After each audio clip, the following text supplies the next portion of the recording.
3.4 to go.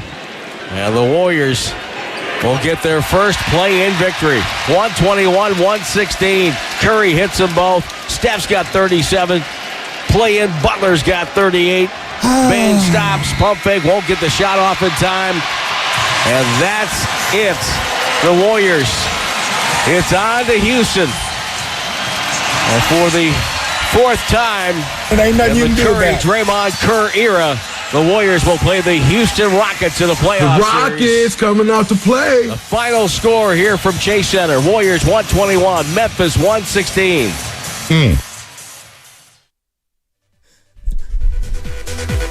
Oh, we got Darude Sandstorm. Let's go. Tim Roy on the call.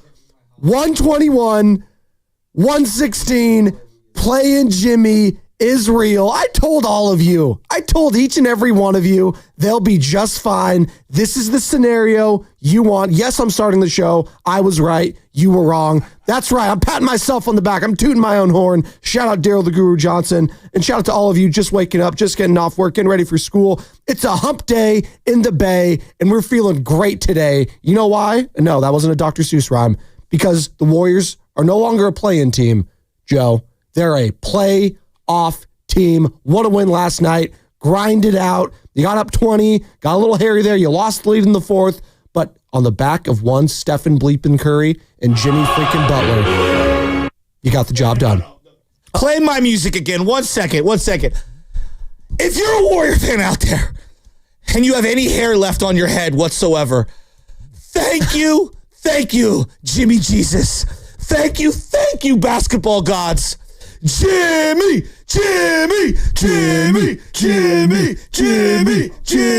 I fell to my knees going, hallelujah, hallelujah.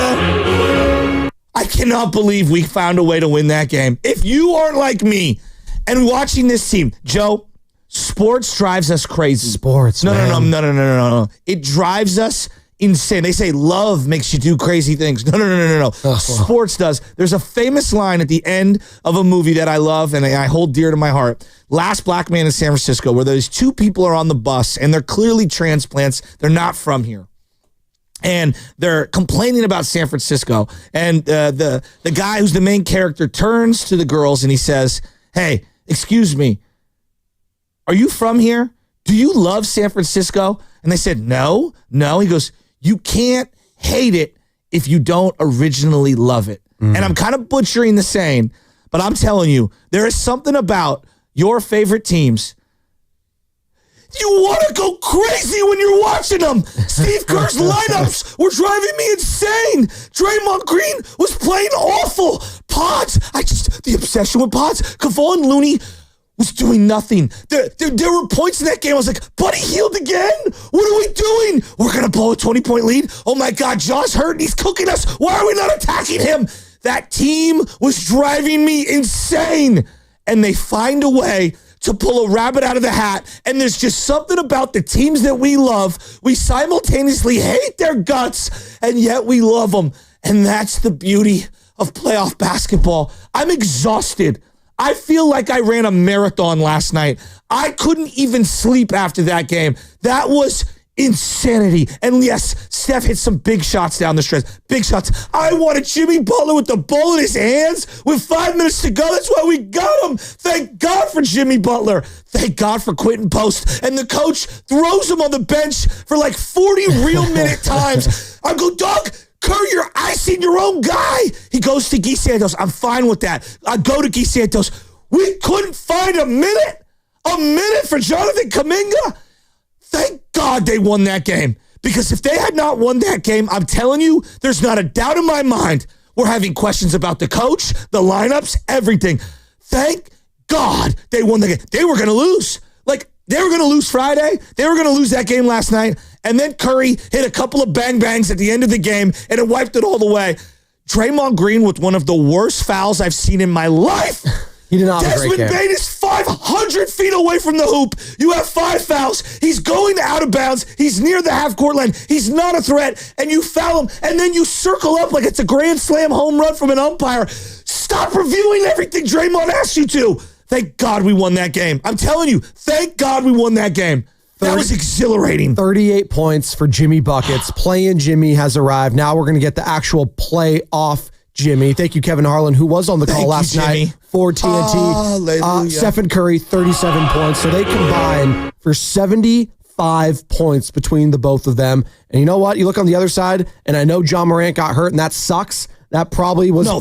I hate to... I'm not... I know, that sucks because... they were lucky. Yes. Because even when he went out of the game, Joe... The Memphis Grizzlies were making plays left and right. Desmond Bane was unbelievable yesterday. Amazing. Desmond Bane, and you know what? Zach Edey, I'll give him some credit because he's a rookie out there, and I know a lot of people are crushing him in that first half. I thought he stepped up in that fourth quarter, and he stepped up way more than the other guy that should have stepped up a lot more. And I give credit to the Warriors defense on this, but more so, Jaren Jackson Jr., talk about SOFT. Oh my God, Joe! How about? Oh my God, 9 3-point attempts for him yesterday. Good, keep shooting and them. Some terrible fouls. Hey, Jaw, keep shooting those threes. The only guy that kept shooting them, I was getting worried, was Desmond Bane. Yes, because it felt like all the misses. You had 3 of them were halfway in, and then they rimmed out. 888-957-9570. We want to hear from everyone today. They dodged the biggest bullet of all time, and I hate to use that analogy. It's the only way I can describe it. No pun intended. Joe, I'm telling you, no grenades yesterday. I feel like I ran a marathon. And they, look, the wild thing is you saw Steph's hand at the end of that game, and he's like clutching the thumb and the hand, and thankfully he hit a couple shots. There were moments, though, I was like, Steph's taking awful shots. Get the ball to Jimmy. I can't be alone in this. Hey. This team, it was driving me insane. And then at the end, I dropped to my knees and I go, I love you. I love this team. They drive me insane. They say love drives you crazy. No, the Golden State Warriors were driving me crazy. I know the Giants coined torture. I don't know what this is. I don't know what exactly it is when I'm watching this Warrior team. It's the Warriors in clutch time this season, Joe. I might have a heart attack. Whether it's with Jimmy or without Jimmy, this is what they do. They turn into this team within that final minute, and I get it. You can get into the refs, all of that. And I don't know what that was in the last minute. It didn't need to be that close. Draymond Green obviously adding to that. But this is what they do. But when Jimmy Butler is here, they win these types of games. That's why it was so frustrating when they lost on Sunday. I told you, play out Jimmy, trade wouldn't play in Jimmy. I called it. I told you this is the guy that they need. 18 free throw attempts. He missed 6 of them yesterday. But it was what he was doing, not just offensively, because you can look at the box score. Defensively, how many balls was he batting away? How many passes was he intercepting 100%. Yesterday and driving for the box outs, putting them in foul trouble? Again, I mentioned it. 18 free throw attempts. When's the last time any Golden State Warrior had that many? No, seriously. I don't think you can name one. Durant, maybe one. Maybe, but I don't even know. 13 yesterday. He got to the line a bunch. They were doing some silly fouls, and that's what you do to a team like Memphis, who is going to get in their own way and do stupid things. They're a young team that does dumb things, and they did that yesterday ad nauseum. Jaren Jackson Jr., you're talking about foul trouble for him. He can't get out of his own way. He had 4. Zach Edey was in foul trouble most of that game. Ja gets hurt. He was passive after that. And you know what? That, again, lucky break for them. But you know what? We're going to take it. You know why? Because the Warriors have definitely dealt with their fair share of injuries all season long. Desmond Bane was a killer yesterday. Scottie Pippen Jr. I thought he played really good. I thought he played pretty well. So for that game, Santi Aldama, who's actually played pretty well against the Warriors. He hit some big shots. He made some big shots, but it was all the other guys that we talked about stepping up yesterday. Moses Moody, who I said needed to step up in this game yesterday. He stepped up. 9 points for him. Defensively, he was excellent. Defensively, he was getting all in job plays. You know what I really loved about yesterday? There was a moment, and everyone remembered it. It was John Moran. It was in the first quarter. He crosses up Moses. Just crosses him up. Yeah. Makes him look silly. Even the crowd at home was like, oh, my goodness. They went to Reggie the was highlight as they were going to commercial. And then Ja was talking that talk. I think I read his lips. He was like, he can't guard me. He can't guard me. And he's just smiling at the Warriors bench. No one can guard him, even when he's hobbled. But you know what? He did guard him well, Moses Moody, the rest of that game. He did a good job. He stepped up. His hands were extremely active. And I thought that him and Quentin Post diving on the floor for loose balls showed me that those young guys want it. 5 turnovers for John Morant yesterday. Stephen Curry, you know how many he had coming off that 8 turnover game? 1. Wow. 1 turnover for Stephen Curry yesterday. Wow. Well, he took a couple. I'm being real here. He took some great shots at the end, but there were some sprinkled ones in that I was like, what are we doing? Yeah. What are we doing? And I can't be alone in that. I love you, Steph. But what are we doing? There was a point in time where it felt like every guy on the floor, not named Jimmy and Steph, wanted no part of shooting. Well, that's the thing that was one of my takeaways. And again, we're celebrating the win today, so it's good vibes only on a hump day. Thank God they won. Shout out to those watching on YouTube. Brought to you by First NorCal Credit Union. For a low rate auto loan, apply online or just ask for First NorCal financing at the dealer. Again, 957-9570. If you're just waking up this morning, Warriors are playing the Rockets. Yes, they are in the playoffs now. They are no longer a play-in team. And Hallelujah. again, I've been talking about it. You know, you said Father Patrick. Book Father Patrick. We need to it's talk holy. to God. He's booked. It's Holy Week. He's booked. He's got Stations of the Cross coming up in a couple hours. Leave him alone, all right? But again, Moses, again, going Passover week. Moses stepping up, of course. There you go. Got to do all the religious jokes. Get him out of the way early. But I watched that game yesterday. And going into this Rocket series, and we'll have the next couple days to preview it, the next couple weeks. Thank God we got Warriors in our life for at least the next few weeks, and hopefully longer than that. But this is the matchup you wanted. This is the matchup I wanted. And we're going to see how it shakes out. You have some revenge factors here. Obviously with Dylan Brooks. Obviously with Ime Udoka. Fred VanVleet, what he did to you in the playoffs, 6 years ago now we're going back to. I'm almost not even ready, though, Joe, to go there. I know you're not. We'll get there. We'll get there. I'm ready to collapse. I feel like the Jimmy Butler meme that you saw where he's like, yes, exactly. He's just doing that. Leaning over. Like, right. That team was exhausted down the stretch. Were they not? No, they absolutely were. And that goes to show how special Jimmy Butler is. 40 points. Check that, almost 40 points, but for 40 minutes. It might as well be 40. Coming off 48 minutes, and this is what he told us. Again, let's all remember, Jimmy wasn't tripping after that Clippers loss. You know what he was saying? He was saying this.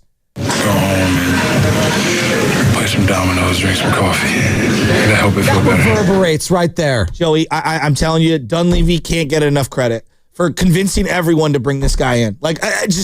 They can't get enough credit. Does he hold the ball a lot? Yeah, he does. What, though? I wanted him to take air out of the basketball in the final 6 minutes. Quite frankly, I thought Steph and Dre were way too frenetic at times. And I thought, I was like, hey, get the ball to Jimmy. Yeah. And when he went back to Pods with 4 minutes to go, I'm like, look, I love Pods. He brings a lot to the table.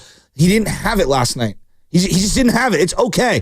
Form has to matter. He had it against the Clippers. He didn't have it yesterday. Yeah, that happens. But I thought Moody's defense, though his shot wasn't as pure or whatever, I thought I would have rode Moody's defense for longer stretches. Fine, whatever. We were disagreeing. But I was watching, and these lineups were driving me nuts. There was a key point in the second quarter. He had I'm talking about Steve Kerr, had a Gee Looney lineup, and Gee was doing some things. Looney was getting absolutely bullied, and I love Looney. That was not the game for Kevon. Matchup. Yeah, that was not the game. And I thought that he stuck with that lineup multiple times a minute too long. And these games come down to a possession here, a possession there. And when I'm watching Ja, he's hobbled with 4 or 5 minutes to go. What is every team in the league going to do when Ja is hobbled the way that he is? Attack him. Why we weren't running pick and roll at him to end that game was beyond me. Now, they put Ja on Dre at times, and then Dre was staying in the short corner. You've got to bring Dre up and set that screen. But Dre was kind of scared to shoot last night. GP2 at times was a little scared to shoot down the stretch. And I think that's where I'm going. They need to stick their foot in one lane or the other. That was what last night taught me.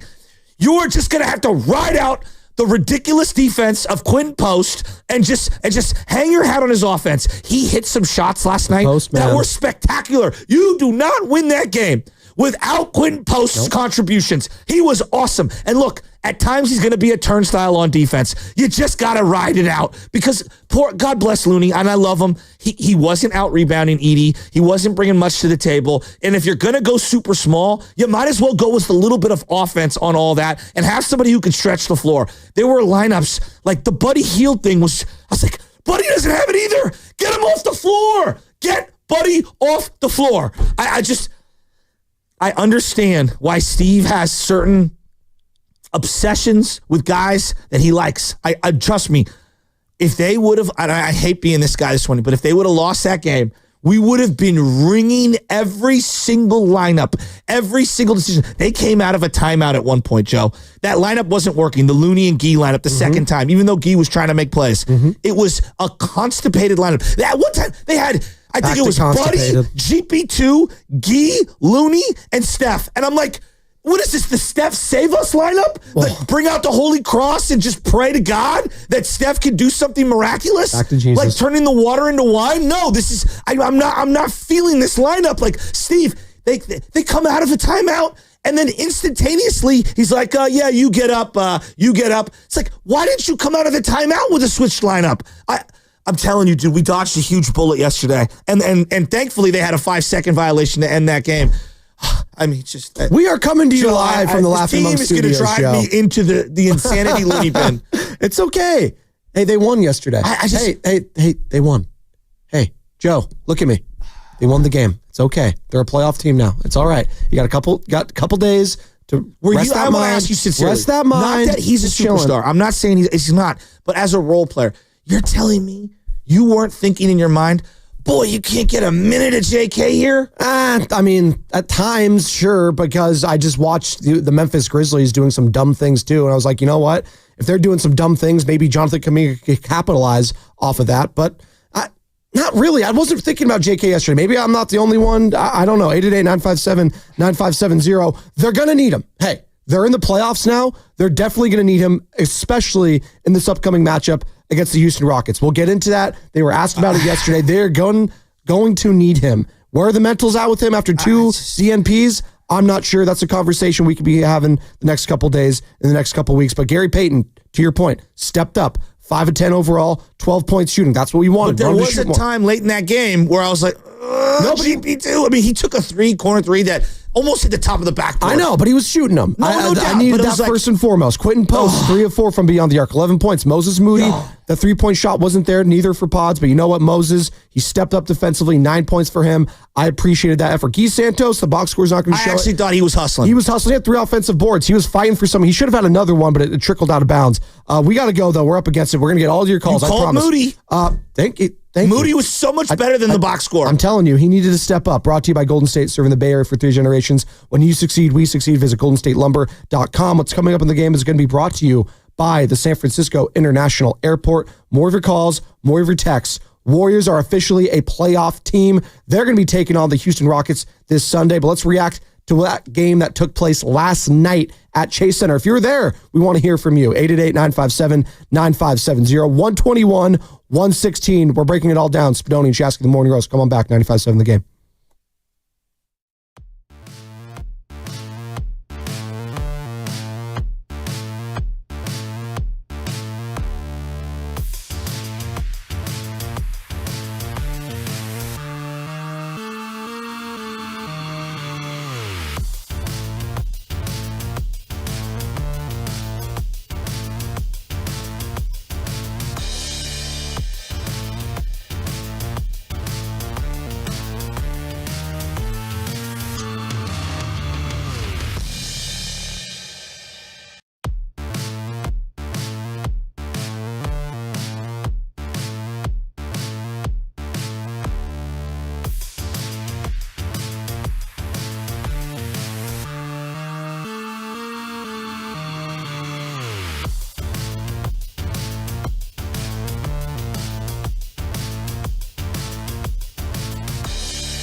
There's a 5-second call. That's a 5-second call. The Grizzlies have turned the ball over.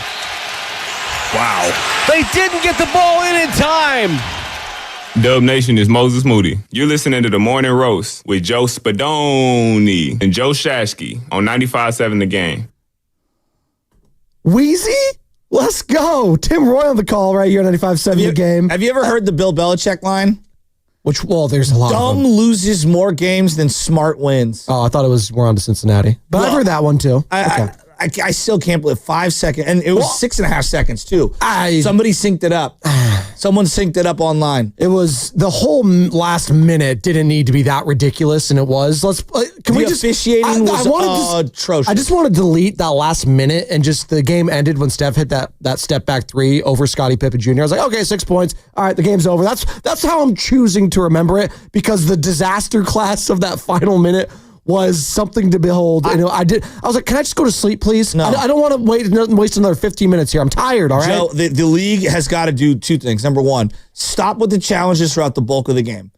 I only think you should be able to challenge in the final 5 minutes. You don't like this little celebration? If you're watching me on YouTube, you can see me doing it. Final 5 or 6 minutes. It's an epidemic. Final 5 or 6 minutes is when you can challenge, and I think everything under a minute should be reviewed by the league.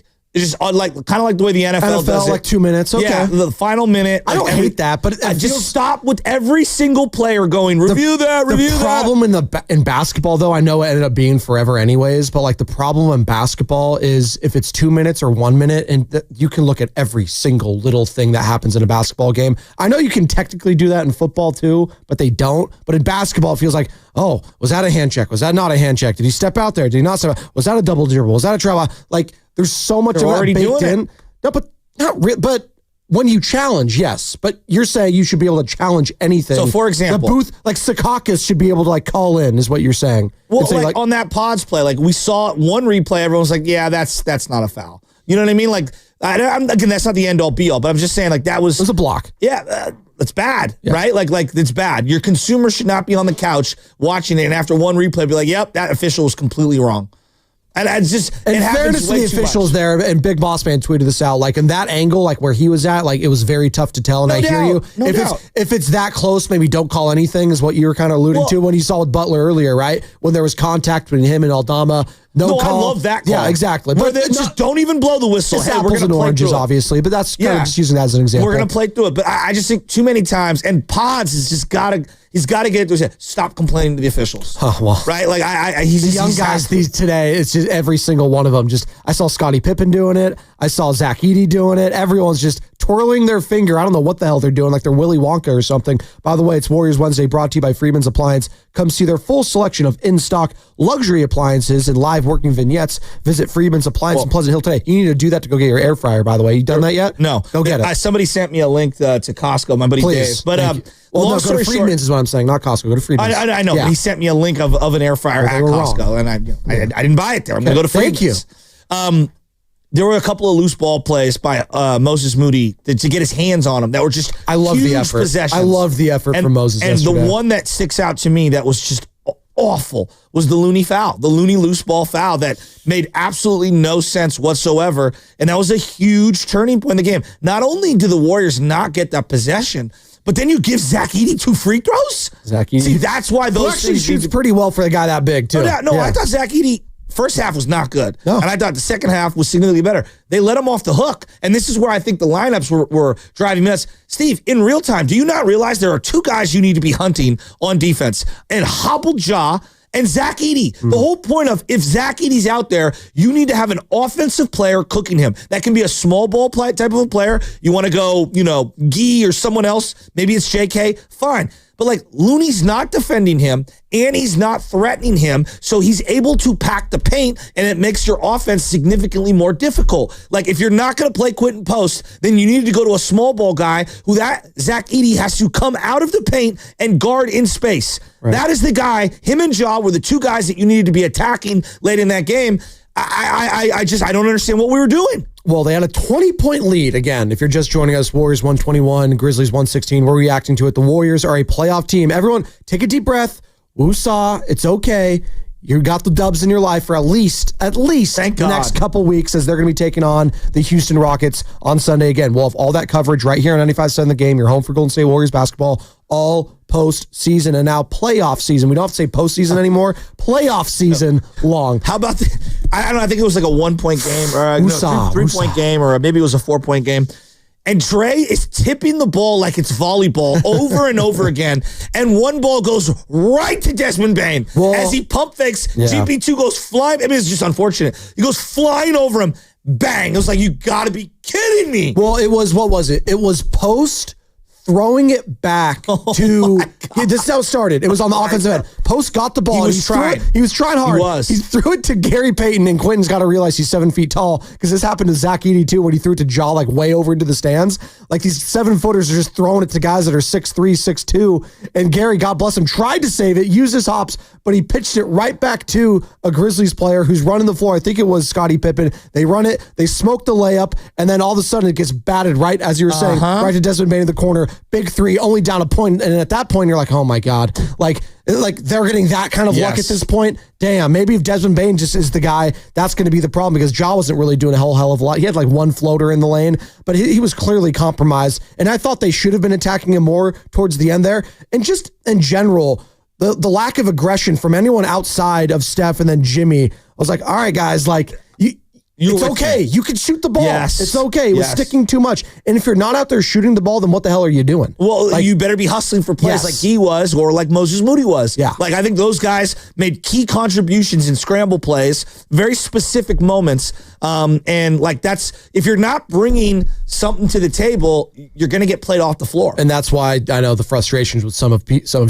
Chasky, the lack of Jonathan Kuminga minutes yesterday. But again, it's not really the overall I don't even point think it's for me. just JK. It's not JK. I would throw TJD in there as well. Where it's like, no, in these games where like you're searching, right? Like, Buddy doesn't have it. Like, did TJD make more sense than Looney in hindsight yesterday? I might have tried it for a minute. Like, and again, I'm not saying that these guys are the end-all, be-all, but in these games where you're searching for combinations to just get a spark, just get a bucket, get a stop, just try something.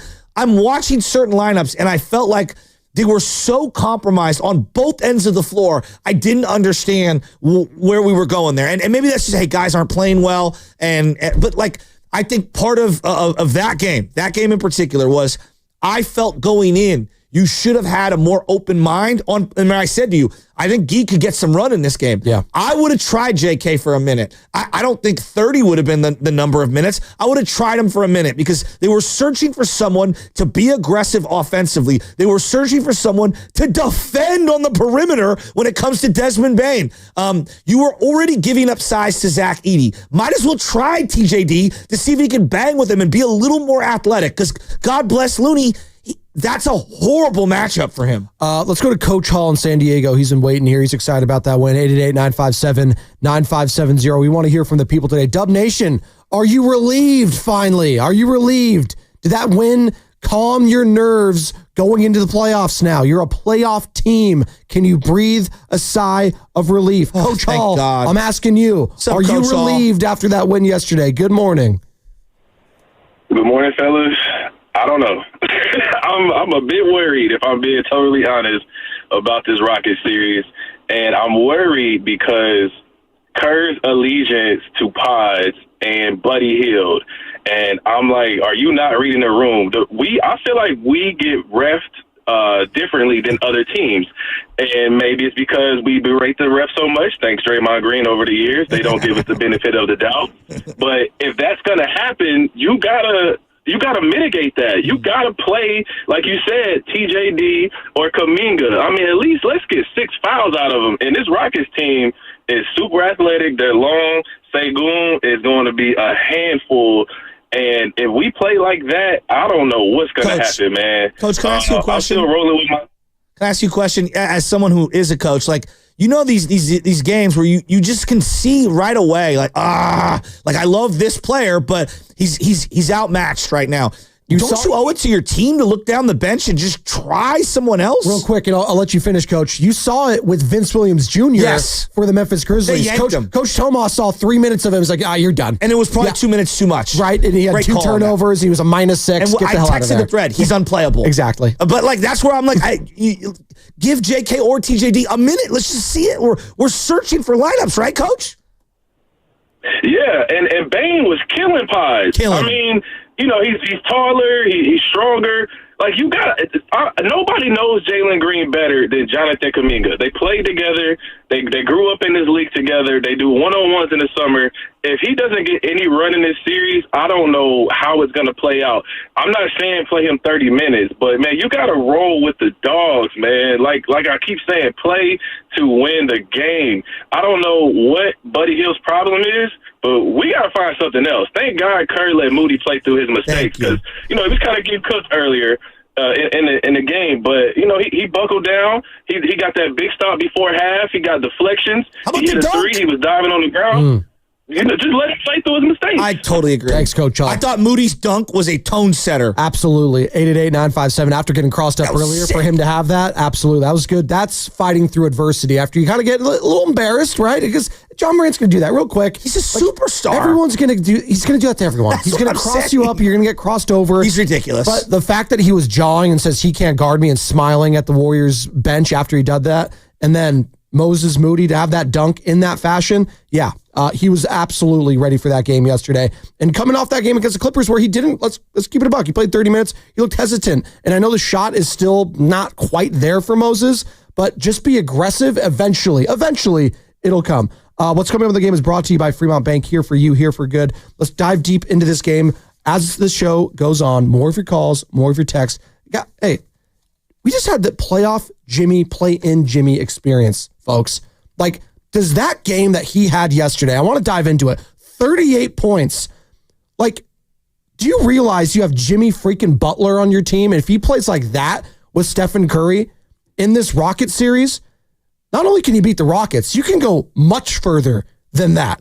888-957-9570. Did that performance from Jimmy Butler III yesterday give you any more confidence that this team, they can go all the freaking way? By the way, do you believe? Yeah, we're doing that today at 7:30 as well. 888-957-9570. Do you believe this team can win the damn thing? It's Spadoni, it's Shasky. We're rolling on 95.7 The Game.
Draymond between the circles.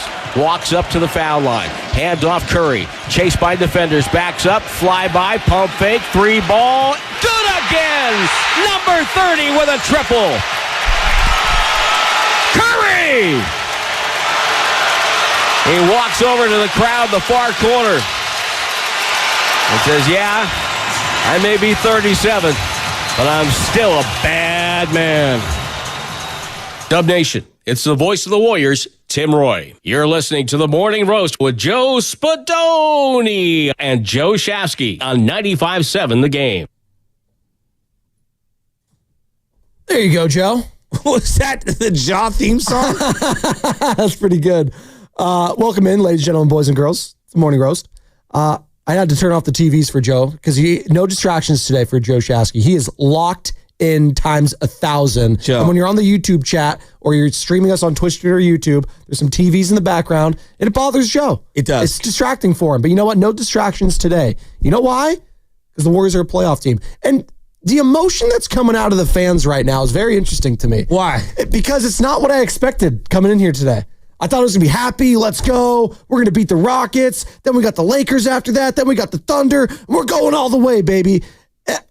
We're talking about Steve Kerr's lineups and we're scared? No, I think it's the existence of being a Warrior fan and the What's marathon. the existence? Yeah, what is the existence? Is that Please. this team is so unique. It's the only team I could think of all time where I'm like, yeah, they could win a championship or they could literally lose this game right now.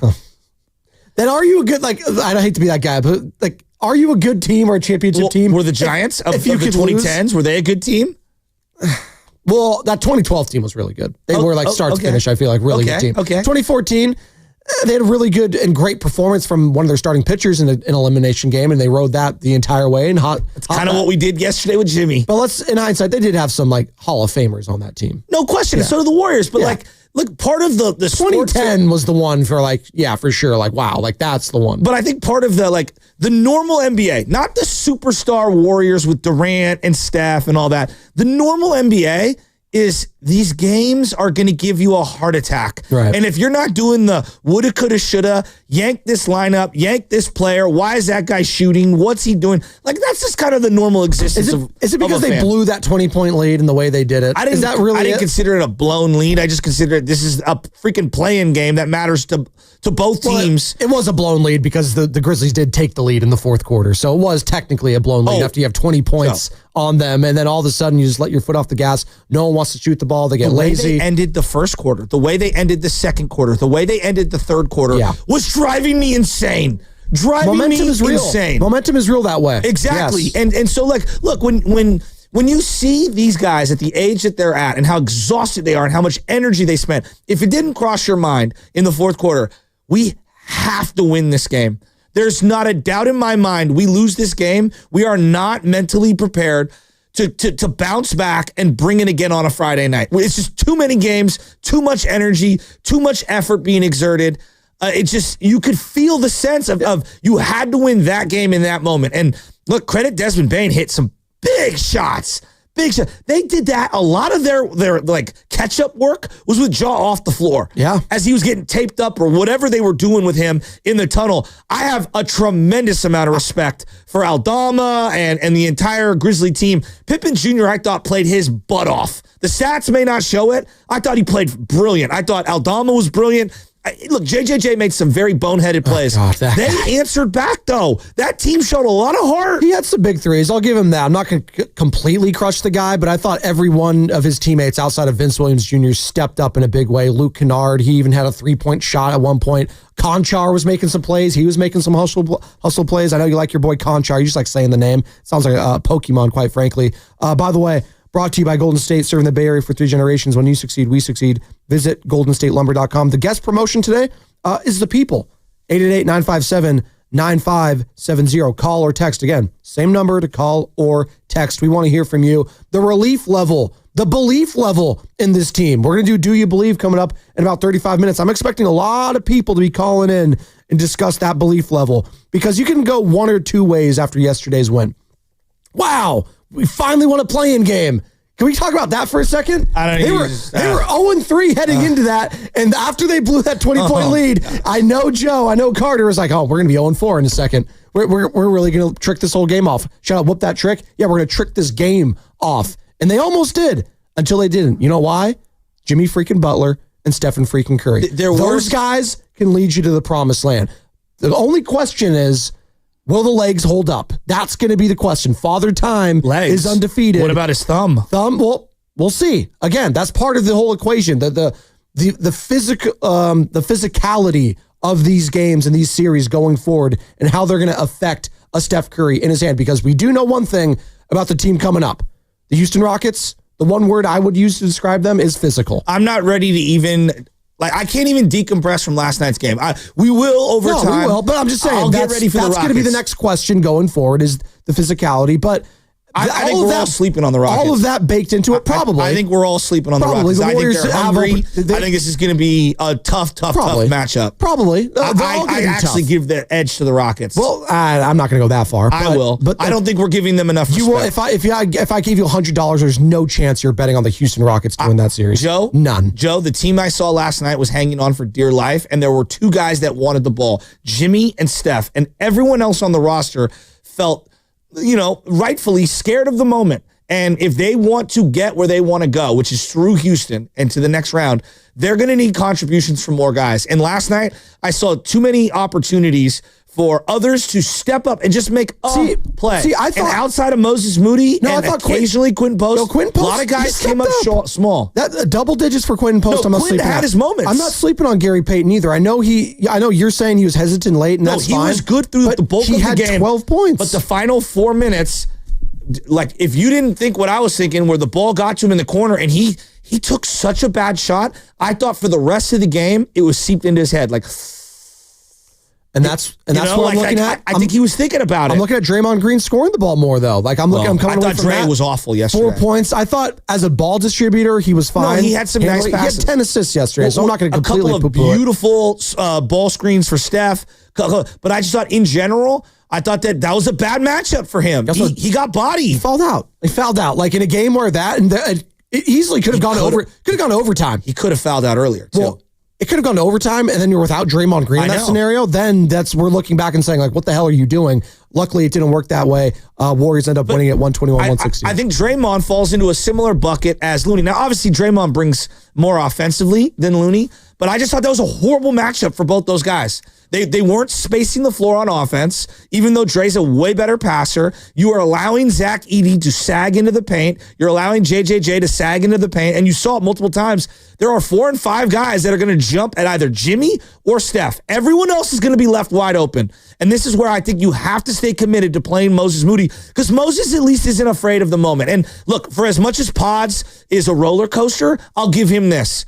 At least he's not shying away from the moment. Now, yesterday, he got himself into trouble, which was what he has done all year. Over dribble into trouble. Well, he passed up a three. Then he dribbled into trouble. Right into trouble, and then lost it immediately to Zach Edey or whoever it was. It's like, one of the worst possessions I've seen of the game. But to your point, I'm not going to crush Pods first and foremost because am I crushing him? No. I'm not going to crush Pods because they won the game first and foremost. And he balled out against the Clippers and it ended up being a loss in overtime. But I thought he was key, just keeping them afloat at points in that game with some big shots, obviously in the fourth quarter and then down the stretch. But yeah, yesterday it wasn't his greatest game, but Moody stepped up. And that's what it's going to be going forward. Multiple guys stepping up. It's not going to be Pods' night every night. So Moody, I'm looking at you. If it's not Moody, I'm looking at Pods. If it's not Pods or Moody, I'm looking at GP2. I'm looking at Guy Santos. I'm looking at Quentin Post. It's going to have to be the others getting it done. Joe, he got Quentin Post was spectacular. He's got fresh legs. He's 25. He got a little goon in him yesterday. You see that little elbow he had on He set a great screen. Yeah. I'm okay with that. But you sat the guy for 40 real-time minutes. I'm not talking about game minutes. Real-time. He was ice cold when he came back. Like, that's where coaching, ride the hot hand for a couple of possessions. You're riding lineups that are dudding it out for 2 and 3 and 4 possessions too long. Go to the hot hand. Form, and this is where, if Steve wants to tell me I got 10 guys I like to play. Well, form does have to factor in. I understand there are guys that are trusted agents. GP2 is going to be a guy you lean on. I get it, and I agree with it. Like, you're going to lean on him through the thick and the thin. Yesterday, Looney was a bad matchup, and I thought Quentin Post was the guy you waited way too long to go to in the third quarter. Did you come out of that game yesterday, just given how we're talking, we're an hour into the show? I feel great about Quentin Post in the next series. Okay. Great.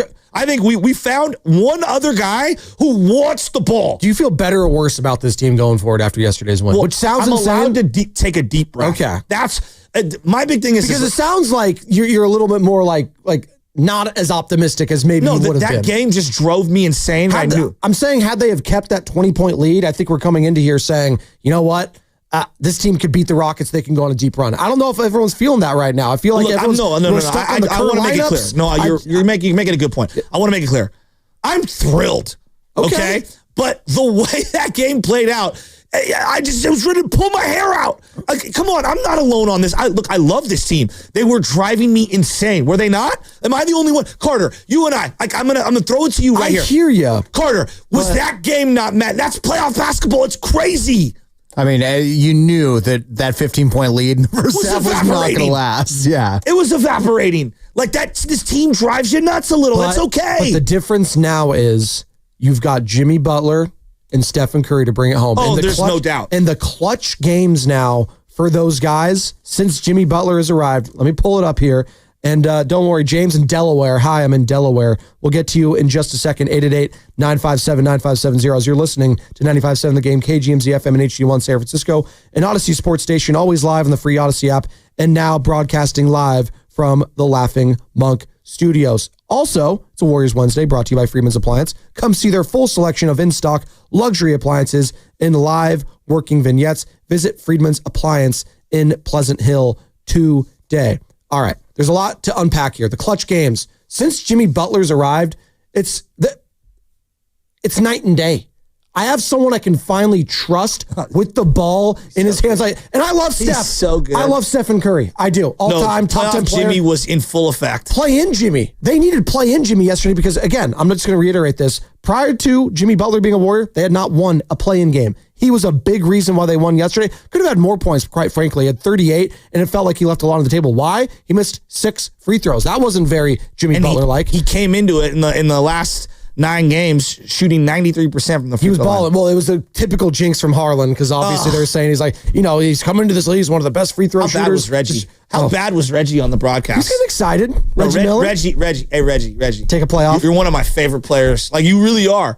You're not a good broadcaster. Well, he's been hanging on for 20 plus years doing this. Whatever it's been. About 19 too many. Well, he's gonna be the next face of Amazon when they do that. He's gonna be like their lead, or NBC, I should say, not Amazon. But here's Jimmy Butler. I'd be looking at replacements almost immediately. Oh my God! Hey, let's relax. Reggie's You're not hearing good. a lot from. Or actually, real quick, do we know That's a foul? Do we know if TNT is doing the West this year, or is it going to be ESPN? Usually, they make that known early on, or they're doing some switches. Thank God we're in the playoffs. That's it, right? We're even talking about Reggie Miller calling games going forward. That means it's a good thing. You're asking about my psyche. Yes, I am. The emotions are all weird kind of right now, I feel like. I don't know. No, because there are certain days. You're in the playoffs. No, there are certain days where you wake up and you got a beautiful household. I'm very lucky. I got a wife. She might be sleeping, and I'm exhausted from the day before. The little guy's sleeping. I'm very blessed and I'm very lucky. I am exhausted and worn down by life, and I can't even work out on certain mornings because I'm so tired. But didn't you sleep well yesterday after last night? No, because I was just so thrilled that we actually won that game. And you wake up and you're so tired, and the stress of life and everything. You can't even work out. You just sit in the hot tub, okay, if you're lucky enough to have access to one, and you just lie there. And that's how I feel today. I'm just lying in the hot tub, and I'm just like, I've got sores all over the place. Just have the jets, massage the specific messed up parts of my body, and I'm just going to breathe in all the steam, and I'm going to worry about the Rockets tomorrow. That's exactly how I feel. Honestly, it's very hard to go to sleep after a game like that because you're just so fired up from the ending. My heart was racing. Your heart is racing for the last 60 seconds because you're convinced that all hell's going to break loose and all the worst things are going to happen. Totally agree. And then the game just ends and it's just like, oh wait, now I have to just like wind down and go to sleep. No, that's like a 60-minute process right there, and I don't have 60 minutes. Sam, I was on my knees on the floor watching the final couple minutes of that game. Jesus. Like, come on, like screaming at the television. Tell me you're not like me. No, I was losing my mind last time. I mean, I wasn't on my knees, but I was definitely like, in a very panicked state when I'm trying to not be. By the way, Warriors finally win at home. So there you go, guys. Hey, they won one at home, guys. Thank God. The crowd was great. I thought the crowd was great. Hey, credit to the Grizzlies for fighting back again. You guys think they're going to blow every team out when you get a 20-point lead? A 20-point lead in the NBA might as well be 5 points. And seriously, today's NBA, the amount of three balls from Desmond Bane yesterday that went in, that went out. Jaren Jackson was chucking them up left and right. Santi Aldama, he actually was attacking the paint more, which I didn't understand the Grizzlies why they weren't attacking the paint more, because they were getting their spots and then they just converting because the team is so damn small that they're playing. But again, credit the Warriors for not beating themselves yesterday. The Grizzlies beat themselves, and credit the opportunistic defense of Golden State. Real quick, James in Delaware's been hanging on tight. James, good morning. What do you want to talk about? I hope it's not the Giants. I hope it's not any of the teams out in Delaware. It better be about the Golden State Warriors. Delaware, what's there to do, by the way, in Delaware, James? Watch Warriors games? Is that about it? That's about it, man. I enjoy you guys' show. I know you have some more people to call it in. Thank you. I enjoy you guys' show, man. I listen to you every morning. But it's something, two or three things I'm going to talk about real quick. Because Carey is doing his thing, and Butler. But maybe you guys can tell me, I can't figure out, and maybe you don't want to talk about it, not understand, why Steve Kerr is sabotaging Kuminga. Kuminga is their third lead scorer. The last 2 years, he took Wiggins' place when he was out 2 years in a row, averaging about 20 to 25 points a game. These last two games when they played the Clippers, not this last game he didn't play. So then he scored 34 points. Not long ago, the game before then, I think he scored 34 points. Then you got guys come in where y'all talking about, and I'm not knocking y'all good guys. You got guys coming in like Pause. He might play good a few games. The last 3 or 4 games, what have he done? You got Moody the same way. What did he do last night when y'all said he played good? He didn't even score 10, 11, 12 points. But everybody, half of the people, but Golden State is a Kuminga hater. But I'm just saying it's wrong the way Steve Kerr is doing the boy. But I promise you, he gonna leave Golden State, which I hope he do. That way, God won't have to keep her in his drama. And when he leave him, he will get revenge. Thanks, James Delaware. Turning to Boomhauer there from King of the Hill towards the end there with that Southern twang, that famous Southern twang of Delaware. Kuminga. Yeah. So, look, I think it was a little strong. DNP. I don't think that Kerr is sabotaging individual players, but there's clearly something else that we don't know. And I'm watching that game last night. And look, I'm not even here to say that he needs to play a lot of minutes. I was just looking down the bench going, okay, could we go to someone else who can maybe get their own shot or can play a little better perimeter defense? Like, that's what you do when you're running a team, when you're a fan or whatever. I was thinking, hey, maybe TJD gets busted out in the third or fourth quarter in like a second or third lineup. Maybe it's JK for a minute or two. I'm not saying 20 minutes. I'm not even saying 10 minutes. A minute? I thought that team was searching for some positivity and some energy and for somebody to hit a bucket or stay in front of their man or man up Desmond Bane or be athletic or big alongside of guarding Zach Edey. Like, they were struggling with Zach Edey in the second half. So it wasn't just about JK. I just thought that the team overall, I would have tried to pull a different lever. That's me, but I would like to know more as to, like, what's going on with, like, how did JK go from playing 20 minutes just like 3 games ago to now he got back-to-back DNPs. You like, what's going on here? And I'm not saying, like, it's not about the JK part. It's about I'm trying to do what I need to do to win. And I thought that he could have helped you win last night, or at least try. Before the game, they were asking about JK and, like, going forward as, play or minutes or whatever. And Steve Kerr didn't even answer the question. Like, did they even ask him about JK yesterday? I don't even see it on my board that if they did, please, I would love it. Did he respond to it? I know Draymond Green said they're going to need JK going forward. If we can find that sound, please put it on my board. I'd greatly appreciate it, because Draymond knows that they're going to need Jonathan Kuminga. Stephen Curry knows they're going to need JK, especially in this upcoming series where they're going to be playing a young, big, athletic team. We've talked about it ad nauseum. They're going to need JK at some point in these playoffs, but for the elimination games, maybe that's the thing, Joe. Maybe if it's an elimination game, and technically, I know technically it wasn't, but I know you said yesterday it might have well been. Well, it felt like it. The desperation. It was a desperate game. Absolutely. But Let's just call it what it is. In those types of games, I just don't think that you're going to see Jonathan Kuminga. Okay, that's fine. But like, I just don't think that's the head coach. You got to ask him. I don't know what to tell you. No, that's it. no, but I hear you when you see Buddy Hield out there. And what is Buddy Hield on defense? He's a turnstile. He's not gonna, he might be opportunistic sometimes. He did have a steal yesterday, so I'll give him that. But if he's not shooting, Buddy's not playing well. If he's not shooting the ball, exactly, you don't need him out there. But I think this is more like, look, GP2 has a track record, so I understand, and he feels a certain way, and I get it. And the players, gravitate. He made a really nice left-handed layup in the second half, but like in the corner three, he's going to be left wide open. You see how teams are going to defend you in 5 minutes to go. They're going to leave multiple guys wide open, and so you're searching for certain things. I guess I go back to like form, meaning who's playing well, versus like, I'm searching for somebody to do something. And like yesterday, they went to Quentin Post. I would have went back to him. Yesterday, they went back to Pods late in the game, and I thought Moody deserved to continue to play. I thought Moody was bringing more to the table in this particular game than Podziemski, and I thought putting Pods back in the game, in a game he didn't really have a lot going, I thought that was a stretch. And so this isn't about JK. This is about trying to win the game, right? So like when I'm trying to win the game, I'm trying to find combinations who could spark either some offense or some stops, right? It's one or the other. And I thought yesterday there were multiple variations where it was just a head scratcher. 888-957-9570. Thankfully they won. Jonathan Kuminga, another DNP. We'll see what kind of a factor he is going forward. We got all the next couple days to preview Rockets, Warriors. Obviously, it's going to be fun down in H-Town. By the way, Warriors open up game one. If you just go to DraftKings right now. Oh, it's down. It was 1.5. It's now to 1 point. Golden State Warriors, the road favorite by 1 point. So there you go. I don't know what that means. We'll see. Fishy? I don't know. Chris, Dylan, we'll get to you on the other side. 888-957-9570.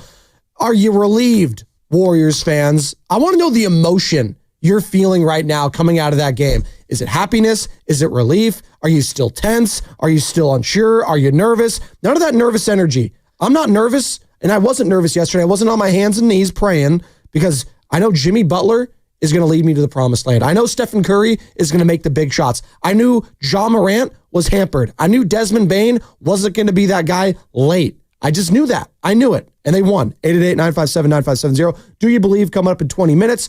And it's Spadoni and Shasky. We're rolling, baby, on the Morning Roast.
Dub Nation, it's Quentin Post. You're listening to the Morning Roast with Joe Spadoni and Joe Shasky on 95.7 The Game. The postage stamp. Woo! Postmaster General? He was delivering yesterday. Hey, Kevin Harlan had a hilarious line. Whoever it was, I think it was Scottie Pippen, like ran into Quentin Post. He's like, man, he just ran into a post. I was like, Kevin, that's great. That's a 5. I haven't seen a screen set that hard since Bogut. Not bad. Not bad. Coming to you live from the Laughing Monk Studios. Laughing Monk, righteously brewed in San Francisco. It's Spadoni, it's Shasky. We're talking about a Warriors' first ever play-in victory. Come on, guys. They've officially won in the play-in. Once you won a few championships in recent memory, it is a little ridiculous to celebrate the play, but I'm thrilled that we're here. You should be thrilled because you know what? This is the path you wanted all along. I'm telling you. I'm not this even is ready the one to you believe wanted. that. This is you're smarter than you. Come on. You wanted this. That's an inside joke, but listen, you got the Rockets and my Easter just got a whole hell of a lot better, by the way. I know, it's ridiculous, right? Sunday, 6:30, it's going to be Warriors-Rockets. We'll have all that coverage right here. 6:30 on Sunday? 6:30 on Sunday. So that means I get to have Easter dinner, and then I get to watch the game. Yep. I'm so excited. Have leftovers, whatever the hell you're having. Good. I don't know what it is. By the way, 888-957-9570. 10 minutes. Do you believe, after every single Warriors game, we ask the question, your belief level in this team is what on winning a bleeping championship? And after yesterday's, I think it's more relief than anything that fans are feeling. I know you're feeling it. I know Sam, I know Carter. It's more relief, but I'm feeling pretty damn good about my chances against the Houston Rockets going forward. But I know there was some things that happened in yesterday's game that got you a little tight, a little nervous, especially the others, the role players, if you will, because you know what you're getting from Jimmy. I know what I'm getting from Jimmy going forward now. I saw it against the Clippers. I saw it yesterday. He was a baller. I know what I'm getting from Stephen Curry. How's the hand? We'll see. But just keep those turnovers down, Steph, and I like my chances. I can get a little bit more from Draymond on the offensive end. That's something where I come out of that game yesterday like, okay, Draymond, like 4 points. That's not good enough. No, but win and move on. Exactly. Survive in advance.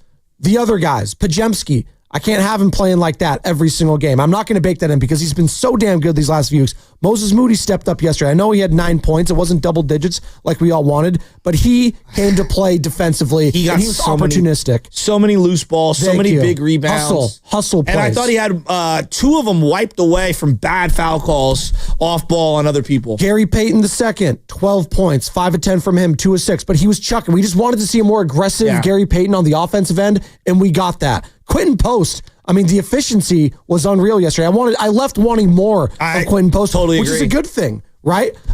Kevon Looney, God love him, that wasn't his matchup, but it just wasn't. You will need him at some point going forward. Absolutely. There's going to be a specific matchup that suits him a little better. And obviously, Jonathan Kuminga, another DNP, but you are going to need him at some point in this series. And Guy Santos, just 6 minutes, but he was active. He was all over the place. He was fighting for offensive rebounds. He had 3 of them. And he had a charge. Was that on Bane or was that on Ja? I forget. It was one of them. Yeah. It was one of them. He drew a charge, big charge. 888-957-9570. Post hit a couple of them threes and he's like turning to the crowd. He's like, I was loving it. You know what? God, it was great. I love, and again, the biggest difference real quick, we were looking about this at the break and we'll get into it maybe in the 9 o'clock hour, but it was a year ago today, Dub Nation, that the beam was lit in that play-in game. And Klay Thompson, are you bringing this up? I'm bringing that up because what a difference a year makes. We're reacting to, just imagine this. Wow. A year ago, I would tell you that Klay Thompson's no longer a Golden State Warrior. And you had Jimmy freaking Butler on your team. Yeah, and you were back in a play-in scenario, and he drops 38, and you get your first play-in win. That's a good call. Like, you would say, you're insane. I'm not believing that. That's not happening. Exactly. We're not getting Jimmy freaking Butler. Stop. But that's the reality right now. So yeah, what a difference a year makes. A year ago today, you were losing to the Sacramento Kings and everything. Your future looked bleak, to say the very least. It looked like a bleak future. Now, you're feeling pretty good about your chances in the first round and maybe, just maybe, going on a deep run here. It's crazy. Well, I'm still decompressing from last night's I know game. you are. I'll do my homework on the Rockets. I do not want to disrespect them in any way because they will literally punch you in the face. That is a team that wants the back alley brawl, and it starts with the their head Rockets coming out Draymond to wants play. to smoke. Come on. Good thing we got Draymond. Yeah, exactly. We got Draymond. He'll go at Ime Udoka. Please stop. Dude, it's just go Hawaiian end of the off. first quarter, they allowed that team back into the game. The Warriors did. Hey, look, it's a long game. It's the end Also, of the credit first the quarter. Grizzlies. Like, I know we want to say the Warriors allowed them back, but like Desmond Bane was hitting some unreal No, shots but yesterday. Joe, I think it was pretty evident to me that there were certain lineups and certain shots that were just atrocious. I mean, there was a 3-possession in a row streak where I texted the group that I go, guys, get the ball to Jimmy Butler and put it in his hands. And Steph was a part of it. Steph took a horrible rush 3 where it felt like Jimmy was the one in control. And I get it. We want to get everything to go flowing through Steph, but isn't there a time and a place where Steph should defer a little to Jimmy? And I thought that they finally struck the appropriate balance in the final minutes. No, I totally agree with you. They combined, again, Jimmy Butler and Steph combined for 75 points yesterday. 75. Yeah, if they're going to be doing that going forward, if I can get anything from Pods, if I can get anything from Guy Santos and players like that, they're going to be very tough to beat. Now, they're going to have those kind of games in every single one? No. That's why Draymond Green needs to step up scoring the ball. But I thought getting to the line yesterday, for as much as we talk about, you know, the lack of foul calls, they got to the line 34 times yesterday, made 28 of them. Joe, Grizzlies, 23 attempts for them. You look at that. You look at the assist totals with both teams. Golden State, 29 assists. Ball movement yesterday was pristine. Again, bad shot selections, lack of shots at times, but that's okay. I knew they were trying to at least find the better shot at times. Someone just needs to pull the trigger. Lack of a better term. I know, John Moran, whatever. Jimmy was It's the grenades now. spectacular. Whatever. I just thought the way that he was attacking the rim and his ferociousness on around the rim in terms of, you know, second chance points and pump faking and going up. He had a couple of gorgeous spin moves, a couple of turnaround buckets. I thought he was fantastic in this one. But I also think that, like, you got a little glimpse, and I don't want to be this guy, but you have to acknowledge we got a little glimpse of, in these play-in type games, in these playoff type moments, teams are going to tell you what your flaws are by how they defend you, by how they attack you. And so perimeter defense for the Warriors is a problem. Size at the rim is a problem. I thought Edey adjusted fantastically in the second half and really made them pay and punish them. On offense, what's the Warriors' problem currently? You got a lot of guys not shooting really well right now outside of Jimmy and Steph. GP2, though he attacked the hoop, is not shooting well from beyond the arc. And I think you got a 3 from him. QP is. Okay, QP is. Dre's not shooting well. Moody's not shooting well. Buddy's not shooting well. Pods isn't shooting well. They're going to need some of these guys to hit some buckets here. Otherwise, I don't know where they're going to find offense from. Well, thankfully, this first round matchup is not exactly, you know... it's a rock fight. It's not the 2017 Golden State Warriors are going up against, for lack of a better team or comparison. Even Ja hobbled yesterday. You're going to see that with Jalen Green. And now, he's not as good as Ja, but you're going to see a young, dynamic, fast team that wants to do what? Get to the rim. They can't shoot, but they want to get to the rim. And so I think this is, we're getting ahead of ourselves, but this Rocket matchup is a completely different matchup. And we'll be previewing it the next couple days. Trust me, we will get into Rockets Warriors. It is massive. Officiating is going to factor in big time. And it factored in yesterday. Again, getting to the free throw line. I thought, you know, we were talking about the ticky-tack calls going against the Warriors. I actually think it favored them yesterday a couple times. They got a good whistle. When Scottie Pippen was just, you know, trying to, you know, be a little more aggressive with Steph, they called it. So, you know what? Maybe that was a Steve Kerr talking to the officials or speaking to the officials or trying to get that out there. I know you want that. You've said that in the past with Phil Jackson doing that a lot, speaking through the media. Maybe that was a credit to Steve Kerr doing that, trying to set the tone early in the game. I know the refs weren't your favorite yesterday. Josh Diven, Bill Kennedy, well, I and just them saw boys. down the stretch. The last minute is not a lasting image that I want. If we're being fair, I thought in the final closing minutes, both sides, Tom, Warriors and Memphis, have gripes that I think are legit in terms of officiating. Yeah, no, and that, again, if that's the case, I think it's okay. If one side's completely getting screwed over more than the other, that's where I come away from the game. But of course, you win. None of that really matters. But especially the officials just get it right more. Well, that's the. I'm not trying to be want that in NFL. I want that in Major League Baseball. Can we just get it right? I want that in every single league. I want that in VAR, going English Premier League. Yes, I would love for the officials to get it right. I think we challenged too much throughout the bulk of the game, and where I really want them to clean up is it's very simple.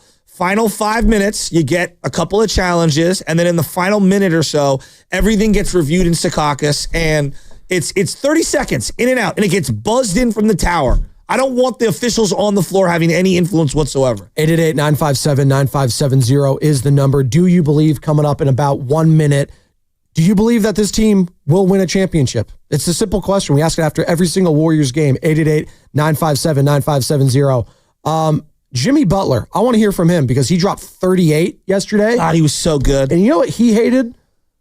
The turnovers and the missed free throws. That's the mindset of Jimmy Buckets. He's coming away from that game still angry and upset about those mistakes. Turnovers. I hate turning the ball over. Free throws, but turnovers really irk me. And what he saw on the floor yesterday as that floor general late in the fourth quarter. That we may need me to score a little bit more right now, but it could change come when we play Sunday, something like that. You know, if I can get 17 assists and we win, that's great. If I can get 10 steals or 2 steals and we win, that's great. But I think me scoring a little bit more has definitely helped us a little bit. He had a possession down the stretch where he's getting into the lane. He leaves his feet. And he does this a lot when he drives into the lane. Jimmy does. And he goes, and as everyone on the planet knew he was throwing it back to Steph, because we knew no one else on the floor wanted the ball. Every Warrior fan's heart just collapsed at that moment. Right. I'm talking about the one where he leaves his feet, contorts his body, turns, and just throws it right to the Grizzlies. Right. Because they're all, like, again, final couple minutes, it just felt like to me, it was Steph and it was Jimmy and no one else wanted the ball. And it was very predictable, and it became easier to guard. In fairness to that, when you have players of that caliber, I understand you want someone else to step up. I just wanted Jimmy to go up with that shot. Okay. I guess that's where I'm going. Yes, because I thought he was forcing it to Steph. Because if you polled fans, you're saying, yeah, you want one of those guys shooting the ball. But if you do have a wide open look, that's when you need to pull the trigger too. Because there was a couple times yesterday with Draymond in particular where he wasn't even looking to shoot. He was wide open at the top of the key multiple times. And he's holding the ball, and he's like yelling at other people. And I'm like, Trey, pass and move, be a threat. And when your back is to the basket from three-point land, you're not a threat. He wasn't a threat yesterday, but hopefully going forward, he will be on the offensive end. That leads us to, do you believe?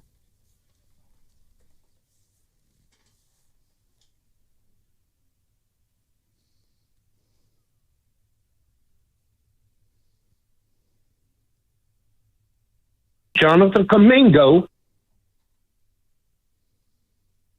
Let's throw Guy Sanchez in there. Let's go.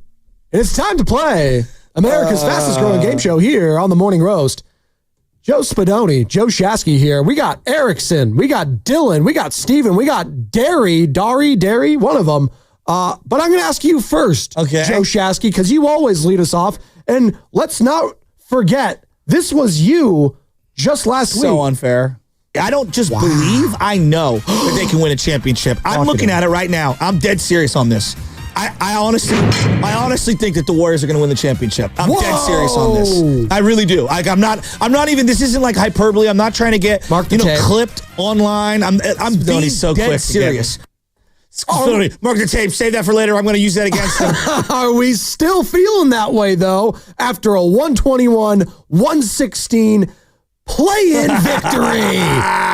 You're not a play-in team anymore, Joe. I stand by what I said last week. Do you? And I'm doubling down on it. But here's what this is what I believe. Not only do I believe that the Warriors are going to win the championship, and look, Bonte even hit me. Oh yeah, you're the kiss of death, and you're this. Hey, Bonte, stay in your lane. You stay in your lane, and I'll stay in my lane doing the predictions. Fridays. All right. Yep. I guarantee this team is going to give me a heart attack by the end of this playoff run. One way or the other. That's good. The stress and the heartburn that I had from last night's game. Thank God they won that game. There are certain matchups that I believe to be more difficult than others. I knew that Memphis game as a one-off was just going to get them. That was the 9th game in 15 days. Now they get 4 days to take a deep breath and relax and get a little bit and get healthier and just everybody calm down. And all you got to do is win one of those first 2 games on the road against Houston. Bring them on, baby! Go home and play some dominoes, drink some coffee. That'll help it feel better. Rockets come out to play! Let's go to Dylan in Modesto. Dylan, do you believe that this Warriors team, after that exciting victory yesterday, can win the championship Good morning, Dylan. Hey, I believe that they could, maybe with a little bit of luck, and then, kind of just playing good basketball. But basketball's a game of runs, and they did good yesterday, and I'm not worried about lineups, and I'm not worried about JK, and you just got to win game by game, right? That's Dylan in Modesto. He's saying there needs to be a little bit of luck. No. There's no luck when you got Jimmy Buckets and Stephen Bleepin Curry. I mean, Joe. he hit a sweet and one where I don't even know how he got it up. He's so good. I don't even know how he got it up. He's so good. Shout out Blue Chew, am I right? Steven and San Bruno, do you believe that the Warriors can win a title? Oh, my God. Oh, absolutely. 100% we're going to win a title. And by the way, I just want to make sure something clear. Shafty, calm down. We're going to be good. We got 4 days of rest. Yeah. Remember the last time Steph came back when he was out? He torched the league. It was like 4 games in a row over 30, and one of them he went for 50.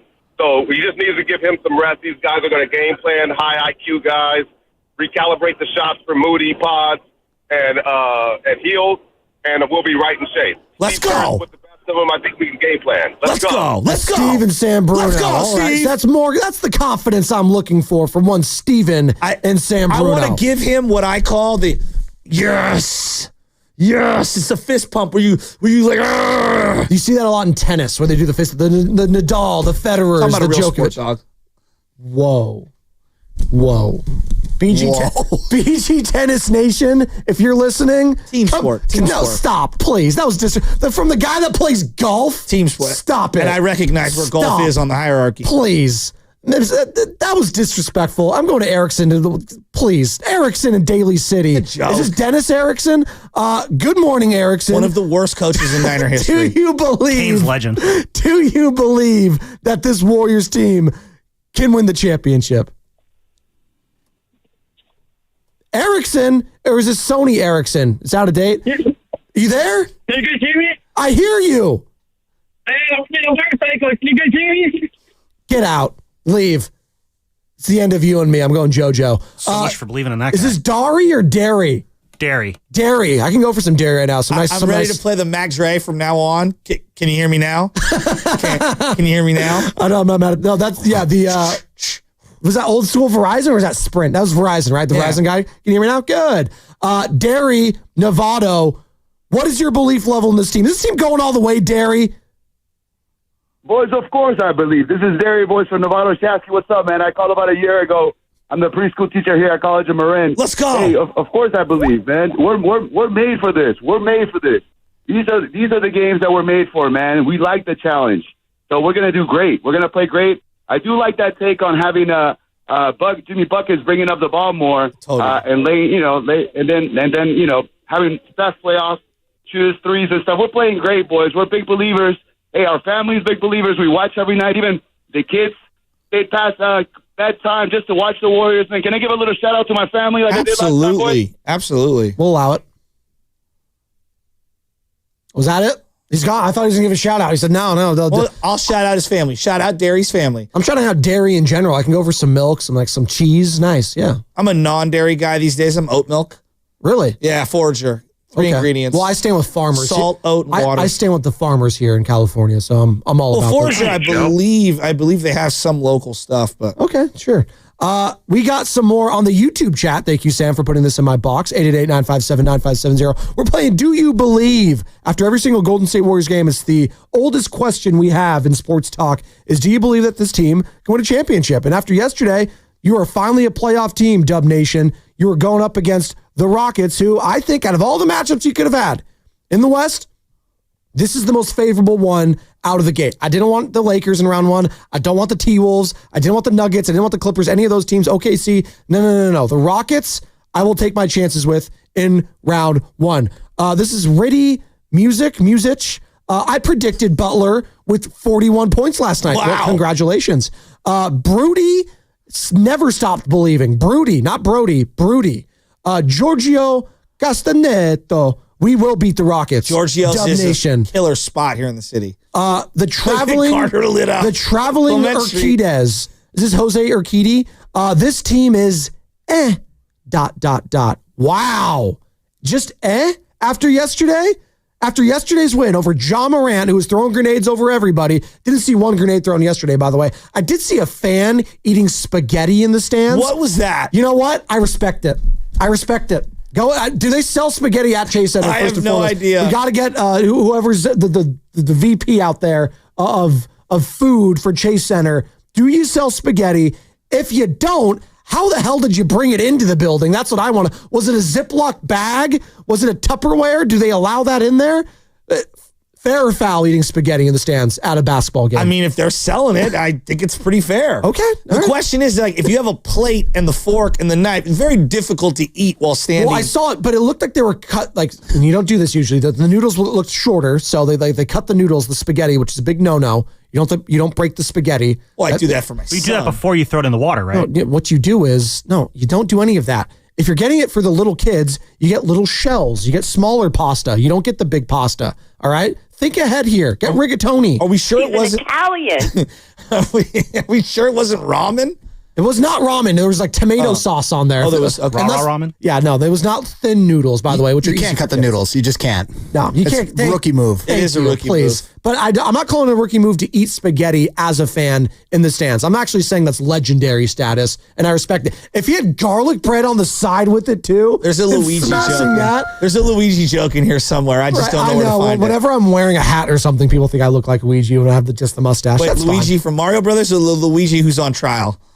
Shout Luigi for a boy. Yeah, no, not stop. What's his name, Mangione or whatever? I don't even. That whole thing is just craziness to me. I'm only worried about the Warriors right now, not Death Row Records, who you will be facing though, Ime Udoka and Suge Knight in a couple days' time on Easter, and that was Do You Believe? And I think people are believing a little bit now. I think you've officially shifted, from you're relieved to now you're believing. You've gone from relief to belief finally, Joe. Jimmy Butler has completely wiped away any doubt that I have in a closeout game. He's a guy that I know is just gonna bring it. I told you. Straight up bring it. I told you he was awesome. When they traded for him, that's the guy you look for. I love Steph. I love him to death. He is one of the greatest players in the history of the sport. You can't do it by yourself. Michael Jordan, the greatest player of all time. He needed Scottie Pippen, and we saw his son yesterday, who looked pretty decent. We've seen Kobe. He needed Shaq. We've seen Steph needing Durant at times, or an Andrew Wiggins at the very least, who was incredible in that run. I think Durant needed Steph, and Steph needed Durant. I think they go back and forth. Every single LeBron needed Dwayne Wade. Yeah, of course. So everyone needs something. Magic and Kareem.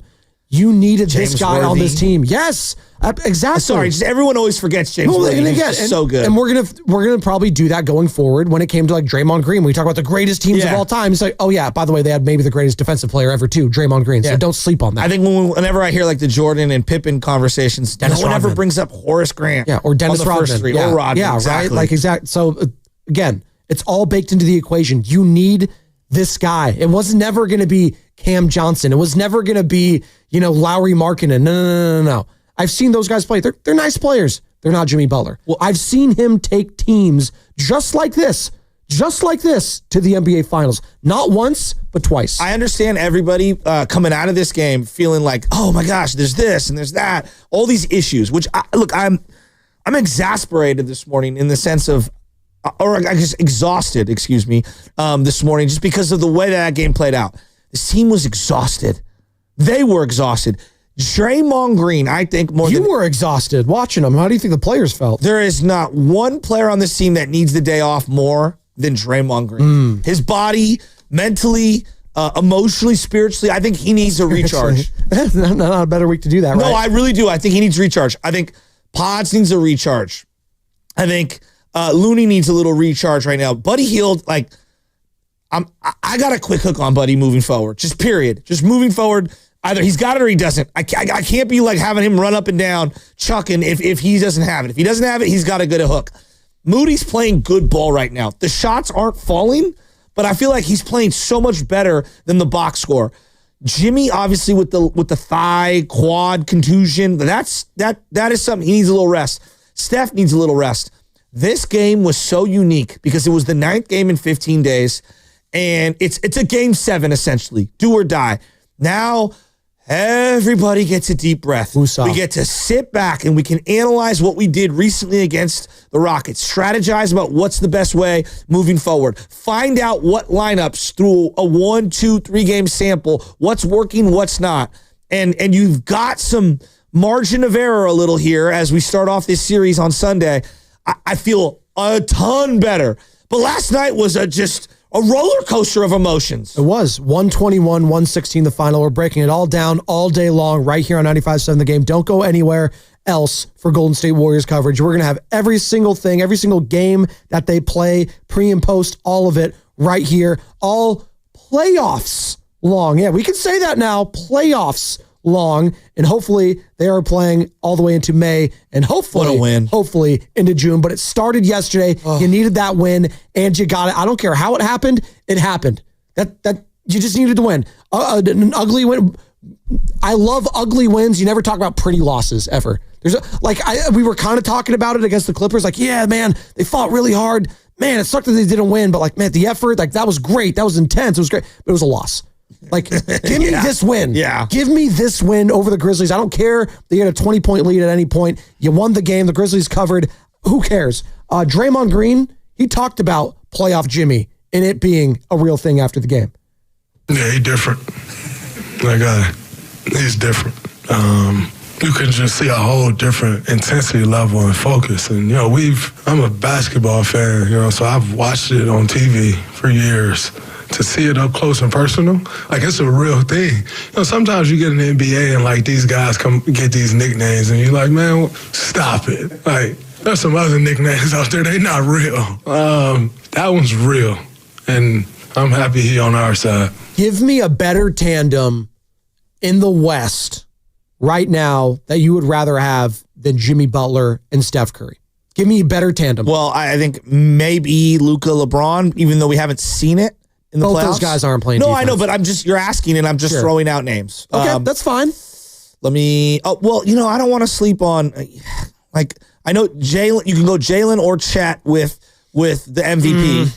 I'm going Steph and Jimmy, but okay. I hear you. What about Julius Randle and no, you just said Julius Randle. Continue. Oh, okay. I'm just. I know. I'm just. No. You're playing the extra. I'm not playing the game. I'm not dismissing you. What about Jokic? What about Jokic and Jamal Murray if he's healthy?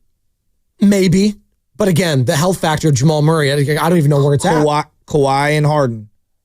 Good one. Harden hasn't really been there as the number 2 guy, though, before. We just saw it. I know. One game. Let's see how their health hangs up. Can I recalibrate after a series? Sure. All right. But that's the confidence I have is what I'm saying. In the West, I think those 2 guys, they're right at the top. I think outside of Luka and LeBron, I think I'm taking these 2 guys right now. Those are the only other 2. And look, I feel like we've kind of buried this. Bury it. Steph had 15 in the fourth quarter. He did. He was insane. 15. Again, 37 points for him. Perfect from the free throw line. The shot efficiency wasn't there, but him getting to the line and getting calls. And by the way, you look up at the box score. He led Golden State with rebounds yesterday too. 8 for Steph. I thought he did a really good job scrambling on the loose ball. I told you the other day, our guards have to rebound, period. That on this team, they have to. But in a lot of cases, deflections and second chance opportunities, it's about effort and just being in the right spot. And I thought that Steph really, and Moody too. I don't want to sleep on Moody. I thought Moody was in the right spot a lot of times, hustling, diving on the floor. I love the effort from some of these guys yesterday. You know what I love right now too is the way that these guys are talking about each other after the game and how they're just constantly gassing up each other and being each other's hype men, which is a big mental thing. And that rubs off on the younger players because you need confidence right now. Mm-hmm. The last thing you need is one player to be unsure of themselves, which brings us to the Jonathan Kuminga discussion. At some point, he's probably going to play in this series, and where is his mentals going to be at? I don't think I could say probably going to play. I have no idea. I think he's going to play in this series. If he doesn't play at all, then that's So I was shocked. Yikes. Couldn't. I honestly, I'll be real. Again, I'm not here to say he's a superstar. I was shocked he didn't get a minute yesterday. I thought they were searching for somebody to give him something, and I would have given him a minute to see if it works, and if it doesn't, quick hook. Well, Draymond knows or thinks that he's playing in the Rocket series. Here is Draymond after the game yesterday talking about JK. He'll contribute. He's great. He's getting his work in. That's all you can do in that situation is get your work in. And he'll be meaningful for us in that series. I have zero doubt about that. I think the challenge for him is to stay mentally engaged, as is for anyone in that situation. But I have zero doubt in my mind that he's going to help us in this series. So I he actually will 1,000%. You're good. Sorry, I actually think the other guy that I would try in this series, and I don't want to get too ahead because I want to react from last night. TJD. Trace Jackson. I think they need some athleticism in this next matchup, and I don't know if Looney's going to be the guy, going backwards, defending the rim. The Şengün's of the world. I think you're going to have to use TJD's 6 fouls in this one. I'm not saying 20 minutes a night. I think he's a 5 to 11 minute a night guy, and I think Quinn Post is a guy that's going to get run in this one. You want to stretch out, like part of Zach Edey yesterday is you want to get him out of the paint. You want to get that big body, defending on the perimeter. You want him stretching out. I need Post, and I think you're going to have to sprinkle in Gee and TJD, and to me, this is an all hands on deck series. 3 of their last 4 games, so not the most recent one against Houston, but prior to that, Kuminga against the Rockets, 20 points, 33-23. He does like playing against the Houston Rockets in his career. So, again, is he going to be playing, 20-plus minutes in these games? Probably not. Probably not. You know who looked... Okay, and Jimmy was spectacular last night. They don't really have a guy to guard Jimmy. This Rocket team does. All their guys. Yeah, and the last time they played the Rockets, Jimmy looked really unathletic in comparison to Jabari Smith and Amen Thompson. And again, and that goes back to the rest, right? Because they were coming off that gauntlet of the Grizzlies, Lakers, sure, I'm Nuggets. just telling you what my eyes saw in that last game. Fair point. He was awesome last night, and it was a favorable matchup for him.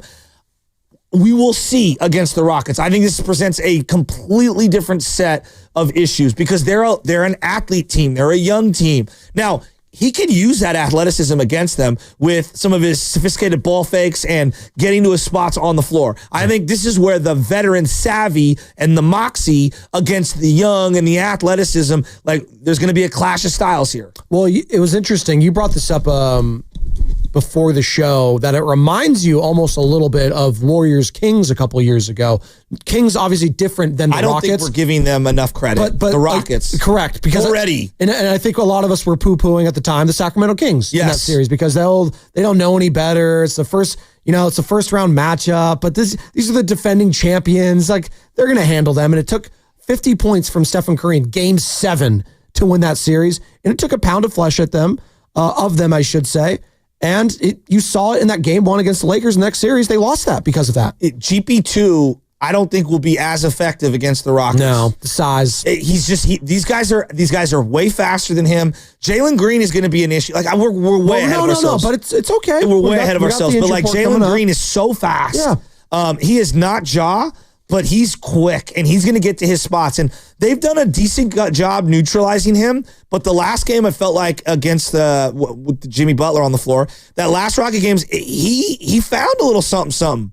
I think he's an X factor in this series. I want to gauge the confidence level of Dub Nation right now after this win, because this was the first win you've ever had in a play-in scenario.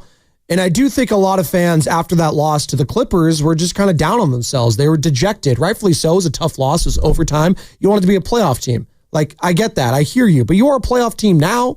So, and you're playing the Houston Rockets, who, again, we were all talking about it without talking about it. I brought it up to Slater a couple weeks ago. Anthony Slater, 95.7 The Game Warriors Insider. I was like, hey, Slates, it's not the worst thing if they play the Rockets in the first round and you're a playing team and you win that game. And they're like, yeah, but you're playing with fire. You don't really want to do that. I was like, well, you're here now. Like, this is the best. Like, let's take a step back, guys. Yes. This is the scenario we all wanted. Was it not? This was the scenario everyone now that wanted. We're here, I will grant you that. But would you also meet me in the middle and say, boy, it was a stressful, exhausting way to get here. Sure, it was. But now you got 4 days off. Thank God they did it. Like this is the path that you want, though. You're probably this right. This is the path that you want. But can I also say this? This is not a cakewalk. No. The Rockets are they are ready for a fist fight. And this coach, I feel like, does understand what you like to do well. I think this is a much more difficult. Anybody saying Warriors in 5, even Warriors in 6, this will be a bloodbath. This is the most difficult group of Western Conference opponents in the playoffs that the Warriors will have faced in the entirety of this entire run. I'm ready to say yes. It's in the entirety of this entire run. The bracket, this is the toughest bracket, period. Also, is there a coach that wants to beat you more than Ime Udoka? No, there's not. Ime Udoka, JJ Redick maybe. He's going to be wearing, if he's wearing... I know, you hate him though. JJ Redick? You hate that. You hate that guy. No, but I'm talking about Ime's ready to choke you out, punch you on the floor. Oh, do you actually dislike Ime Udoka, or you just think he's... No, I'm scared of him. Okay, see, there's a fear factor there. So if I was doing cross sport, every head coach, every manager, whatever, it's Dan Campbell and it's him in terms of guys I would never want to cross. No.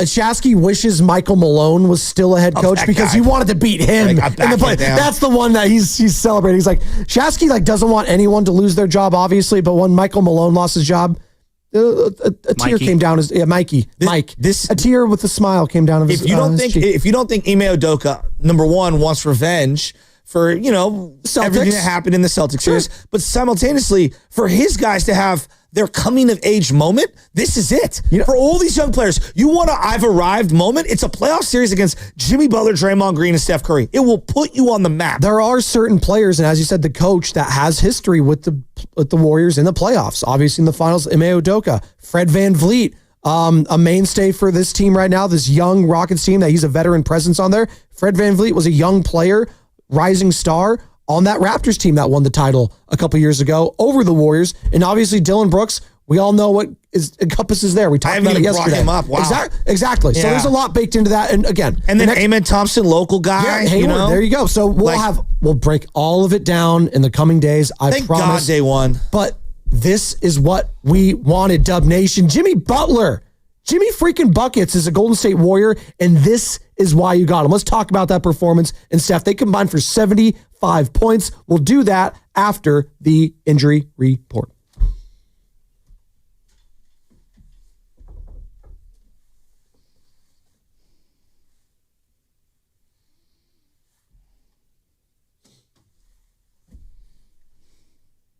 The play-in tournament continues tonight with the Mavs and Kings in Sacramento.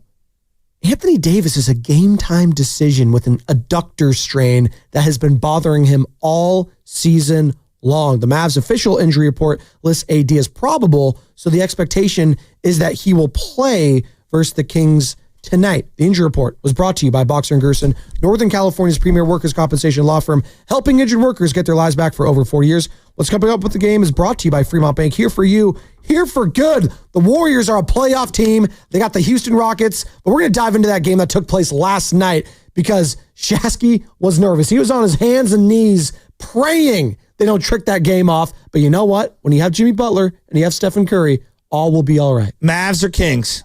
Right now, I would probably lean towards the Kings winning that game. I'm rooting for the Mavs. I'm rooting for Clay. Kings. On 95.7 the game.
Spins away from Bajewski. Went for a steal. Ball goes to Jackson Jr. Cut off. Knocked away by Butler. Butler's got the steal. He accelerates by Bates to the rim and dunks it. A two-hand slam. 79-72. Memphis will call a timeout. Jimmy Butler put on the afterburners there. Certainly did, Tim Roy. And Kevin Harlan right there on the Jimmy freaking Butler call, who was on call last night for TNT. Jimmy. Where's my sandstorm? Where's my Darude sandstorm? Give it to me. Come on, I need it all. 121, 116. Thank you. The Warriors have finally done it.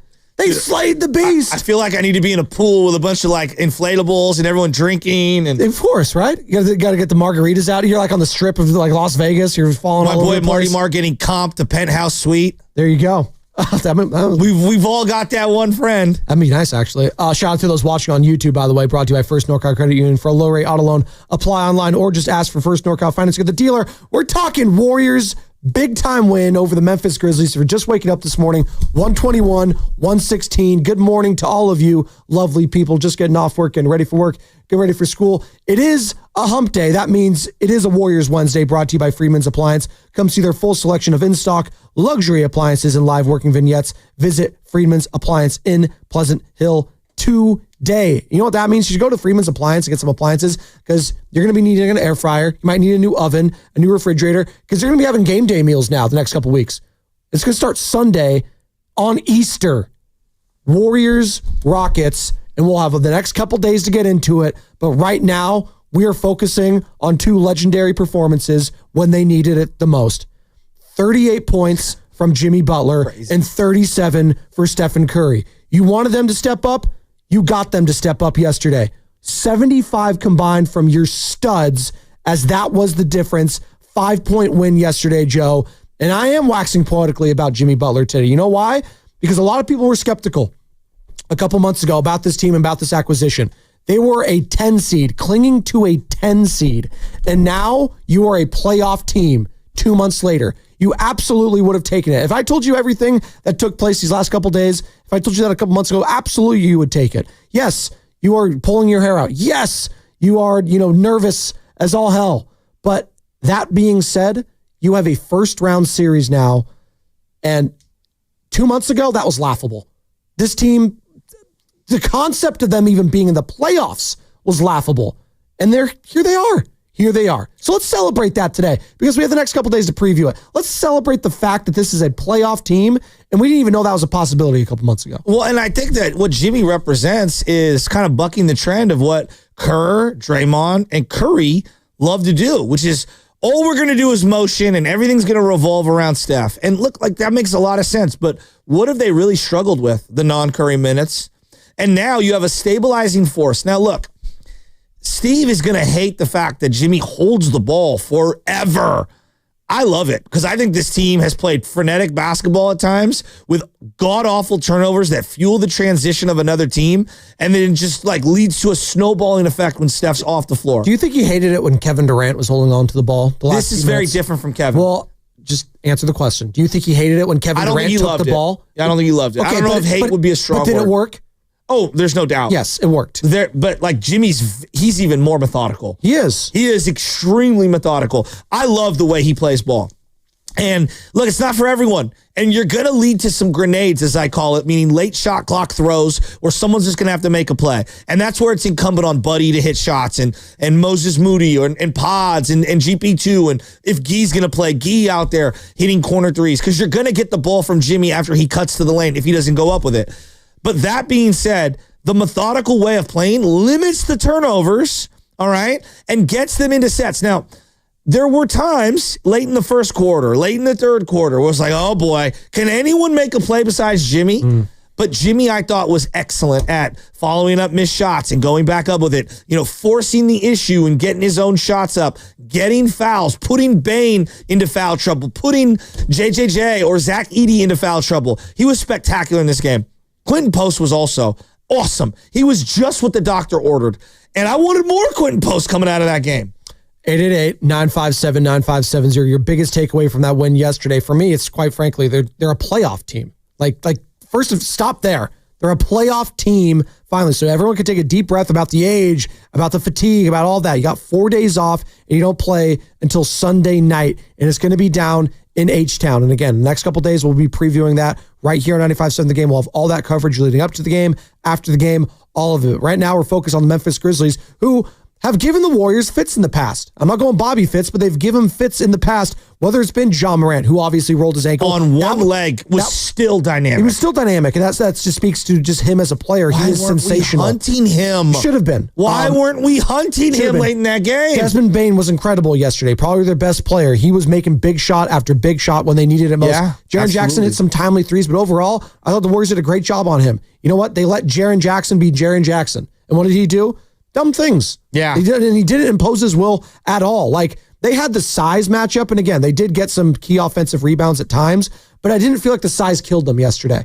It didn't kill them yesterday. Now, you know, the boneheadery from the Warriors in the last minute almost undid them. We can get to that at some point. Draymond Green, like, quite frankly, like, Dre had the assist numbers. I thought it was a very subpar Draymond performance. This was a bad matchup for him. Not every matchup favors every player, right? No. Like, there are games that were like Jimmy. Look, we'll see against the Rockets. I think it's a tougher matchup against the Rockets for Jimmy specifically. Might be for Steph too. But against Memphis, they really don't have a guy that marks up Jimmy. Same with Steph. Like, no one can really touch Steph yesterday. Especially when you have Jalen Wells was out. Exactly, right? Yeah. And so it was a favorable matchup for them. But it was not a favorable matchup for Draymond Green, who had a triple-double last time they played. Remember, everyone was talking about the Steph 50-point game, but Draymond, last time they played in Memphis, he had a triple-double. I don't think he was comfortable shooting. I think he was tired. I think defensively, he got put into some kind of crummy switches that were exploiting him. And Zach Edey's a beast. Like, he's not a good player yet. He's solid. He's a rookie. Yeah. But he's a beast, and he's a load, and I think he's a difficult matchup. So if you're going to have Zach Edey out there, you've got to exploit him on defense, meaning offensively, you got to make him pay for it. And I thought, Draymond struggled to find a shot, and he wasn't comfortable going to the rim. Fine. That's where Quentin Post came in. And I thought Quentin Post did a great job of stretching JJJ, stretching Edey, and making them punish for switching and sagging. 888-957-9570. We're going to go to the lines here in a second. Rad, Josh, all of you, we'll get to you in a second. But I love this and this mindset from Draymond Green after the game yesterday, speaking to the media, because he's not satisfied with this. Like, if you pull the players, they're like, this isn't like, it's a play and win. Great. Yay. No, they have much bigger thoughts and goals on their mind. And Draymond Green reiterated that yesterday after the game. Our goal is to get to the playoffs so we can make something special happen. It's not necessarily just to get there and the job's done. We know what it takes to win at a high level, so that's the focus. But, yeah, the goal is to get to the playoffs and win, so it's good to be here. And part of that goal is to have the other guys step up, like Quentin Post yesterday. 22 minutes, 4 of 5, 3 of 4 from beyond the arc, 11 points. Gary Payton, what did we talk about yesterday leading up to the game?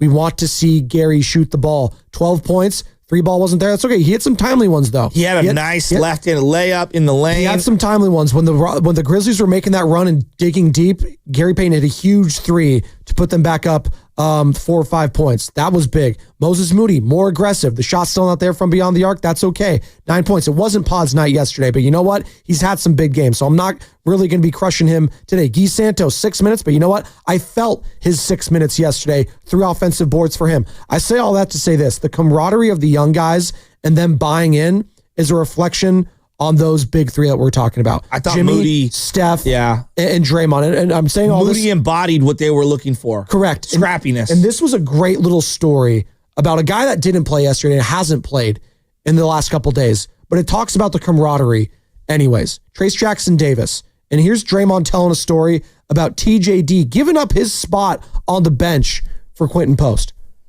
Trace Jackson Davis did something on the bench today. He didn't play in the game.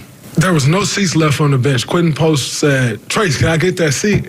And Trace just got up. And a part of me was baffled that he got up for the rookie, because the rookie, if there's no seat, you sit on the floor. He just got up and gave him the seat. And I walked over to him. I said, that's one of the most selfless things I've ever seen a teammate do, because 99% of the time, you're going to be like, you going to go sit on the floor, Rook, or go find a seat somewhere else? But he knew he wasn't part of the rotation, and yet the rookie was. They're playing the same position, and he got up and just went, he literally got up and went and stood in the tunnel because there were no seats. And so I just wanted to put that out there because that, to me, like, that's why you win games. It's chemistry, it's selflessness, it's togetherness. And I just thought that was a huge moment, and nobody else saw it except us three. And so I wanted to share that because I thought that was a really big moment for our bench that, you know, you can make him sit on the floor and nothing happens. Or you can get up and boost confidence in him and he go back out there and hit a three. And I thought that was special. Pretty cool story yesterday after the game. It is a cool story, but I guess my question is, why don't we have enough seats? I was actually just thinking that towards the end. Why do these guys need to, like, I love they sell the other two seats down near the end. I love all the assistant. And I'm like, why are we doing that? I love all the assistant coaches, but are they more important, or like your 7'2" guy that like clearly needs to rest? Like I love you, you know, DeMarco. Like, but why isn't Quinn supposed to have a seat? I don't get What it. are we doing here? I don't get it. But again, it speaks to the camaraderie, like of everyone buying in, even the guys that are getting DNPs. Like, I think a lot of fans, we've already had a couple voice their, you know, their concerns or, you know, their frustrations. Jonathan Kuminga getting another DNP. And there's going to be moments in the series where they're going to need JK at times. What's the minute allocation? I don't know. But I think that was also Draymond's way of saying this entire team from top to bottom, from all the guys playing, the guys that aren't playing, they're all bought in. And that was something a couple months ago where there was question marks about it, quite frankly. Getting in Jimmy Butler, given everything that happened in Miami, everything that took place over there, we're adding this guy to this locker room, this barely 500 team that's a 10th spot in the West. Yeah, that's great, Jimmy. You did that with Miami. You were a number one, but that was the Eastern Conference. This is the West. You're not that player anymore, probably. Yeah, we got Steph. Like, I don't know. Is this going to work? Is this going to work? It's worked. It's worked. No, it's been spectacular. And he got them where I didn't think they could get, into the playoffs. And that's the big takeaway today. And I thought he was a huge, like, obviously Steph's fourth quarter was spectacular, but he was a huge part of why that game was where it was at. I had the feeling they were going to lose that game the whole fourth quarter, the way it was going back and forth. And I'm going, you're going to lose this game with Ja on the bench? Yeah, Really? see, I thought the moment that ankle injury happened with Ja, that Memphis probably wasn't going to win But that they game. were galvanized. They kept fighting back. I know. They took blows and then delivered blows. but I was impressed. But you saw the ankle hurting him. Yeah, like some of the turnovers Ja was having late. I think that was a direct reflection of that ankle injury. And like the fear factor I felt of Ja having the ball in his hands was gone. That I would agree with. And that's a big deal because that is a guy in the last 2 minutes that can torch you, that can win a game. There's no doubt. And that's a big part of what happened in that game. Yeah. I'm not calling it an excuse. No, it's not. That's just what happened. Exactly. And these things do happen. It's ball. I mean, this is a lucky break. Lucky is like, the Warriors had a 20-point lead even when he was healthy. So I'm not saying luck had anything to do with it, but that happens in given series. He had like 18 and a half. He did. I mean, he was awesome, or whatever he had, 16 and a half. Like, he was awesome. Duh. The Warriors have a better chance of beating them with a hobbled job. Yes. No question about it. But Desmond Bane was their best player, to your point yesterday. For the Grizzlies' best player was Desmond Bane. Wasn't JJJ, wasn't Ja, wasn't any of those. It was Desmond Bane. He was sick. Awesome. And the ball just kept and finding you've always him. been on him. He's always been one of your favorite players in the league. Yeah. I think he's a guy that would look great in a Warrior uniform. Yeah. Like, quite frankly, a stretch three. Like, yeah, he's nice. The playing's so weird, though, right? Because, like, my dad had this belt, and bear with me on this metaphor, all right? My dad had this belt. It was this ratty old belt, all right? And we would beg. I can't find the Tom. We would beg him, like, Dad, get rid of the nasty old belt. He loved the belt, right? And in this scenario, the belt is with all the little notches on it, right? That's the playoff gauntlet to get to the belt buckle, which would be the title, right? I'm with your dad on this, by the way. I like use up my belts too, like leather ones, and just like what are you doing? They're $15. Just go get a new belt, I know, right? Exactly. Like and the belt's still working though. Yeah, right. Exactly. And so if each knot that was at the manufacturer, right, where you would put the belt in the loop or whatever based on the size of your pants, like if that was a round in the playoffs, by the time you get to the buckle, that's the championship. My dad lost a bunch of weight and he kept the belt, okay? And he would take a knife and create a new notch. I don't do that. To put the belt. It's like, Dad, at that point, buy a new belt. But that's kind of how I view the play-in, right? We've cut this little knife into the belt and we created a new notch that's not a part of the regular part of the playoffs, but it's in the path to the belt buckle, which would be the championship. And so I have very odd emotions this morning. I'm thrilled that we're in the playoffs. Right. I'm also exhausted by the path it took to create a little notch in the belt with our little knife and just create this thing. And it's like, all we want to do is get to the belt buckle. I don't even know if we can make it that far, but Jesus, it feels a hell of a lot better just being on the track. It is Holy Week. Passover. Shout out. Rad is in Daily City. Let's Miss go to you, some of these Dad. calls. Yeah, absolutely. Love do, ya. We do miss you, Pop. He was up there. That was a Pepto-Bismol dad in the chair by himself upstairs. He is upstairs right now. No and he was doubt. watching that game, and he's watching us right now. And you know what he would has love? The tons. He would The love tons. Jimmy Butler because he loves players that play strong Right. around the rim. It would drive him nuts when Wiggins would, like, for lack of a better term, just go up soft. Yeah. And it would drive him nuts. And that's why he was always big on Kuminga. Like, at least he's like going in hard. He would have loved watching Jimmy Butler on the Warriors. By the way, we are coming to you live. Not a doubt in my mind. Live from the Laughing Monk Studios. Laughing Monk, righteously brewed here in San Francisco. Rad, Daily City. Let's kick this thing off. Big win last night, Rad.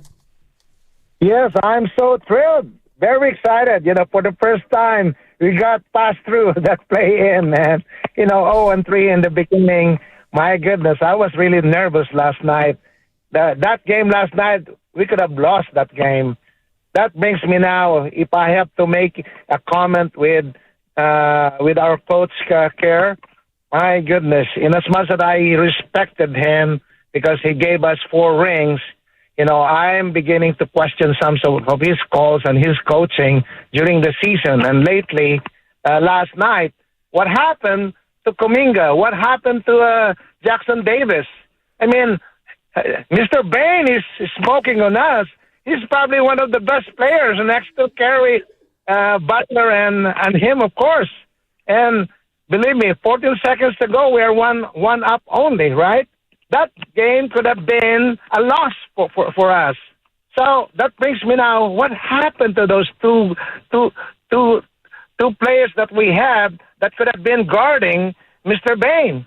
Yeah, that's all, But let's celebrate. There you go. Congratulations. There you go. Yeah, Mr. Bain. I love that name.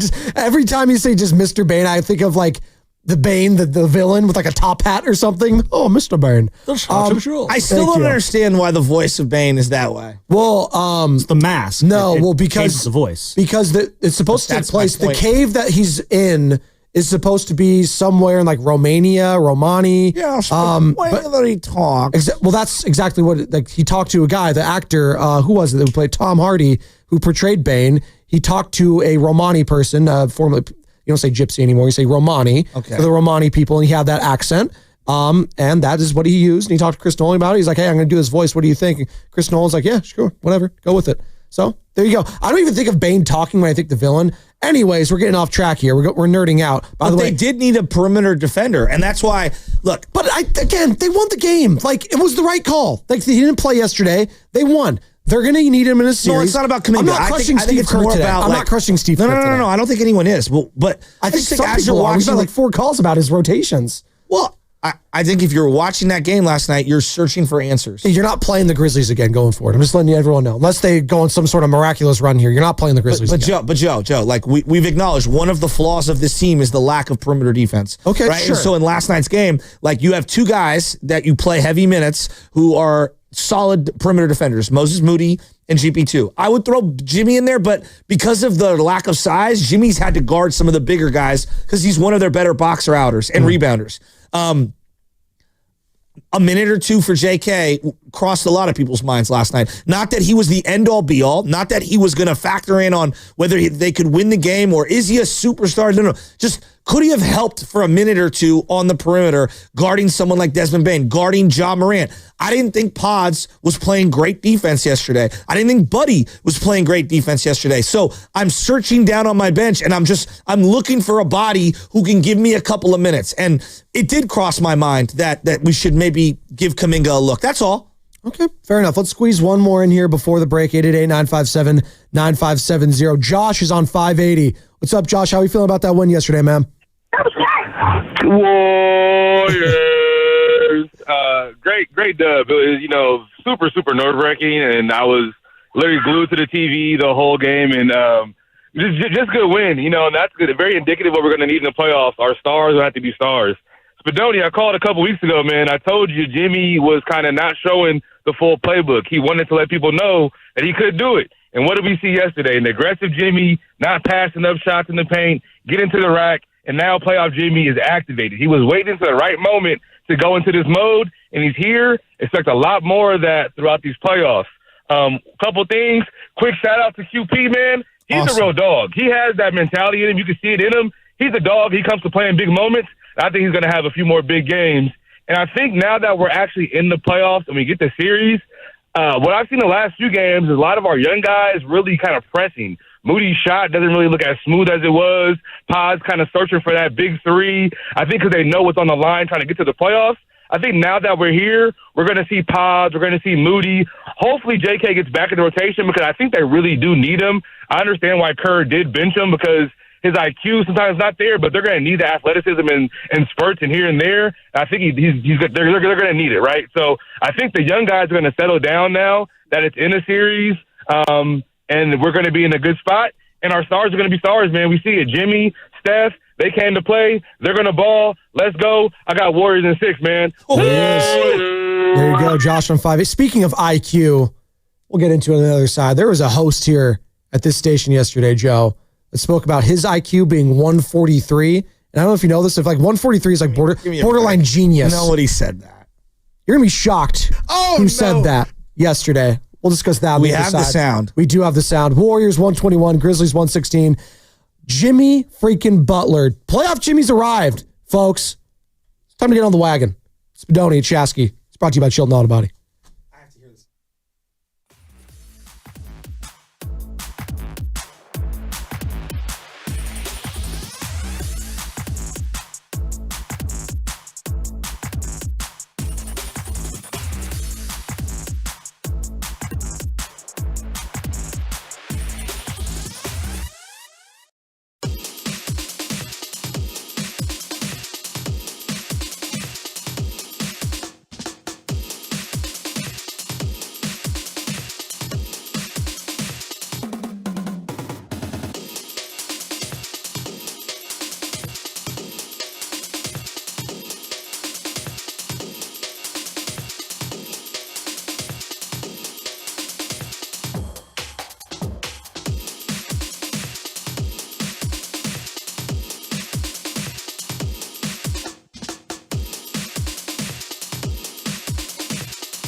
it through with the right hand. 51-35. Warriors had their largest lead. A little elevation sensation for Moses Moody. And another timeout for the Grizzlies.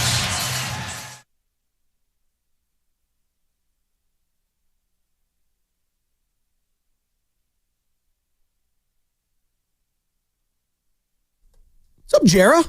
Tim Roy on the call right here at 95.7 The Game. 121-116, where we've been reacting all day long. 75 points combined for Stephen Curry and Jimmy Butler III, who Jimmy called Steph yesterday. You hear that? We were talking about Bane, Desmond Bane. Jimmy called Steph Batman yesterday.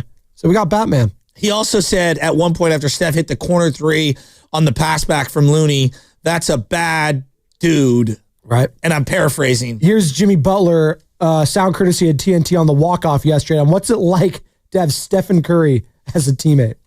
It's real. I'm telling you, that's a Batman if I've ever seen a Batman. Always coming to save the day.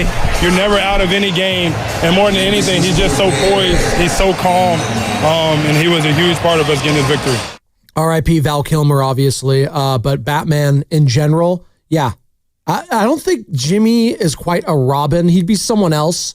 Not Green Lantern. He sucks. No one likes Green Lantern. Someone else in the Justice League. That's cool. Superman? He's not Superman. He's someone. He's like an anti-hero, almost like a Deadpool kind of a guy. He's more of like a Deadpool. We'll go cross Marvel and DC there. He's more Deadpool. He's funny, a little edgy at times. You don't know where he's going. He's unpredictable. Maybe he breaks through the fourth wall, if you will. That's what Jimmy Butler is. But if you got Batman, and again, I'm taking this tandem over anyone else in the Western Conference right now. I dare you to bring up someone else that you're taking over these two. When they are on, when Steph and Jimmy are combining for 75 points, this team is going to be unbeatable. Now, it's not going to be like that every night. Who's going to step up around them? Is it going to be Moses Moody? Is it going to be Brandon Pajemski? It's going to be Quentin Post, baby. 11 points for him. Gary Payton. Can Buddy Hield have a game? Can he have a game? We're asking at this point. Is it going to be Jonathan Kuminga at some point? Maybe. Guy Santos, 6 minutes yesterday, had a couple boards. So it's all baked into the equation. But more importantly, Joe, you can breathe. They're a playoff team, and you got playoff action here the next couple weeks right here on 95.7 The Game. And you're excited to talk some Warriors, Rockets in the coming days. There's no doubt. That game had so many ebbs and flows last night. I mean, just thank goodness that Jimmy Butler and Steph Curry took control of that game late. And, Jimmy took a lot of control of that game throughout the full first three quarters. And then Steph kind of took it home. There was a sense of desperation and of loneliness that I felt every time the Warriors were on offense in the fourth quarter. Loneliness? You were lonely? Yes, Steph, save us. That's what it felt like. It did. Did it not? I did. Loneliness. Again, I was in that game. You guys were so emotionally invested in it. I was saying, you know what?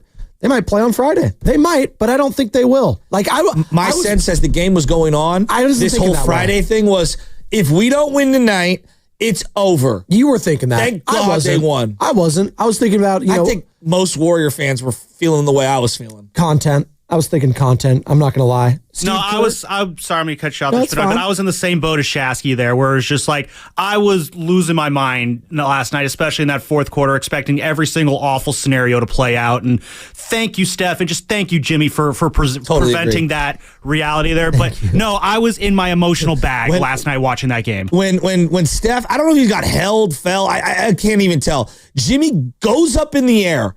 And it's late game possession, and goes to kick it back out. What to Steph. happened was Steph got crossed up on a screen from one of the Grizzlies players. He got tripped up trying to fight through the screen. Exactly. And he fell on his butt, and then Jimmy's already in no man's land. He throws it. He's like, I thought you were there. Yeah. When that pass happened, we were all thinking the same thing. Oh, my God, they're going to blow this. Yeah. And they didn't. They didn't. Thank God. 121-116. They won. You know why? Jimmy Butler. And you know what? Steve Kerr, you're talking about desperation. Steve Kerr also felt the desperation. It's a playoff game, even though it disappears into the ether, as we all know. There's no record of it, but it's a playoff game. And, I tried to downplay it a little bit before the game, but we desperately needed to win this game and get 4 days. Our guys have been basically playing knockout games for about 3 weeks, one high-level game after another. So to get this one, took 83 games, but we're right where we want to be, which is, back in the playoffs, and we've got a chance. But maybe most importantly, we get the time to rest and prepare because these guys need that desperately right now. Only took 83 games, but we're here. We're here. He said desperately multiple times, and I couldn't agree more. They were exhausted. Watching that game yesterday and everything baked into it and the fear factor and the nervous energy leading up to it, all the callers here, I'm nervous about this game. I think we were rightfully nervous. The way it played out, you saw why Memphis is a good team. But they're not a great team, but you they're a also good saw team. why they lost the game. Yeah, and you also see the flaws of the Warriors. You see all the strengths, and then you see all the flaws. That was the beauty of last night's game. 19 turnovers for the Grizzlies. Now, I put that partly on the Grizzlies, partly on the Warriors for playing good defense. It's always a mix of both, I believe. And for the Warriors, again, you mentioned that Jimmy Butler turnover, but the turnovers overall didn't quite kill him. 10 points, check that, 10 turnovers in total for them. And again, last game, Steph had 8 by himself. Well, they were more methodical in this one. Way more methodical. And they got down a little early, 9 points early in that game. They fought right back. And again, you talked about the closing end of the quarters. Like, I think the game could have even gotten worse for the Grizzlies had the Warriors not tricked it off a couple times at the end of the quarters, first, second, and third for that matter. But overall, I thought they controlled the game after that first quarter. They let their foot off the gas in the third. Ja gets hurt, even though he cuts it to single digits after that. Just at one point, doesn't he? Then he gets hurt, and then fourth quarter happens. All of that baked into it.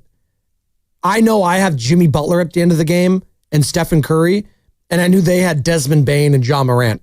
Like, that's kind of what happens. Last game, hey, Kawhi and James Harden, yeah, those are equals to these guys. That's why I felt so much confidence in that game yesterday. Even if they had to go against the Kings, if they had to go against the Grizzlies. By the way, a year ago today, the Warriors did lose to the Kings in the play-in. What a difference a year makes. A year ago today, we were talking about Klay Thompson, 0 for 10, didn't make a final shot in his Golden State Warriors career. Fast forward, we have Jimmy Butler now in a play-in, and what happens? He drops 38. That wasn't to diss Klay Thompson. I'm not saying that. No. It's just a year. What a difference a year makes. Contrast. Yeah. I came out of this game thinking that Steve, in this game and in the Clipper game, I didn't love his feel for what the team needed lineup-wise in real time. And that might be nuances. Joe, they won the game. Yeah, they did. They won the game. But I go back to the second quarter, and he had a couple of lineups where to my eye, it felt like he stuck with them a minute and a half, 2 minutes too long. He had Gee and Looney out there with GP2, Buddy Hield, and Steph, and they were struggling to get shots up. And it was not a good lineup offensively. And I thought that he went with it a minute and a half too long. And then you saw at the end, it's like, all right, boom, boom, boom. And a 5-point lead goes down to like a 2-point lead, or a 7-point lead at the end of the first quarter, a 12-point lead at the end of the first quarter goes down to like a 7-point lead. He has got to have a quicker hook and a better feel. And then late in the game, I didn't love going back to Podziemski at the expense of Moses Moody, who I thought was bringing more to the table than Pods. I thought his defense and his hustle and his rebounding and his size was needed. I thought Pods was over dribbling last night. Last night was a great example of, I know why you like Pods. He's a ball handler. He was over dribbling. Jimmy was your de facto point guard last night. Roll with Jimmy bringing the ball up the floor. Allow Moses Moody to be a slasher, a catch and shoot guy, and to play tenacious defense. You were matching up across the board. Pods didn't really have a matchup defensively. And so there were a couple of lineups I didn't love from Steve Kerr. And yeah, they won the game, but I bookmarked those things as, boy, in a 7-game series, riding with some of your guys for a minute and a half too long, you look up at the end of the game and it's closer than you look. See, I think there's one of two ways of coming out of that game if you're a fan, and I think I know where you are on this, but you can either come away from that game saying, wow, we just had Jimmy Butler and Steph combined for 75 points, and they got us that win we desperately needed, and we're in the playoffs now, and that's thanks to Jimmy Butler and that acquisition. There's no doubt I feel that way, but I'm also on the other side of, you got to get more from Dre. Well, that's you got to get more from Pods. I thought Moody was much better than his box score. I got it. If you're going to play Buddy Hield, he's got to give me something. What was the bigger takeaway, Dub Nation? 888-957-9570. Was it the fact that Stephen Curry and Jimmy Butler combined for 75 points? Or was it the fact that the others couldn't score at all, basically, outside of one Quentin Post and occasionally Gary Payton? Now, Draymond, I'm giving a pass. I feel like the 9 games and just the stretch of basketball he played for the last 2 months, he looked exhausted. And I think he, more than any player, even though Jimmy's got the quad, Steph's got the thumb, I think Draymond needs this time off more than anyone. So I'm happy. I'm thrilled. They got away, but there are some things they do need to tighten up. I feel both ways this morning. Kobe is in SF, wants to join in the conversation. 888-957-9570. It says here on the description, cheer him up.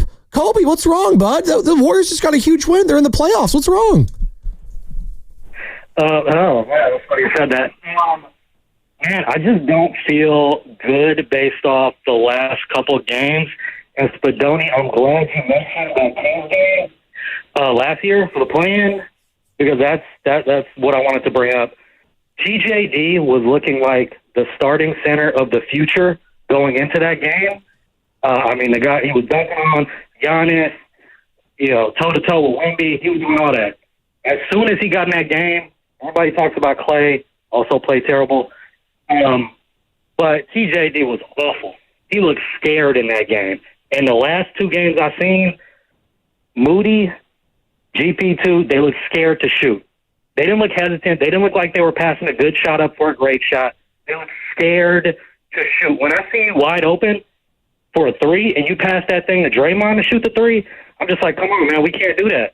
Like, I love Draymond. Shoot it if you open, but you cannot pass wide open shots because you don't want to take it and try to give it to Curry when 3 people are on him.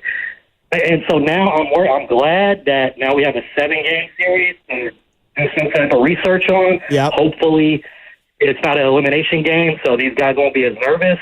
But man, it looks like we're about to be one and done. You know, it's funny that you bring up Thanks, the nervousness. Kobe. I felt that a lot of guys on the court wanted no part of taking a shot in back-to-back games down the stretch. But understandably so, when you have Steph and Jimmy out there making the shots they're making, like, I would honestly kind of defer to them too. Now, that being said, but Joe's wives are sagging off. You have to keep them honest. I understand. GP2 was so wide open, he could have ordered that spaghetti you talked about in the front row, eaten the spaghetti, and no one would have closed out on him. I can go for some spaghetti right now, 8:45 in the morning. Is that unhinged, Carter? No, but there's a reality of, like, too much. There's a reality of there's a shot clock that's in play. There are other people who are double and triple team. I hear you. If you create a wide open look, you do have to be able to take it. You have to be willing to take it. Not all of them. Do I want a wide open Gary Payton 3 shot, or do I want a slightly contested Jimmy Butler fadeaway?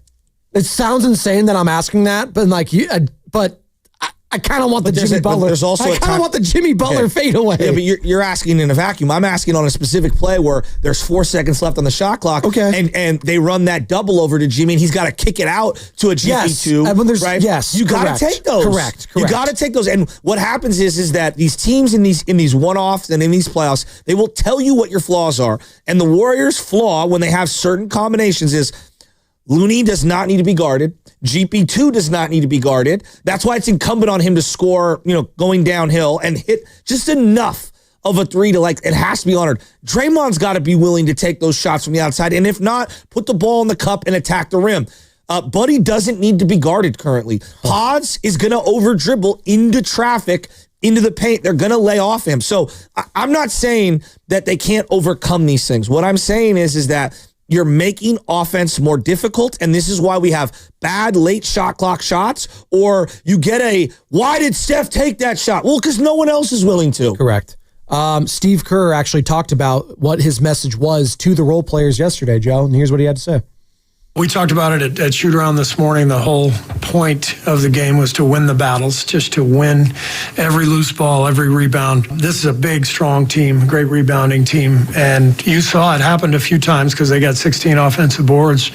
Edey had 7 himself. When they get an offensive board and they're kicking it out to Jaren Jackson or Desmond Bane, I mean, it's a wide open 3. And so the focus was really on scrapping and getting to every loose ball. I thought the guys really fought hard. Guy only played 6 minutes, but 3 rebounds. He was flying around out there.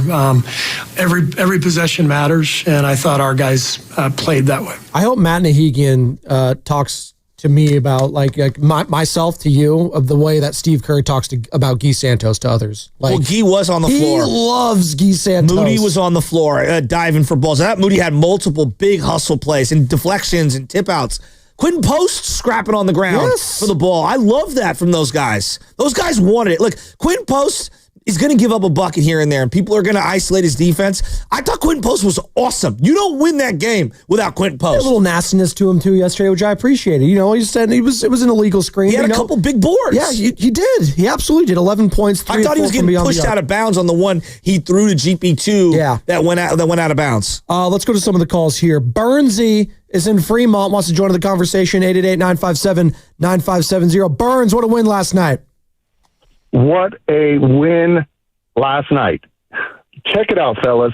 This is it, man. Warrior fans, stop it.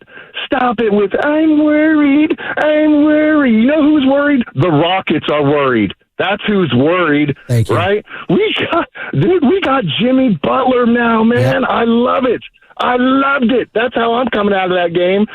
Old boy finally showed up. And he showed up since he's gotten here. But, we finally got to see a little glimpse of that playoff or play-in Jimmy. And it's just enough, Warrior fans. Check it out.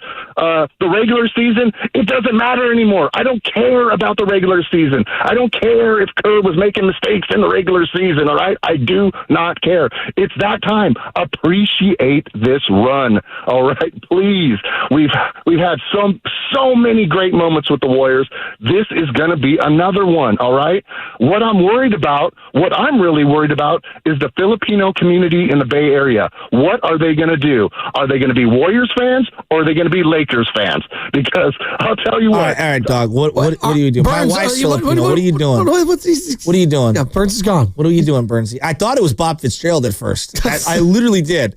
What are we doing? The Filipino community is fun. We love our Filipino community. First off, and I will say this. Yeah, I don't what? Michelle's mother and her uncle, they are diehard Warrior fans. There you go. And so are all my homies from back in the day at Reardon. I know they're all my boy Justin Boo and Chris Maggot, my boy Chris, the barber who cut me up yesterday. I got a ton of Filipino partners that are diehard Warrior fans. Day ones. Stereotyping Filipinos that they're only Lakers and Warriors fans? Come on, please. 2 of my kids are Filipino, so there you go. Both of them.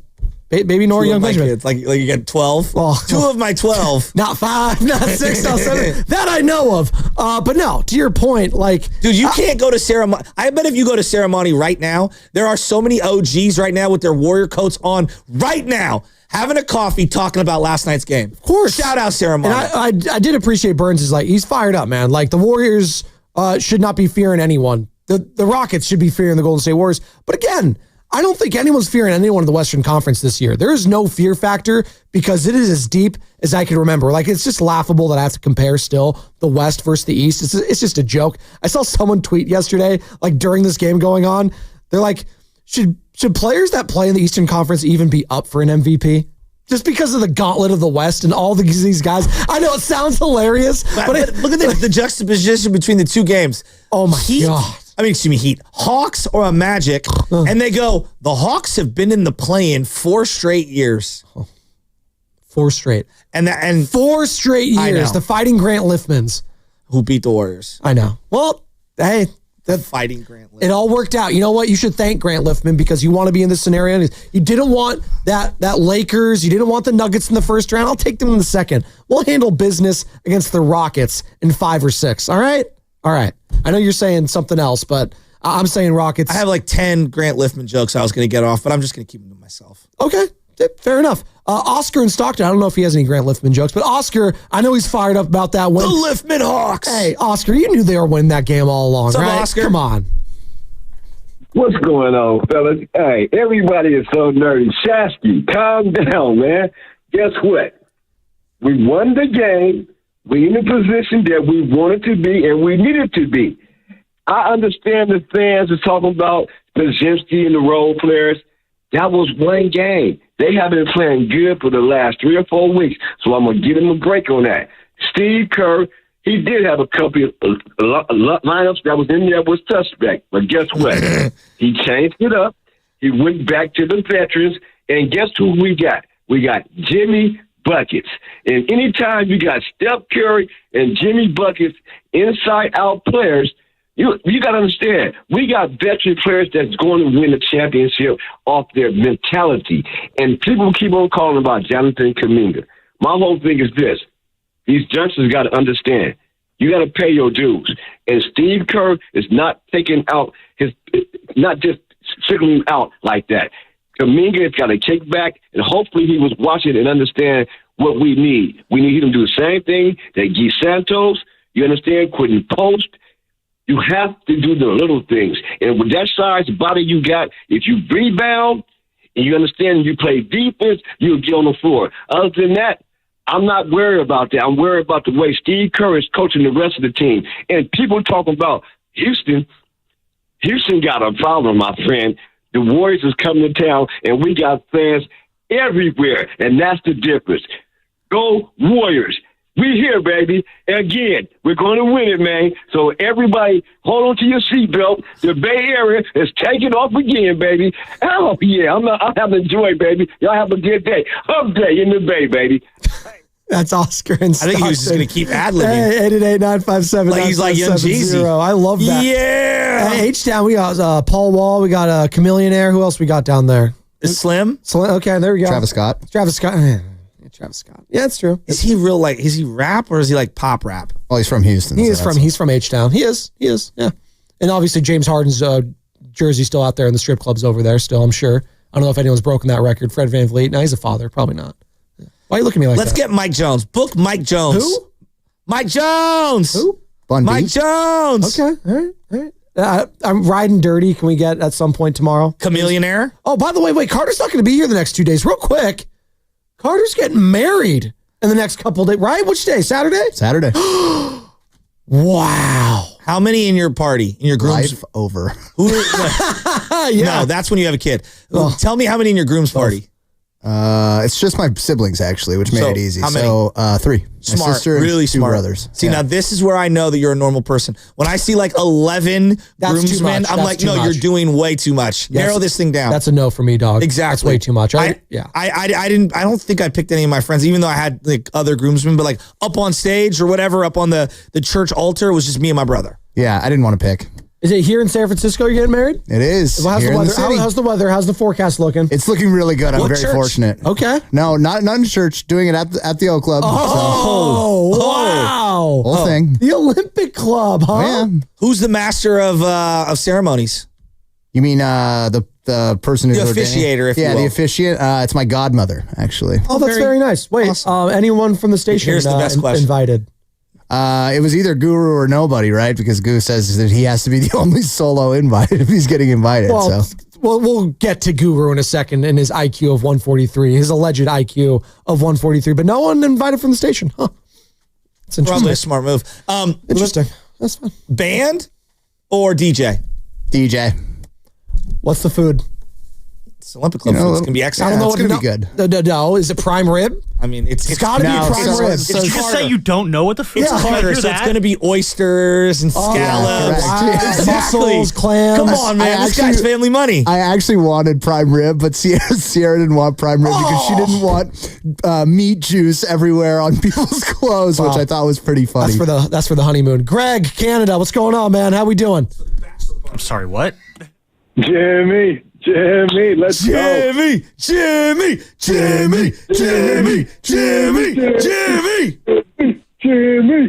Man, I'm so hyped. People, a lot of the pundits in the media, not you geniuses over there, but they're saying they didn't know if a 35-year-old Jimmy Butler could still do the old playoff Jimmy thing. I hope we hear the exact opposite today, but I just want to say that even though it was kind of an ugly ride, sometimes it gets you to the sweetest spot, and I think this is the best route you could go. You got Houston now, then we got to see the Lakers if they can get past the Timberwolves, and who knows even if we see the Thunder in the Western Conference Final. But I'm almost on Shasky where he said we could win a championship this year. I know you and Bonte were clowning him, but I really, really like the way that this team came together. And just to be honest, just the way that Steph and Jimmy turn up and they kind of just play off each other. Like Jimmy had 36 points in 3 quarters. Curry had 15, 17 in the 4th. They really do got that Batman and Robin vibe. They do. Hey, Greg, what part of Canada are you in? I'm in Scotia with Crosby and McKinnon and them. Oh, wow, the flex. Crosby and Nathan McKinnon. Okay, not mad at you. They're going to go Crosby, Stills, and Nash. No, they were no. from like somewhere else. No, he's talking about Sidney Crosby, maybe the greatest player of his generation, and obviously Nathan McKinnon. Can you be if Ovechkin's there too? Well, he has more Stanley Cups than him. I think it's just asking. I don't know. Well, I think that is the question, though, right? It's between those two. I'm more of a Sidney Crosby guy myself, but hey, Alexander Ovechkin, that's fine. Okay. That's fine. Do you like? It's the Steph and LeBron argument. Do you like the rings or do you like the longevity and like the stats? I don't know. Some people will take Steph over LeBron. They have the same amount of rings. So I'm just hey. And if he gets one more this year, it's one more than LeBron. It'll be the first for Jimmy Buckets. And you know how that happens? Happens on Sunday. It starts there against the Houston Rockets, and it started actually last night against the Memphis Grizzlies. Ja's gone. Actually, he's not gone quite yet because they do have to play potentially the Kings or the Mavericks, but that ankle. I still don't understand how that was a foul on that play. Well, so he landed awkwardly on, Buddy didn't reach out. Like that was it's like the kick out of the legs where the thigh hits. It's not a foul. I'm just telling you, that's what they call. It's not a foul. And like they reviewed it, I would have picked that foul up. Well, they don't. I did not think that was a foul. Pick that foul up like it's a flag. That would be funny. They reviewed it, did they not? To see if you landed in the landing zone. That's not a foul. If they threw a yellow flag just at the player instead, that'd be so much better. Shout out Lomas Brown. That was not a foul. It was ridiculous that he got to shoot an extra free throw. Well, he made the basket. They reviewed it. That did not need to be a foul. That was a terrible call. I don't know. It was kind of like a bad look when I heard like it was Ja laying on the floor and you see like the ankle roll horribly. And there was just booze in the crowd. Get up! No, time out. Stop milking it. If I'm contesting your shot, and look, if you look, Buddy doesn't leave his feet. He's standing there like this. And then Ja does some crazy kick out and then just happens to accidentally fall down and tweak. It wasn't like the Zaza one on Kawhi. That, no. It was, look, it was questionable. It was egregious, whatever. Somewhere in the dirty. It was dirty. That was a dirty play. This, he literally went like this and Ja landed. That happens. That's, you know what that was? Basketball. Like that was not some, you need to get a free throw shot and a foul. Like, no, I thought that was terrible. 888-957-9570. Ja Morant goes down. That was a 1-point lead at the time for the Warriors. And then, you get a couple more buckets, get some turnovers. But eventually, the Grizzlies did take a lead in the 4th quarter. On the 3. Desmond Bane was en fuego, by the way, in this game. He was sick. Get that man a Warrior jersey in the next 2 years. I want him. How do you want every single player? You still want Kevin Durant, too? You're going to get all of them? You're just going to every single one? Kevin Durant could probably sign here for the minimum, right? He's smart. Yeah, no, you fell for that on April Fool's Day, which was 2 weeks ago. You fell for that, too. I believe that I will always fall for Kevin Durant. He knows that. He's the one that I will always go back to. You know Stephen Curry, who he's falling for? It's Jimmy Butler. You never really know. From my standpoint, you have belief, like in your, you approach every day with the goal of, especially where we started when the trade happened to get here, like knowing how long that road was going to be, how tough it was going to be. That first game in Chicago, everything felt pretty, natural, and there was a smooth transition of what our team looked like post-trade, and that was a great feeling. And then we just kind of kept that rolling. I forget what our record was at a certain point when both me and Jimmy, or when Jimmy played and when we had our quote-unquote full team. But, winning produces more confidence and more energy, and we've been riding that wave for the last 2 months, even when we've had some slip-ups. Like the San Antonio game, the Houston game, like nobody panicked. We knew we didn't play our best, but nobody was panicking or feeling like we didn't have what it takes to, it sounds crazy to be a 7 seed, but that seemed like a long way away 2 months ago.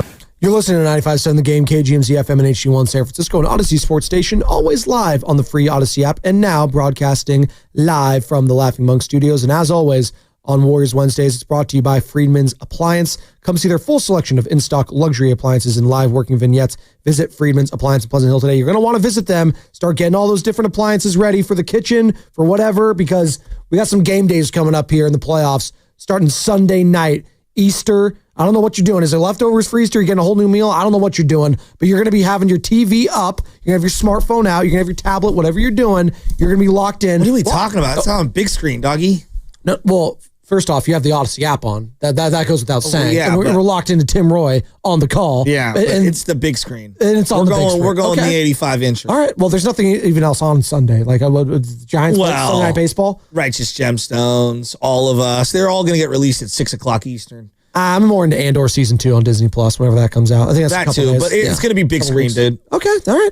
What are you rocking with? 75 inch? What? No, I got 85. 85? Yeah. Okay.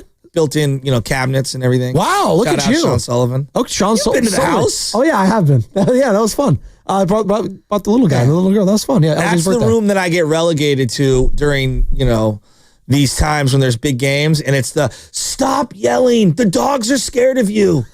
Still? They haven't adjusted? Oh my God. The little dog goes under the couch while I'm yelling at the TV. Oh my God. They're not built for playoff basketball. And then I cranked up the noise machine for LJ, the white noise machine. Yeah. Cranked it up to the loudest it possibly could be. To fade Even out. he started crying when Pods got subbed back in 4 minutes ago.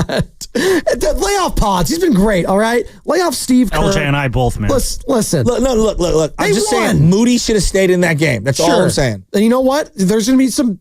Hey, what? Just because they won doesn't mean we don't have notes. This is what I'm going to say right now. The guy has lost one series in the Western Conference in his career. One series. I get it. He was 0-3 in playing games prior to yesterday. We're not talking about that. But we're in a series now, all right? He has lost one time in the Western Conference during a series. Put some respect on Steve Kerr. Right, Draymond?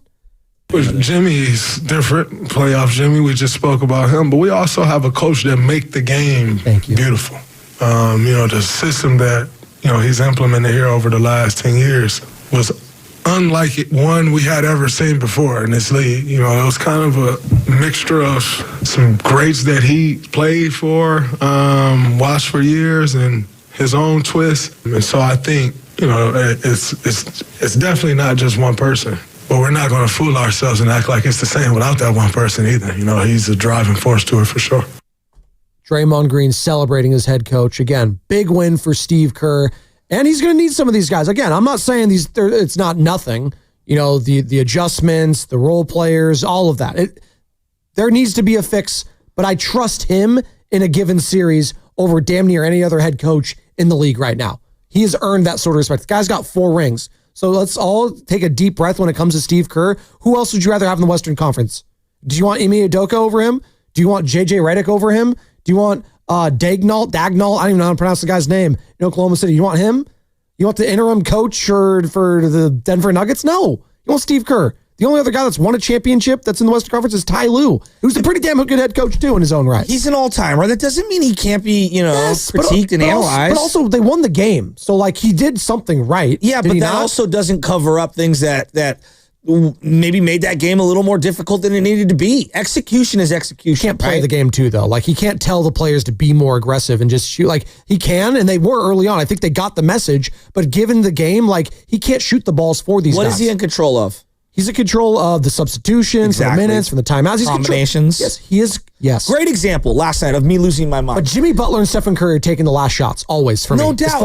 Look, they are taking the shots. At the end of the day, it's going to come down to the players on the floor, right? That I don't disagree with. But what are those combinations? That does matter. And there's a specific example where second quarter, they went a minute and a half, 2 minutes too long with the Gee and TJD line. The Gee and Looney lineup. It was stagnant and it was losing air, and we could all see it coming. And he needed to either call a timeout or he needed to move on from it. Okay, and he didn't. And then later on, with 6 minutes to go, in one of the 7 or 8 minutes to go in the third quarter, he comes out of a timeout with the same lineup that was really stagnant, 4 possessions in a row. That was that Gee Looney lineup again. All right, and I'm saying to myself, immediately as they break the huddle and they go out onto the floor, he tells GP2 and Quinn Post get up off the bench, and then 4 or 5 possessions goes by before they can sub into the game. Why didn't you re-enter out of that timeout with that lineup? Like, that can be critiqued. When it comes down to a possession here, a possession there, like, these things do all matter. It does. I think Listen. he has a lot of strengths. One of his weaknesses is the feel of the game with some of the combinations and the stubbornness with going back to certain guys. Looney didn't have it last night. We know Looney's important. We know Looney has a place. I thought he went with him too long and too many times yesterday. I do think there is a uniqueness with a play-in game over a playoff series that we hyper scrutinize, rightfully so. It's, so for some, if it's a 9-10, it's a do or die situation. This wasn't that, but it felt like it, obviously. He used the word desperation. They were desperate, and he coached desperate at times, and he was going with the players that he felt gave them an opportunity to win. It didn't happen yesterday. Pods, say what you will about him, he's been pretty damn good the last few games. He was really good against the Clippers. He didn't have it yesterday. He absolutely did not have it yesterday. Quentin Post did have it. I understand. You want to see more of him. But there is this, slight apprehension. We've seen this from Steve Kerr when it comes to some of the young guys. And this is going to be a learning curve for him too. Because now more than ever, he's going to have to lean on a lot of young players, Joe. Like, more so than he's ever had to do in another deep run in the playoffs. He's going to have to lean on Quentin Post. He's a rookie. That's tough to, like, when Dre got his I know it fifth foul, sounds easy to just throw the rookie in there. Hey, he's hot. He's going. He can make some mistakes though too. Like, I hear where you're going, but also he's going to lean on the veterans more often than not. He's going to. He just is. Yeah, but like, I'm just telling you that's why. It also goes both ways. Like, I'll give him credit on this one. Like, he went to Post in the first half, and he was spectacular. Yeah. I thought he went too long with not going back to him in the third quarter, which is fine. Yeah. We can disagree on that. And then late in the game, he deserves a ton of credit because when Dre picked up his 5th foul, you know who came in for him? Quinn Post. Yeah. And I love that. I absolutely love that in that particular moment because I thought they needed a little more offense as opposed to defense. And so, like, there's give and take with this, but this is part of these tough basketball games, these playoff games. They come down to 1 or 2 substitutions, plays, specific sets. Great example is another one. When Steph's off the floor to end these quarters, they've had now about a week of, wow, we have a run where we're up 12, we're up 14, and we're cooking. We get to about a minute and a half, 2 minutes left in a quarter, and we kind of stall out in the non-Steph minutes.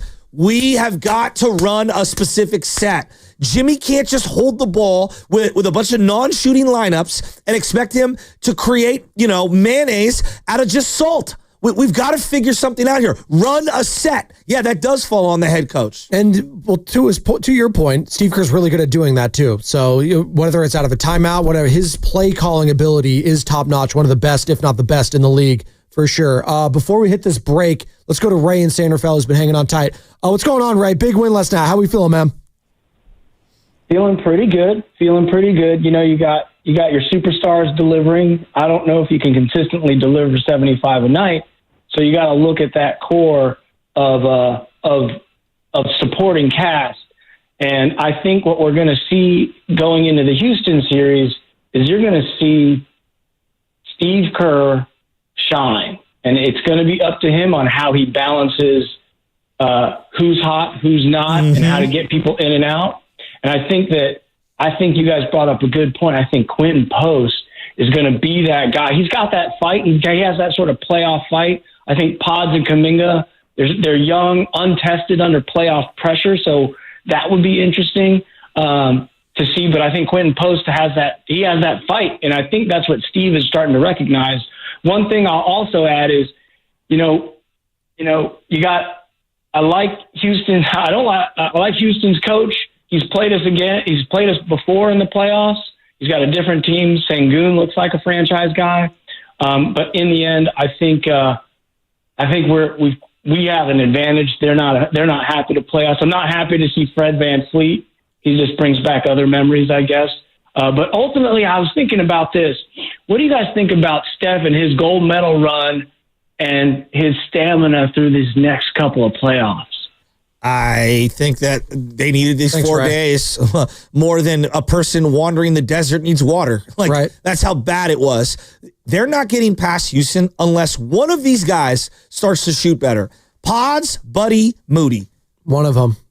Or I'll even throw Dre in there. And what I mean by that is he doesn't have to be spectacular, just good enough. They need one or more of these guys to have a game or two or have a stretch where they're shooting better. They cannot do it on just Steph and Jimmy. They're going to need more guys to step up. And could one of those guys be potentially Jonathan Kuminga, who was a DNP the last 2 games? That's going to be a big question mark heading into this series, is the status of Jonathan Kuminga within his own team. I don't know. You know, we heard that whole spiel from Draymond talking about the camaraderie with Quentin Post, whether and Trace Jackson Davis, TGD giving up his seat so Quentin Post can sit. I don't know why they don't have any more chairs, but that's another conversation for another day. But with Jonathan Kuminga, like, where's he at mentally heading into this when Draymond says they're going to need him? Steph has said they're going to need him. Jimmy Butler has said they're going to need him. Steve Kerr, to his credit, he has said we're going to need Jonathan at some point here. Is it going to be Sunday? Like, again, you're going to have all this rest, so I'm assuming all these guys, Jimmy, Steph, Draymond, are all going to be good to go if they need to play 40-plus minutes each. But I would like to have a guy like Jonathan Kuminga, who is young, who I know could go 48 minutes. He's not going to play that many, but just the wear and tear of these older guys is something that's going to be the deciding factor, I truly believe, to whether this team can win it all or not, is the health and the stamina of Jimmy Buckets, Stephen Curry, Draymond Green. I know you're saying one of those other guys have to step up, whether it's Moody, Pods, Post, Healed, someone. Just hit some buckets. Absolutely. But it's ultimately going to come down to the health of those 3 for me. We're up against it. We're going to break, come back on the other side. More of your calls, more of your texts. Put a bow on this conversation. And maybe for a couple minutes, talk about what took place yesterday on 95.7 The Game within the hosts at this station. We got IQ talk. We're not talking basketball IQ. We're talking about human IQ. Oh, no. We'll talk about it on 95.7 The Game, brought to you by Alpine, Crystal Geyser Alpine Spring Water.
Off to Buddy Hield. It's a three, and it's no good. Rebound loose on the deck. Post has it. The Curry deep three straight on. Good! 85-81. Curry now with 18. Hell yeah. Hey, this is Jonathan from San Francisco. You're listening to The Morning Roast with Joe Spadoni and Joe Shasky. What's up, Jonathan? Hey, we're rolling today. This show has flown by. Got one more segment before handing off to Steiny and Guru, and we'll get to Guru and his IQ. Yes, we heard it yesterday. We weren't a part of the conversation, but we definitely heard it. We got the sound.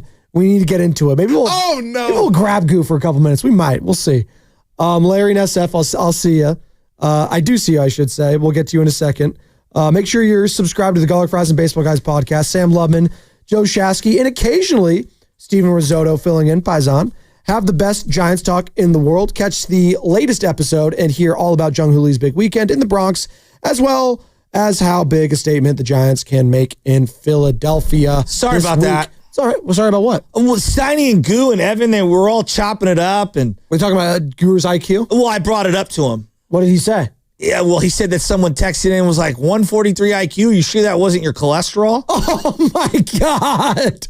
You know what's sad? I don't even know if that's a good cholesterol level or not. I have no idea. I would be horrible. See, I'd be so bad at thank you. Thank you, Sam. I haven't been. Let him cook. Yeah, I need to go back to like the actual doctor and get like a physical soon because I haven't been in a minute. Just like you haven't been to the dentist, you haven't been to like a doctor, like just to get like a checkup in quite some time. Now it's not good. Now my dentist, Dr. Baker, he's actually texting me personal text messages like, hey, pray for our warriors. Pray for our warriors. That's what he did the other day. It's like pray for the gums, the gingivitis, right? You gotta have that mouthwash. You a big mouthwash guy, by the way? You using that? Good. Okay, always. Real quick. It's all about the fluoride.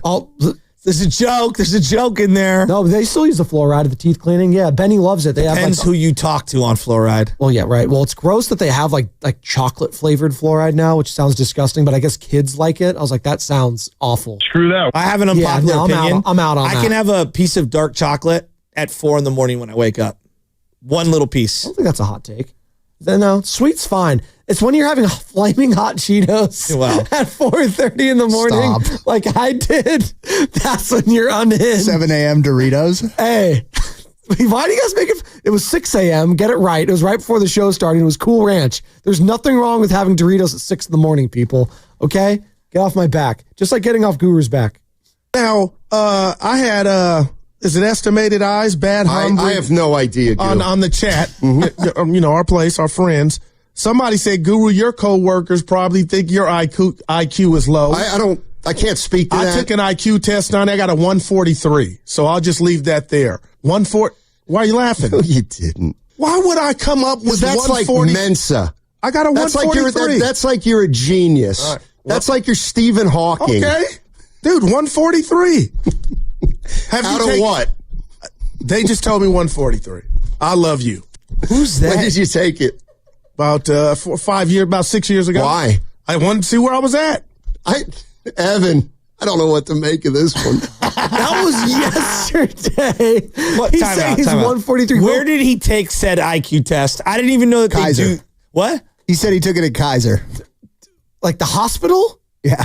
Do they do that? They have a little room in the back. You go sit down. You open the booklet. There's no chance. I've been to hospitals. I love how he went for like 4, 5, 6 years big, ago. man. They can put that thing anywhere. Is it right next to the emergency room? Like this guy's like arms hanging off, and I can also take like IQ tests over there. That's no chance. 143. I'm looking at it right now. Very gifted or highly advanced. Like 143 is genius you're level. A genius. You're pretty gifted. It's reserved for me. No, he is gifted. He is advanced in certain things. Definitely the sports take is his passion. Never going to question the passion of Daryl the Guru Johnson.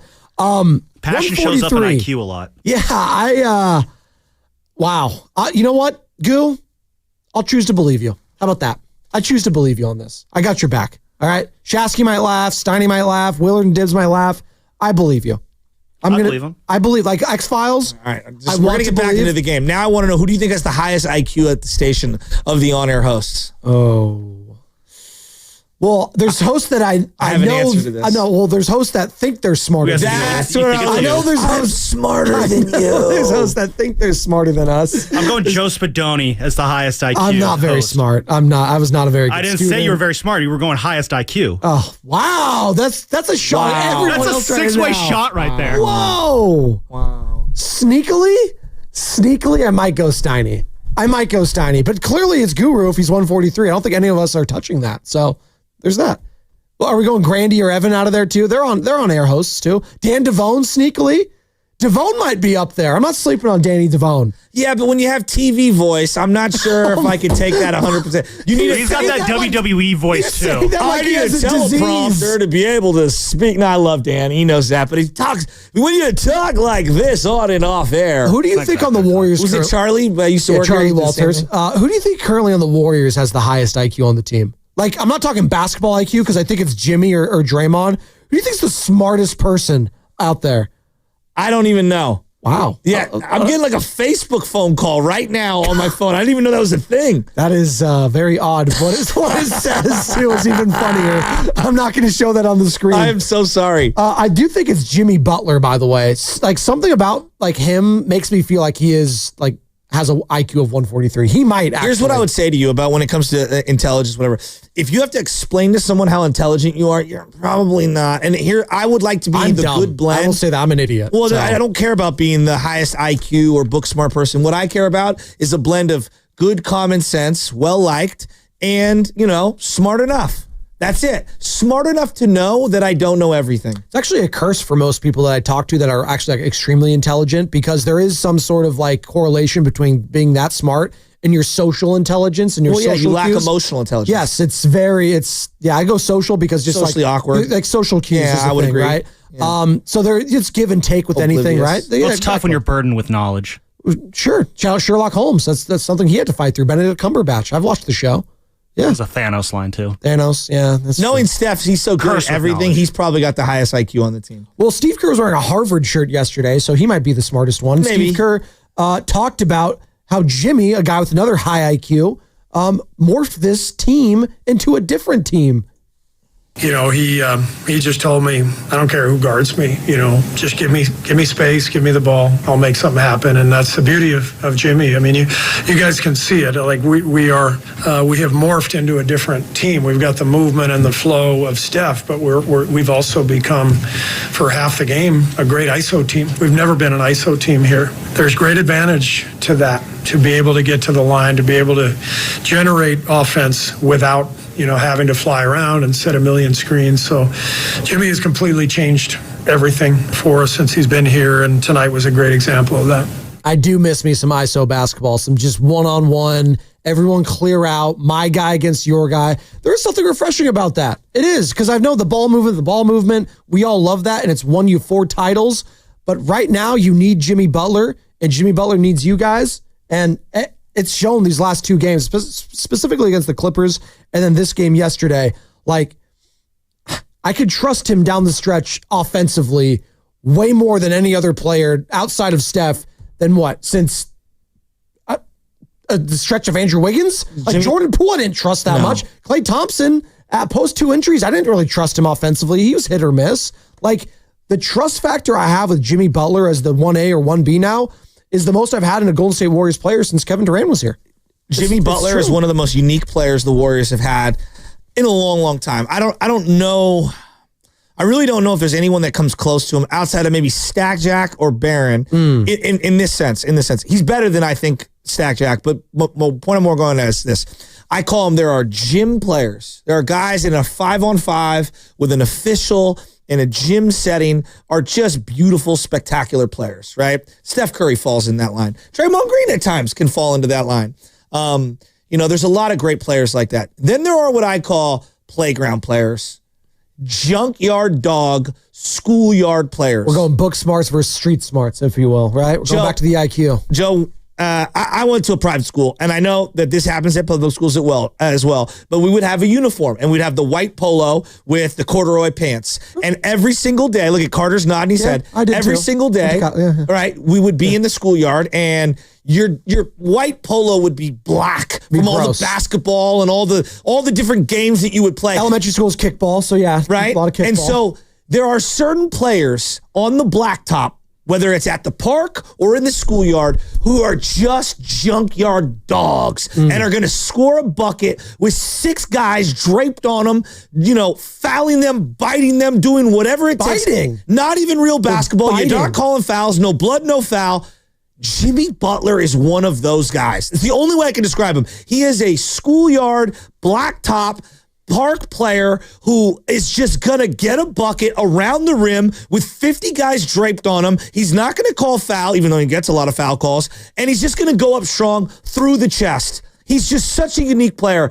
He's a straight-up junkyard dog offensively, and they haven't had one like that in forever. Are you a believer now in playoff Jimmy being a thing in Golden State? Absolutely. Because for the longest time, we were talking about, playoff Jimmy. We haven't seen playoff Jimmy. Where's he at? We were promised playoff Jimmy. Well, now the play-in/playoffs are here, and he has shown up in these last 2 games, and they've needed him. Joe, if you dropped him off, in this analogy, if you dropped him off at school at 7:45 in the morning, okay, in his corduroys, in his white polo, by the time you picked him back up, the entire polo would be filled with mud, and when the blacktop gets all the dirt and everything on, he would be so grimy, he'd have cuts on his face, everything, because he's plowing through people in this schoolyard.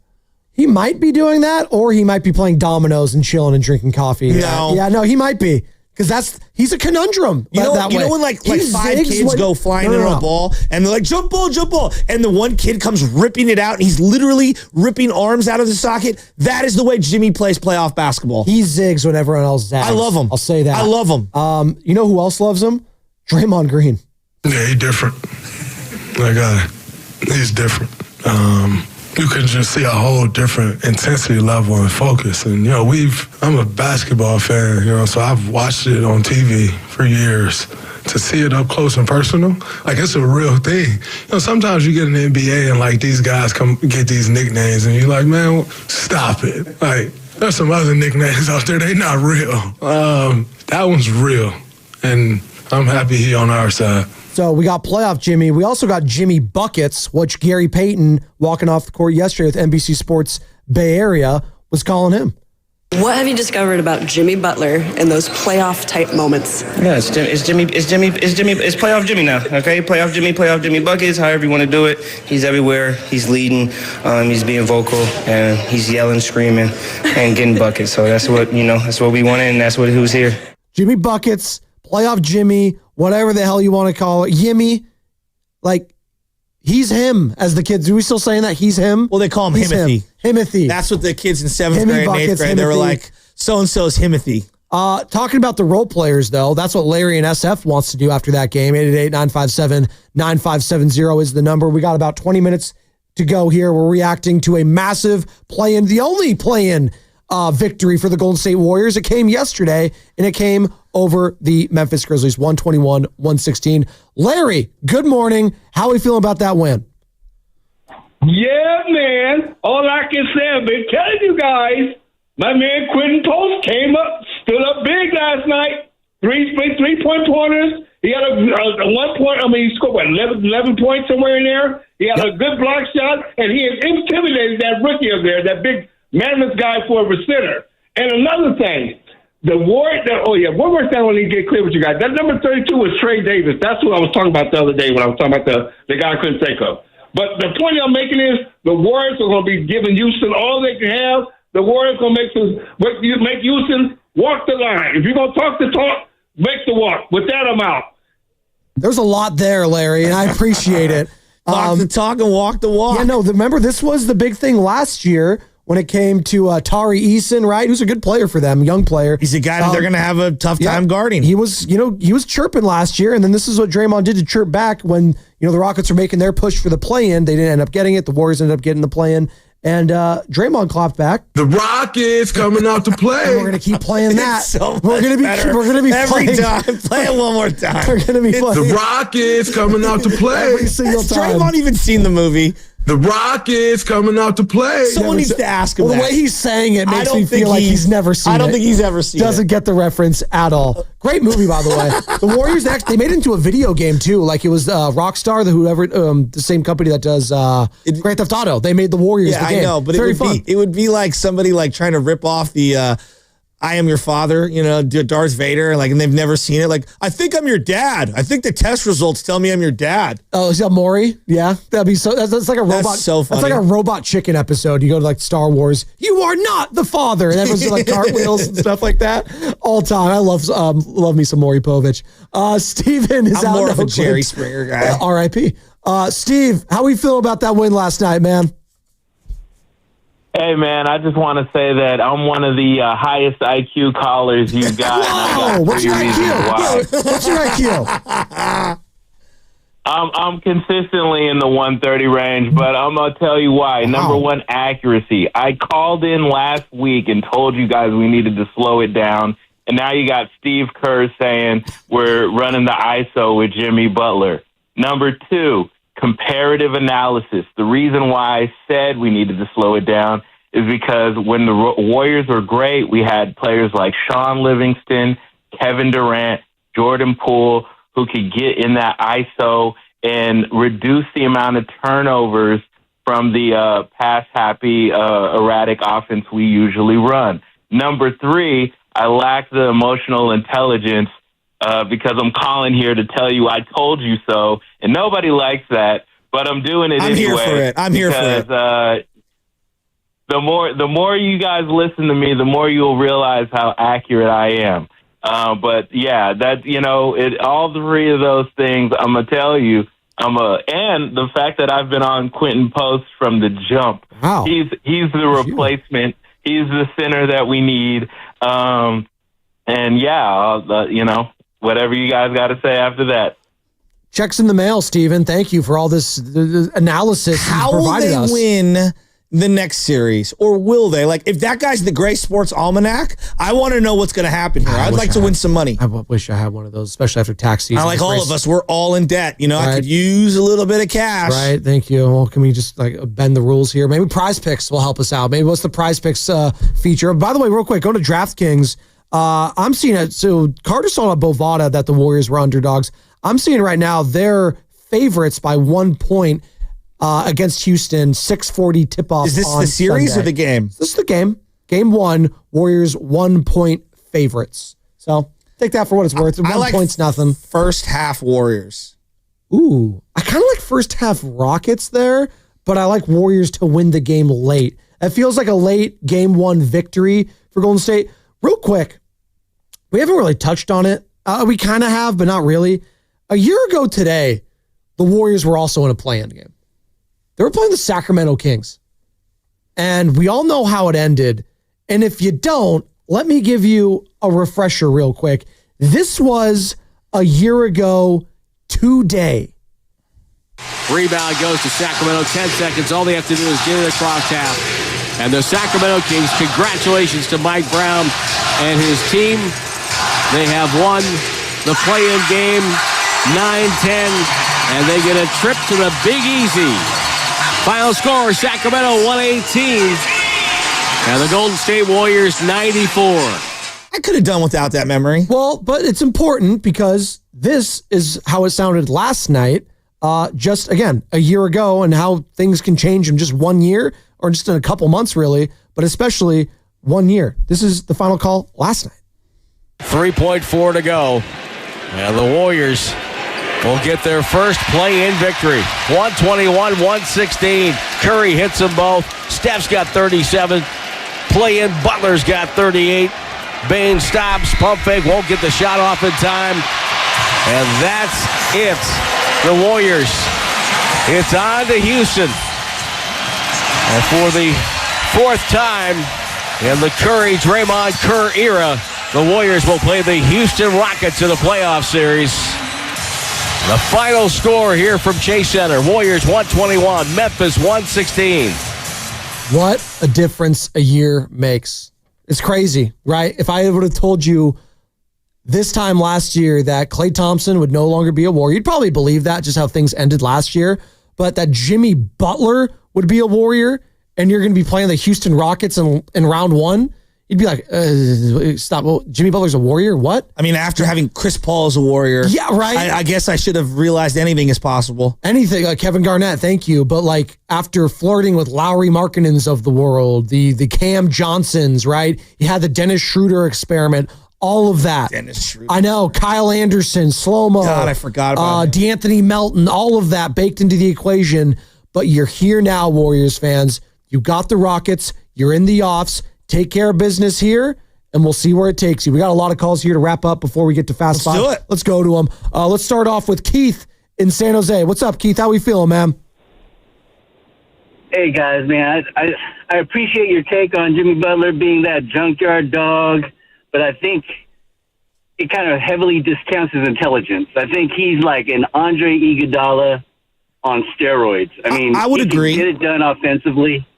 And he is so smart. I mean, you just listen to that guy talk, his emotional intelligence, his buy-in to the team concept, and just knowing how to get things done, knowing where people are, how to set them up, and, even bait guys into fouls. I mean, he is so smart. And he's such a winning, that credit. He's a winning player on both ends of the floor all the time. There's not a doubt in my mind. But I'm just saying, style of play, he is he just plays a physical way this team has failed to play like for a long time. Yeah. I just don't think he does it blindly. I mean, he knows how to just set those guys up. And he doesn't just barrel through guys. I mean, he will just pump fake them, work the angles, and he's just so good at that. No, it's a great point, Keith. And the word I would use to describe both that is he's very calculated in what he does. He's a very calculated person in his personal life on the court, whether he's going to pick and choose his spots. We're talking about playoff Jimmy being a thing. He's calculated during the regular season, too, making sure not to push it too far when he needs to, right? So very calculated game and performance yesterday. And getting to the line, again, pretty insane. He had 18 free throw attempts. If he just makes all his free throws, the Warriors probably don't sweat that one out. He missed 6 of them. He was very frustrated with himself after the game, too, with not only the turnovers, which he had 2, but the missed free throws. He hates both of them. Turnovers. I hate turning the ball over. Free throws, but turnovers really irk me. He's not alone in that. Jan in Mountain View also wants to talk about one Jimmy buckets. Good morning, Jan. Win. Hey, Jan, you feeling a lot better now? I know you were very upset after that Clippers loss. We feeling a lot better? Oh, heck yes. And a big shout out to Jimmy. I like how he's so crafty around the rim. And I was telling the producer, I said, I sure as heck hope on these days off that maybe Jimmy can give Draymond and the rest of that team on how not to smoke layups, because we're going to need every point coming down that line with Houston, because they're going to be after us. And I sure as heck hope the others step up to help out Steph, because I'm sure they're going to be face guarding him. And for heaven's sakes, Kerr, bring in Kuminga and let him have a shot or two and get some. Now that you're talking about switching to a different style of play like an ISO. I mean, isn't that what Kuminga's all about? I mean, bring him on and let him shoot the ball. Thank you. Good call, Jan. Thank you, Jan. I want to know more about Jan. She needs to come to some of these events that we have at the station, whether it's the Doobie Awards, whether it's the summits. What does Jan in Mountain View like? She knows ball. That's for darn sure. Oh, heck yeah, she does. Heck yeah. If you throw that's for Jan to say that, that's her fired up, man. She's all in on this team. She's pumped. So is Dave in Fremont. He said he was thinking about you last night, Joe. Was he? I wonder why. Uh-oh. What's up, Dave? What up, fellas? Up here in the PNW, it's all doomy and gloomy up here in Portland, but not for this Warriors fan. I was playing the old California Love Dubs remix last night out my window, so that way all the Blazers fans around here can know what it's like to feel playoff type basketball. But real quick, no, I'm not a hater. Real quick, no, I just want to call in. That was a great game last night. Kind of unfortunate that Morant went down, just because you never want to have people saying things like, well, if this person didn't go down or that didn't happen, but I thought from start to beginning it was a fantastic basketball game, honestly. I am a little worried about the Warriors not having really a third scoring option. So I agree with the last caller. They're going to need to maybe bring Kuminga in to get some offense against Houston, because the way that they shut down Curry that last game defensively, I don't see why they would do anything but do the exact same thing game 1, game 2, game 3, game 4 going forward, right? And then lastly, I just wanted to say, Shasky, it was hilarious last night because Kevin Harlan, third way through the third quarter, when the game started getting really close and really tight, I just, out of your voice yesterday, going, I just don't want it to get really quiet in that arena. And I was like, Shasky, you called it, man. It did get quiet. It did. Really quiet. You could hear a pin drop, couldn't you? Like, dude, I'm literally hearing your voice in my head just going, I really hope that, when it gets towards the end, close towards the end of the game, it starts getting tight and it gets, it's going to get quiet in the arena. But to the Warriors fans' credit, one of the things that I miss about the Bay Area the most is talking to all my other Bay Area fans. But, they rose to the occasion as well, too, and kind of gave the team that lift that they needed. So, you guys do a great job. I always say that whenever I call in. Thank you. I miss you guys, but I'm glad that I get to watch you guys on YouTube and even check in on you guys from out here in the Pacific Northwest. So go Dubs. Hell yeah. And love y'all. Yeah, appreciate it. Thank you. Dave in the Pacific Northwest right there. Doomy and gloomy, as he says, but not here in the Bay. Sun's... Oh, my God. One more time. Jan. Hey, guys. Should I go get In-N-Out Burger? Oh, my God. That's so good. I love that. Is Brock Purdy going to sign a big $60 million a year deal? How important, or is Jonathan Kuminga going to be important in this next series? Is Kyle Shanahan going to draft a defensive end in the first round? There you go. How about our Giants? Hey, Jung-Hoo Lee, baby. Hey, they lost yesterday, though. So, heck yes. It is so good. Justin Verlander, guy, I just was watching his face yesterday. I was like, man, he does look like 42, 43 years old. Joe, you talk about your age all the time. You're the same age as Justin Verlander. You don't look it. He looks like he's 50 out there. I'm just saying. Whatever you're doing, it's working. Maybe it's the yellow polo you're wearing. Well, I mean, it's that, and it's the... I don't think I've ever seen you wear a yellow polo before. Well, this is like pastel-y yellow. It's yellow. Yeah, it's more flat.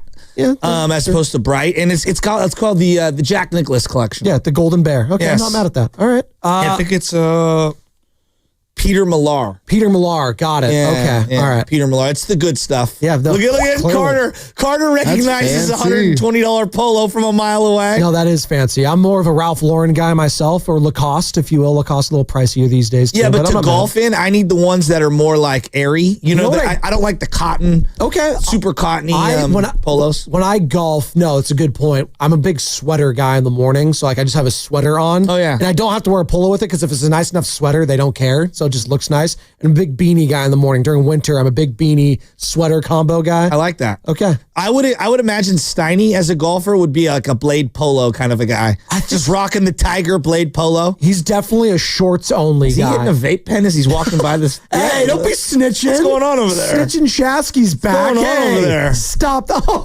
yeah. Steiny's like, I live for these kind of days. Jan was hitting that vape pen last night in Mountain View, I'll tell you that. Oh, heck yeah. It must be difficult working with a man of such great intelligence as Guru every single day. Now, I had is it estimated eyes, bad hungry? I have no idea, Joe. On the chat, our place, our friends.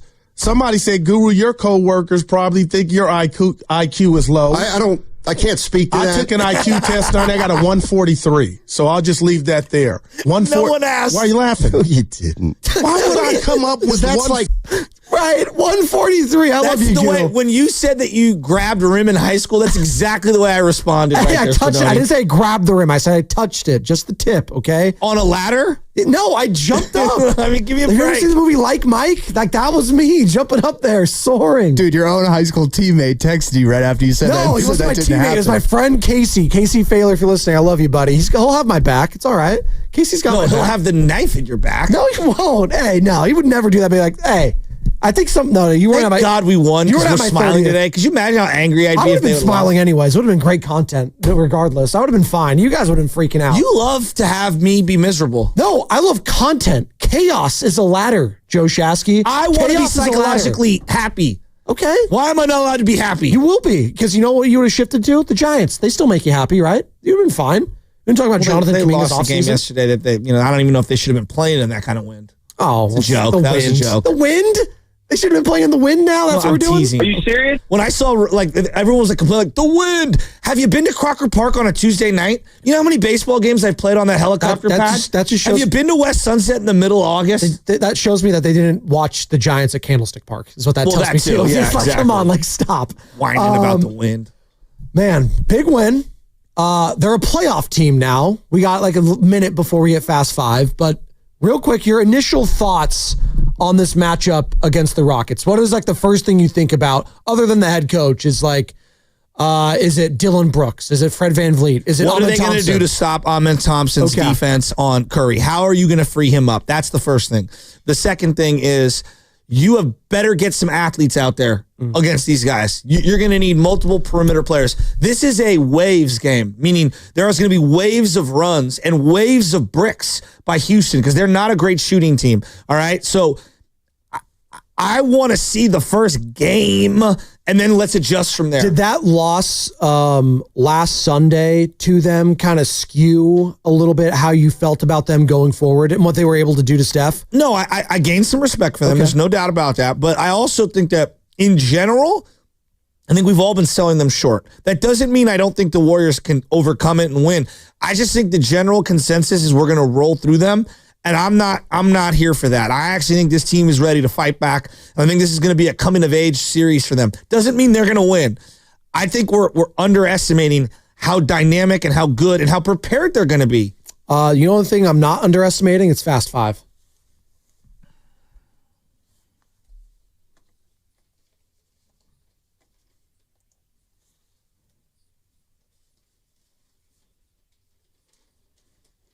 All right, final thoughts, ladies and gentlemen, boys and girls. Playing that exorcise the demons. They're gone. My final thought is this. There was one play in particular that sticks out in my head that cannot happen in a 7-game series. Because if you lose one of these games, they were lucky they overcame it yesterday. There's 50 seconds to go in the game. Draymond's got 5 fouls. He's been teetering on the edge of getting that 6th foul.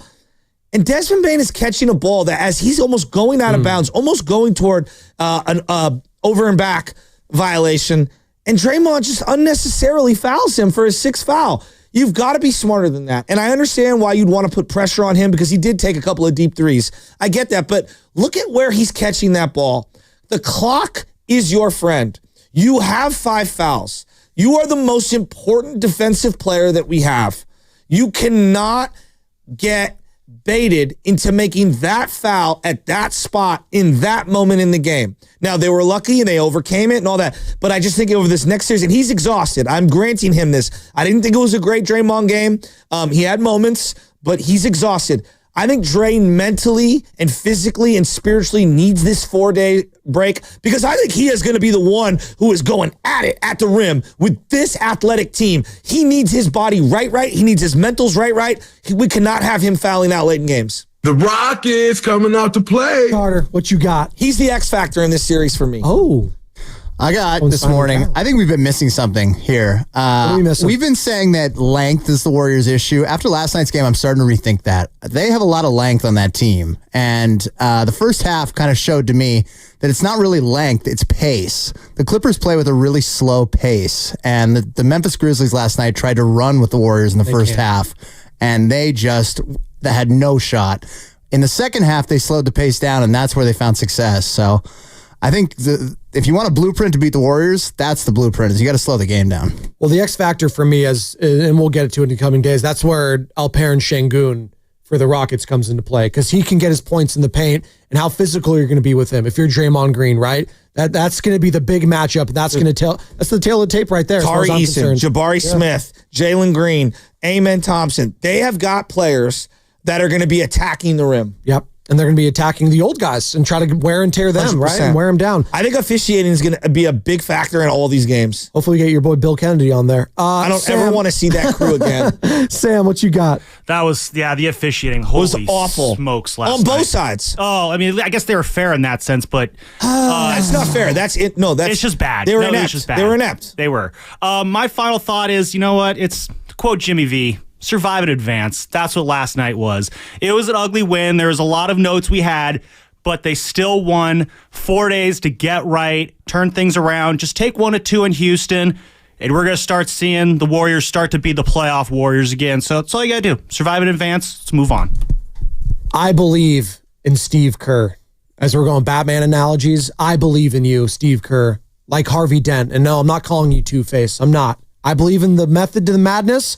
And you know what? Maybe, just maybe, we're going to see an extra motivated Jonathan Kuminga. Oh, heck yes. On Sunday in Houston. That's going to do it for us. Now it's Fast Five, brought to you by Xfinity. At home or on the go. You get the fastest internet to all your devices. Steiny and Guru are next. And it's going to be brought to you by Fremont Bank. Here for you, here for good. IQ of 143.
Yay!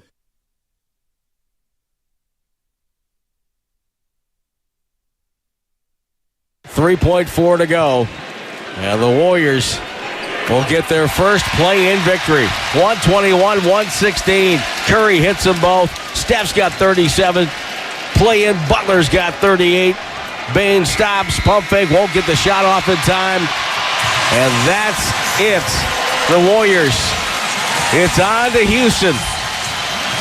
And for the fourth time in the Curry-Draymond Kerr era, the Warriors will play the Houston Rockets in the playoff series.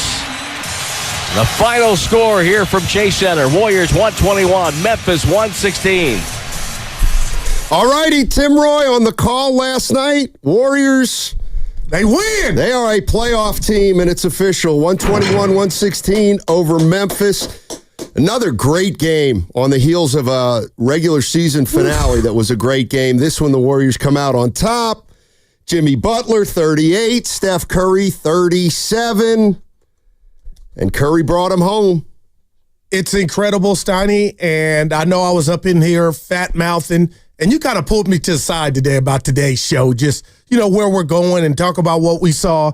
And I got to put respect on the Grizzlies' name because they came back from down 20.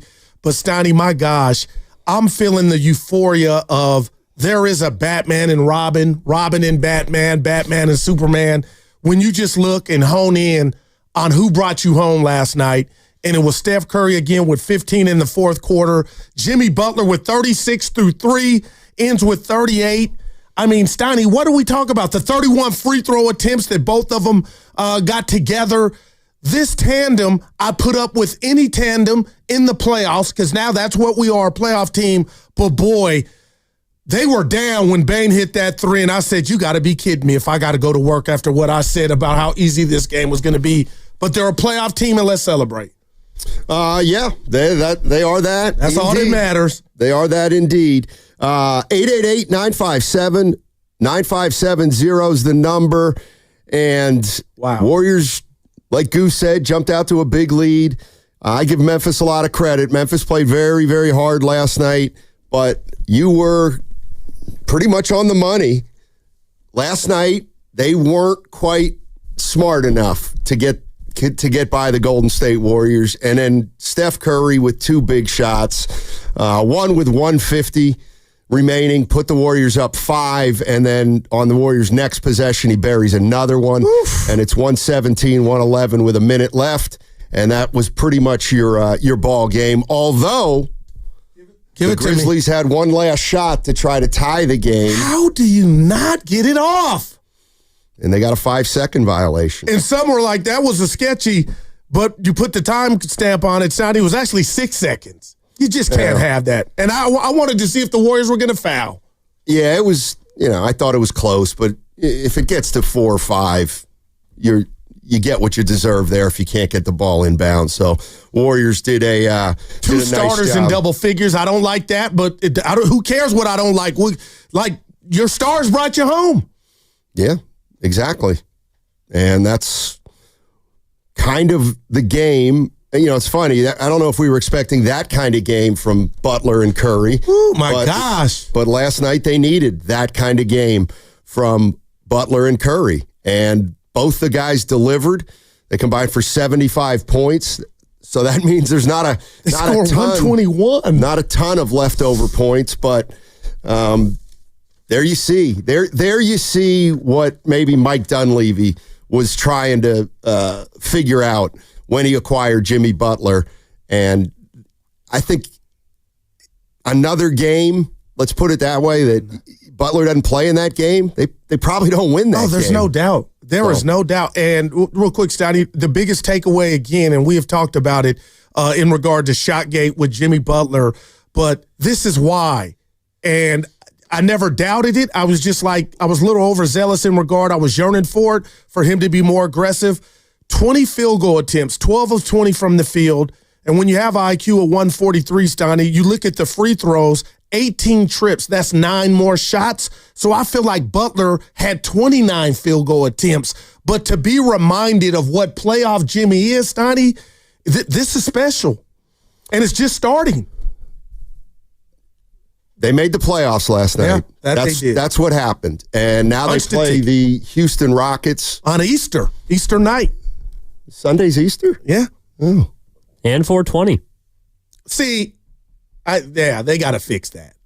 Which Easter or 420? Well, God and then Cheech and Chong don't go together. I would argue they go hand in hand.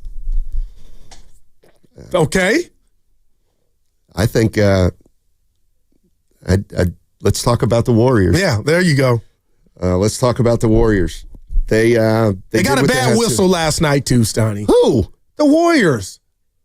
The Looney foul on by the way, I'm using one of yours. Only this guy. It's not me. It's everybody. Only this guy. They shot 31 free throws. Butler and Steph Curry. Okay, and the guys in the zebra shirts thought that those were fouls. Oh, but you can't tell me the phantom call on Looney on Edie. He didn't touch him, and then they go down and shoot free throws. Pod's a block. They call that was a foul. He had wrist. I'm with Evan. He got ball first. That's right. He did, and then he got wrist, and it was plain as day. Oh my you're God! By yourself. Clean, Steiny. Help me, Evan. Clean. I showed you the replay. He Come got on, ball. guy. We're just being fair. Just because you get ball first and then get wrist doesn't mean it's not a foul. Pods can dunk, dude. Wow, great oh play, my God! Pod. I cannot believe it. He soared for that block. Jimmy Butler shoots 18 free throws. Steph Curry shoots. Let me finish. Steph Curry shoots 13 free throws, and 8 minutes into the show, the Warriors didn't get a good whistle. I just. Oh my God! You're off, bro. Yeah. Way off. Yeah, Jaren Jackson Jr. didn't get pulled down on a turnover late. The guard. No call. Yeah, the guard on Memphis. Boy. But I can't come in here and lie and say they got a great whistle. They earned those fouls, but man. And then what about the Dre foul on Edie? When we thought they reviewed it should have been an offensive foul, but it was Dre. No, that was. God. You're not with me on that one. No, that one was on Draymond, which actually cost them the opportunity to challenge the block from Pods. You're correct. Oh, God.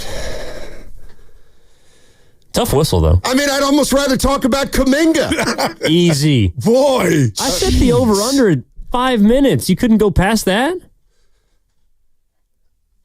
Who? You. Yeah. With what? Kuminga. I'll tell you what. Every time you bring up the refs today, I'm bringing up Kuminga. That was it. People are going to call we'll in. See. All right. We'll see. We'll see. Oh, my God. Just telling you how I saw it. What about the Looney phantom foul at the end there, Steiny? I just told him that one. First of all, come on. Zach Edey stinks. He's absolutely atrocious. However, in a physical game like that, Looney pushed him down. What do you want me to say? He didn't touch. You guys are babies. I cannot believe that's. It's not just Evan and I, Steiny. It's the basketball world. It was a great game. You guys are babies. Unbelievable. Your two players shot 31 foul shots between them. And you came in 7 minutes into the show and said, yeah, Warriors got a bad whistle. But do you understand what you're insinuating when you say that? What they got fouled. Those two guys got fouled. No, they Call didn't. them. No, they Jimmy didn't. Butler is a foul merchant. It's what he does. Okay. I'm just calling it like what Shannon say. Call it like you see it. Call it like you see it. Unbelievable. I don't even know where to go from there. Oh, my God. We're going to Houston, baby. Houston, here we come. Well, we're not going anywhere, but. Oh, it feels like it, Evan. I'm looking at the sound. I'll bet you there's not one piece of sound from any Warrior or Grizzly about the reffing. The Grizzlies, perhaps. Oh, they didn't think they got a good whistle. No, they thought they got a great whistle. Oh, really? They said the refs were good great? of a whistle. Oh, okay. Wow. So Frank Isola or whatever the coach's name is? Not Frank Isola. By the way, the calls only get discussed if there's a loss. Yeah. That is fair. I shouldn't have went there. You should have? Shouldn't have? Shouldn't have. Well, the last two were tough. I thought the rest of the game was pretty even. All right. But again, I would love maybe when Dibs comes in, he rolls up in here. Oh, you Dibs could was tell tweeting me about both of those. He's not on your side, when Steiny. Pod's got the ball, that negates the follow through with the hand. I thought it's on after he got the ball. But hey, they won. We won. Jimmy Bucket. Special. Oh, he's special. Oh, he is. Oh, he's special. As advertised, man. But we got to talk about the refs. Yeah, we don't have to. Here. I just brought it up. I wanted to come in here and talk about Curry's greatness and Butler's phenomenal play. And we will, and we have. But we'll get into the refs. Don't wave at me right now. This has not been the way I wanted to start the show. I came in here gleeful. I came in here positive. I came in here thinking, wow, Butler and Curry, Curry and Butler. And we're talking about the freaking Zebras. Low IQ start from you, Steiny. Warriors Wednesdays brought to you by Friedman's Appliance. Come see their full court selection. Let's start it again. I tell you what, now you're getting on my bad side early. I'm doing nothing but happy. Nah, it is funny. You and Evan you have something up your sleeve, and I think Carter's in on it too. Warriors Wednesdays brought to you by Friedman's Appliance. Come see their full selection of in-stock luxury appliances and live working vignettes. Visit Friedman's Appliance in Pleasant Hill today. You know what? I'm going to the boss, and I'm going to tell him to come talk to you guys about not talking about the officials. I have to do it. That segment was brought to you by Safeway. Head to Safeway this week for this amazing deal and more for members.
Aldama will throw it in.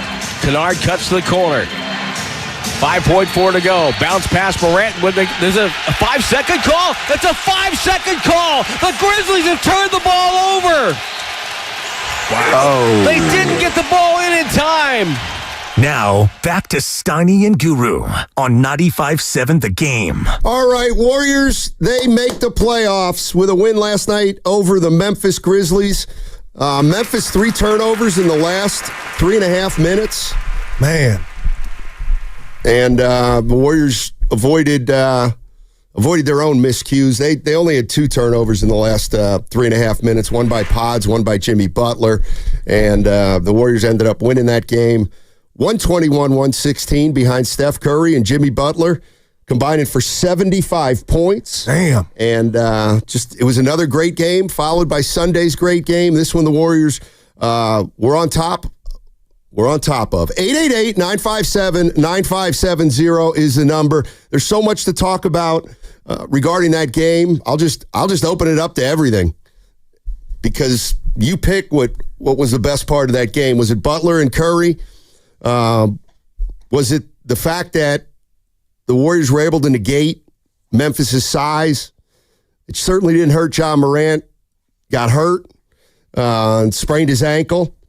But the Warriors did what they had to do. This is one of those where I know people might talk about they had a 20-point lead, but I think you guys know the way I look at it in the NBA is that's the reason the Warriors won the game, because they had a 20-point lead. Memphis came all the way back. They took a lead, but the Warriors were able to surge and end up winning that game. So all around, great effort by the Warriors, particularly their 2 superstars, Jimmy Butler and Steph Curry. Man, Stoney, and my biggest takeaway, too, is the fact that they only had 10 turnovers. So they took care of the ball, and the ability to get to the free throw line are like timeouts to me. And Curry did it, Butler did it, but I think we often overlook, Stoney, just that break in action that you can have. And Quentin Post, who saw it, Stoney, 22 minutes, 4 or 5, had a big layup, and I thought he was a positive in regard to the others, but you are right. Jaren Jackson hit the 3 with about 8 minutes left to put him up 1, and what happens? Jimmy Butler gets fouled, makes the free throws, and we got control or a lead again, and I just don't see that evaporating as they continue their quest into the playoffs. Yeah, I mean, I thought Post was great. I thought he was terrific. He looked like he belonged. He's a tough player. There's no doubt about it. 5 rebounds. He's got a lot of room for growth, I think, defensively. But am I crazy? Talk to me. Well, you know my answer, but go ahead. Hey, Steiny, who would you rather have, Zach Edey or Quentin Post? It's not even close. Give me Post. Give me Quentin Post. Wow. They had Zach Edey guarding Jimmy Butler. Yeah. Daring them to shoot. But that was their game plan. Right, and how'd it work? Yeah. Butler danced with him out front and got to the rim at least 3 times and was able to finish. But don't they teach you in big man school to keep the ball up? You're as tall as the Eiffel Tower. Why are you bringing it down, Zach Edey, for the Hyenas to just take it from you? And it just kept happening. I mean, that's a TFN, Stoney. That's what Zach Edey is. And Jaren Jackson Jr. ain't far off because he wants to be a guard. What's tall for nothing. Oh, gotcha. I mean, that's, that game also to me reminiscent of the salad days with the Warriors. Now, they didn't play Edey and Jackson off the floor, but look at their numbers. They didn't hurt the Warriors. And I get it. Zach Edey got some offensive rebounds, and he's going to get a lot of rebounds, but he's 4 for 11. What was Jackson? 6 for 15, something like that? And 4 of 9 from 3, so half of his shots were 3-pointers. Yeah, exactly. Yeah, use your size. But I got to give Memphis credit, Stoney. They came out in the third quarter and outscored the Warriors 36-27. But a lot of that was the light went on like, hey, let's use our size, and it helped them come back. Let's go to Tom in Sonoma. Get us started, Tommy. Tom. How you doing, my man? Hey, Steiny. Hey, Guru, man. I'm going to tell you, playoff Jimmy has arrived, my friend. Wow. man, that guy is phenomenal. I mean, I've never seen him up close and watch a whole game of him, man. It's incredibly great. I thought I had so much emotions, man. I was going up, I was down, up and down. I felt like I was on a damn roller coaster the whole game, man. Just emotion, so much emotion in that game. There's one sad scenario I want to talk about, and nobody's talking about it, and I don't want to put a downer on it, but JK thing is starting to bother me, guys. Another DNP. There's something going on, man. I mean, a lot of people say that Kerr don't like Kuminga, but there's something going on. Either he doesn't respect him or he doesn't like him. But he gets treated so differently, and man, he's 22 years old. His ego's already fragile, man. And, this is affecting him. Kerr has to mold this guy. I hope they bring him back in Houston because we're going to need him.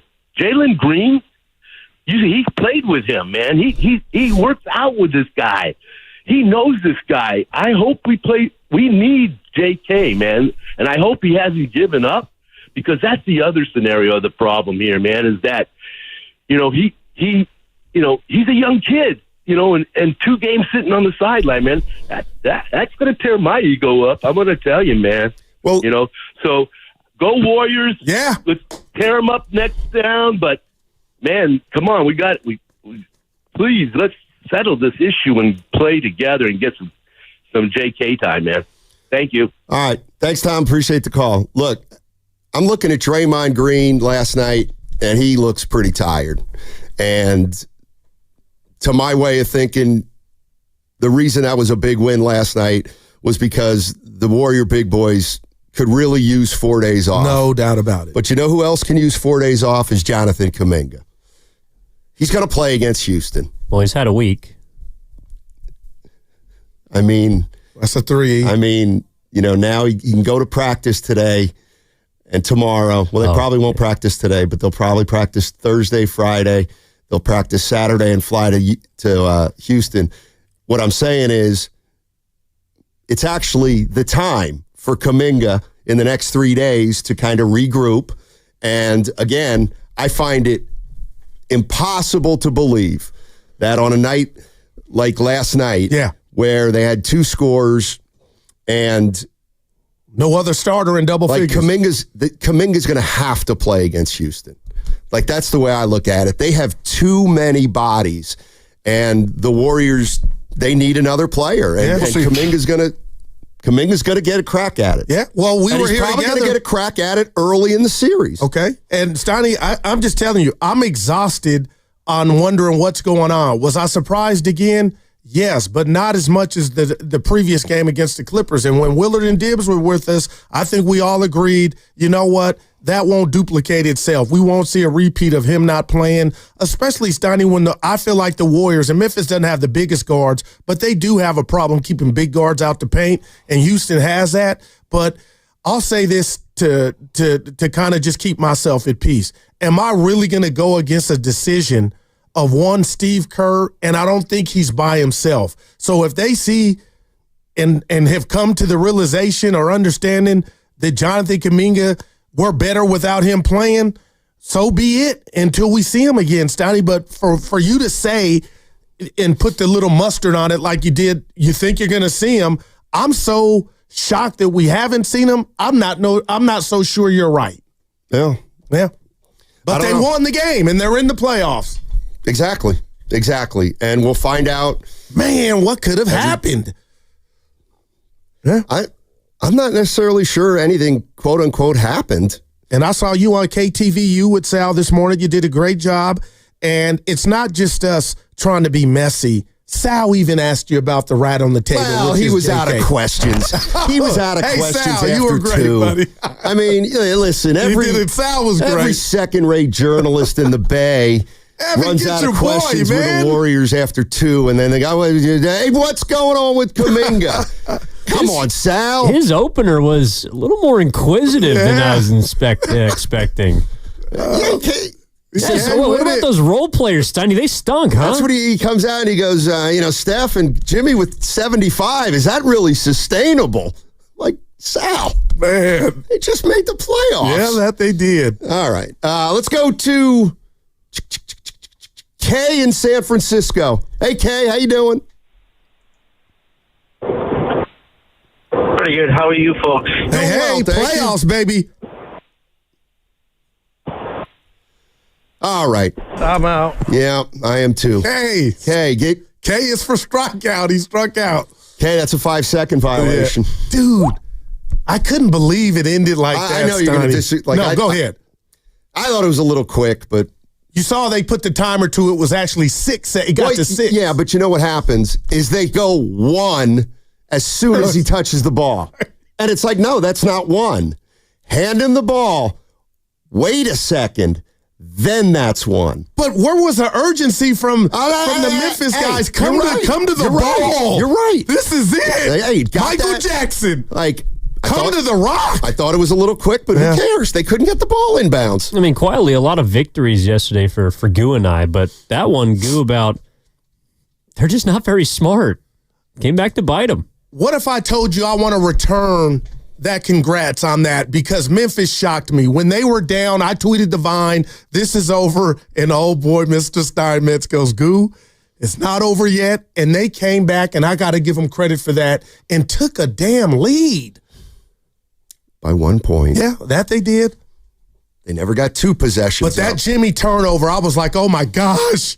When he drove, Stein, he kicked it back out and threw it to Memphis. And the pod's foul. It wasn't a foul, but we won't do that today. Yeah, I looked up the rule. Wrist is a foul if it affects the shooting motion. Even if you get the ball first? Yes. Hand's part of the ball. Wrist not. Wrist. All right. Yeah. I kind of dig that the wrist, Evan. Not the hand, the wrist. Just play by pods. Just to get it out of the way. It's an ambiguous rule. Just to get it out of the way, because I'm going to get a lot of people involved. I thought it was a little quick 5-second. Jaron Jackson Jr. gets pulled down. He got on the turnover with 3.5 left. That happened. Let's not forget about the one where I can't remember the exact play, but Butler gets fouled. He goes to the line. He looks to the bench and he rolls his eyes. Oh, that was on Pippen. Exactly. He didn't get touched. Butler even was laughing about it. Yeah, and then got one up on him. And then this is not me. Okay. This is not even me. You sound like First thing Evan comes in today, he goes, man, Curry walked on that 3. Oh, yeah. No call. They don't call it, and the traveling is, come on, NBA. Both teams. Curry was incredible. Both teams. So is his footwork. Were victims of the officials or beneficiaries of the officials. All right, let's get into it. What do we got here? Nick in Berkeley's got an I told you so, apparently. Uh-oh. What's going on, Nick in Berkeley? This is How you show. People were doubting Jay Bugsy, formerly known as Jimmy Buckets, because he was straight gangster last night. And let me tell you something, man. I said it last week. He was like a rattlesnake waiting to pop out the weeds and bite you on the ankle. And I said, get Post in there and get Draymond in there, and of course, Steph. But, man, Moody was very impressive last night. The team was scrambling. The energy was way better. And let me tell you something. I don't know what you guys are talking about traveling on the Warriors, because the Grizzlies were playing hopscotch last night in about 5 or 6 plays. I don't know what they were doing. Well, they're very young. They're playing straight hopscotch, man. They're foursquare, whatever. That's a young team, and they're quick, and Edie got away with the travel, though, yeah. Edie got away. Edie's gotten away with being a pro. He was playing skip to my Lou last night, but Post was the most last night, dude. He was in there scrapping. He was knocking dudes to the floor, and that is what I'm talking about, Goo. Yeah, no doubt. You got to just enter the Steiny school of simplicity and just be like, man, you got to rebound, get some steals, do not turn it over, throwing ghost passes in the stands, and just get bully the other team. We was bullying him at times, man. I loved it, man. Thanks, Nick. Appreciate the call. Yeah. We haven't mentioned Gary Payton II either. He was very good last 12 night. points, Donnie. And that was a bounce-back game from him Sunday. I don't think he had his best game, but he was big. Big block on Edie. How does that happen? He's given up 1.5 feet. He's so bad. And Edie looks like he's just a victim, like the world's done him wrong. It's like, dude, man up. You're 8 foot. Oh, I'm going to be nice to him today. Boy. I'm going to be nice to him. Why not? Because they're going nowhere. We got to be, I don't know. If that ankle is okay for Ja, I like him against Sac or Dallas. How about OKC? Do you like him against OKC? Well, you didn't say that. Well, I mean,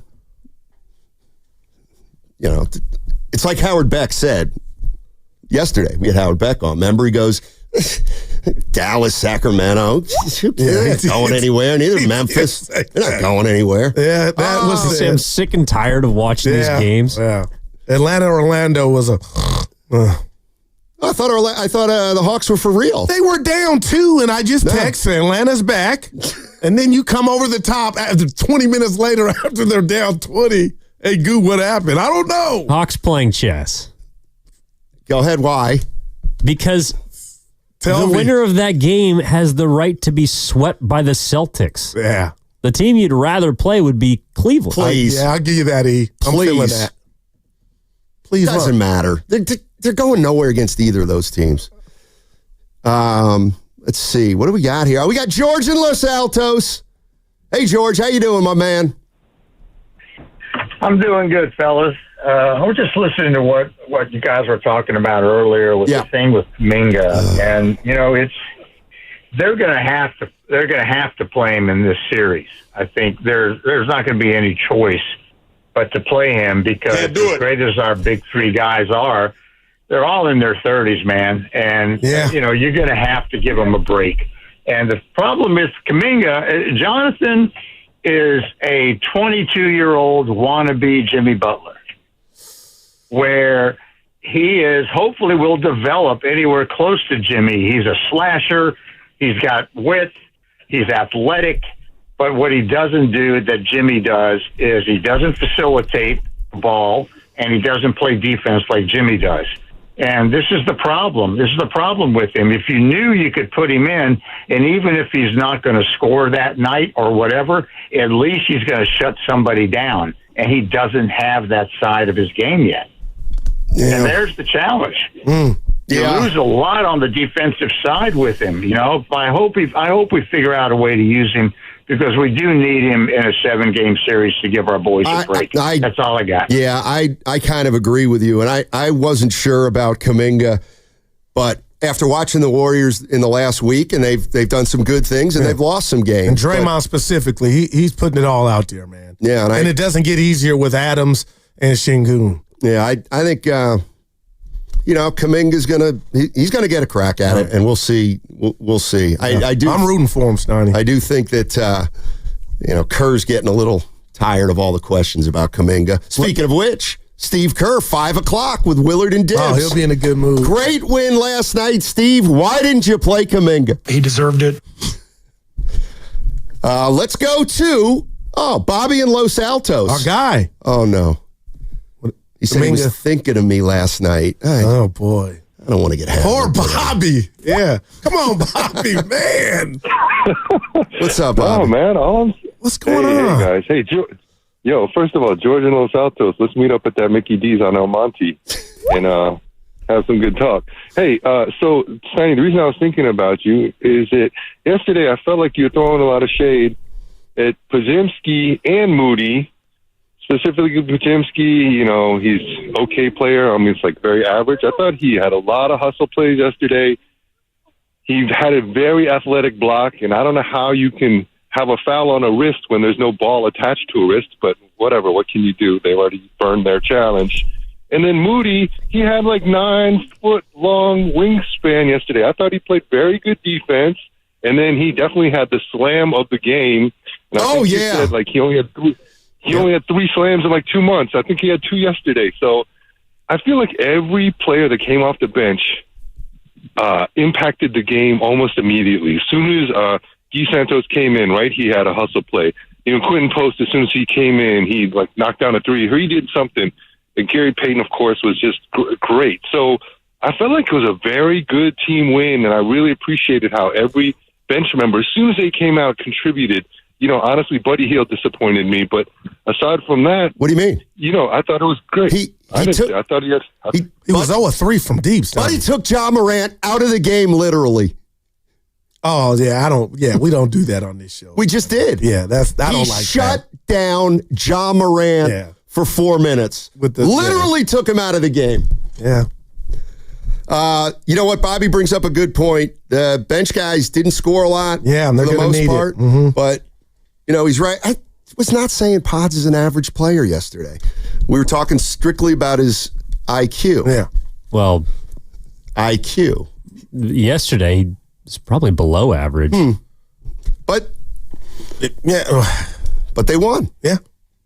Let's go to Robert in Sacramento.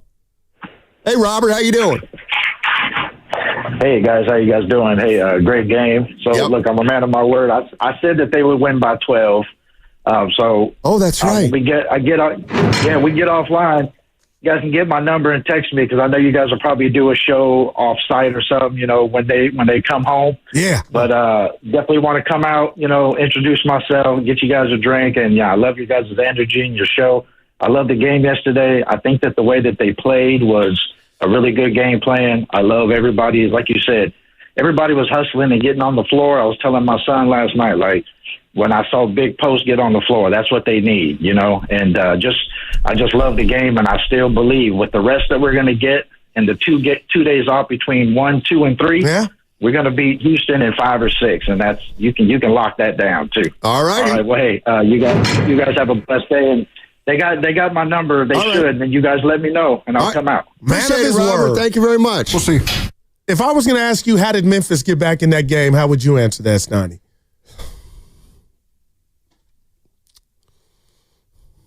I would answer it with, because it kind of just happened. I don't like. Normally, I'm like, this happened. You know why? Because they're pretty good, and the Warriors aren't that much better than them. And the Warriors made a lot of shots. They met a lot of guys last. No, but the Warriors were on fire when they got up 20. Yeah. And I just think sometimes things even out. Because it was a slow start by the Warriors. I mean, 11-2 early. I'm like, what's going on here? Don't worry. Yeah. And they fixed it. All right. 888-957-9570 is the number. The Warriors, hey, they made the playoffs. It's something they didn't do last year, and now they have the Houston Rockets on Sunday. That's a 6:30 start. Lord. 6:30 p.m. start. So they even get a little break there because it's a night game on a Sunday. And game 2 Wednesday, so they get more rest. Download the free Odyssey app and check us out on YouTube and Twitch, powered by First NorCal Credit Union. Experience the wonder of Bodega Bay at the iconic Inn at the Tides. Enjoy a walk on Duran Beach and take a dip in the heated pool. Special midweek rates start at just $199 per night now through May 1st. Breakfast is included. Book your escape at inatthethides.com. Now, the one thing that was great about Saturday was met a lot of guys. The Golden State Warriors are headed to the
steps through a double team. Got fouled with 3.4 to go. And the best free throw shooter in the history of the game heads to the free throw line.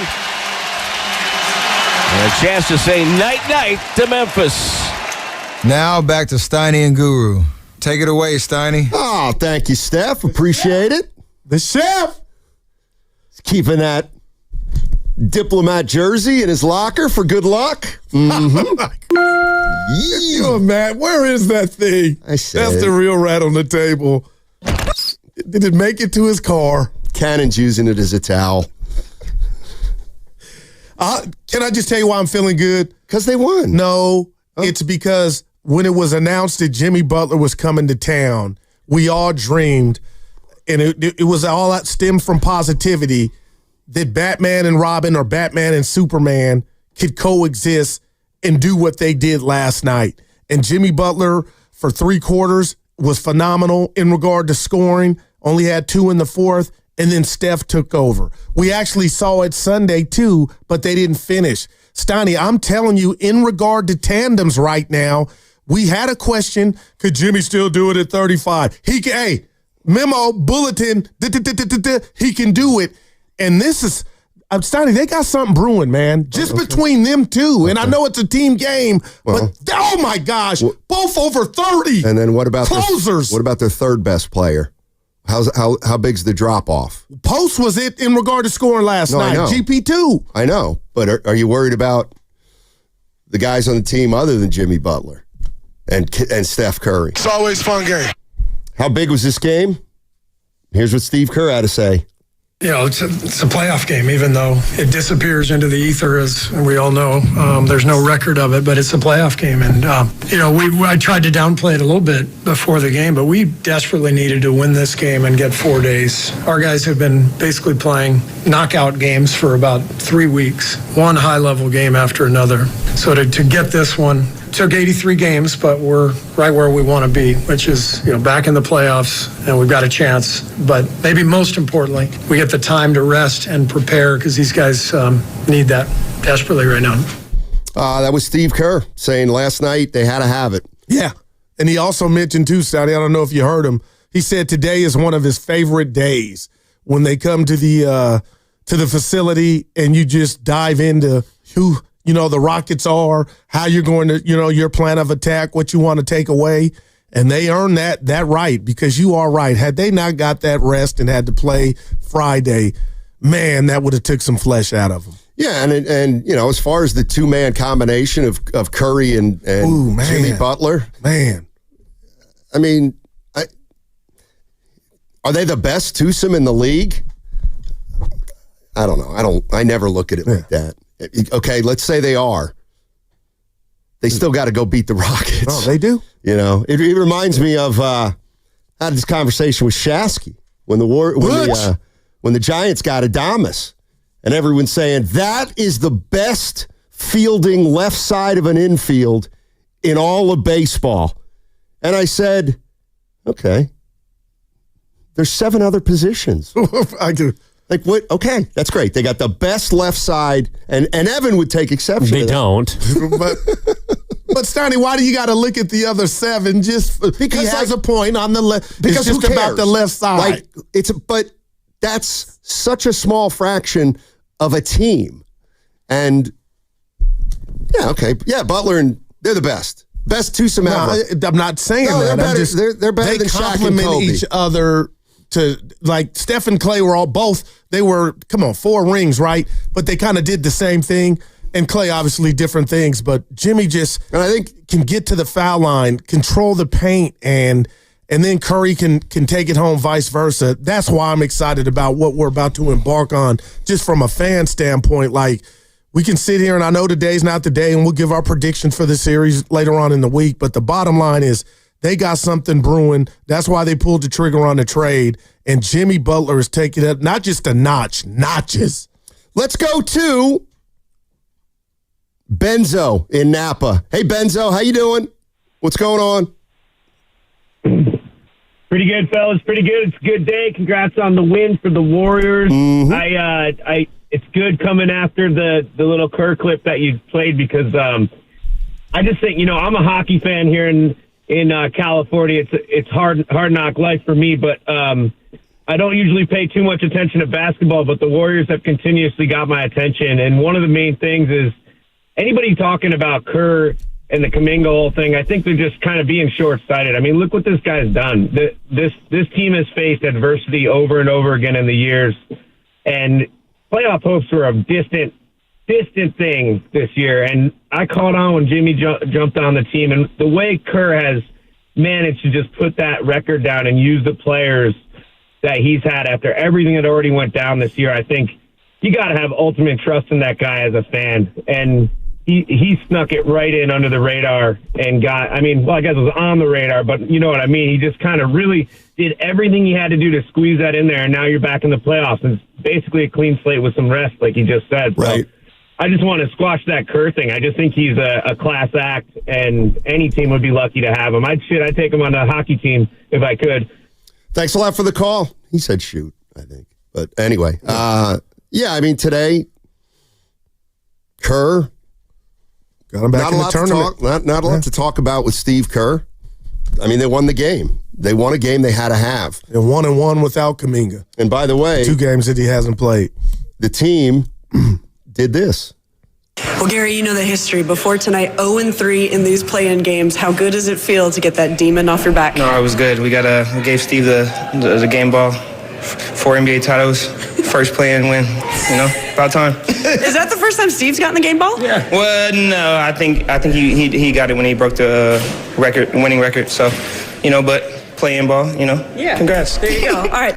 So I don't know. I do find it that is hilarious. Great. Yeah. That they give Steve Kerr the game ball of a game that doesn't exist. Well, it exists in the sense that had you not won, you wouldn't have qualified for the offs yet, and you would have had a game. So it existed, Stein. Find it online. Okay, well then if it didn't exist, he's not 0-3. It's tongue in cheek. I know. What you do best. Well, then go with it.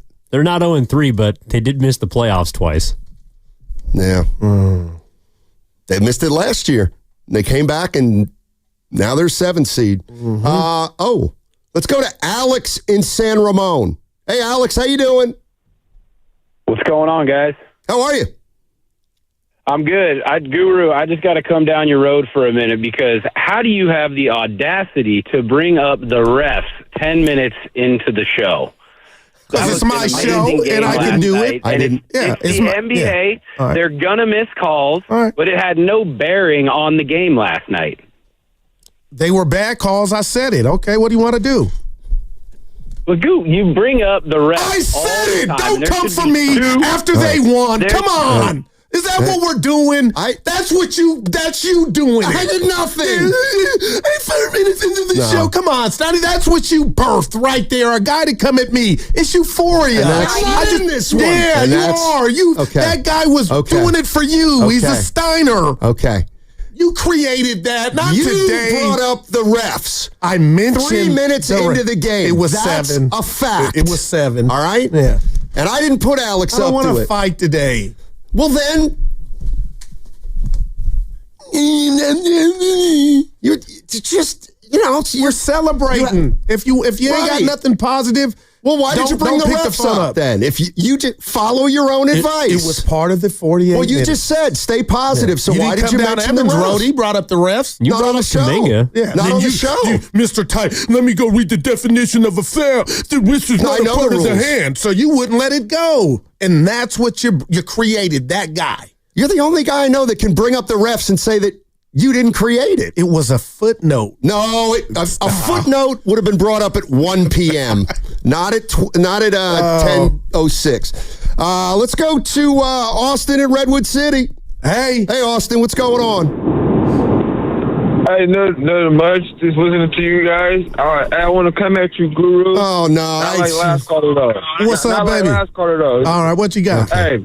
Remember when Kuminga got injured and Jimmy Butler was, they went on that win streak? Yeah. And he came back. I told you he needs to sit out a couple games and watch the game and watch Jimmy, how he worked that post. All right. And get everybody involved. That's what Curry want him to do. He's Kuminga's supposed to be what Jimmy Butler is to Steph Curry. He needs to watch this game. Now he go play in this Houston game, and we go see a different Kuminga. He gonna come out playing just like Jimmy Butler, getting everybody involved, getting fouls, and not just using his athleticism and running at the rim. I got you. We don't need that. We need him. We need him. And one more thing, hey, would y'all rather have Quentin Post or James Wiseman? Man. You answer that for us. Hey, yeah, answer that one. Well, it's obvious. I thought that was tongue in cheek. This is James Wiseman. It's not. We love you, Jay. It's not even a question. He didn't come for me. I'm the guy that we were all hoping that Jimmy would unlock Kuminga. So, Austin, I feel you.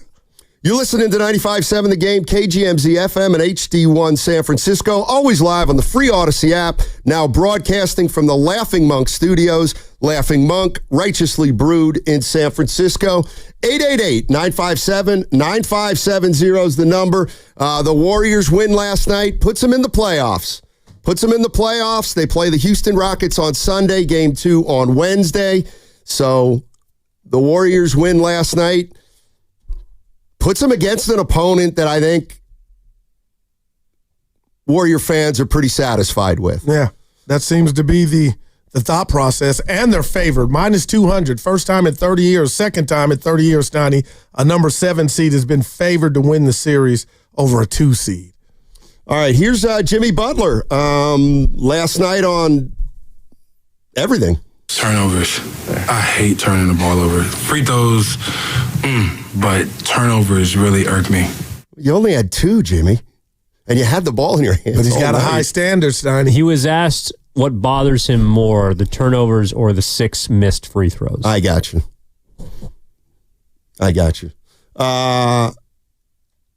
Jimmy Butler asked what he has seen on the floor that leads him to believe this team can do damage. That we may need me to score a little bit more right now, but it could change come when we play Sunday, something like that. You know, if I can get 17 assists and we win, that's great. If I can get 10 steals or 2 steals and we win, that's great. But I think me scoring a little bit more has definitely helped us a little bit. All right, so Butler it has. Opening up to the idea of shooting the ball more. And he certainly was a big part of it last night. Yeah, and we talked, it's kind of funny, we talked about the lack of help from the others in regard to the starting lineup, but when you look at the bench, they got 30 points, and their bench outscored Memphis's bench. Did they really? Yeah. Well, that's what happens when Quentin Post can come in and knock down some threes for you. 30-23. Jimmy Butler was being guarded a lot of the night by Zach Edey. I should say Jimmy Butler was not being guarded a lot last night by Zach Edey, and Kerr was asked if he was surprised. Jimmy is so good and so crafty that even if you're not up on him, even if you give him 10 feet of space, he knows how to draw fouls. And what he get 18 shots from the foul line. That's just who Jimmy is. He controls games. That's why he is who he is. He's able to, in these big moments, these big games, he just settles you down constantly. Yes, he did. He certainly did that last night, and he really took advantage of Zach Edey sagging off. I mean, clearly Edey was trying to bait him into 3-point shots, and he missed a couple early and said, you know what, I'm not going to shoot any more threes. Man. And he does find a way he still found a way to get Edey to hedge too far out, and he went by him a bunch of times. But it wasn't just Edey's decision, Sally. That was the whole Memphis Grizzlies coaching staff. That's what they thought would work best, and it didn't. 888-957-9570 is the number. Warrior fans, you got to be happy about last night. Not only did you get a win, but now you play the Houston Rockets, which, if you look at the top 4 teams, Oklahoma City, Houston, the Lakers, and Denver, let's call it for what it is. This is the one they wanted. Because Houston's unproven and young. Houston does not have a lot of players who have played in the postseason. They have 4 22-year-olds on the team, and we'll see. And I'm with Howard Beck. He was here yesterday. He works for the Ringer, saying, it's what it appears to be. You've got an older team with pedigree against a younger team with athleticism and bodies and hustle and relentlessness, and we'll see who comes out on top. But the Warriors, the 4 days off clearly are what the Warriors need right now. No doubt about it. 888-957-9570 is the number. Let's go to Dennis in San Francisco. Hey, Dennis, what's going on? Not much, guys. How's everything? Hey. Pretty good. Great game last night. I'm with you, Guru. That guy coming at you about the refs. The refs are lucky. I mean, with that Pajemski block that they called a foul and that Moses Moody call. Those were two horrible calls that could have cost the Warriors the game. But but they won, so it's great. But we can't seem to get away from Jonathan Kuminga discussion. Jonathan is not Jimmy Butler, but I would have thought the reason that Jonathan would have been taking minutes to give Jimmy a rest because Jonathan goes inside. He's probably the best guy we have besides Jimmy that can get inside and go to the hoop. And I just don't understand. I mean, Kerr and Draymond all said, we're going to need the guy, but we haven't seen him. And I think there could be something more there than we don't know. Obviously we're not at practice. We don't know if him and Kerr got something going on. Who knows? Yeah, appreciate. I don't understand why Guy Santos instead of Jonathan Kuminga. Well, Kerr will tell you energy. If he's looking for a spark or looking for energy, hustle, defense, scrappiness, I think Santos is the way to go. Kuminga, here's what Draymond Green said after the game about Kuminga, and I think we just let it hear. Yeah, he'll contribute. He's great. He's getting his work in. That's all you can do in that situation is get your work in. And he'll be meaningful for us in that series. I have zero doubt about that. I think the challenge for him is to stay mentally engaged, as is for anyone in that situation. But I have zero doubt in my mind that he's going to help us in this series. He will 1,000%. There you go. And he just wouldn't say that or put himself out there, Steiny, if he thought there was a scenario to where he may not play. And I just wanted, to Dennis's point, Steve Kerr's a 4-time champ. I don't care if something happened and he messed up his car. There's no way Steve Kerr has some personal vendetta going, I believe, to where he's going to use it to where the team doesn't get to be able to benefit from Kuminga's talents. It's just he really, really must feel like the dude couldn't have helped him the last two games. And the world's shocked because I know we were in here yesterday, Stoney. I didn't expect for him to get another DMP, but he did, and we move on. So Willard wins that bet with dibs, I believe. Which was? They put the over-under on Kuminga's minutes last night at 30 seconds. Wow. And Willard took the under. Dibbers, wow. That's a bold bet from Willard. Yeah. Dibber was the over, though. Dibber, remember, he told us that game was going over. Was that before or after Kerr was asked pregame about it? Before. Okay. It was yesterday during the crossover. Mm-hmm. Do we have that one? From pregame? Yeah. I'll have to dig it up. All right. 888-957-9570. Yes. To be fair, it's not really a quote. I mean, the question is, did you have a conversation with Jonathan between Sunday and today? Man. And Kerr just shakes his head and says, no. Man. It's the NBA. Yeah. And be ready. This is your series, JK. They got a bunch of JKs. So we'll see if they I don't see how you. It's funny. You go ahead. I don't know if I'd go that far. No. That it's his series. Well, you guys know what I mean. Young and athletic. But he'll probably get more of an opportunity, if for no other reason than game 1 and game 2 probably aren't as important as Sunday's game against the Clippers or last night's game against Memphis. And even though they are the playoffs, but the Warriors, they've been known to understand how to manage a series. And that's why I feel confident. But let me just throw this to you, Stoney, because we lightweight communicated throughout the game. And I know how you watch him different than me. Did you really think when Bane hit that 3 and things were kind of going Memphis' way to get back in the game? Because I did. are they really going to lose this game? Did you get there? I don't watch the game like that. I watch it and say, wow, Warriors are up 20. Memphis is probably going to make a run like most teams in the NBA do. Jackson hits that three. They did, and it was a close game, and I'm watching it thinking, I wonder who's going to win. And the Warriors won. But I never thought the Warriors had won the game or had lost the game. And that's what life's about. That's it, because Evan, I was like, I tweeted Divine Fat Mouth, and like I said, and then Memphis gets the lead back. Wow.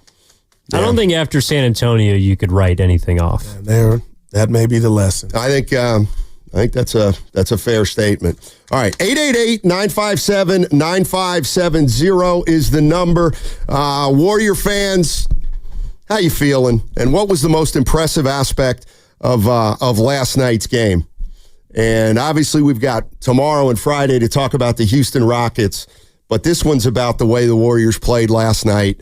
And to my way of thinking, that's two really, really good games they've played in a row. Yeah.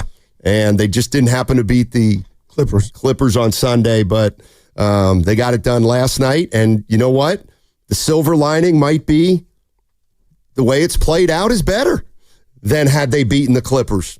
Who knows? We'll find that out. Because you talk real quick, Stoney, you talk about bucket getters, Harden, Kawhi, Powell to some degree. You look at Memphis, how great Ja was, Bane, Jaren Jackson Jr. Yeah.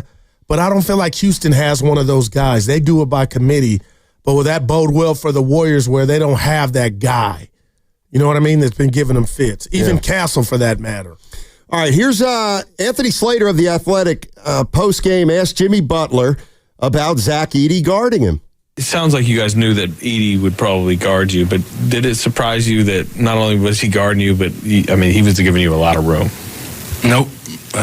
We talked about it, and it's always play basketball the right way, shoot the ball when you're open, attack, get into the paint, get to the free throw line, and pass it to the open guy. So no matter who's guarding me, I'm always going to play the exact same way. All right, wow. Jimmy Butler. Consistent. I kind of hope he takes 2 shots on Sunday and does have 17 assists. But if they win, it's all good. Sure. Well, yes, he has approached it the same way, but you can't deny he's had back-to-back 30-point games where he had one in his first 20. Man. No. Yes, those are facts. And he's a guy they needed last night. And I think that is the recipe. I really did think, Butler carried him for long stretches, and then Steph did his thing, like he always seems to do when the game's on the line. Yeah. Hit a couple daggers back to back, and made a 2-point lead, a 6-point lead. All right, 888-957-9570 is the number. I see a bunch of callers on the other side. We'll get to you all. What's coming up on the game is brought to you by Fremont Bank. Here for you, here for good. What's good, Bay Area? Bonte Hill here, and I got to let you in on one of those deals that's too good to pass up. My family...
walks up to the foul line. Hands off Curry. Chased by defenders. Backs up. Fly by. Pump fake. 3-ball. Good again. Number 30 with a triple. Curry! He walks over to the crowd, the far corner. And says, yeah, I may be 37. Now, back to Steiny and Guru on 95.7 The Game. You cut out the best part. But he's still a bad man. Yeah, that he is. You oughta. I know these feelings may be dead in your body, but when he plays to the crowd, don't you get chills? I do. When he's doing that after a timeout, it's like Russell Crowe in Gladiator, you know? Well, I feel like he wanted more out of the crowd with 3.4 seconds left when he got to the line when they were up 3. He was really trying to exhort the crowd. And everybody in the building had to believe, even at home watching from afar, he ain't missing one of these. Well, one miss wouldn't have hurt. Like he's in the garage. I do got a quick question for you. We're making a lot, or some are, about Pods, Moody, and Draymond in regard to their scoring output. But, Sonny, what if I told you 30 points from the bench, as scrappy as everybody was collectively, and your big dogs, Jimmy giving you 38, Steph giving you 37, I think that in 10 turnovers, this box score can take you to the Western Conference Finals. That's where I got to disagree with you. You think so? Yeah, I think they're going to need more help. I just do. You can't rely on those games, game in and game out. Now, if you get them, though. I mean, I have a feeling Curry and Butler won't average 30 and 38 and 37 against the Rockets. Right, and I wouldn't bet. Okay, so then they're going to need some more production. Yeah, and the nice thing though is if Butler and Curry are consistent and they're scoring 55 between them, which would be terrific, 30 and 25, then you need another couple guys to pitch in, and Pods had been doing that here and there. Moody'd been doing it here and there. Buddy Hield does it once every few games, and if Butler and Curry play like that, then you only need a couple guys to emerge kind of outside of them. Yeah. And I can't sleep on Moody's 9. He had 9 points, but the bottom line is, Steiny, I'm seeing something develop, and it's kind of developed as they changed the fortune of their season since Butler, the inception of Jimmy. But man, I am really getting excited, and today is not the day just about this playoff run that's about to start Sunday on Easter, but the future too, led by these two guys. They give you action. But let's remember the tone of the conversation on Monday when they lost to the LA Clippers. Right. Yeah. But I felt like they let one get away. Right, but 111, 107. Right, but we didn't think of the Warriors on Monday like we think of them right now. That's what one good game apparently can do. But now they got a 7-game series, and we'll see what happens.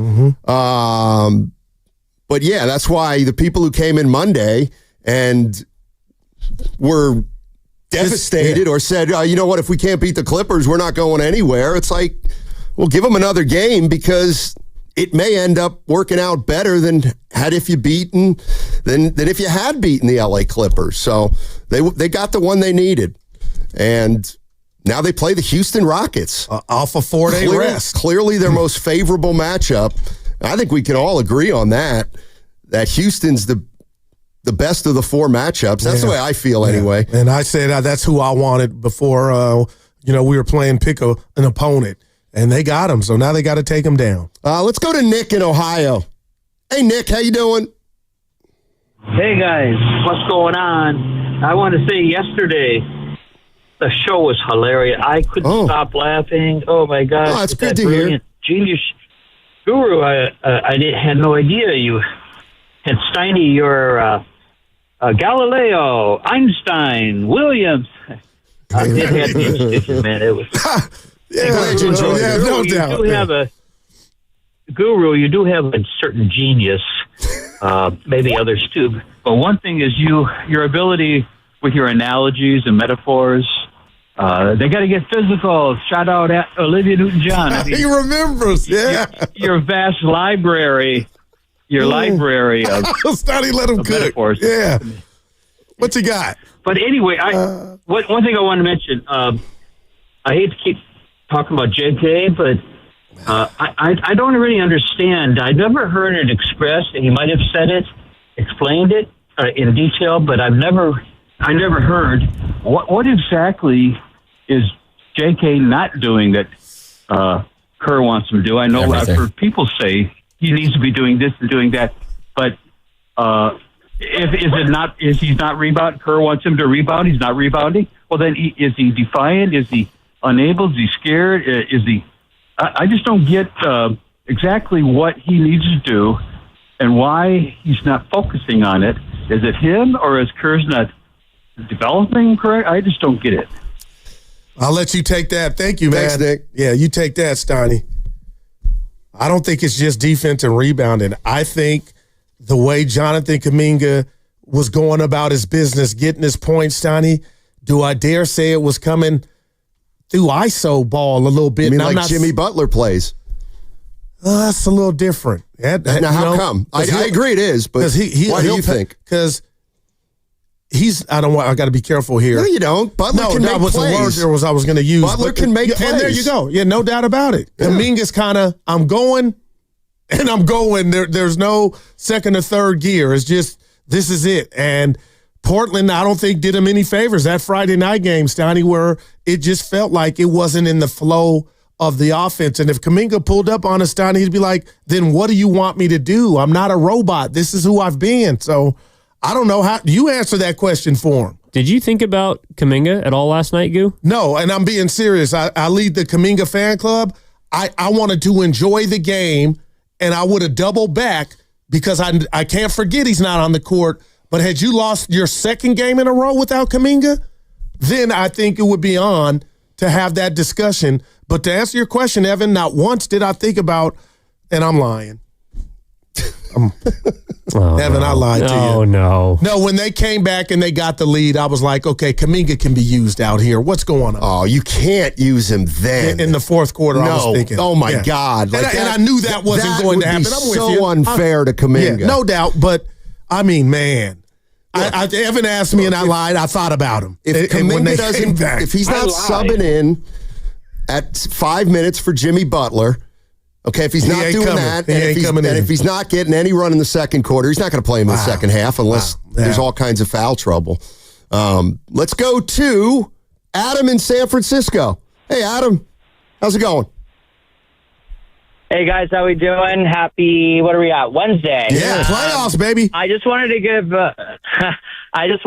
a quick shout out to the Warrior fans last night. I was fortunate enough to be able to go to the game. Nice. And from tip to the end of the game, we were loud. I mean, defensive chants every possession, the Warriors chants, the screaming. I mean, it felt very Oracle-esque last night, so I just wanted to give a shout-out to them that, like, yes, it was a play-in game. It is a playoff game, but they made them feel like it. I just think this addition with Jimmy Butler has been a revelation. I mean, he, from when we got him to the point last night, it's like, oh, when is he going to have his big breakout Jimmy games? Well, in these type of playoff games against the Clippers and against the Grizzlies last night, we're seeing why we acquired a guy like this. He missed his 6 free throws last night. It, got a little hairy, but it's like he got to the free throw line 18 times. That's unreal. But wanted to also kind of credit the non-star players, but the role players. GP2 came in, did his job. Post did an excellent job. Guru, you had mentioned that Moody only had 9 points last night, but I mean, his one-on-one defense has gotten so much better over the last couple of months, and then his extra hustle plays, the extra 6 minutes from Guy Santos, he gets the offensive rebound, he gets the M1. I just think it's going to be a very good playoff series. I'm very curious to see how this series is going to be officiated because I worry a little bit with the way the Rockets played against us that last game where they were just able to hug Steph the entire game. Is that going to be allowed? It's going to be physical. We'll see. I think they're going to do all right. I'm going to say Warriors in 6. And lastly, just wanted to shout out my boy Carter at the station for getting married this Saturday. Thank you, guys. Hey, Adam, are you invited? Oh, yeah, I'll be going. There you go, Who the baby. hell is Adam, Carter? Yeah. I went to high school. Nobody from the station going. I like that. Yeah. Later. Well, we'll see. What do you mean? No, he said it this morning. He said You know it how this that morning. works. No, they get late. They get late declines see on you the did. RSVPs, and then he shuffles the deck a little. I got an inkling that old Carter and apparently Adam will be stumbling into Monahans at some point That's between pretty Saturday and Sunday morning. I remember I got married. I was nervous, man. Were you? Yeah. Wait. I had a Turned out to be a shotgun good wedding. We got husband. married in the backyard. It was fast and quick. Where'd you? Yeah. You turned into a great father. I didn't marry my kids. No, but no, I know. I hear you. I had a best man, my boy Ralph. At Gold Not Teeth. 49er Frankie? No, he couldn't make it. What He about was Relaford? It was that fast. They couldn't make it. Yeah, it was shotgun. Yeah. City steps? Backyard, he said. Oh. In his backyard. Yeah. Mia's backyard in Sac. Gotcha. Yeah. Well, what time of year? Oh, it was about 105 That's degrees. what I was wondering. And the guy that was officiating the wedding goes, "Why do you have a scowl on your face in front of everybody?" I go, "I'm nervous." So you're complaining about the officiating in that, too. No, that would get you too. That's poor. Let's go to Miguel and Hayward. Miguel. Hey, Miguel. How you doing? Hey, good morning, you guys. Man, what a win yesterday, man. I couldn't even get off my seat. Every second mattered on the TV. I just want to give a shout-out to Joe Laker for making this trade, getting Jimmy G, paying him. Man, he performed at a big level. I mean, like, the whole time I'm watching the TV, it seemed like he never got any rest. But, man, he was like Megatron playing in minutes. And, man, I'm just happy we got that W. Now we can sleep for these 3 days, wait till Sunday night. Like if you work in days, you better call in sick. Like, I already put in my PTO. I just got to go Warriors. And I just want to give a shout-out to my wife. She's doing EMT, and she's going to graduate. What is that? I love you. What is that, Miguel? EMT. Yeah. Oh, EMT. EMT. Gotcha. Yeah, EMT. And I'm happy that all the goals that you accomplished, and I'm happy for you. Wow. And I love y'all show. What's her name? What's her name, Miguel? Oh, it's Carla. All right. Congrats, Yes, Carla. Yeah, Carla. That's nice of Miguel to say that. Wow, about you. man. That's love. Yeah, I mean, Miguel, why don't you just tell her in person? No, I mean, you know what I mean. Hey, Carla, I just want to tell you how much I appreciate you. We Just don't a know he wonderful- hasn't done that. She could be a P1. Yeah. That's true. What a good guy. I thought you were going to ask her how much she's going to make. I was like, you don't know what an EMT is? I thought he said EMC, and I'm like, okay. oh, she's a physicist. 143. Oh, God. Myers called me. I couldn't get to it, but I texted. I was with Norm at this appointment, but You stiff, Bob? no, I didn't. I told him I'd call him back. Well, wow. Now, Bobby, we love you, baby, but speak for yourself. I unfriended a lot of people on Facebook, man. You unfriended? Yeah, the people my friends that doubt the score. Like, I'm going to just let it go. Let's not bring it back to life, but whatever. Okay, now, I don't like to tell tales out of school, but Joe Shasky said to you this morning, I know I don't believe you have a 143 IQ. And Evan you said, did I'm too. not even mad. That's fine. No, Evan, I closed the door in the office and asked Evan, do you believe me? He laughed. Like, I just "Dude." pulled a Steiny in here. Oh, boy. What does that mean? Look at his mic. Oh. And look at he's happy. Join the club. Let that mic alone. Yeah. Let's go to Angel in San Jose. Hey. Hey, how's it going, fellas? Love the show. What's up, baby? Hey, so check this out. When you said earlier that, were you worried about they were going to win, they were going to lose? Right. And he said, I don't watch the game like that. I don't watch the game like that either. I always feel you're always going to win. Until it's over, it's over. But I'm always thinking it's going to win. You know, I love Jimmy Buckets. Man, that was a great addition. even though Steph sometimes wasn't hitting those long shots, he started taking it inside, started hitting the backboard, started hitting the mid jumpers, and that's what great players do. That guy was just awesome. And everybody else, my favorite player, GP2. God, you gotta love that guy. 12 points. I'm glad you got him back. That's my boy right there. I love that guy. Well, anyways, I just want to say, go Dub. Love the show, guys. Thanks. Thank you. Gary Payton II is a very, very easy guy to root for. And he's so unique too, man. There's no doubt. By the way, what you got? I may have to get into something. He's not 6'4", by the way. Who? I saw that floating around. Who is it? GP2. He's probably close. Lets his hair grow. Who's got the low cut? You got something to get into. Yeah. The idea, okay, you know how we talk about Peyton picking up in the backcourt? 94 feet. Yeah, and you know how we say, well, that's something Kuminga, might be able to do or has done in the past. Here's what I think about this. The more I think about it, the idea of hounding somebody in the backcourt, you get no bang for the buck by doing that. The only marginal advantage it could give you is it gives them 3 less seconds to use the shot clock. Okay, fine. Fine. But let me tell you what happened last night. Sometimes 4. Let me tell you what happened last night.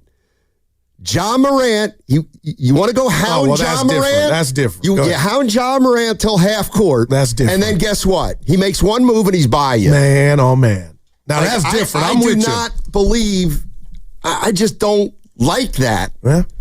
Unless you got to turn somebody over. But here's the thing, and this is the analogy I made.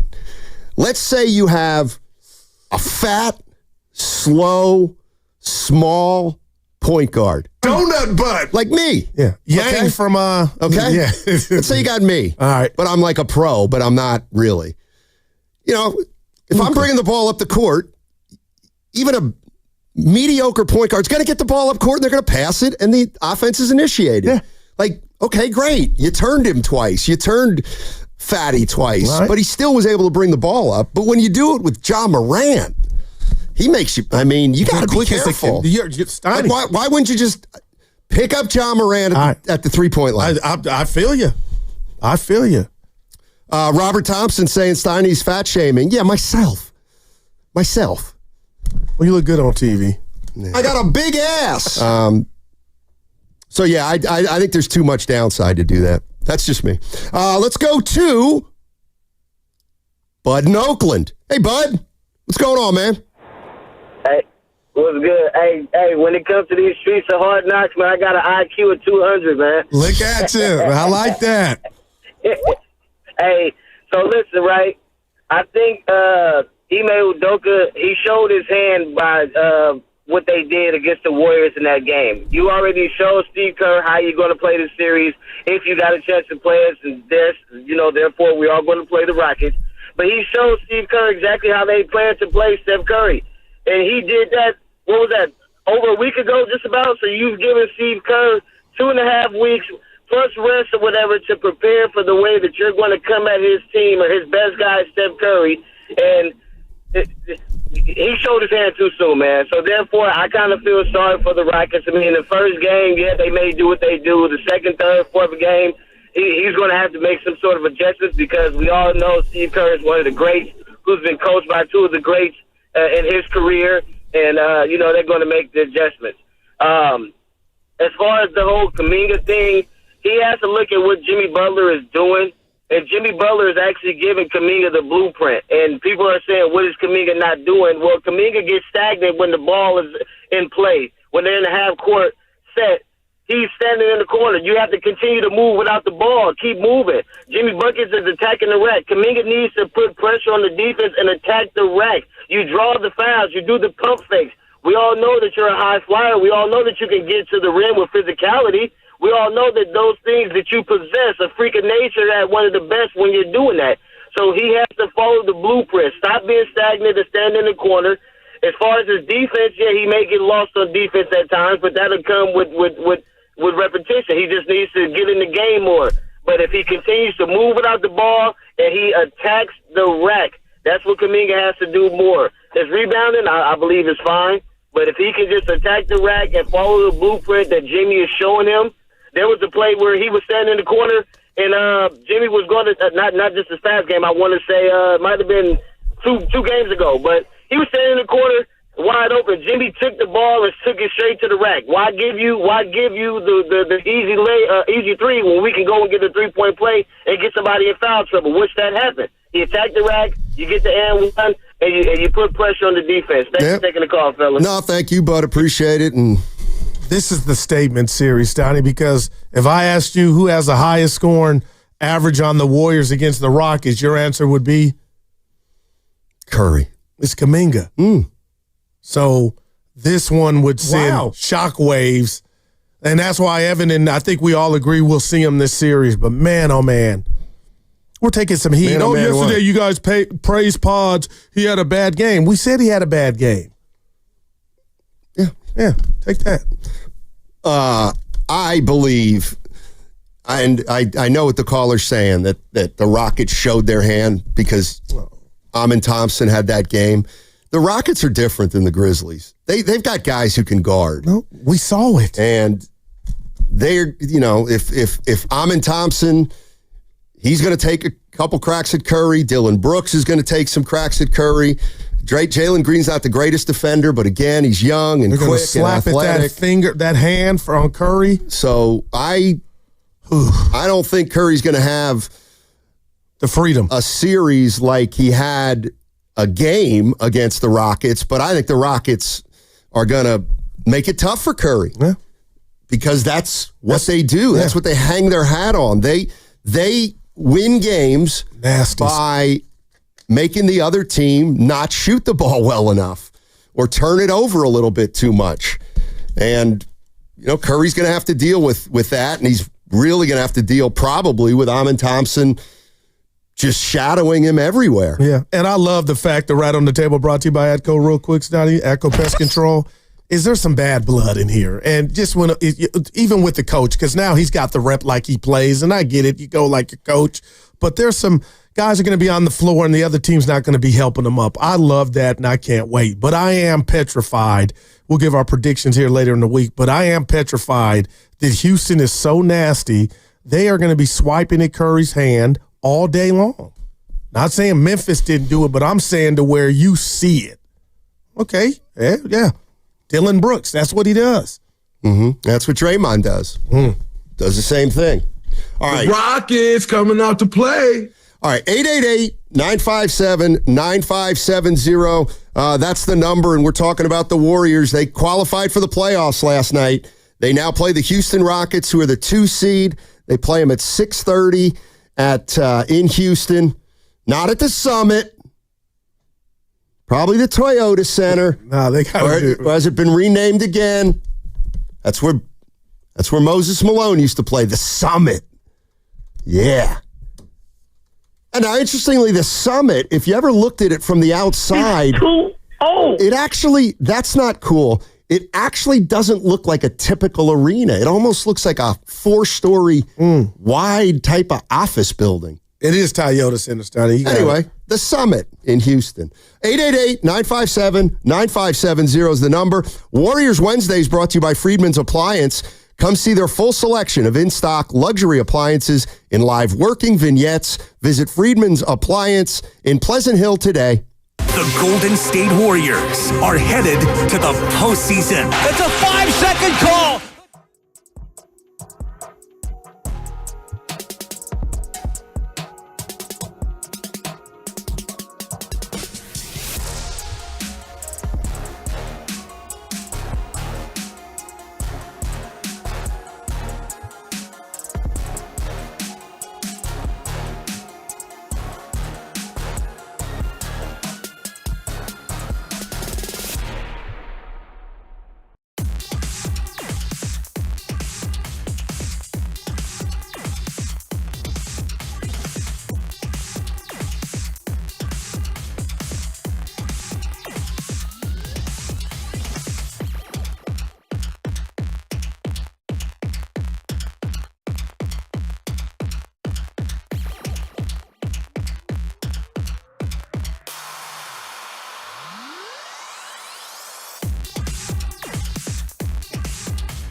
Alrighty, the Warriors, they are in the playoffs, which start Sunday for them in Houston. 6:30 start, game 2 Wednesday. Oh, Easter, baby.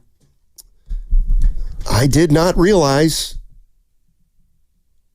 Sunday. 2:04. 2:04. Do you know what he's doing? No, I wasn't looking at him. 4-2. 420. I graduated from the hippie lettuce years ago. I don't miss it either. Are you sure it's Easter? Seriously, it is Easter. Right after the Masters. So we got Good Friday coming up. No fish. Q's got his last one coming out. No meat. The last Friday, the movie. Lay off the meat on Friday. Have a little. So we canceled the ship Friday? No ship? I don't know. I already said that. Right. Oh, no. In fact, it's called Good Friday for a reason. We'll make it great. Hey, you hadn't commented on my shirt sheet from Where's World. I don't like green shirts, T-shirts like that. It has Ricky Henderson on it. Yeah, I don't. So you should. I don't like that color. Wow. For a T-shirt. Now I would wear that if that were the color of a sweater. It always comes back to you. Well, it's an earth tone color, which I like, but I don't like earth tone. Shout out Sheed Warriors World T-shirts. Ricky, one of the greats. Boy, he supplies you with a lot of your wardrobe. It feels like. Do I sense a little? A little what? Scent of jealousy? Oh, no, not at all. Not at all. You know me. You just ripped the guy. No wonder you don't get anything. You know me with, gear from your hometown. I like to be a little different. Gotcha. I like to wear Ball State or the Portland Breakers. Or your Wizards you had on the other day. Wizards. They had a hole in it. I didn't tell you. It's not a hole. In the sleeve. It's a place to put your thumb. You being serious? Yes. I didn't want to tell you. Well, good thing you didn't. All right, let's go to Rory in Dublin. Rory McIlroy. How'd he do this weekend, Chickering? It's not your job. What's up, Rory? Hello? Yeah. Hey, Rory, how you doing? Yeah, all good. Thanks. Sure. So, I just want to speak my mind about Draymond Green's shout out about TJD giving up his sit to post. Yeah, we hadn't brought that up. You know what? How about this? Hold on, Rory, and shoot, I do want to find that so I can tell. Okay, go ahead. What'd you think of it? Yeah. So, number one, Chase Center, you can do better than that. I mean, give love to your players, man. Oh, okay. Don't let your players sit on the floor, Yeah. No, let me, thanks. Rory, thank you for reminding me, because I'm going to play this for you right now, because we haven't played this. This is a story by Draymond Green about giving up, TJD giving up his seat to post. Let's take a listen. Trace Jackson Davis did something on the bench today. He didn't play in the game. There was no seats left on the bench. Quentin Post said, Trace, can I get that seat? And Trace just got up. And a part of me was baffled that he got up for the rookie, because the rookie, if there's no seat, you sit on the floor. He just got up and gave him the seat. And I walked over to him and I said, that's one of the most selfless things I've ever seen a teammate do, because 99% of the time, you're going to be like, you gonna go sit on the floor, Rook, or go find a seat somewhere else?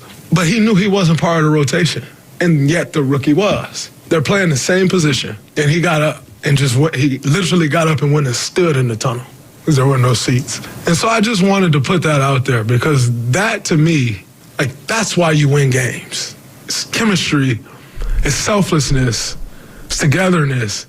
And I just thought that was a huge moment, and nobody else saw it except us three. And so I wanted to share that, because I thought that was a really big moment for our bench, that, you can make him sit on the floor and nothing happens. Or you can get up and boost confidence in him and he go back out there and hit a three. And I thought that was special. That's a good story. I'm a sucker for that stuff. But I know. Would Draymond have done it? Sounds like he wouldn't have. They're going there and sit down. Well, and clearly what Draymond is saying, without saying it, is this is a big problem with Kuminga. Well, stop. He doesn't give his seat up. And it's really caused friction. Well, he's not a rook and he shouldn't. But that's a great gesture cool. by TJD. Yeah, go ahead, Evan. Post asked for the seat? I know. This guy. Seat's taken, bud. Hey, I'm playing, man. Come on, I'm playing. Scoot over. Oh, I like this one. Oh, Pluck Strummer. This is a 4. Smells like team spirit. That's pretty good. Now, that's, if you're not aware, it's a knockoff of a Nirvana song about this is a classic teen spirit. Good job. Yeah. God, our listeners, a few of them. But Draymond putting that out there, you got to. That was good. Good story. Let's go. Oh, this is cool. Let's go to Memphis. Kelvin is going to join us. He's a Grizzlies fan. What's up, Kelvin? Thanks for joining the show. What's up? Man, no doubt. What's up, guys? Love y'all show. Listen to it all the time. Thank Even you. as a Cowboy fan, when you're ragging my Cowboys, talking about Frisco. But great show. Y'all talk about everything and make it sound great. All right. Here's my quick take on the game last night. All right. You guys, y'all must have planned to play us. My little brother's a Golden State fan. He lives in Mississippi. Memphis is right above it. And he wanted the Rockets, too. So I hear, sound like y'all might have had a big, glorious plot to lose against the Clips just to play us, because you felt like y'all could beat us and hence play the Rockets. Is that true? No. I think the Warriors, if they could have won Sunday, they would have won. They would have taken a win Sunday because they definitely wanted a week off. They tried. But I do think, Kelvin, the way it worked out, they were fine to deal with it. Gotcha. Now, here's what I told him. I believe we could have won. Not obviously both teams, which they could have won. Here's why. Memphis, when we go in a hole, we go in a hole. You guys can bounce back and play, night and day the next day. I think y'all would have got in too.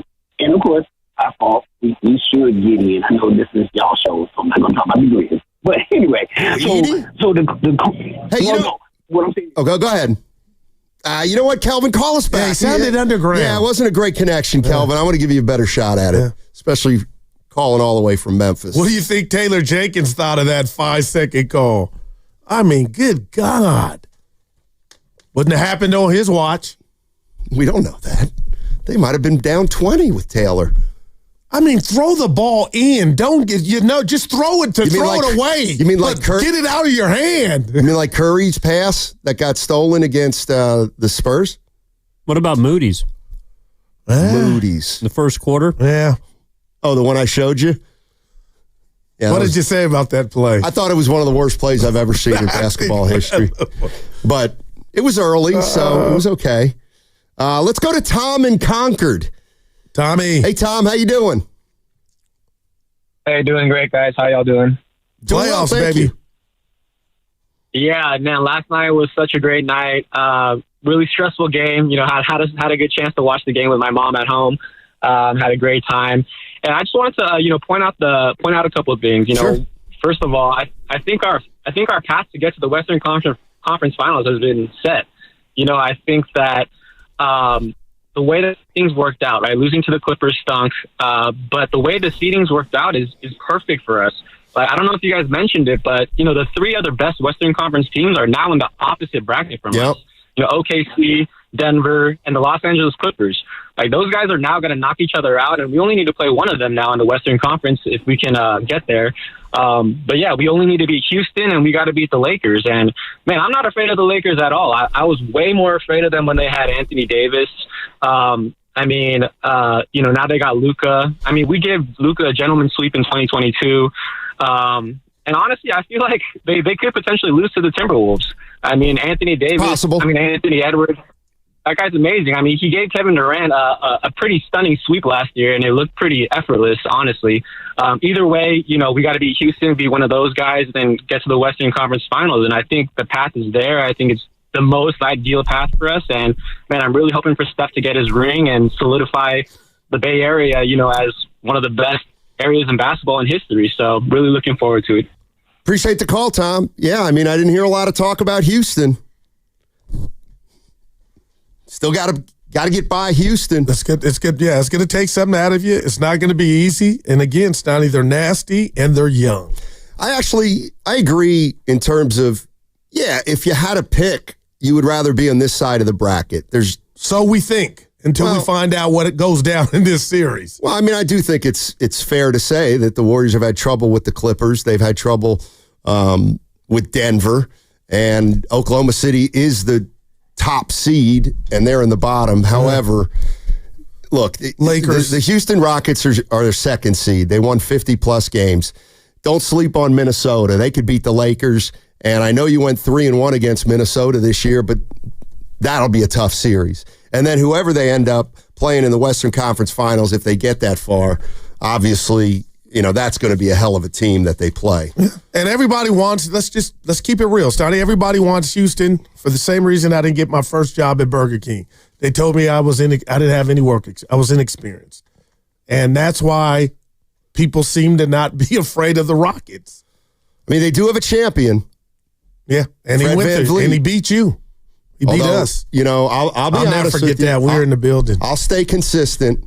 Fred Van Vliet's got a ring. But that was 6 years ago. Yeah. He's I don't think he's quite the same player. Let's just put it that way. You're listening to 95.7 The Game, KGMZ FM and HD1 San Francisco. Always live on the free Odyssey app, now broadcasting from the Laughing Monk Studios. Laughing Monk, righteously brewed in San Francisco. Let's go to, anybody have anything to say? They have 2 champions. Oh, hold on. Oh, God. Did Jeff Green win a ring once? Yes, sir. That is wow. And they miss him and Brown. I'm begging. Why are you down on a Ime guy Udoka. that came back from heart surgery? That's separate. I respect that. I think he's a great guy. Watch the game again then, Tiny. Where is she? I think he flat out stinks. Wow. But he was a great pro. He's 38. Yeah, that's why. Dude. And I'll tell you what. It still can leap. Oh, my gosh. All right. I like me some Jeff Green. If Jeff Green plays in this series, oh, my God. Pencil the Warriors you are funny, man. Let's go to Wando. Wando's on 101. Hey, Wando, how you doing? Hey, Diane Guru, how are you guys? Hey. Doing well, man. Good. Couple of quick points. I wanted to, I was at the game last night, and across from the bench, I noticed, actually, I didn't hear this Draymond story until this morning, sure. But I just find it hilarious that this is one of the most, selfless things you've seen on an NBA court. I get it that these are individual NBA players on a team, and it's a cool story, but what I noticed last night at the end of the halftime, Kuminga wasn't on the court. I was looking for him. He came back out of the tunnel just before halftime tipped off. And what I noticed was he actually tapped Guy to get up from his seat. And Guy had obviously gotten a couple of those first half minutes. So it's like really the opposite of what, because I know you were joking about that a second ago, right? Diney, that, Kuminga doesn't give up his spot. But I literally saw that yesterday. Other quick point, another caller made this on the previous show this morning, but I do think that the pressure, it's good that Pods, Moody, these guys haven't been hitting their shots and we got through, because I think they'll be happy to be past the one and done scenario, and hopefully there's a little bit less tension in their shot, and I think we're going to see them knock them down in games 1 and 2. Thanks, guys. Yeah, no, appreciate the insight there. So did Guy get up, Sonny? Did JK get up? He had to get up. When Santos has only been on the team 2 years, Kuminga's been on 4. Like, those are the rules. Unwritten rules. But so I misspoke. The problem isn't Kuminga wasn't giving up his seat. The problem was that Kuminga was taking seats. I'm kidding. Although he was at the game, I wasn't. So I can't speak to it. Don't you hate that we got to wait till Sunday? Not really, no. Well, we got games tonight. If you're a basketball fan like I know you are, I'll be watching both. But, I mean, just think about Sunday, how climactic it was to watch that game, feel like you needed a basketball cigarette and shower, Then you follow that up with what we had last night with Kevin Harlan and Reggie Miller. It's just, I can't get enough. Like I'm an addict, and I hate we got to wait till Sunday. And then go through the whole Eastern thing with the family, really wanting to worry about the game. Oh, Evan, you'll be away from the family. You on the call Sunday, pre or post? TBD. That means to be determined. I should ask him privately. What were you talking about? Easter, and I'm an addict. Well, one of the things, just a piece of advice. Even before last night's game, there was a schedule put out, and we knew if the Warriors won this game, they weren't going to play till Sunday. I understand that. Would you have liked them to lose so they would have played on Friday? No, hell no. Okay, hell no. But I'm worried about your addiction. No, I watched the game again. Like, I'm going to watch that tonight. Yeah. That's on the docket. Okay, that game last night. But you're not going to watch the Giants-Phillies. Yeah, that's at 4. I'm a late night watcher. Okay. But you can't bet on the Warriors game again, or your neighbor can. Well, no. I didn't have any action last night. Oh, I did. You posted it on social media. I did. I had Moody, Steiny, 9.5. He scored 9. It's all right. We won. By the way, I knew the Grizzlies were going to cover. That game was going to be close. Did you feel that? Yes. Yeah. Yes. Before a minute there, you couldn't have said it because they were down 20, and it looked like everybody was right about Memphis. You know what? I'll give you that. I'll give that to you. Let's just agree we don't watch games the same way. No, we don't. Okay. And I don't want you to change the way you're watching games. I just want you to start acknowledging that there are 2 halves. There are 4 quarters. Right. There are 48 minutes. Yeah. And usually a winner's not declared until the horn goes off after 48 minutes. The tension was, Evan was in the building, but even from my vantage point watching with Norm, that's incredible atmosphere, man. It has to be. Well, actually, I do want to ask Evan about that. Oh, boy. Well, we had a caller call in and say it was electric. You were there. How was the crowd? How were they? How would you? Moments. Yeah. No, there were some big moments when Curry was pumping up the crowd. Jimmy was screaming on and ones in the first half. When Post was knocking down threes, the crowd was jumping. I actually thought they did a pretty good job. You know, it might be it's a copycat league, but they had the giveaway shirts. They had the script that was kind of Oracle-ish. So I think they were trying to channel that inner... Love that. That inner East Bay energy. But it was a good crowd, I thought, compared to a lot of the games this season. This is super guys, #random, but I'm going to say it. If the Warriors need a contestant for the 3-point contest, I'm not sending Steph. Ask who I'm sending. Post. Dude, when he gets on a flurry, it's as feathery and as light in the same project. Like, your boy can shoot it. I'm like, what? Memphis don't know that? He got hot, hit 3 quick ones. Have it back. Yeah, he was good in the first half for sure. Size matters. And he got 1 shot against the Clippers. How much did it matter last night? Size. Well, Memphis doesn't know how to use theirs, but I got to give them credit. They got stiffs, but they used it in the third quarter, I believe, to get back in that game. It's like, where was this in the first quarter? Throw it to big man.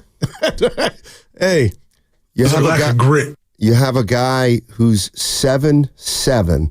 My God. And he's not shooting 40% from the field. That's a problem. And then he threw one up that just was... That hook? Is that what you're calling it? Just as hapless as all outdoors.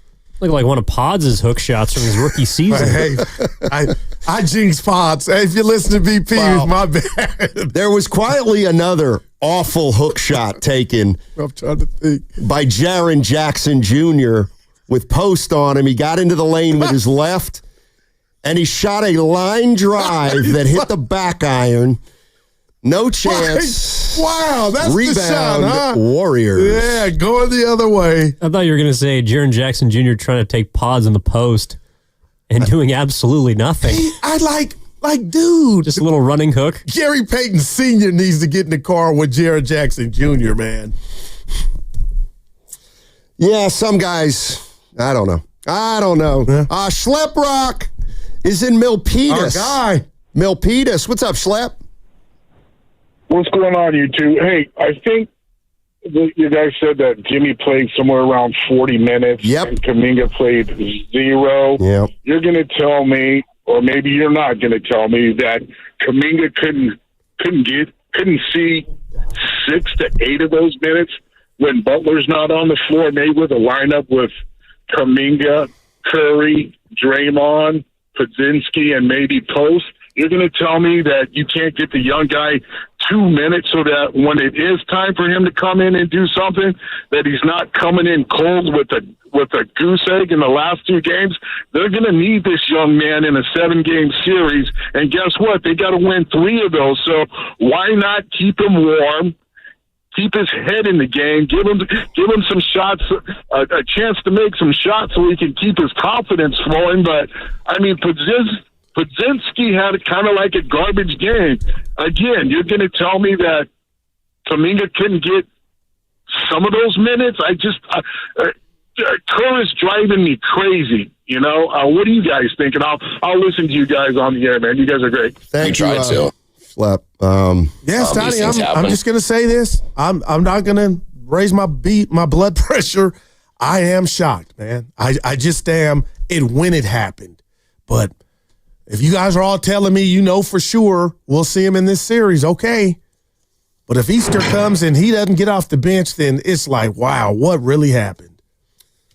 I mean, I don't know if something happened. I don't know if nothing happened. But I just know that the other challenge that Jonathan Kuminga is going to have is Jimmy Butler. And Jimmy Butler. Yeah, no doubt. Because let me tell you something. Jimmy Butler. 40 minutes again. Like, I think Jimmy Butler actually has the clout to go up to Steve Kerr and say, 45 tonight, Steve, no less. And Steve goes, yes, sir.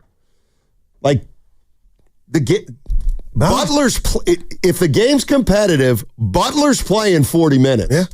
And so that leaves 8. Yeah. Did you see Kerr? In theory. Yeah, Kerr and Curry real quick talk right after the game. It was about a minute. I was like, I wish I knew what they were talking about. I can tell you on the other side. What's coming up on the game is brought to you by Fremont Bank. I see B the Town. I see Rod. I see Roe. We'll get to all of you on the other side. That segment was sponsored by Fremont Bank. Here for you, here for good. The Golden State Warriors are headed to the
can.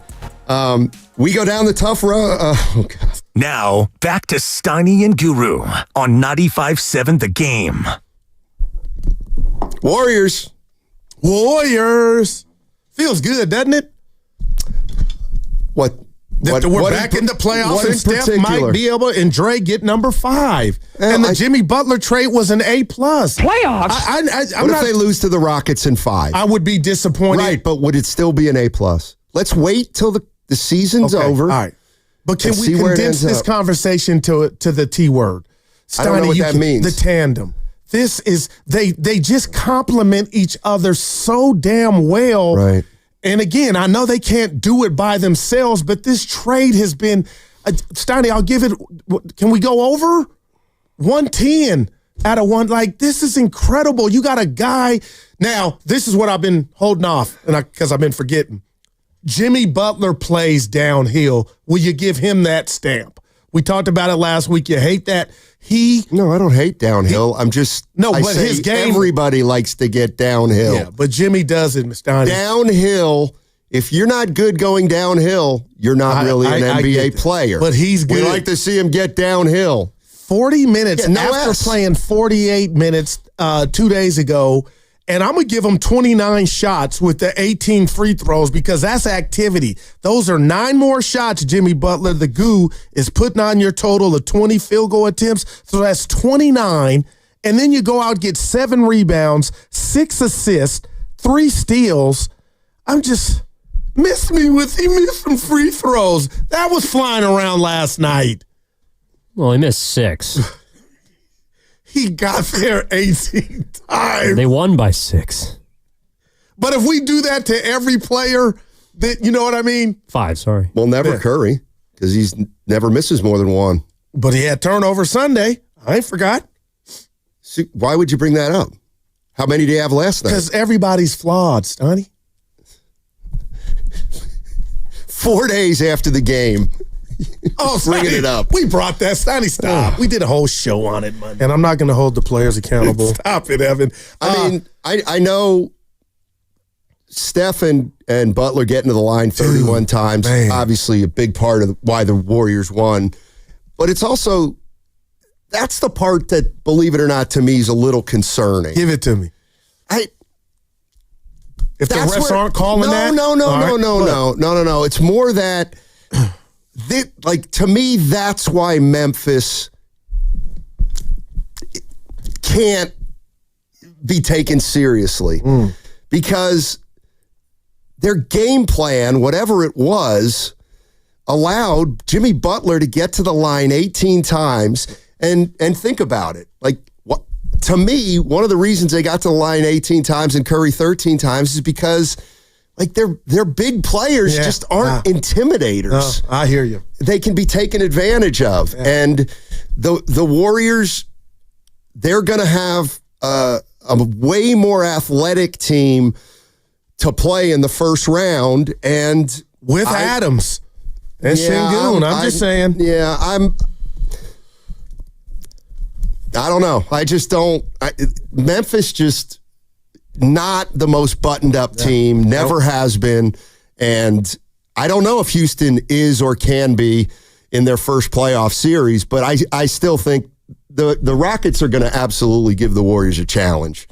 That's what I feel like, because the effort that they're going to play with, and I'm talking about Houston. Oh man, it's going to make for a competitive series. And their defense, their offense comes from their defense, Donnie. So I know they have problems scoring the ball at times, half court set or whatnot, but their offense comes from their defense, and it can be stifling. And we saw it a few Sundays back. So I'm excited. And again, I'm not a wrestling fan, WWE, Stoney, but this has that natural bad blood with the coach involved, and I can't wait. And the fact that the Warriors laid a finals loss on Udoka, who had the lead in that series with Boston twice. Yeah. I think the Rockets are going to be tough. There's no doubt about it. They may not win this series, but they're going to exact some flesh from the Golden State Warriors, because that's kind of who they are. 888-957-9570. Let's go to Rod in Vallejo. Hey, Rod, how's it going, man? Hey, guys. Great show. Thank you. You know, you guys are so dynamic. I have a hard time getting out of my car sometimes. Oh, my gosh. Thank you. Thanks, man. Yeah, I wanted to just bring up this. Some of the callers they call in and talk about comparing the Oracle crowd with the Chase crowd. Yes. If you notice, the Warriors retained about 90% of their season ticket holders from Oracle. And the Warriors marketing people knew that the majority of that crowd was coming from the West Bay. If you ever tried crossing the Bay Bridge after a Warrior game, it's like rush hour in those days. So they knew a lot of those fans were coming from Daly City, Sunset, Chinatown. The Warriors have an enormous Asian following, especially a Filipino following. No doubt. So, and my grandson plays AAU basketball, and a lot of the tournaments are in Oakland and Soldier Town. So when I drive around Oakland, I see lots of Laker jerseys. Oakland is Laker country. Wow. This was how Tony lives. Oakland, you will see.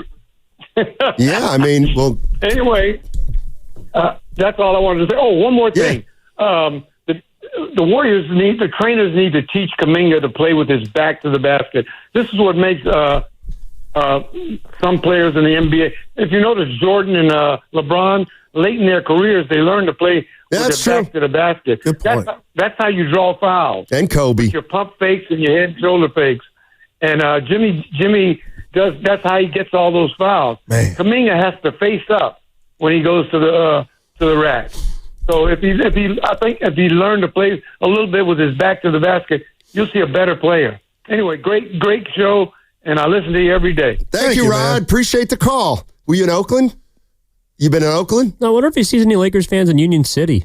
I'm sure they got. Yeah, my boy Dodger Pete, big Laker fan and Dodger fan, all LA Rams. You missed me with that. With what? I told you while you were doing the Ross thing and you were the sideline reporter, the Warriors went forever not making the offs. And we had to adopt a playoff team. That's just what I did. I wanted to root for somebody. I'm not a hater. Right, but now that the Warriors have won 4 titles, can you stop doing that? You don't get to have 2 teams every year. Dude, stop. Now. Where did that originate? The idea that you pick up a playoff team when your team doesn't make the playoffs. Evan. Continuously. Hey, Evan. It's a guru. I think I started it. Evan, you didn't. Evan, with all due respect. What? You don't understand the history of the organization. No, I do. They went 12 consecutive years without making the playoffs. I don't have a problem if any fan said, you know what? I'd like to be somewhat interested in the postseason. That's all. I'm going to pick a team. That's all it was. I can't hate on that. And I'm not by myself. Who, real quick, let Evan respond. But you got to let it go. Who invented that if I didn't? Dude, I just get robbed on this station and show daily. Go ahead, Evan. That just seems so strange. Well, that's because you've watched a playoff team for the last 15 years. You don't know about it, Evan. No. Downtime. No. You guys both know that my favorite team ever would be the Oakland Athletics, who are no longer here. Okay. They never won anything. I never picked a different playoff team because they were in the playoffs. That's because they went to the postseason 3 years in a row. We're talking about no postseason. With Josh Reddick and Grant Balfour. You was taking 3 years out of 25. They were good when I was younger. And then there was about an 8-year gap. I also know fans of teams like the Sacramento Kings, they don't pick another team when the postseason starts. They didn't go to the postseason for like 16 straight years. Now, I know Cleveland Browns fans didn't go to the postseason for like 20 years. I'm going to say this, team. There are King fans, when they were going through their stretch, they rooted for the Warriors when they were doing their thing. It's the West Coast. And I'm with you, Steiny. Evan, I'm being real. It's like, man, I just want to... I think you're out of pocket, Evan. Look at it. And why don't you just say it? Make your statement about Warrior fans. Go ahead. No. It's not about Warriors fans. It's about all fans that choose another team when their team gets you can enjoy sports without having a vested interest. What if you're watching the NCAA college tournament, you have a favorite team, they lose in the first round. You should just never watch anymore? No, then you keep watching. Although, actually, my uncle's a UConn fan. He stopped watching after they got bounced in the second round. Like you were rooting for the Houston Cougars, right? Well, I had money on them, but that's different. That's a yes. Yeah, but I picked different teams depending on what the matchup is. I have a rooting interest, like, but I hate LeBron. I love what he stands for. That's What does not he true. stand for? He's a good dad. He hadn't gotten DUIs in trouble Not off that the we know court. of. No. Single household, and he's done well for. Wait, for he's got a wife that he's been with forever. No doubt, and that's what I love. That's a real role model. When temptation all these, I would have 12 kids if I were LeBron. I would be in jail. I would just throw my money No, you around. wouldn't. I know why the Lord said you're not going pro, but for LeBron to have the world at his disposal and still, like Steph, and still be presidential and a family man. That's why I'm into Barack Obama, or was. Like, that means something, Steiny. You didn't give in to temptation. And our world does that, men and women. Well, let's be honest. Look around the league. There's a million of those guys. I got you. But Giannis, Jokic, I got Doncic, I hear never been in trouble. No. Morant. Doncic drank a beer. Kidding. Morant. But think about even a guy like Trae Young. Even though he got ejected last night for making a mockery of the game. He was being a little punkish last night. I didn't like that. Well, do the ball at the ref and run. What are you doing? Have you ever heard a ref call out a player like that? Give me more. The pool report. Yeah. Hey, what? So we've come to the understanding I wasn't out of bounds or out of pocket when. No, not in 1999. Yeah, and that was pre-Evan. But yeah. Now in 2025, no, it's weak that you got two teams. I don't have Steiny, stop. A diehard doesn't have two teams. I was there when Terry Teagle was getting busy. Joe Barry Carroll, Purvis Short. If you say so. I was there. Chris Washburn. If you say we used to wait for him even after the game. He had the Mercedes. They all did. Well, hey, nothing wrong with nice cars. You should get one. Wow. That's just Hey, take it easy on the caddy. The caddy actually is caddy. That's a 2019. Not that I'm bragging. For me, that's a 2025. You know the story. Like Guru had a 2005? Yeah. And then he got a 2019. Evan, this is. And I must not have known, or he told me and I didn't listen. Came out the ship one day. He comes out of the ship one day and he's leaning against this caddy. I'm like, dude, stop leaning on a dude's car. It was lightweight races. Evan, the way he this said is my it. car. I'm like, I was like, no, man. Wait, you had a 2005. You apologize. It was a real one. I do find it interesting that some people are like this. They can only drive one kind of car. Like, it doesn't matter how old or new, but Goo can only drive Cadillacs. Like, I could never see him in a Subaru. No, absolutely not. Man. Even if he can get in the carpool lane with it. Wow. Back to post. B. Let's go to B. B's in the town. He was at the game. Oh, B. Hey, B, what's going on?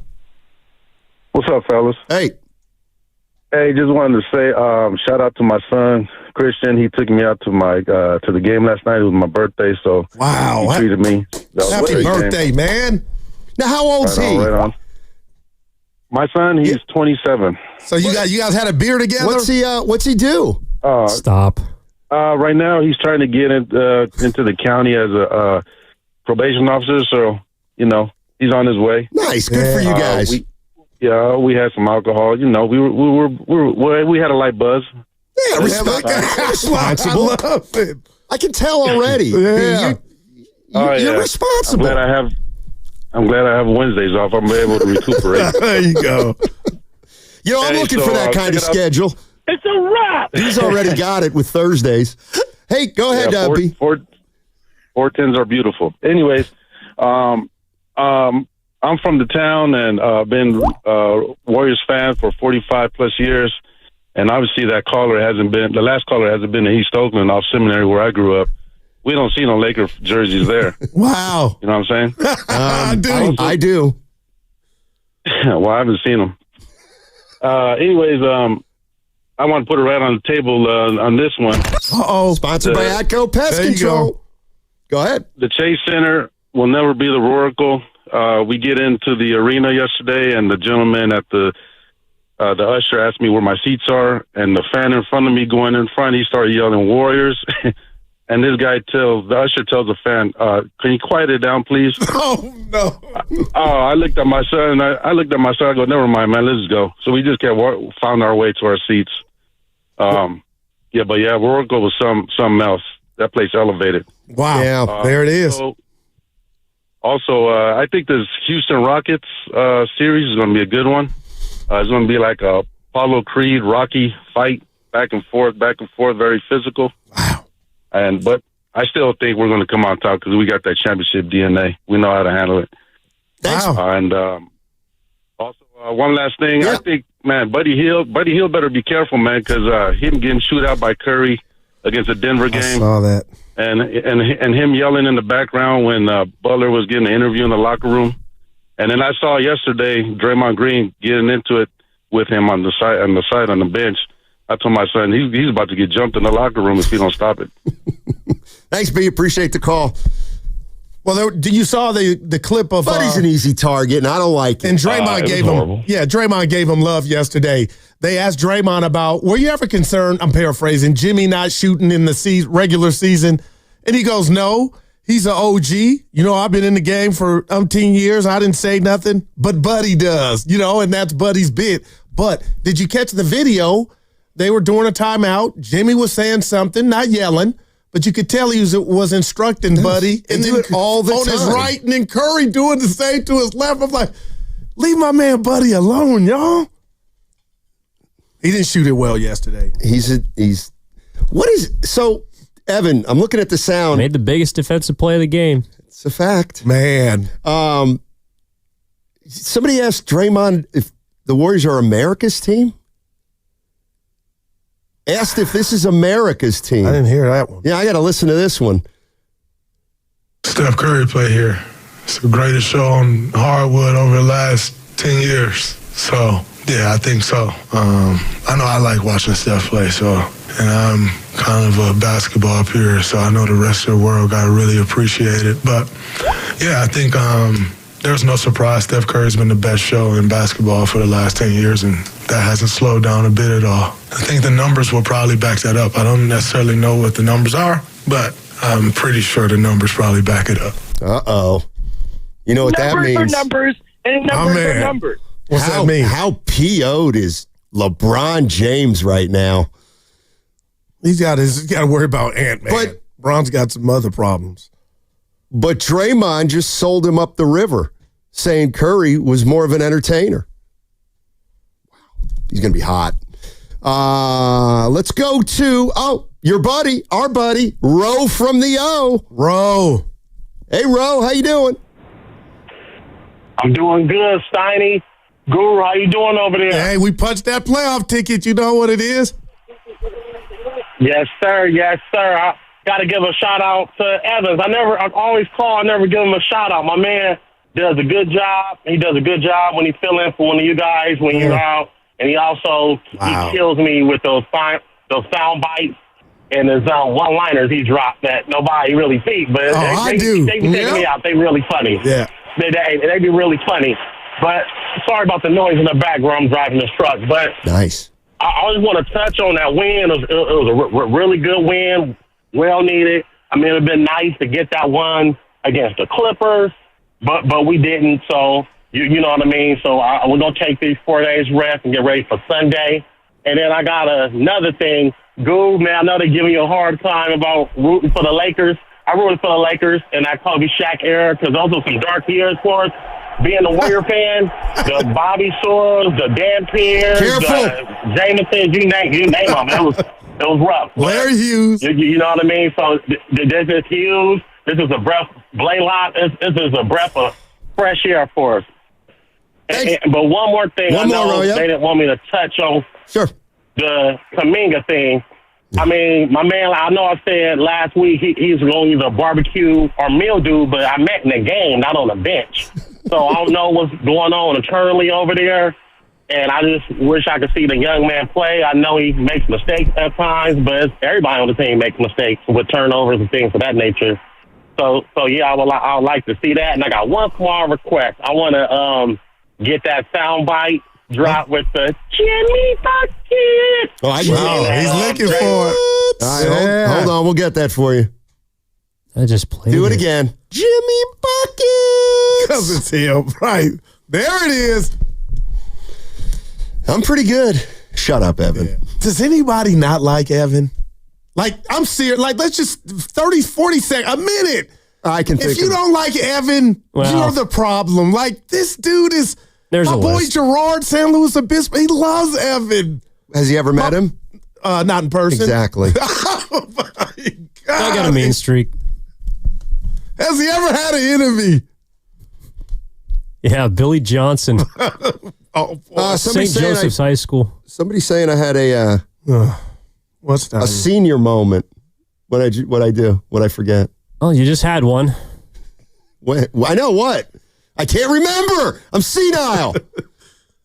What did I do? Deep breath. I can't read. There's too many. So many. I know. You imbecile. That's a drop, people. 650, I thought Guru was a Dodger fan. Yeah, he is. Now it's getting, you know what I mean? It don't even hit the same anymore. All right. Let me see. We're at 12:40:39. Which means get out. Gives me 30 seconds to play something. I will play some sound. How about, well, now it's getting late. Speaking of senior moments. Yep. What?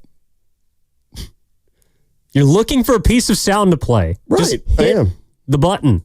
Well, But some the are way he's longer than looking others, for and I it don't is- want to take us. That's my quarterback. Steph saying, "Do you know what? I'll save it for the other side." But I also have to get. Oh, we got a lot of. Oh boy, we got some fun callers on the other side. Don't go anywhere. Don't go anywhere. And shout out to Evan and Grandy for holding it down. I know you didn't listen. They were excellent last night. Yeah, thanks for listening, Goo. Yeah, okay. The real team player. Yeah, Dude, sure. That's Right. that's the cigarette that keeps going after the game, the post game. That's what I live for. Yeah, like the time you said Evan did a great job on the post game, and it was Grandy. That did happen. Yes, it did. Hey, not All right. technically. Hold on, man. All righty. Warriors Wednesdays brought to you by Friedman's Appliance. Come see their full selection of in-stock luxury appliances and live working vignettes. Visit Friedman's Appliance in Pleasant Hill today. Also, that segment brought to you by Chilton Auto Body. I live with these people. I love these people. They're part of my family. Have you been in a car accident? Chilton Auto Body.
and not go outside when it's sunny waiting on the rain. You gotta go live. I'm good now. Now, back to Steiny and Guru on 95.7 The Game. And there it is, ladies and gentlemen.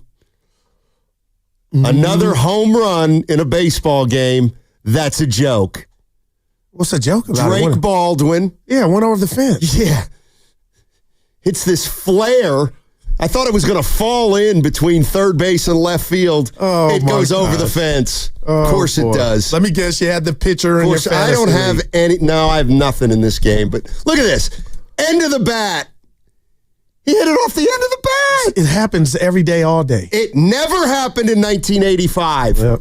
You complaining about the torpedoes? Now you sound like the old guy. Those were flyouts to left field, not even warning track. Would you like to know how hard that ball was hit?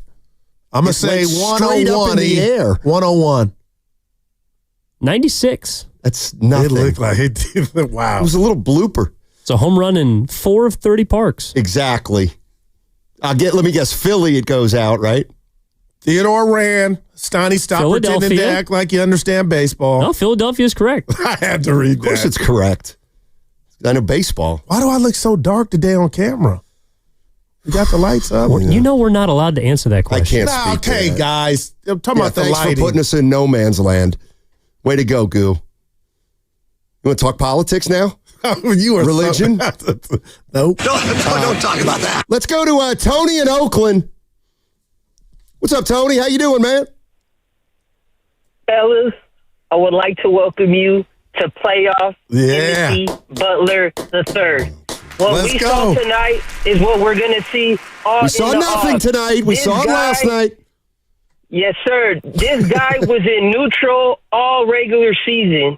Now, Goo, I know you said you graduated from Devil's Lettuce, but I need you to call that plug back up because we need more QP. I need to see that guy more in the game. That guy is going to be clutch. He's the stretch five we've been always crying about that we desperately need since 2015. Huh? Oh, let's get rid of Looney. Let's get rid of this guy. We need a stretch five.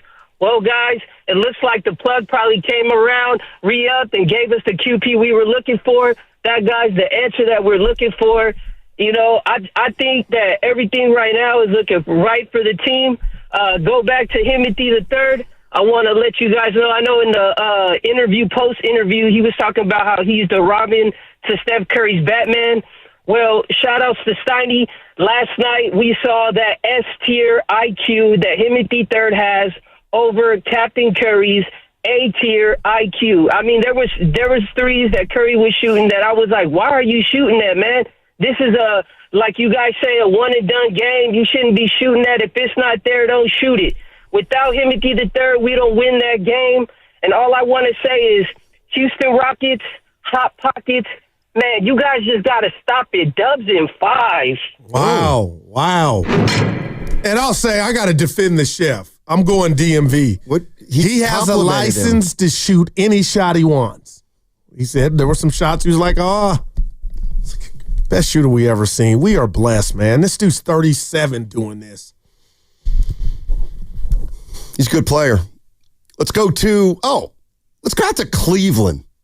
Sterl the Burl. I like Cleveland. Ohio. You ever been to Cleveland, Evan? Yeah, multiple times. Okay. Hey, Sterl, how you doing? It's cold. Not in the What's summer. up, fellas? What's going on, man? You got it? Hey, so it's Stir the Pearl with a P. Oh. Not Stir the Burl with a B. Okay, Sterl the Pearl. Yeah, reminiscent of Earl the Pearl. Oh, you know got what I mean? handles. I got this nickname. Yeah. I got this nickname back in the 6th grade. You know what I mean? So I've been rocking with it for the rest of my life. Man, I just want to say I'm a first-time caller, long-time listener for years and years. I love your show. Big-time Browns fan, of course. Big-time Cavs, Indians/Guardians. I have adopted the Warriors since I've been here. You know, when we met in the championship runs, man, it was tough in my household with me and my wife. I actually lost one of my eyebrows, man, in a bet with my wife for the second championship. Oh, boy. So it's really real. You know what I mean? Does in it my grow household. back? How fast does it But, take to just grow wanted back? say, man, it took about a month and a half, man. I kind of punked out halfway through. I only cut half of it off, not the whole thing, but I did honor the bet. All right. That way, so when she loses a bet, she got to honor hers too. So just a couple quick points. Sure. Really enjoying this Warriors run right now. I think they got a chance to at least get to the second round of the actual playoff tournament. Would like to see them, man, rematch with my Cavs. That's my long shot. I'm kind of calling it now. If the Warriors make that run, we're gonna go Cleveland and the town. You know what I'm saying? And the Warriors once again. And just to kind of touch on what that one caller said about the Laker jerseys all over Oakland, man, I don't know where he's driving at in Oakland. Maybe he's right off the freeway in Jingletown or something like that. Look at you. I drive for a living. I'm actually in Oakland right now off 103rd. Look at him. Arthur, man, I'm through the town all day. I don't never see no Laker jerseys. Just Warriors in the town all day. Hey, Sterl, I got a question for you. Can I ask you a question? Sterl, here's my question. Are you really from Cleveland or are you from Shaker Heights? Man, I'm really from Cleveland. Are you from Shaker Heights? From Shaker Heights, man. I'm from Cleveland Heights and East Cleveland. Wow, he said East. Let me see. Oh, yeah, I see. Noble and Euclid, you know what I mean? Yes, sir. Right above University Heights. Yeah, right before University Heights. So you got the city of Cleveland, then you got EC, other known as East Cleveland, then you got Cleveland Heights. And then you got University Heights, and it goes on out to Shaker. Sure. Sounds like you've been to Cleveland a few times. I have. I'm really from the land. I love Cleveland. You know what I'm saying? Born and raised. He's reading the map. I love Oakland, too, man. Oakland kind of gives me those Cleveland vibes. When I first moved out here in 2005, I figured I could get comfortable in the town. Because it reminded me a lot of the land. You know what I mean? So I love it here, man. I've been here almost 20 years. So, yeah, man, ain't no Laker jerseys in the town. You know what I mean? And then to touch on Guru, he said he always had a second team. The only time I've ever had a second team as a kid was because I grew up watching football, of course, a Browns fan, but I did adopt an NFC team, and it was the Niners. Okay, so, there it is. That's the only time I think you can have a different team than your own is if it's in a different conference. So I was a Browns, and then I was the Niners for the NFC. Good stuff. All right, Sterl, don't be a stranger. Sterl the Pearl with handles. I like her. I like Cleveland a lot. You ever been there, Goo? No, I have not. Evan, you've been there a few times? I just want to know, I'm not being a smart ass. I've been with you 8 years almost. You've never mentioned you like Cleveland. But I get it. That guy called. I have a history with Cleveland. It would be a city that Steiny would like because it's kind of forgotten. Okay, my best friend from college is from Cleveland. So I went there a few times to visit him. All right. And then, I don't know if you know this, Guru, I was a beat writer for the Golden State Warriors, a traveling beat writer. So I went to Cleveland frequently, once a year at least, and always had a good time there in the flats. And let me tell you something. You may not know this, Goo, but of course... Wait. So you traveled as a writer. That means you went during the worst time of the year. Well, it was the winter. Yeah. What's your point? It's cold as hell. It was. It's great during the summers. But you're not partying in an igloo. I mean, you go inside, they have heat. You see what I'm saying? But you eventually have to go outside. It's like going to Minnesota, like on these road trips. Minneapolis is colder. Or Buffalo. Not necessarily. Cleveland's right on the lake. That's right. And I'll tell you what. And that wind chill is pretty damning. Steiny ain't ready. Okay. Here's the other thing about... snow in Minneapolis, though. What's that? Snow.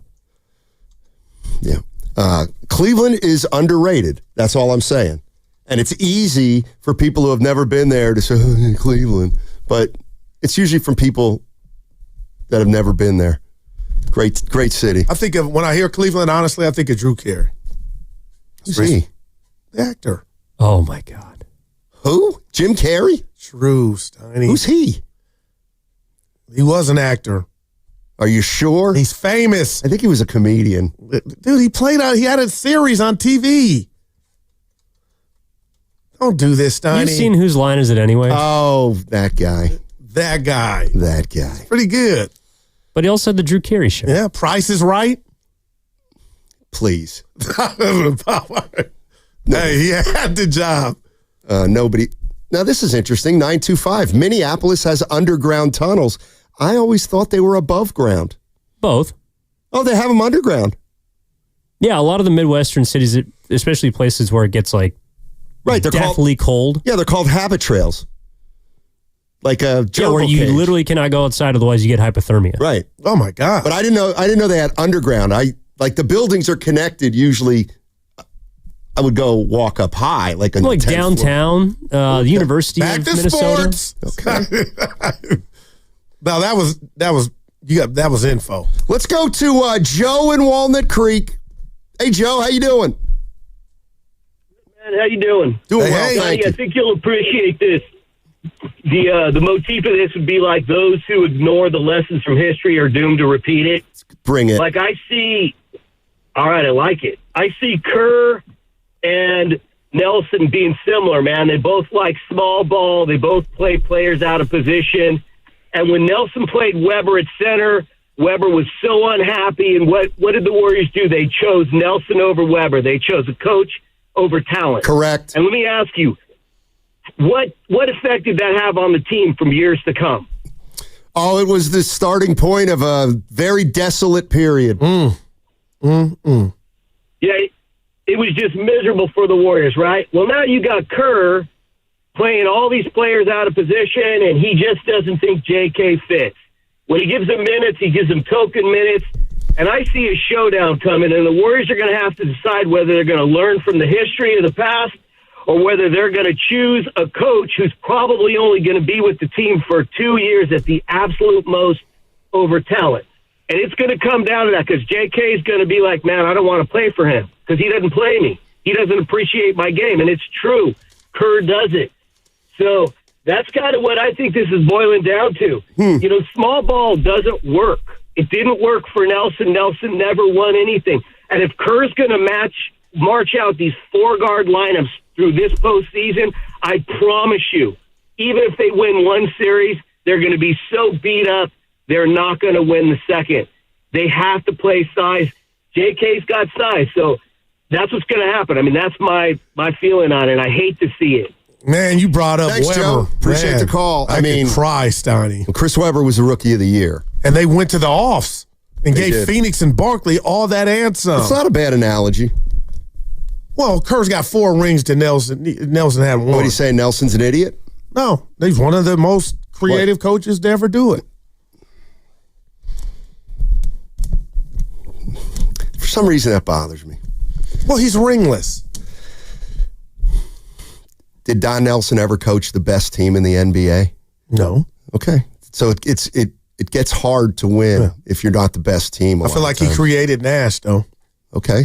I give him that. Yeah. I feel like he was a pioneer of sorts. By the way, you're listening to 95.7 The Game. KGMZ FM and HD1 San Francisco, always live on the free Odyssey app. And we are now broadcasting from the Laughing Monk Studios. Laughing Monk, righteously brewed, right here in the city. By the way, San Francisco. Don Nelson did coach 1 seeds. Oh, hold on. My the man. Bucks early. I bet it was with a... No. Did he? Yeah, Milwaukee, they won 60 games and 55 games. What years? 81 and 82. All right. So, and then he won 59 games and 85. What'd they do in the off? Well, the Celtics Nothing. always beat them. Yeah. Or the Sixers. Yeah, no, they were great teams. They weren't the Sixers or the Celtics. They had great teams. Great teams. I did the legal, right? Yep. Oh, here you go. This is for you, Goo. Big Smooth in Oakland. Our man. What's up, Big Smooth? I'm good. You sound a little down. Goo kind of hurt my feelings the other day, but I'm. Listen, man. Are we comparing JK to C. Webb? No. Oh, no. It was- no, we're not. It was We're just- not, Smoothie. Yeah.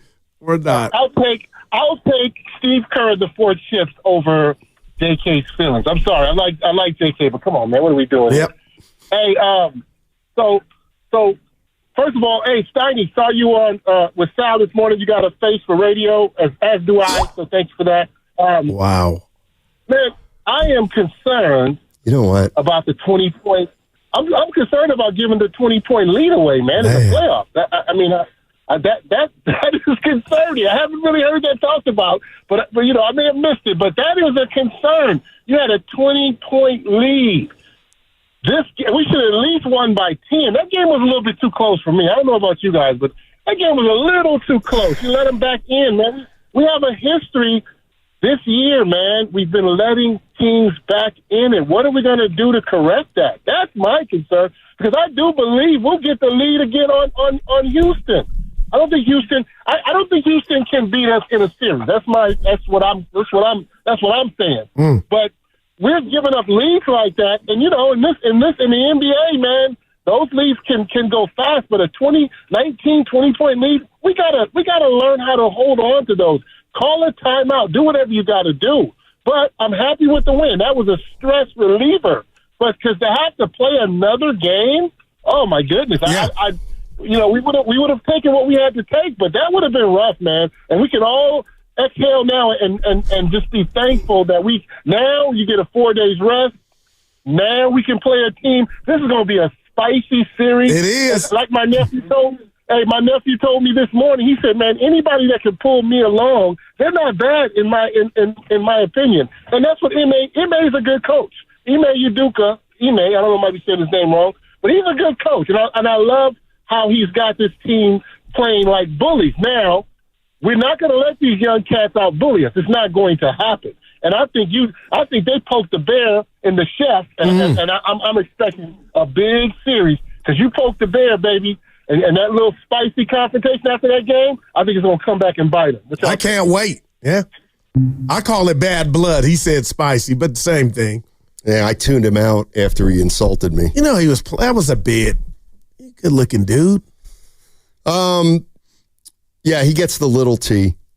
Help me out here, 707. He says Don Nelson had the best team in the league record-wise when they lost to the Warriors in the first round. Does that mean, maybe the Bucks were in the West that year? Oh. But I wonder if you don't think that Don Nelson coached the Dallas team believe. That's my guess, Donnie. That was Avery Johnson. Yeah. But you might be right on the other thing. I don't know if they played when he was with the Bucks, the Warriors at all in the playoffs in the 80s. Yeah, I'm going to say no to that. I mean, 707. Yeah, we all make errors. Well, he may have something. He just misstated it. Let's go to Phil Mo Mike. Phil Mo Mike. What is going on? Mike. Hey, what's up? What's up with it, man? Playoffs. I'm outside, man. I just want y'all to know this, man. First of all, it is funny. It do be a lot of Laker jerseys in the town. But we already know the town is for the Warriors. That was hella funny. But my boy just made a point because he's hearing y'all while I've been on hold. He's been hearing some people talk. He said, you got to remember the Warriors, they're older now. So we're not going to be blowing teams out like, wow. You know what I'm saying? Like we used to. We're not going to sustain leads like that because we're just factually an older team. But with that being said, though, the Warriors, I mean,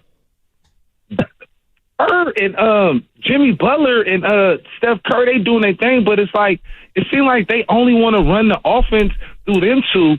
And it's like, it's so many other opportunities in which they can get other people involved. And the Warriors need to stop playing like they're trying to not win the game. Play to win. You play to win. You don't play to lose.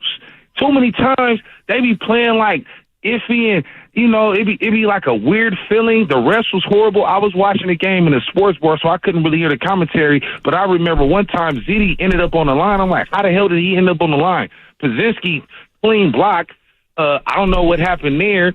And then last but not least, I forgot what I was going to say. Y'all have a great show, man. I done forgot, man. That's never happened to you, Mike. Hold on now. Hey, Mike, I wanted to run something by you. What sports bar did you watch it at? I'm a guess. In Oakland or San Francisco? Athletic Club. No, tell me the city and I'll guess. I was in San Francisco. Oh, I know where you went. You went to Green Sports Bar. You know what? I'm at this store in East Oakland called Greenside right now doing this call. But no, it's 1921 Lounge. It's a new black-owned business on 3rd Street in San Francisco, 3rd and Yosemite. Yesterday was 415 Day. Big shout-out to all my Frisconians out there. So, yeah, man. Yeah, it was a lot going on, man. If you watch my story, Tiny, Okay. It was packed. It was lit, man.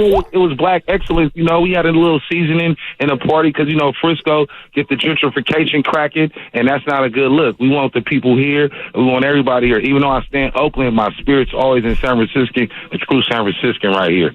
Hey, Mike, before you go, go ahead. I got to ask him this. Have you been to Draymond's restaurant? Because I'm going. When we going?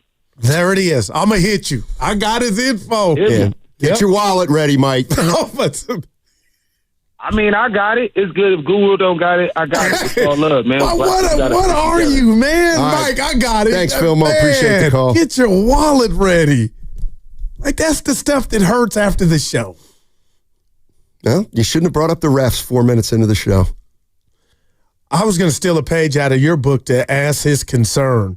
The others, I really believe it's the ball's becoming, not on purpose, a natural hot potato. And I'm seeing it with Moody. I saw it with G. Like, Steiny, you are right. You said it yesterday. The stakes are getting bigger, and we got the two superheroes, but the others, and Dre hit a big three against the Clippers Sunday. I hadn't forgot that. They were down 6. He cut it to 3.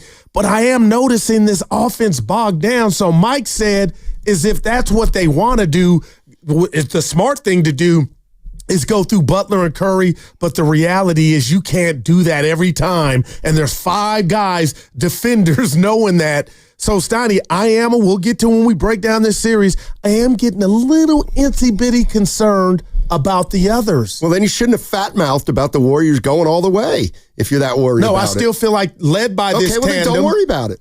And you got 30 points off the bench yesterday. Yeah, exactly. Right. You're making your own point.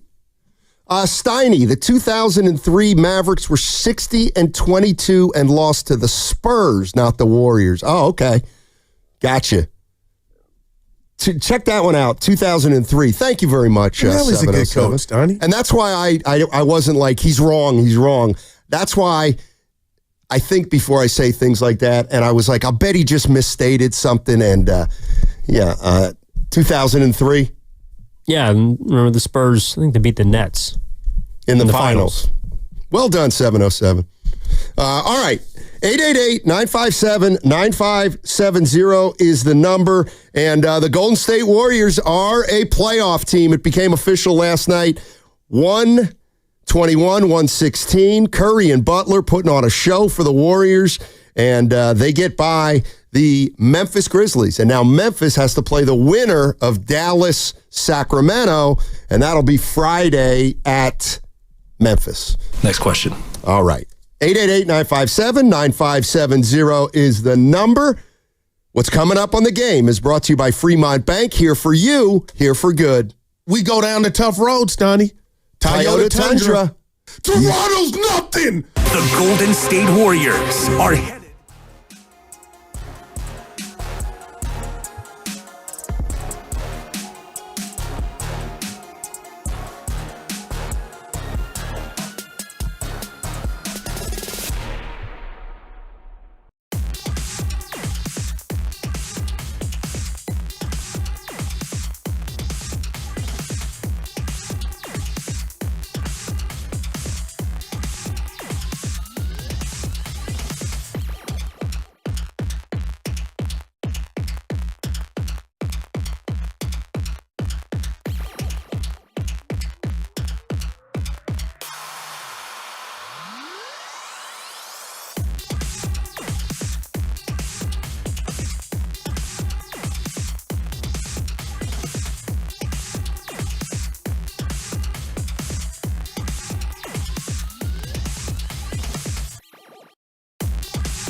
His dad was a better athlete. That is true. Oh, my baby, my darling. Am I going to embarrass you now with all your fans out there? Now, back to Steiny and Guru on 95.7 The Game. He's got a lot of them, Mary. That's my auntie. Mom. Had you talked to her lately? A couple days ago. Huh? She'll be out here for my daughter's wedding in the summer. So it's going to be a lot of fun. I haven't got anything in the mail. No, you haven't. It's on its way. Dude, this is Carter, I understand. Nobody's going. Oh, my. 415, Steiny's a joke. No, please. He's a Bay Area hater. Dude, I've called this place home for over 3 decades.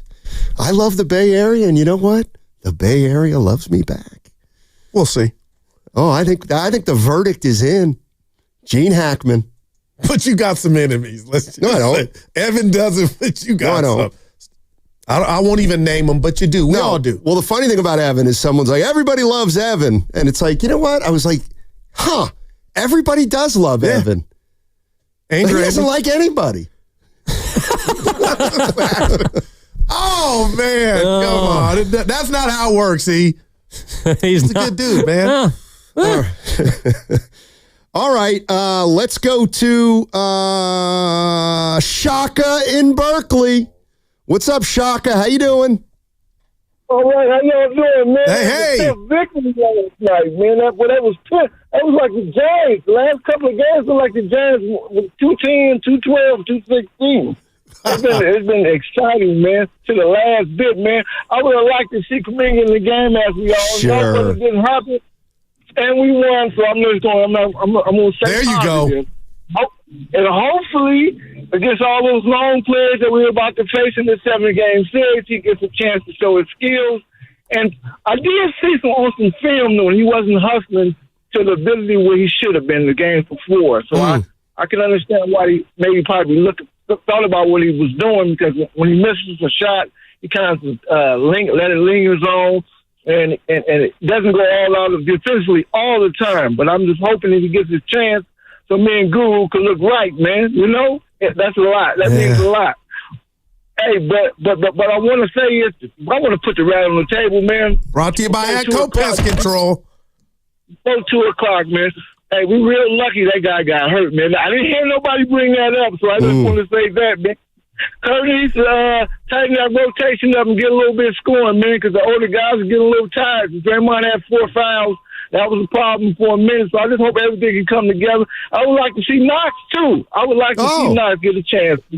All right. How y'all feel about that, man? I take my answer off the air, man. Y'all having a great show, too, man. Oh, thank you, man. Appreciate it, Shock. And since... Well, JK's one thing. Knox. What about Spency? My guy. Yeah. And what about Travis Keys or Braxton Keys? Tony Braxton. Yeah. By the way, there were 2 Spencers that didn't make the game yesterday. Cam. Oh, that's right. Wow. Yeah, he was out, injured. Dude, that is pretty unbelievable. Then we got 2 guys that are 15th men on the. Yeah. Yeah, 2 Spencers in the NBA. Remember, he was barking at LeBron. I think it was Durant. That was Durant. Yeah. Who's at home tweeting. He is. I kind of like it. Dude, you didn't even make the offs. Put the phone down. Trying to stay relevant. He is relevant. I hate people that draw attention to themselves. I just... Now, Evan, when you laugh, it hits different. Why would you laugh? That hurts, man. We spent all day yesterday. You told people you had a 143 IQ. Yeah. That was really bad. Hey, what's my daughter's name who's getting married? Grace. That's why you're not invited.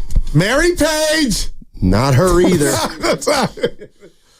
She's a freshman in college. That's just funny. Let's go to Deborah in San Leandro. That's our girl. Hey. Hey, guys. I got a quick question before I get to my point. All right. Goo, are you a wedding crasher? Do you hop into weddings when you go somewhere on the golf course and they're having a wedding? Are you one of those guys that Dad, crashes? no, but it's so symbolic of where your friendship really is at, and that's why I take it serious. So when I don't get the invite, it just tells me. That's all, Deb. So my heart's been broken. But you didn't even know the daughter's name that's getting married. Well, Thank you, Dad. I hear you, D. D, you got me.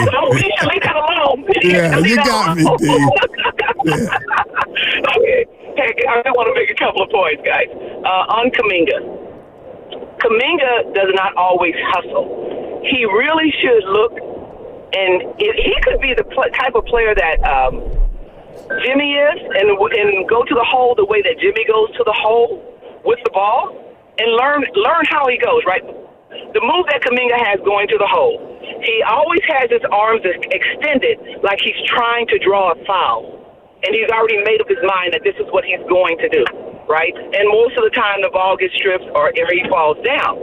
Rather than keeping the ball close to his body, you're a big guy, and then using your body to take you to the hole. So he should be learning that from Jimmy, but he's not, because he gets in there and he does the same thing. The other thing is that Doris Burke called it out last year, maybe even the year before that, how he just kind of stands in the corner and instead of being active. You never see Gee standing in the corner. You have to bring energy. You have to bring something else. And I think those are things, and you can't teach some of those things. You can't teach heart, and you can't teach energy. I think you have to want to play that way. So that's one of the reasons that he doesn't get in. And he's had a lot of chances.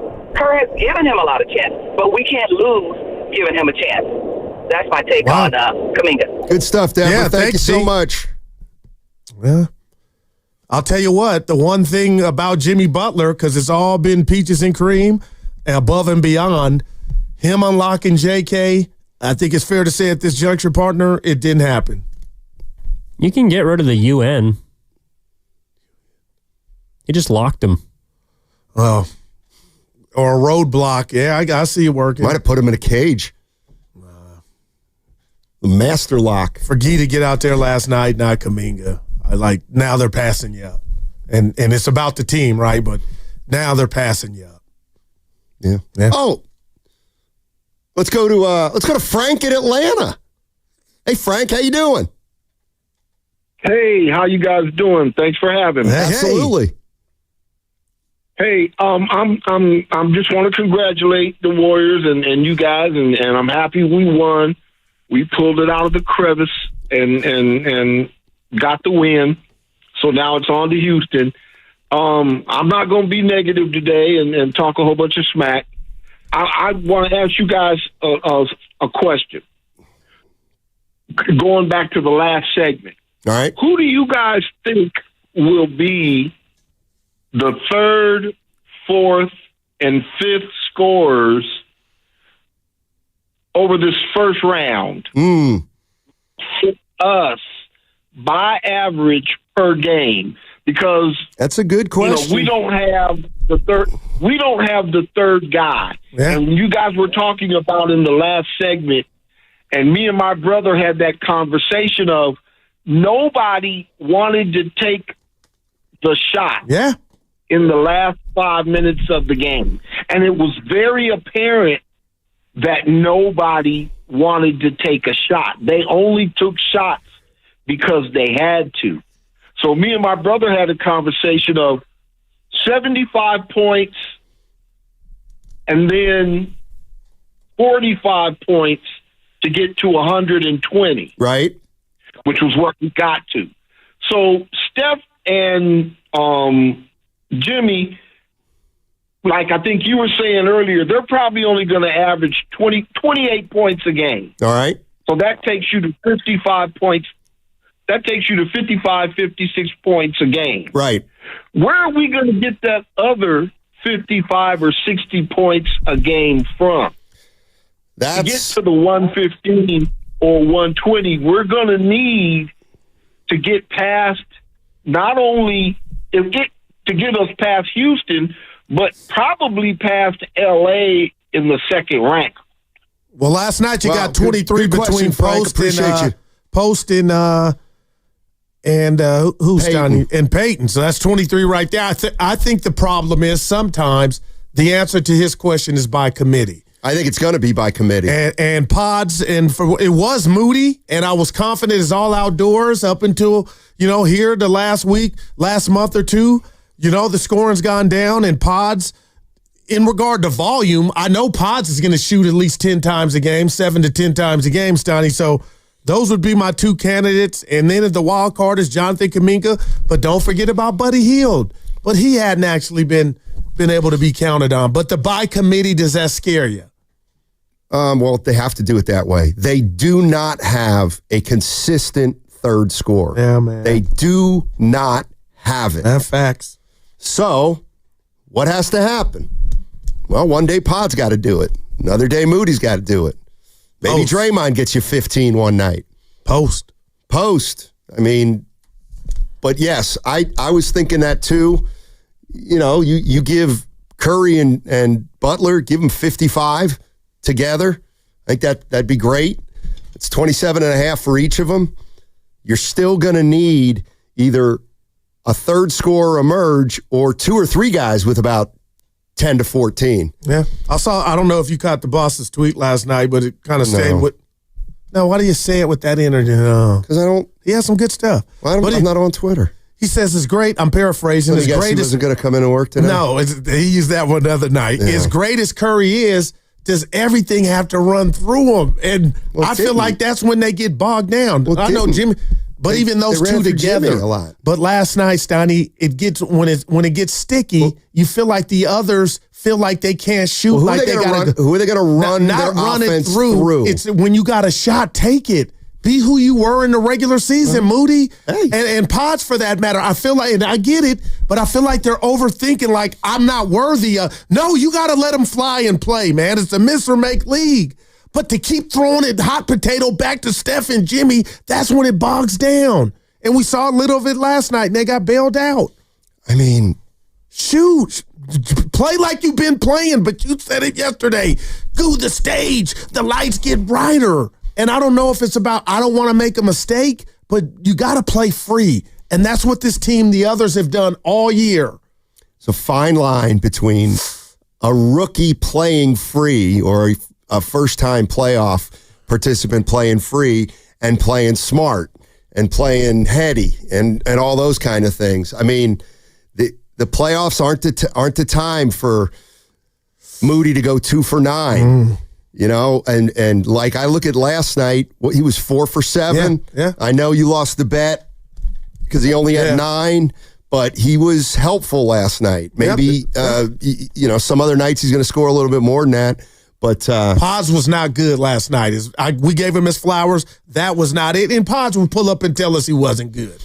But I'm like, can you shake that, Mariah Carey? Can you shake that off? Because Houston's coming, Stoney. And that foot speed is elite. All of them can move and shuffle. Let's go to Jeremy. He's at SFO right now. Hey, Jeremy, what's going on? What's up, Stoney and Goo? I love your show. I'm a huge fan. Listen every day. Hey.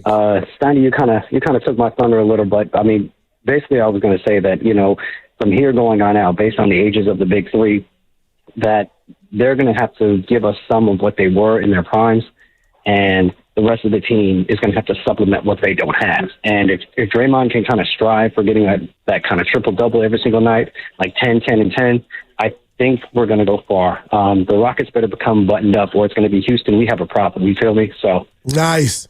Yeah, listen, I don't think Houston is a buttoned-up team. But they play hard as hell, and they play hard as hell. Can a number 2 seed not be buttoned up, Stoney? Or you're saying they play hard in the regular season, that's how you get the number 2 seed? I'm saying that's how you get the number 2 seed. They're not a great half-court offensive team. We know that. But in the regular season, their defense was so dynamic that it overcame it. Okay, now we're in the postseason. If the Warriors can be efficient offensively against this defense, they get to set up their half-court defense, and then Houston may have trouble. They might have trouble in the half-court if the Warriors can set their defense.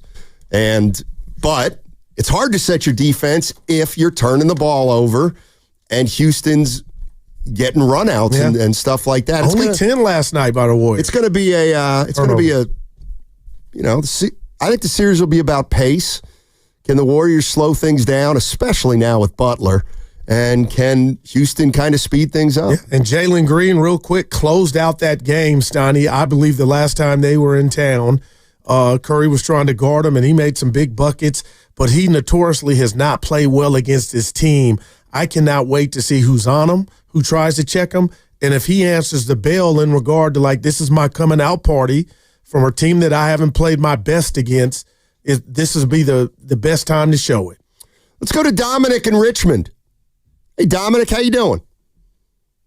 Doing well, you guys. Super excited. It is now playoff time. Yes. Time to start deciding where I'm going to order every night. Every night there's a game. Nice. Get my deliveries. Hey, I wanted to mention the Kuminga conversation.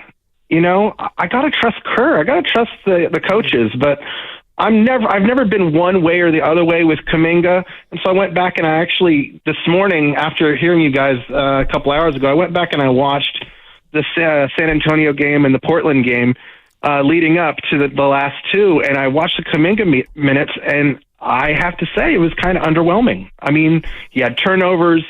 He lost the ball going to the basket, which has always been a thing for him. And he doesn't finish through the fouls the way Jimmy does. And when he was boxing out at free throws, he had one come over his head. He doesn't have the intensity there. And another time he didn't have intensity and the ball went the other direction, but he wouldn't have been ready for it if it did. And he had a bonehead play where he left a guy in the corner in the Portland game. And if you had done that in the last two games, those playoff games, it would have been points. And I get it. Like, I definitely believe how you do one thing, you do all things.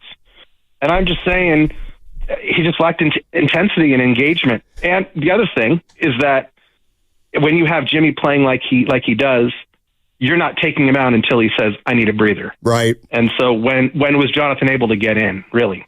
Yeah, and I'll Guy Santos went in for 6 minutes, Donnie. Yeah, and thanks, Dominic. And, I'll add to this right now is, I think a lot of it is he's just tentative now. So that's why it may look like he's not playing JK. hard. Jonathan Kuminga. Yeah. Like I think he's lost some confidence. Well, I think he's a little unsure of his role.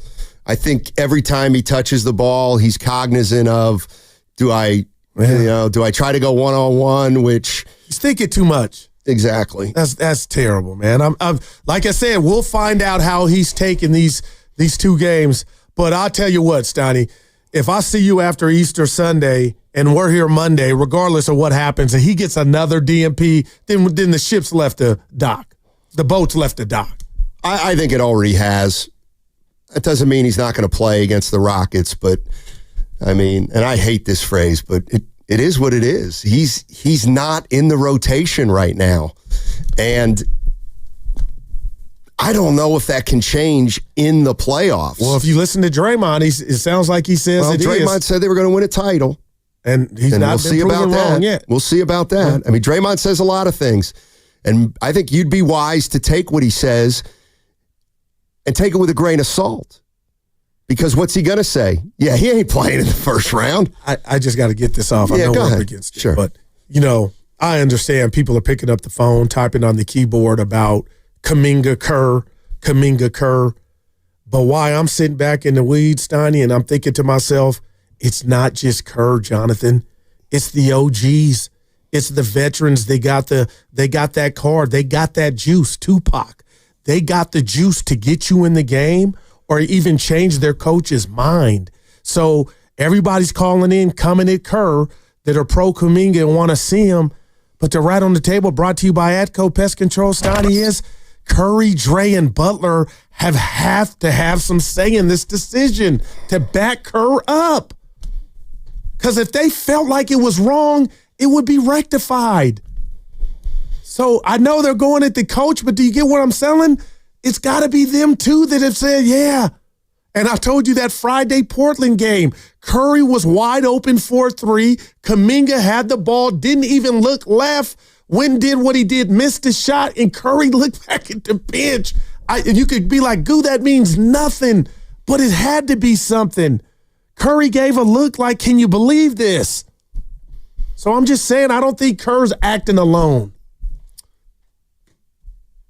I mean, I think, the other thing is you might be right. And who do we say are the smartest players on this team? The three. Draymond Green and Jimmy Butler. Draymond Green and Jimmy Butler. And I have a feeling that if they're as smart as we think they are, they know there are other options that are better besides playing alongside Jonathan Kuminga. Man. He's just... I'm rooting for him. Yeah. Let's go to Matt in Oakland. You know what? We should probably. Matt, let's go to Matt in Oakland. I can turn this around. What's up, Matt? How you doing? Hey, guys. Well, do what you got to do, man. I can call back. But, you got a minute or two? Look, I don't even know what pro Kuminga or pro Kerr even means. Yeah. I mean, I'm a Warriors fan. Yeah. Steve Kerr knows what he's doing. I mean, the only guy who can do anything about Kuminga playing is Jonathan Kuminga, and I'm sure he's trying. I'm sure he's a good guy. But look at what happened the minute Guy Santos got into that game. He plays with his hair on fire, and Kuminga just hasn't done that. I don't understand. I know it. Everybody knows it. If that guy busted his tail on every play, if he made a few mistakes here or there, that would be okay. And look, it's not a bad guy. No. He's just not ready. If he were smart, I would tell him, take your 3 years at 40 or whatever the hell it is, learn at the Harvard of basketball. When you are 25 years old with 10 more years left in the league, you can get a max deal. But, maybe some fool will give him a bunch of money, but he's not going to get any better. He's going to go to a crappy team, and if that's what he wants, hey, okay. But, yeah, they need to get longer in a third scorer, and that guy's not it, so I don't know. We'll see what happens. This is where they should be. Go Dubs. And I'm really looking forward to it. Go Dubs. And you guys have a great day. Thanks, Matt. Appreciate the call. You did that. Well, you timed that so well. Coming up next is the crossover with Willard and Dibbs. Warriors Wednesday is brought to you by Friedman's Appliance. Come see their full selection of in-stock luxury appliances in live working vignettes. Visit Friedman's Appliance in Pleasant Hill today. That segment was also brought to you by San Francisco International Airport. Traveling in 2025? Start your journey right at SFO with the most nonstop flights from the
It was wrong. Let me go, Dre. Now, back to Steiny and Guru on 95.7 The Game. The crossover is brought to you by Abundant Life Weight Loss. They know the secret to losing up to 1 pound of fat every day. Go to AbundantLifeWeightLoss.com. Let's welcome in the Dan fellas. Dibley and Mark Willard. I don't know if you guys ever notice. I like to switch it up who I say first. Yep. Because I feel like I know do the show's notice. Willard and Dibbs, but, Dibbs can be a little sensitive. So I try to always, hit him a couple times with the Dibbs and Willard. Yeah. And that really is a big pick-me-up. Yeah, very provocative, Steiny. Yeah, when Actually, you do that, Guru. he floats through the show. It's amazing. Yesterday, you actually you said something about Dibley and Willard, and I was like, oh, that's something different. I try to do that every once in a while. Yeah. And, hey, Guru and Steiny coming at you 10 to 2. And you also try to do the legal correctly from time to time, which is kind of fun. All right, what do you think of the game last night? See what I do, Evan? Didn't you guys have a bet? Stuck Who it won to the him. bet? Hey, what? Just let it evolve. Let me live my organically. life. Now they're going to get mad. Oh, no. I'm no one's talking gonna get Willard mad. about No one's it. mad. He won the bet. It was over. I don't under even- 30 Willard seconds want to for win. That's Kuminga. what, yeah. I retract the bet. I don't even want it. There you go. Kuminga Nope. didn't. I don't want it. I don't want any But we're all winnings. shocked. No, Real quick, we're you all won, shocked but because we there'll were be here no yesterday, payoff, same so time. congrats, yeah. We all thought he was going to get in. Who's shocked? All of us. Well, How could I be I am. shocked? I bet you that it wouldn't happen. Shocked is not quite the right word. I'm not shocked. It's too strong. But I also, No, it's too strong. I'm surprised. Moderately surprised. I'm surprised, we'll yeah. go there. Is that where your minds are? Yeah. No, Exactly. it's not. It was No, just a man. bet. No, Come that's on, not. man. Like, No, I'm It's too caught playoffs, up in the baby. I'm refs myself. so relieved. I'm so relieved. Holy hell. Yeah, you said Friday, or you were. This feels like we just hiked a mountain Yeah. for 3 months. Okay. Memphis came back and took a Good lead. Lord. I don't know. Y'all are nut jobs who enjoyed the second half. I don't It's even know just- what's the matter with y'all. Man. Christy will tell you, my face was on the bar half the fourth quarter. Because we had seen that movie not You went end out? good. Yeah, we went out. Yeah. We went out. We went out. Full for him? I would have thought that would have been a lock-in game at home for you. No, because I can't lock in at home. Oh, yeah. You got little birds Yeah. everywhere in the house. Yeah, you got some insects What around. does this mean? What does that mean? What happens now? What's the snare? Holy crap. No. You got away. No. We're out. I love I'm it. gonna go eat. I even had a drink last night. Whoa. Tuesday. Look at my Tuesday man. cocktail. Uh-huh. Yep. But Might have had anyway. a second when that lead went from 20 down to -2. No second drink. Dude. No, Wow. but that was stressful. Wow. I found that to be because you know where I stood. This is over. It's I over. wasn't if there, you but I lose. knew you guys. It's You were like, I want. If over Friday if you comes, lose. it's a Pay wrap. the over. Exactly. Yeah. Good shout job, it out. 227. Yeah, and I mean, for me, that is what I look for in my sports. I look for drama and good games and tight games. And even though they were up 20, you felt like Memphis would make a run, and then they did. And then they took the lead, and you thought, oh, boy. Wow. And that's kind of what I'm here for in sports. I like the drama. I like the excitement. I like Steph Curry having to dig deep and make a couple of big threes late. It's incredible. I like a theater. 5-second call, which really was a 6-second call. Yeah. Which was called So they didn't get correctly. cheated? No, they didn't get cheated. No. And I do think that the game was full of so much drama and intrigue and competitiveness. And Ja comes back off the ankle. He was incredible. Hit a couple of big ones. Desmond Bane comes back from foul trouble. They're like, oh, are you like Steph Curry Bane? I can't stand And he that had guy. a couple Why? go all I the don't way know. in and out. I have no Dude, good reason. That's right, Guru. Dude, Oh, man. And his misses were they right went there. in. from Even 20 Harlan from was 29 feet. No good reason. Like that's Okay. a sports comment. Yeah. Like I can't stand that guy because it just You don't feels- want him to win by it 30. just- I'm with Dibbs. Give me some drama. Dude, I do not need more stress in my life. Good Lord. Remember when Bobby Knight said Indiana was down to, was it Alabama with Wimp Sanderson or it was one of those coaches? Go back a minute. And he said, well, we're down 15, but I looked down at the other end of the bench and I saw Wimp Sanderson and I said, we're going to still win this game. You should have just kept looking at Zach Edey and saying, we'll win this game. That's all for nothing. And you know what? I'm going to go ahead and stop this because I've heard you all day. And you know what?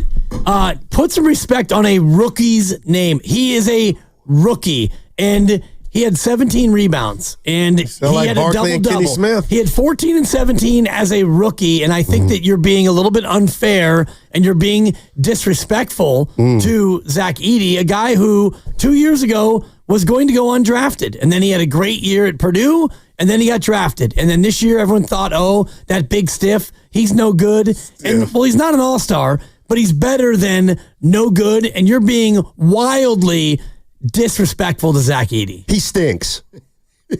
He stinks.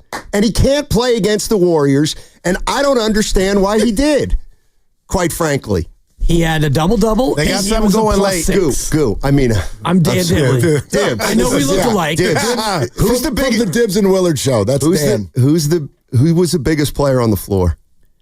Throughout the game? Yeah. Who is the biggest player in America? No, I mean, Zach Edey. No, I don't like it's my Olivier Roux, who was 7'8" at Florida, but you're right. I don't like my 7'4" guy going 4 for 11 from the field. Right. It's like, how do you do that? And let Gary Payton block you? Well, and what Guru said earlier was very astute, and you probably were, either, mining the text line or harping on him, but why does a guy who's 7'4" bring the ball to the ground so often? And that's where a rookie, and I mean, I thought you would give a rookie a little bit of grace, and I don't want to make this whole segment about a rookie, but he's not as bad as you portray him to be, and I just feel like it's a little bit mean-spirited. Well, it might be, out of character. Might be, but why? Not only do him like you do me. Okay. Did he choose to guard Jimmy Butler? No, I'm coach, blaming the coach. That's what Barkley was saying. You're He right. said it was unfair. You're right. And you know what? 510 miss me with saying 17 rebounds in all capital letters. Big deal. Stats. 7'4". He should get 12 by accident.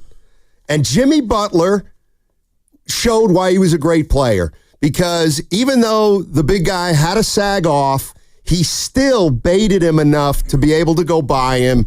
And to me, that game took me back to the Warriors in their heyday, where I looked at those two guys and said that they're not going to be able to beat the Golden State Warriors with two guys that big who were that inefficient last night. What Jaren Jackson shoot from the field last night? He was 6 of 15. Yeah. If Zach Edey doesn't get 17 rebounds, they lose by 17. And half of Jackson's shots were 3. So that means 6. Dude. Hold on. 6 for 15. I'm out. 4, 10. So their two biggest players were 10 for 27 from the field. 26, but yeah. I mean, that's a problem. That is. means your big men are not making Memphis's big men are not making the Warriors pay for being a smaller But they team. did early third, and that got that's him back great. in the game. I go, what if you would have started like this, Willard? Yeah, that's why it was stressful. They had the lead. They got beat in the second half. And I'm not like I give Memphis credit for a lot of the things they did last night, but I do not look at Memphis as a good team. Yeah. But I don't. Right? So I wasn't It's a mediocre basketball team right now. They got more than mediocre talent, wouldn't you say? Yes, but they don't get the right output for their talent. They didn't inbound the That's ball like on the last possession, Dibs. For 2 years, I've said this team has a leadership problem, and I think that you saw it yesterday, whether it's player leadership or coaching leadership. You get to the end of the game and a 5-second call in the NBA. And this is what I mean, like, Dibs, you're not wrong, and I know there's some tongue-in-cheekness going on with the whole Zach Edey thing, but sometimes I think when we look at a rookie or a young player, we act like their basketball knowledge starts over when they get to the NBA. You don't need to be 28 to know that when you're 7'4", you don't bring the ball down. You learn that when you're 12. And Zach was probably 6'11" when he was 12. So yes, he's effective in ways and also a stiff. Well, so you're both right. That is the worst word for a big man. And I've been waiting on you because we've been having some fun. I didn't think Pods was a foul on the block. I thought he timed it. It wasn't. Dibs helped me out. But the loony foul, they called it, loony foul on Edey when he didn't even touch him and gave Memphis free throws, those were 2 bad calls. Okay, and okay, and, you admit, I'm good. Well, Jimmy has a list of bad calls. Jimmy Butler getting to the line and looking over at the bench and laughing and rolling his eyes. Was not a that foul. a good call? Was not a foul. You were both right. You argued with this. Remember, 8 minutes into the show, Remember, you got so mad because you're like, I know. 8 minutes into the show, the refs came up. No, I was listening, and I was like, wait a minute, I can find the middle ground here. You, Guru, made the comment the Warriors got a bad whistle. They did not. They objectively, in my opinion, did not get a bad whistle. However, the two calls you're pointing to at the end of the game, I had a Laker fan text me. Ooh. And he went, what the hell are the officials watching at the end of this game? He's got no skin in this. He hates the Warriors. He's like, what the hell is this? So is that a fair middle ground? The Warriors got a good whistle last night, but those two calls at the end, no doubt, were stupid. And by the way, NBA, please do what the NFL does and adopt review in the final 2 minutes by yourself. And I'm with you. Didn't that leave a sour taste, man? You cannot be vulnerable to a game getting ruined because a team doesn't have a challenge. Spike Lee, do the right thing. Stupid. It's just unintelligent, in my opinion. Well, let's not dwell on the turnover that caused that layup that Pods fouled on, which is Jimmy Butler getting into the key and jumping and throwing the ball to the other team. But everybody everybody makes bad plays. Sure, Jimmy but you're was up brilliant. by 4, and you're in a spot where live ball turnovers is what we talked about yesterday as something you had to avoid, and that was a live ball turnover that turned into a 3. Well, it turned into the foul on Pods. It turned into the block shot that was the foul. Memphis had twice as many turnovers. I'll take what I saw last night turnover-wise. You're going to have Of course, some. and that's why I would look at Zach Edey and 17 rebounds and say if it weren't for those rebounds and those extra possessions, then they probably lose by 17. They also had 4 turnovers. Yeah, Willard. Oh, I have them at 4. I got to give Memphis credit. I didn't give them a chance. But for them to come back and, because I text Steiny going just like I thought, but for them to stay there, come back and get that lead, I was like, I was terrified. It was like Scary Movie again. I was terrified. Because we've seen that movie just Sunday. Time for the legal. What do you mean we saw? They never had a 20-point lead against the Clippers. No, against the Spurs, they were up 12. They had a double-digit lead in all these last 3 losses. Even against the Houston Rockets, they had a double-digit lead. Double-digit lead, especially in the second quarter, does not mean crap. But up 4 with 2 minutes left against the Clippers, close that. I wasn't locked in on the lead. I was locked in on the fact that, dude, you're way better than this team. This should not be as hard as you're making. Let's go to the legal. All guests on. Oh, well, no, that one's not the legal. Let's go live to Steiny with the legal. You're listening to 95.7 The Game, KGMZ FM and HD1 San Francisco. Always live on the free Odyssey app. Now broadcasting from the Laughing Monk Studios. Laughing Monk, righteously brewed in San Francisco. I think we've got to acknowledge that the NBA now and in the recent past is completely different than it used to be. And a 10-point lead ain't a 10-point lead. And a 15-point lead ain't a 15-point lead. 20-point leads can evaporate.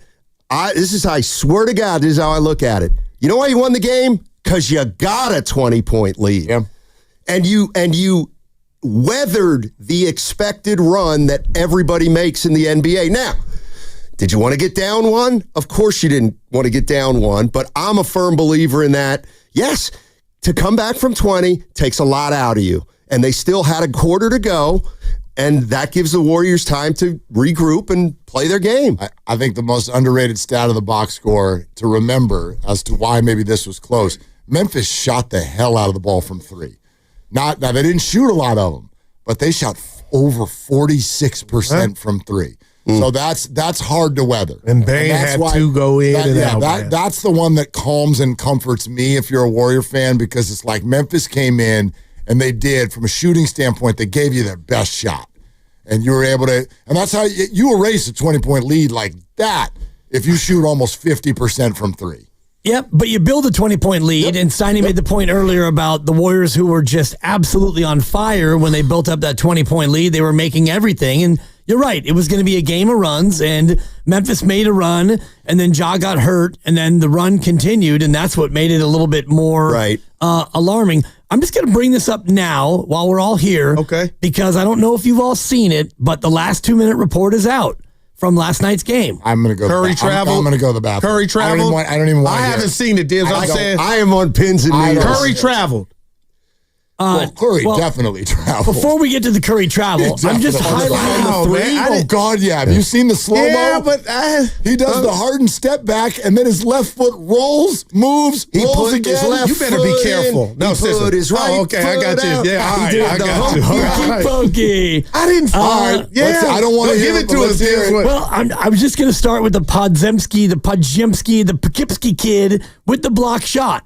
When he goes up to block the shot of Scottie Pippen Jr., and it was ruled as an incorrect call. Yeah, that was a good call. That was a block. That was a good call. Correct call, and the description is he makes contact with the ball during Pippen Jr.'s shot attempt near the basket, and any ensuing contact once the ball becomes loose is considered incidental. I don't think the ball was loose. That's exactly what I said to you. The ball was loose. Yeah. Of course it was. I didn't think so. Yeah, it was out of his hands. I'm wrong, but I didn't think it was. Nobody loves the refs more than me. You would be my vice president, and I'm just reading from the 2-minute report. So if there was a review, the thinking in my mind is then this would be kind of the rationale where they would look at, although in this case, the review would have been done by the refs on the floor.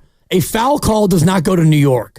Like goaltending does and out of bounds does, but a foul call, they keep it local, so maybe they wouldn't have overturned it because they made the call this way to begin with. Incorrect call. I actually don't believe the... what else is on there, I do not believe the 2-minute report really believes that. But go ahead. You got more? Oh, yeah. There's a bunch of calls that are... What about the Looney one? This is the one. Looney Come on. Let me scroll down.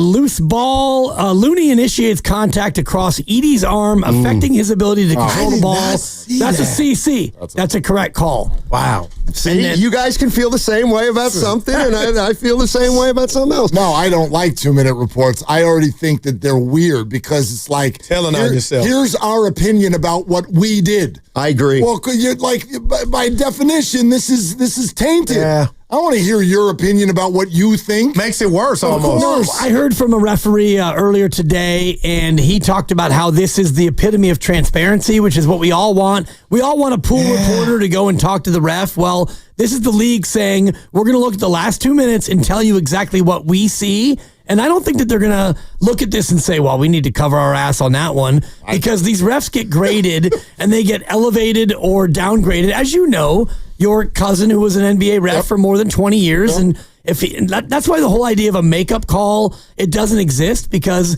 if you blow a call, then blowing another call on purpose to make it right is only going to hurt you. I thought there was one last night, but it was in the middle of the game. Which was? I'm trying to remember. There was something that Memphis came down and got a phantom call and got a bucket out of it, and I was seething. I'm like, you got Edie traveled, they didn't call it. And then Steph went to the other end and like crossed half court, and someone went and breathed on him, and they're like, send him in the line.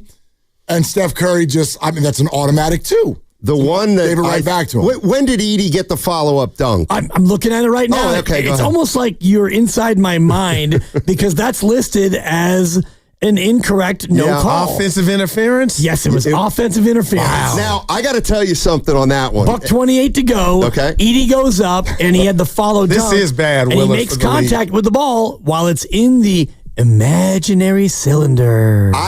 I thought it was 2 at the time. I did too. But if you remember that, and people are going to be like, well, what does that matter? That sequence was like a flurry. There was contact.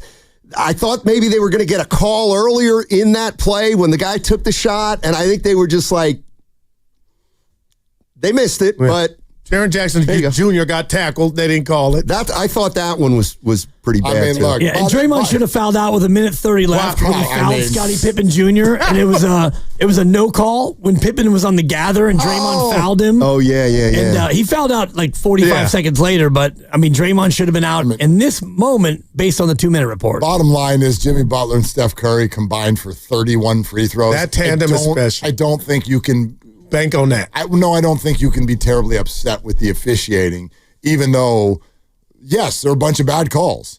Steiny said that, but I guess I'm looking at it like if they got fouled, you got to call it. We all agree, right? So but there were plenty where I don't think the Butler one. But then You know, and this is the way fans think about it. You can also go, dude, it evens out. Like if you ever do this is an exercise that no one wants to do because we're watching a game, so we're watching the ball and we want to be entertained. But if you ever do want to just go watch Steph, don't watch the ball, just watch Steph.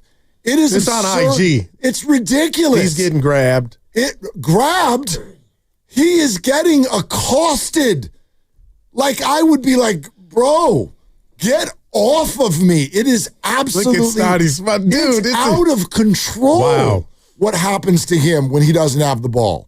And against Houston is going to be at its how they call it. Yeah, going to be total. It's at its worst. But I'll say this to you guys, Dibs, real quick. I mean, just real quick. The last one on the report is one that nobody has even thought about or talked about. Let me think.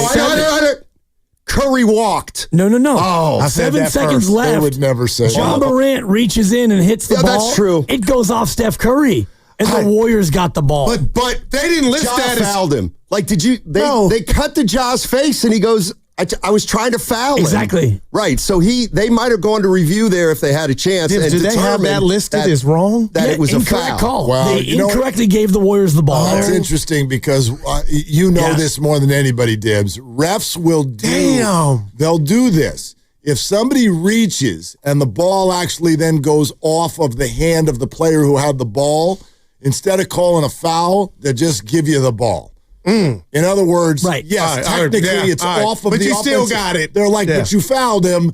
Let's just keep the like you see that a lot underneath the hoop. But let me put this on the ballot. And that was a great example of that. I thought there's no way you're not letting Ja get a steal in a 3-point game with 5 seconds to go that way. Because it was a reach. Let's not. I want to put this on the ballot. The basketball ballot. Let's not play backgammon with the NBA and how these games are coming down to the wire. Forget who has a challenge or not. Let's do it for right or wrong. Like maybe under the last 2 minutes, the refs, if it's a sketchy or we know with big stakes, let them have the ability to go look at it. Why can't they do replay assists? Well, like the NFL's doing. That's what I'm lobbying because for. I don't want every play reviewed, but how hard is it? It's not. To look at this real quick in New York and say in their ear, hang on, let's take a look at this.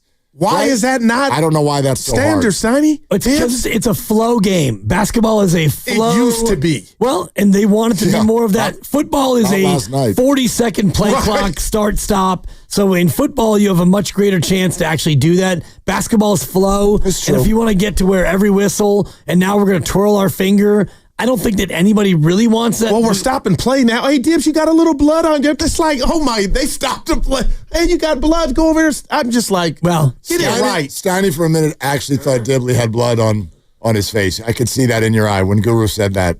You're like, wait a minute, is Dibs bleeding? I saw that. Admit it. I saw it. Okay. All right. The playoffs are here. Easter. Not yet. Dude, thank goodness. Not yet. It's still the postseason, technically. Easter Sunday. Are you guys taken by how much the Warriors are favored by in this series? -200. That's a big. That is. Like they're a heavy favorite. Second time in 30 years that the 7 seed's been favored to be the 2 seed. You know the other wild. Offhand, I tried to get it and failed. I admit it. I'm a little surprised. Yeah, he did. I'm a little I surprised. should have texted him. But I think it's going to be ball was off Curry. a grind. The series is going to be for sure. It's going to be. But the Warriors get that rest early Sunday, then Wednesday. You get it. You get a ton of it. You got 4 basketball games over the next games 1 through 4. 12 days. 12 days. Yeah. The next 4 basketball games. The answer is the Lakers in 2021. They were the 7. They were favored over the 2-seeded Suns. And they won, right? After they had won the 2020 title. The Lakers had, Yeah. All right, you guys got Steve Kerr at 5? Oh, yeah, he'd be in a good mood. Steve needs to be a little later. It's going to be 5:35. What's he got going on? I don't know. Like a series to plan for or something. One-on-one coaching with Kaminga, I'm being told by sources. It's funny. That's a 3. Because look brought me in right off the bat. Yeah, I heard about that. And he was like, Kaminga. I'm like, you? You can't run from And it, he's man. like, well, these guys are going to have to ask Kerr something about it. Look at FanDuel TV right now. It's everywhere. You can tell that he really doesn't want to talk about it. And you know what I said? You know what I said to him? I said, well, you know what? This is where Willard's great. this is where Willard's professionalism True works detective, for you two are. Listen, I sat down with a pen and paper this morning and thought long and hard about how I'm going to ask this question, and I think I've got it. Why do you hate Jonathan Kuminga? And it's not just him, though. Easy. It's the OGs, too, Dibs. What do you guys think? What do you think of my question? Can Kevin Knox get some minutes?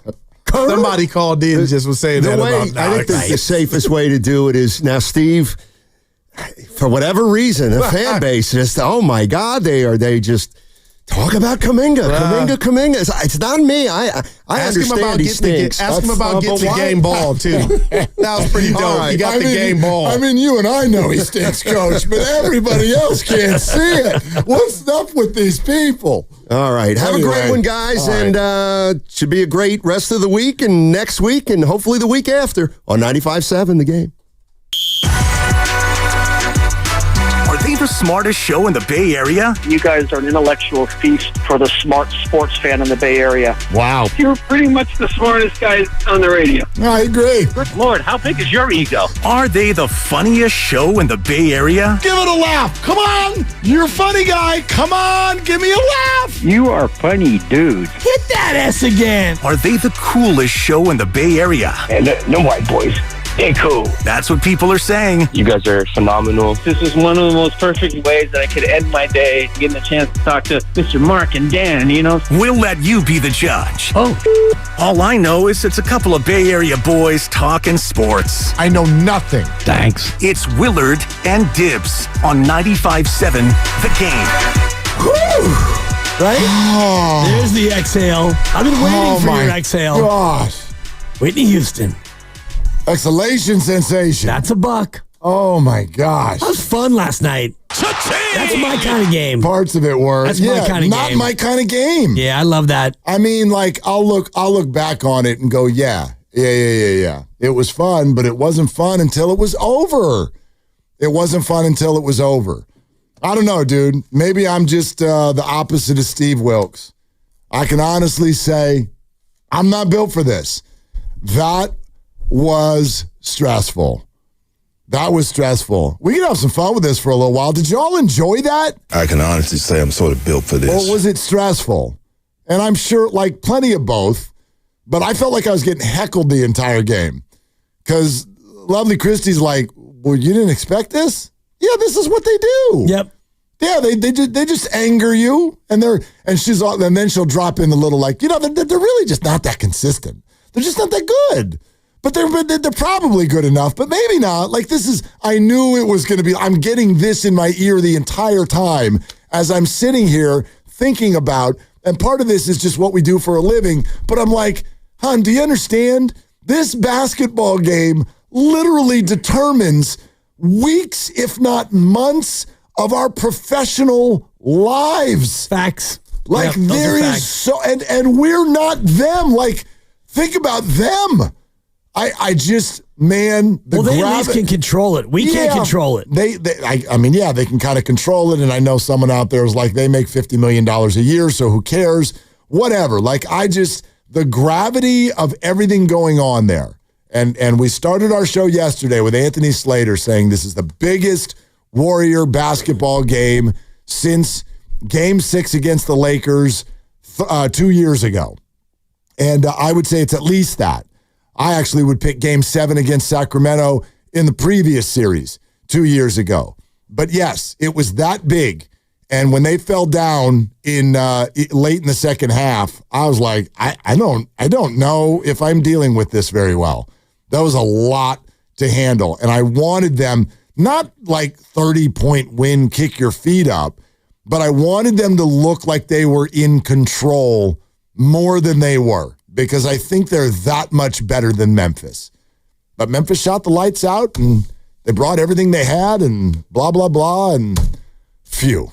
Right, and you think about the way the game unfolded, and the Warriors were not good early. They were down 11-2, and we'll take the break on the Warriors Radio Network, and I'm listening in the car as I finally got to the Bay Bridge. Was it really 11-2? We were parking. 11-2. Was it 11-2? Yeah. I'm glad I missed that. By the time I got there, it was like in the 11-6. the South of Market gridlock, okay. and It's funny because I was about 4 minutes behind you getting to our garage. Oh, yesterday was I walked in the garage and you were trying to get out of the garage to even get across the street to go the way that the traffic wasn't. I had to fight a Waymo. I had to fight, and I saw that, which is funny, and I'll get to that on Friday. I did. Because I won. Finally. It took a moment.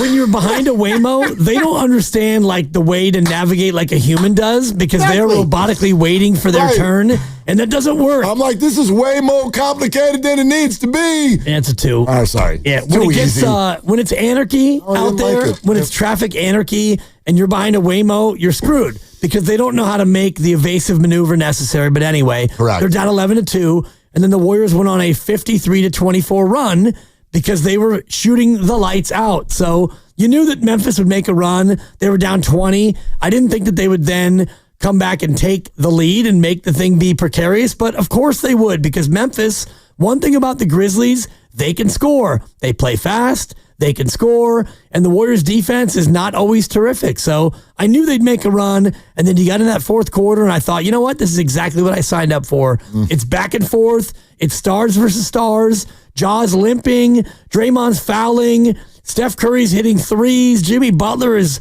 playoff Jimmy all of a sudden. That was an awesome game. No, look, again, I can agree with you now because it's over. Right. And actually, that is kind of my number one takeaway from this game. Now that the stress went away, the perfect thing happened. Thank God they lost to the Clippers on Sunday.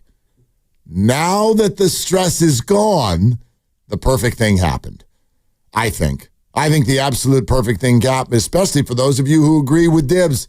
People like you who thought that was fun. Super fun. Okay, great. Well, then you got free fun. You got free fun that you weren't going to get if they had beaten the Los Angeles Clippers. No, that was awesome last night. That was super fun. So you got free fun, and now you've got a series in which you are actually the heavy favorite. Moderately heavy, but you know, you're a significant favorite now in this series. You would not have been. You would have been an underdog if you had beaten the Los Angeles Clippers. So, look, I don't know that they're going to beat the Rockets, and we've got all kinds of time in the world for the rest of this week to get ready for the Easter Sunday night Game 1 against Houston and the whole journey that at least the next week and a half of our lives is going to be with regard to this series. We got all kinds of time there, but I certainly think they've got a better shot at it than they would have. I think this is great for the league. I think this is exactly what the league wanted.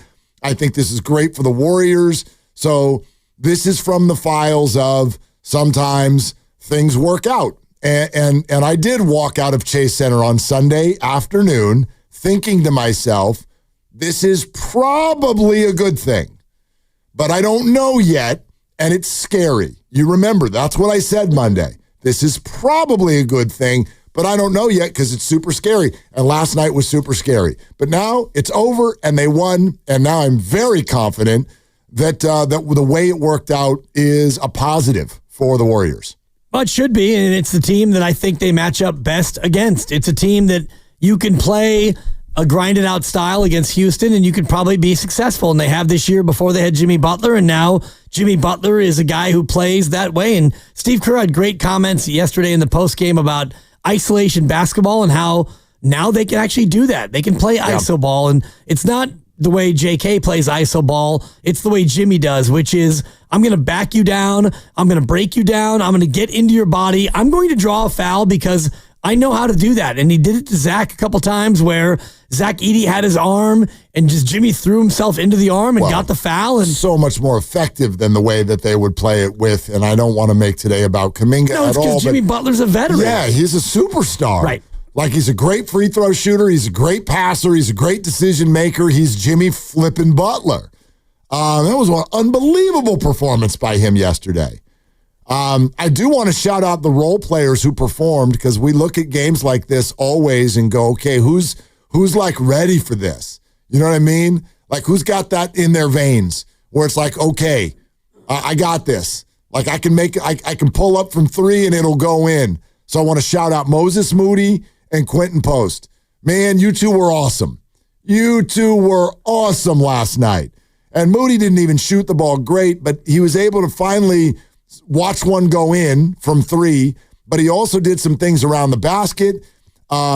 He had hustle plays, the defensive stop on Ja right at the halftime buzzer, stuff like that. I thought Moses Moody was fantastic, and Quentin Post was ready for the moment and has no idea that he is not supposed to brashly celebrate after these things. He's just a crazy person.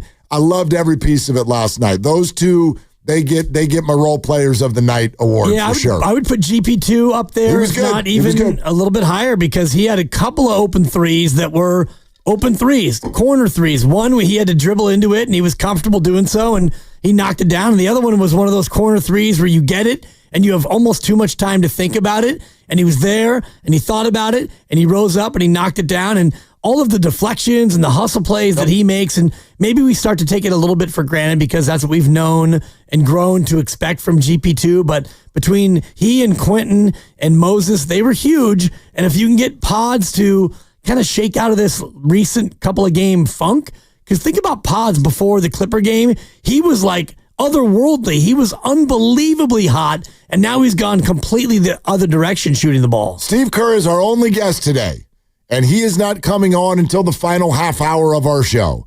So we are wide open for your Warrior relief, your Warrior response, your Warrior stress, whatever it is that you want to get off your chest is wide open today. And I want to tell the people who are already on the line, just be a little bit patient and the reason for that is we don't want to rush you. I don't want to have you on right now and then squeeze you in before we've got to kind of get to our logistics. So start lining up and just trust, big trust. We are going to get to each and every one of you today to just express whatever it is you want to express about Warrior basketball, a playoff team. Which makes me, by the way, can I say this real quick? Yeah. It's a weird feeling to feel this way. I do feel it. It's a relief. But what a weird deal on the back end of a dynasty to be sitting here going, yeah, the 7 seed. It's weird. I know they're only 2 games out of the 3 seed, right, and they're favored against the 2 seed, so it's not a rip job by any stretch. It's just weird. It's just weird after everything we've been through with Warrior basketball to feel this good about clinching a playoff spot out of the play-in tournament. But boy, does it feel good. It feels great. Yep.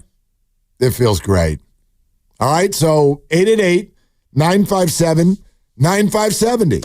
Let's go. Let's hear from you. It's a Warrior Wednesday, and it's a good one. It's brought to you by Freeman's Appliance. Come see their full selection of in-stock luxury appliances and live work and vignettes. Visit Freeman's Appliance in Pleasant Hill today. We're also sponsored by Safeway. Your calls next. Willard and Dibs. Head to Safeway this week for this amazing deal and more.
Pippen backdoor knocked away by Draymond. Anticipated the play and stole it on the Morant pass. Butler gets it off the deflection. Butler calls up Pajemski.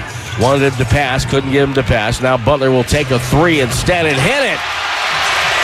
He has that ability to calm himself now and really just take his time with that shot. Dub Nation, it's the voice of the Warriors, Tim Roy. Catch the head coach of the Warriors, Steve Kerr, with Willard and Dibs every week right here on 95.7 The Game. And that happens to be today, 5:30. Steve Kerr right here on Willard and Dibs. And the playoff matchup is set. Sunday night, game 1. Wednesday night, game 2. Saturday night, game 3, Chase Center. Monday night, game 4, Chase Center. Sunday, Wednesday, Saturday, Monday. Correct. Wow. That's great for an older team. 12 days between now and game 4. So you've got no game, no game, no game, no game. All right, yes. Game, no game, no game. So between now and next Wednesday, they'll play twice. But next Wednesday would be the second time. 8 days. Right. Man, that is pretty sweet. And I thought that's the way it would break. And one more thing, because they lost Sunday, if they had won Sunday, their first game would be Saturday. So they really only lost 1 day of rest before game 1. And you're playing Amen Thompson instead of LeBron James. Yeah, dude, I'm telling you, man, it worked out. Work doesn't mean they're going to win. That's not what I'm saying. We got time to break that all down.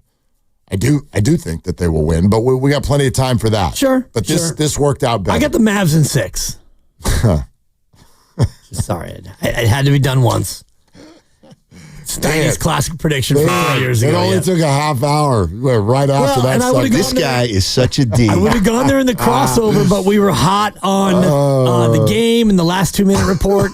And yes, and just 30 seconds on the refs. I don't think that they had a good night, but I think that they were equally bad. And that's less than 30 seconds. Yeah. But I think that there were missed calls both ways, and both sides could be equally upset, but I didn't hear anyone on either side really complain. I wasn't really all about the refs until we got to the last 90 seconds of the game, and I just saw 2 calls that I was like, no, don't do those, especially not now. You know what I mean? Like, no, those are wrong. But outside of that, I mean, Jimmy Butler and Steph Curry had a parade at the free throw line. Yep. So I don't know how, as a Warrior fan, you can look at the entire game and think it was a bad whistle. There's plenty of calls throughout the night where you're like, what the hell are they doing? But believe you me, I didn't watch the game with any Grizzlies fans. I'm sure they were saying the same thing. I guarantee it. They've got fans, right? The Grizzlies have fans? Oh, yeah. Okay. No doubt. All right. Hey, let's go to the phones. We really want to hear from everybody today. So guess who's on the line to start us off today? This is fun. It's Robin.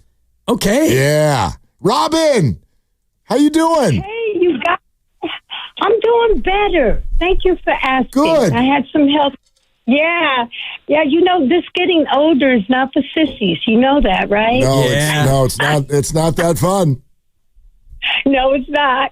But listen, I just got several points. Hold on. You know me. First of all, I want to say this about Jimmy Butler and his ability to play one-on-one. It was the same thing with KD. Even back then, the fan base would get on him. But the thing is, when that motion ball doesn't work, they need a good isolation player. And they didn't have one until they got KD, and now they got Jimmy. Okay, how funny we come full circle with that. I also wanted to say that we need to rebound because we're undersized. I was having a conversation with someone, and I just wanted to share these points with you guys really quick and get off the air. I was saying, you know, the last 5 minutes of the game, you know, they either lose it, they lose the lead, or they lose it, and it's killing all of us. I'm about ready to have a heart attack. I actually get up and walk away from the TV, guys, turn it off, and just look at the score, you know, check the score on the phone, because I literally can't take it. And so this is what we came up with about why they can't hold leads. They lack size, and they give up easy offensive rebounds. Draymond commits dumb fouls and turns the ball over. Kerr isn't set on a rotation, so nobody's in rhythm. Curry's fatigued and hurt, so he's missing shots that he would normally drop. They are a better team there are better teams in the West. Being a flawed Memphis team didn't show me anything. This should have been a 20 point beatdown. Instead, the Warriors barely made it out, and that's sad. And the last thing I want to say is when we won that championship in 2022, we were undersized then, but we had rebounded because Looney was a rebound machine. What people are crazy about JK it's because he's athletic, probably the most, but he don't rebound worth a damn. Peace out. Take care of yourselves and love one another. Hey, Thank okay, you, Robin. Thank you. All right, a couple things. That's all some really interesting stuff. First of all, you may have memorized this already. Don't look. Don't look at the box score. Do you know who the Warriors' leading rebounder was last night? Oh, boy. Don't look. Leading rebounder. Don't look. Yeah. Boy. I don't know. I would have to say Take a guess. Probably Jimmy Butler. Nope. Jimmy had 7. Too quick, Grandy. He was quick. second. I know He the was answer. second. He had 7. Of course you do. Yeah, you did were the there post-game and you show. did the post-game show.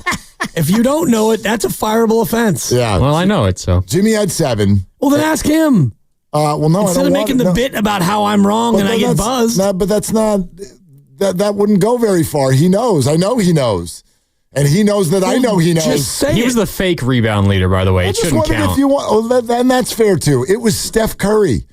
Steph Curry led the team in rebounds last night With? 8. Okay. So it's not. Robin has some points, but you brought up something right before she came on that I think is important. When she says, "Man, the Warriors. Here's all the characteristics of why they blow these leads." I think that they blow leads because in the NBA, leads get blown. Unless you're an awful team or having an awful night, these 15 to 20-point leads in the age of the three-pointer and the way people shoot it, they're just not what you used to think they were. So I think it's us. I think our brain, we grew up in an age where when you got to 20, deuces, ball game. It was over, yeah. It's not the case anymore. And so what's the Warriors, because this was another one, what's the Warriors' clutch record since Jimmy Butler arrived? They're actually 10-4. So they don't blow it. They don't have everything go wrong down the stretch. You said to me, what'd you tell me about Memphis and the lead or leads they took in the fourth quarter? It felt like they were up by 4 at one point, maybe even more. Just remembering watching it, the stress that I was feeling. Yep. And when I looked at the box score a little bit ago, they led by 2 early in the fourth, and they led by 1 with about 9 minutes left. End of Memphis leads. And that's it. And that's going to do it for them leading in the fourth quarter. I really think it's us. I think it's our emotions. I think it's our stress. I think it's the way we watch basketball and we look at it. And every fan I've ever known thinks this about their team. Everybody that we let get away in a trade is always great, and we always blow it. Our team always blows it. No, you just feel those a lot more. The Warriors do not always blow it. The Warriors have been phenomenal in close games with Jimmy Butler. 10-4 is their record. The Memphis Grizzlies, while I don't think they're great, they're certainly a capable and talented NBA team and shot over 50% from 3. If they do that, they're going to come at you. They're going to come at you. And yes, the Warriors are undersized. Newsflash. It's been that way since I think that I could drink, for crying out loud. The Warriors are always undersized. Pretty much. And, when you blow a 20-point lead and you blow it halfway through the second quarter, for me, that's not blowing a 20-point lead. That's you being unbelievably hot, and then you grew a little bit cold, and I'm looking at it here where Edie with the dunk, Morant a couple free throws, Aldama a 3, Morant a dunk. That's a 9-0 run. Now it's an 11-point game. So you go from 20 to 11, and you didn't score. You had a turnover. You had a GP2 missed 3 ball and the rest of it. So, yeah, that's a blown 20-point lead eventually, but you didn't go from up 20 to down 8 like Memphis did against Minnesota last week. We talked about it with Eric Hasseltine yesterday where, they gave up 50 points in the third. They were up 6 at the half, and now you're down 14. That's a blown lead. Right. This lead never got blown. It went from, oh my God, they're on fire to now we got a ball game. Yeah, I agree with you. I think we need to change the word. That's not a blown lead. That's not a blown lead. It's just a game of runs. And what you hope for when you go up 20 is to stay hot. It's an opportunity to blow the game out. They didn't do it. Memphis made some shots. To me, now you got to get north of 25. If you're north of 25 in the second half, right? At any point, if you're ever up by more than 25, that's when I'm like, okay, you should. I'm not saying you're going to win by 25, but if you're ever up by more than 25, you should win that basketball game. And by the way, they did win this basketball game. They did. And so from the point where they were up by 20 and the point where they blew the lead, it took Memphis 2.5 quarters to actually regain the lead. So that for me is not a classically blown lead. And if you look in the third quarter, most of the time it was 11, 9, it got down to 5, back to 7, back to 5, it got down to 2, then it was 1. So it did get a lot dicier in the third quarter, but eventually you were able to stem the tide, and the Warriors never gave up the lead until the fourth quarter when it was a little bit more back and forth. Right. Yeah, and I think they went in, were they up by only 2, I think, at the start of the fourth? Is that right? I think they were up by only 2 points. Yeah, 3 at the end of 3, yeah. Okay, was it 3? Yeah. All right. I knew it was 1 possession. So, yeah, you had to, at that point, that doesn't even count as a lead. Like, somebody walks down, shoots the ball, and the lead's gone. That's not a lead. That's just, whatever. Joe in San Jose is next up. Hi, Joe. Thanks for calling. Hey, how you guys doing today? We're good, man. How are you? Good. Awesome, actually. I'm really excited about our matchup. Back when the Warriors were holding on to the 6th spot, and a couple weeks ago we were looking for that 3-6 matchup with the Rockets, and it's funny how it works out. I think it's great. I'm very happy that we're playing the Rockets. I think we're going to beat the Rockets. I think we're going to beat the Rockets in 5, personally. But firstly, I wanted to do a little cap tip to the Dibber. I think yesterday Dibs, called the game by Warriors by 6 points, and I think that's what ended up happening. So tip the cap to Dibber. Secondly, like you said, Mark, I think you quoted Jimmy. I think Jimmy Butler a week or so ago. He was in an interview was talking about how this is a game of runs, like you just said, and I fully agree with everything you said about blown leads and whatnot. I think where the problem is and the stress comes in, because I also agree with you. Last night was very stressful, very hard to watch. I don't like games like that. 59 seconds left in the game, the Warriors are up by 6 points, and we almost watched a debacle happen. It was crazy. The main thing I wanted to talk about is all of this nonsense that I keep hearing people coming at Kerr over Kuminga. And I am of the mindset that we need to trust in our coach. He's got us 4 ships. I'm hopefully we'll get another one this year. He at some point in time, you got to have faith in the system. He has to see something in Jonathan that it didn't match up right, and I fully agree with the DNPs that he's been giving him lately. Kuminga, since he came back from the injury, to me it seems like he's definitely been struggling to find his role, how to fit in the Jimmy Butler era. And what is Steve supposed to do? You have a player like Jimmy Butler, you traded the world for him, you get him in. If Jimmy Butler is going to play 40 minutes, you're gonna tell Jimmy Butler no, you got to sit, Jimmy, because I got to get the kid in. That's not going to happen. It's just not. And Kuminga's very young, very athletic, super talented, but he's streaky. He's really, really streaky, and he's not the most reliable thing on the floor. I don't. There are games he'll come in, he'll have a great game, and then there are games when he really, goes 1 for 8 from 3, and is constantly trying to shoot the 3 ball instead of driving the paint. So I don't blame Steve Kerr at all. I want people to back up off our coach and just let him do his job. He's amazing. We're very blessed and lucky to have him. Joe, thank you very much. I wonder if we can kind of switch up this conversation to a new direction a little bit. Because I hear totally what Joe is saying. By the way, just for a stat piece, if you want, Jonathan Kuminga, since returning from his injury, you want to know what he is from 3-point range? Oh, I know. It's like 3 for 20 something. 6 for 35. Yep. About the same thing. Okay. So just, first of all, let that sink in. Yep. Okay. 6 for About 35. 20%. Really bad. Yep. It's really bad. But what if I told you, and I'm not saying that I went around and had a private poll with everybody in the locker room, but what if I told everybody this is not coming solely from Steve Kerr? What if I said that? Because I think one of the things that is absolutely erroneous with this conversation is that we have headed down this road of there's this chasm between Steve and Jonathan. Steve doesn't like Jonathan. Steve holds Jonathan down. And now here we've arrived at big games and Steve won't play Jonathan. What if we entered something else into our brains?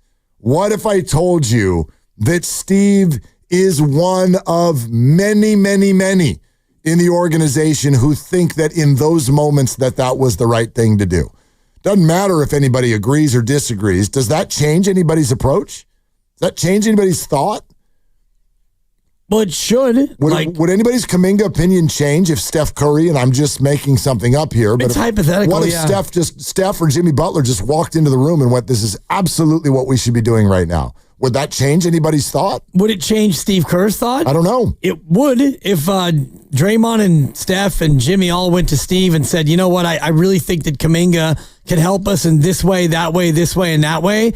I would imagine that they're going to give him a chance to play. Or if they did something to the contrary and went to the coaches and said, guys, I don't know if this is going to work. I don't know if you see what we're seeing out there on the floor, but it's not really working in what you're asking us to do. Both things can be equally true. Players of that level can exert influence on a coaching staff based on what they see 100%. And what they feel out there on the floor. You've got 2 4-time champs and another guy who's a 35-year-old veteran of many different teams. And so they have influence, and not that they're going to always exert it, but there's a reason why Kuminga has back-to-back DNPs in this spot, and it doesn't feel like he's any closer to playing in the Houston series, and I don't even know if he will. I have no idea about that. I would not be surprised if he didn't play. I guess I wouldn't be surprised. I would guess at this point that you will see him at some point in the Houston series, but I don't know. But these games, Sunday and last night, these were not the Houston series. These were not games that the Warriors felt they could afford to lose one game, one quarter, one possession. And so this is the way that they played those. Now, listen, what you're saying kind of makes me think of what Draymond was talking about after the game last night. Take a listen to a couple of things from Draymond, okay? First of all, I loved this one when he was talking about if it was special to watch Steph Curry and his flurry at the end of the game. It was even more special for me to see because when I shot that 3 in the corner, he very nicely told me that it wasn't time for me to shoot. He came over to me and said, hey, man, we got to get into a certain action that we call and we like to run. I was like, all right, no problem. Like, that was a very nice way of telling me don't shoot right now. No problem. I got him the ball the next play, hit his 3. Yeah, there you go. And what did Steph do? Then he hit like this is how the NBA works. That's pretty funny. How big is the dog? That's the dog. It just doesn't look like it because he's 6'2" and kind. But that's the dog. And if the dog says, don't shoot, or don't make that play, don't pass it there, don't do that, then you don't do that. And so I don't think anything that you watch with Warrior basketball doesn't have Steph Curry's fingerprints on it. And I wonder how different this conversation would be if Steph Curry ever walked to, and he can't and he won't and he shouldn't, but if he was able to walk into the room and be like, dude, this is absolutely the right thing for us as an organization right now, I wonder how that would change the conversation. It would change it dramatically. I think so too. I mean, the guy with that level of gravitas and that level of basketball experience and championships, if he wants to offer up an opinion, it's going to be heard. And I don't even know if it needs to be spoken about Jonathan Kuminga, because you look at what they've done when Jimmy Butler has come in, and Jimmy Butler does a lot of the things that Jonathan Kuminga would do. And so when you look at what's needed from a player off the bench on this Warrior team, you need what Guy brings more than you need what JK brings, because Guy will hustle, dive, flop, flail, rebound, exert, all the little things that Kuminga has not shown a propensity to do. And then listen to this from Draymond. And again, if there was any discord on that bench with regard to decisions being made by Steve Kerr, do you think that we would hear this? Jimmy's different. Playoff Jimmy, we just spoke about him, but we also have a coach that make the game beautiful.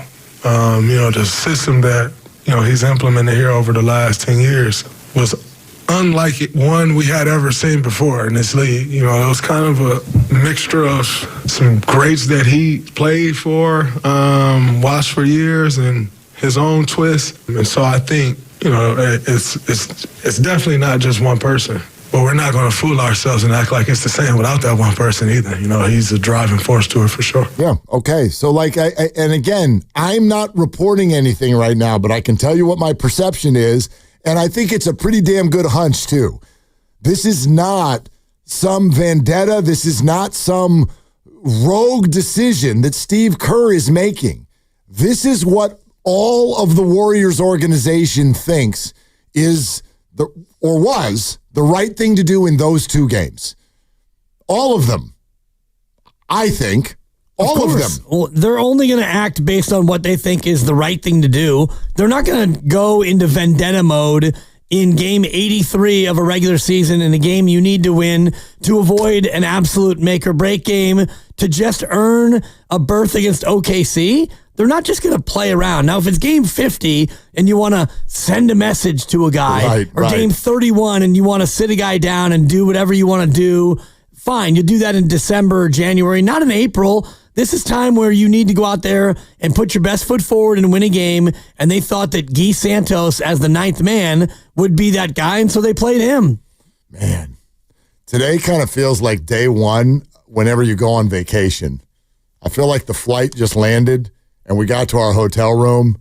We took our shoes off. What do we do first? You do that thing with your feet when you rub them around in the carpet of the hotel. That's gross. It is, but you just sit there and just lay on the bed, even though it's probably got bed bugs or whatever. That's the first thing you do, Mark. Yeah, I don't. You peel back the sheets. Nah, I'm not one of those peeps. I get it, but I'm like, I'm got history. I'm a risk taker. Yeah, you can live on the edge. You get in that hotel room, you pull back that sheet first thing, and you pull out the black light. Oh, I'm just like, lock the hands behind your head and go, That's what today feels like, man. We're brought to you by Fremont Bank, here for you, here for good. Larry, Bert, keep them coming.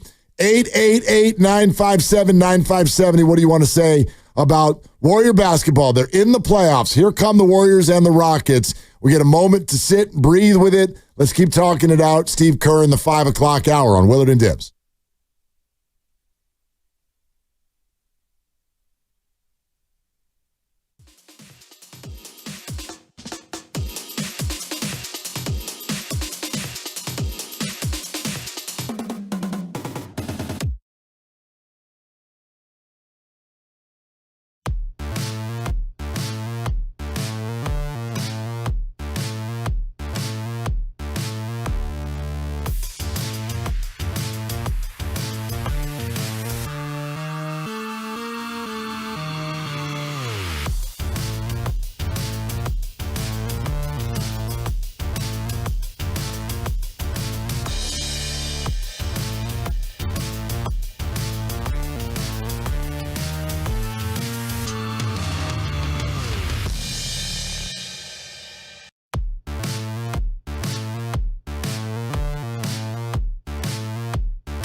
Now Butler quickly, right side three, no good. Santos got the rebound, ripped it away, finds Looney at midcourt, back to Butler.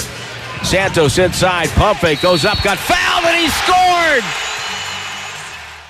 Dub Nation, it's Guy Santos here. Catch my head coach, Steve Kerr, and Wheeler and Deeps each and every week, right here on 957 The Game. Man, do that thing, Gee. All right, Gee. Let's go. Get in there, get that board. Yeah. Dude, Gee's boards fire me up.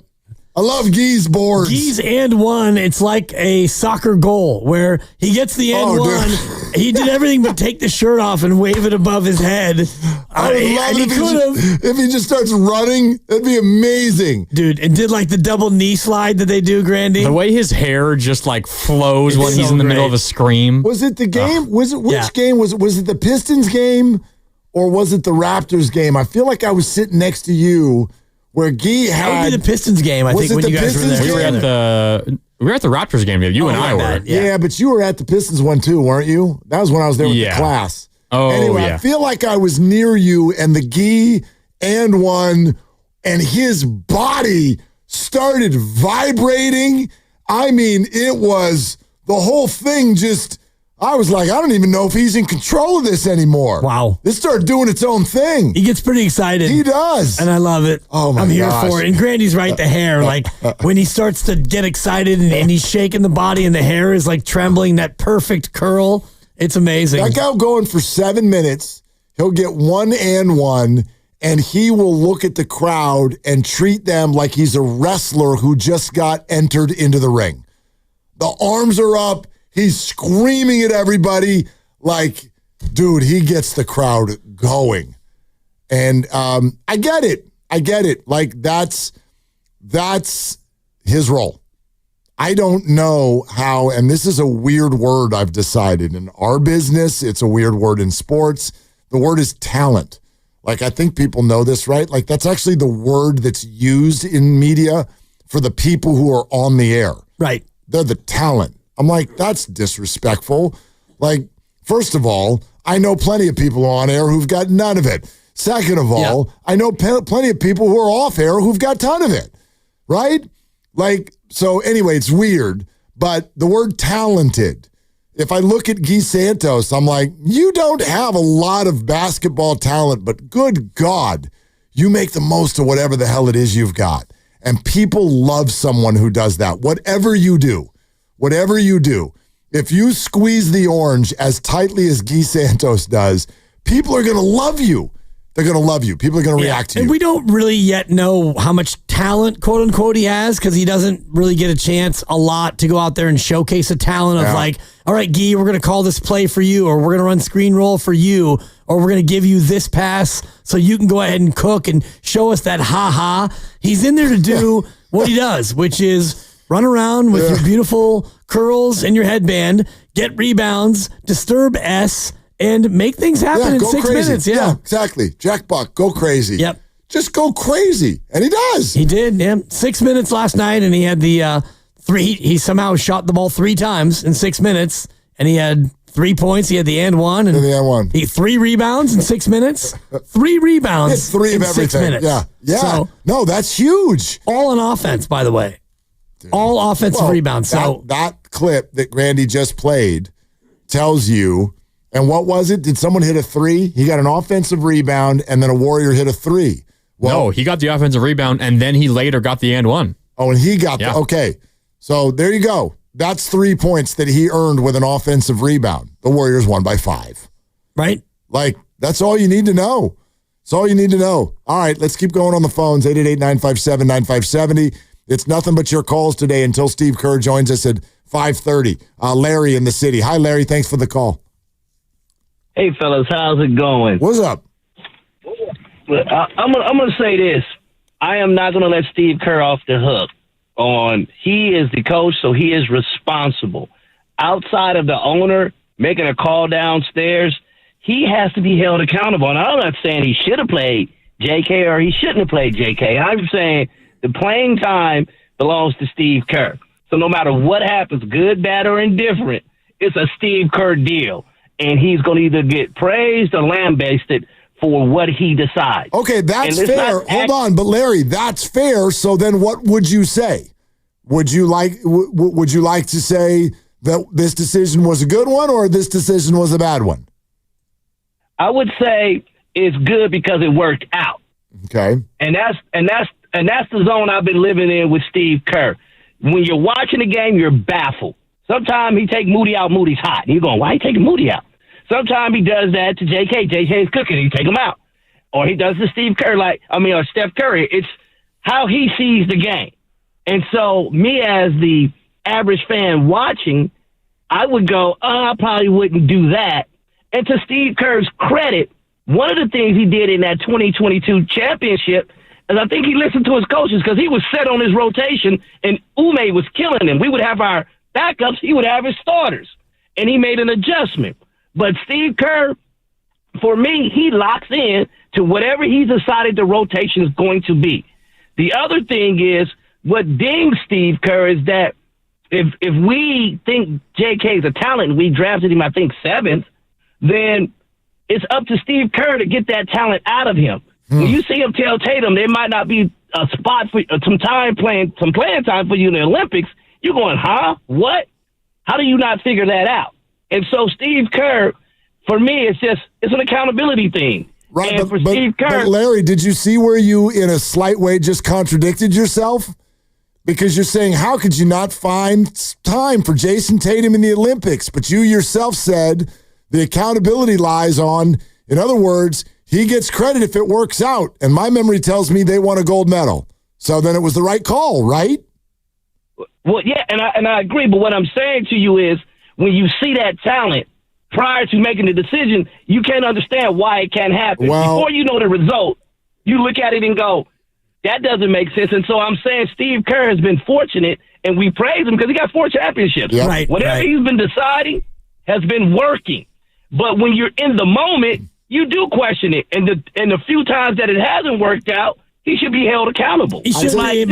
Today for me is not that day. No, and if you want to look at yesterday, for example, Buddy Hield played 7 seconds in the fourth quarter. Kevon Looney played about 10 minutes for the game. So his rotation changed based on what he saw and what the matchups were. And he went with the big 3 for a ton of the game, and then he spotted the other 4 or 5 guys, and they won. So for me, today's not a day where you look at it and you say, well, the rotations and Steve Kerr got lucky. Yep. Here's 2 other ways where I like what Larry's saying. I just see it a little bit differently.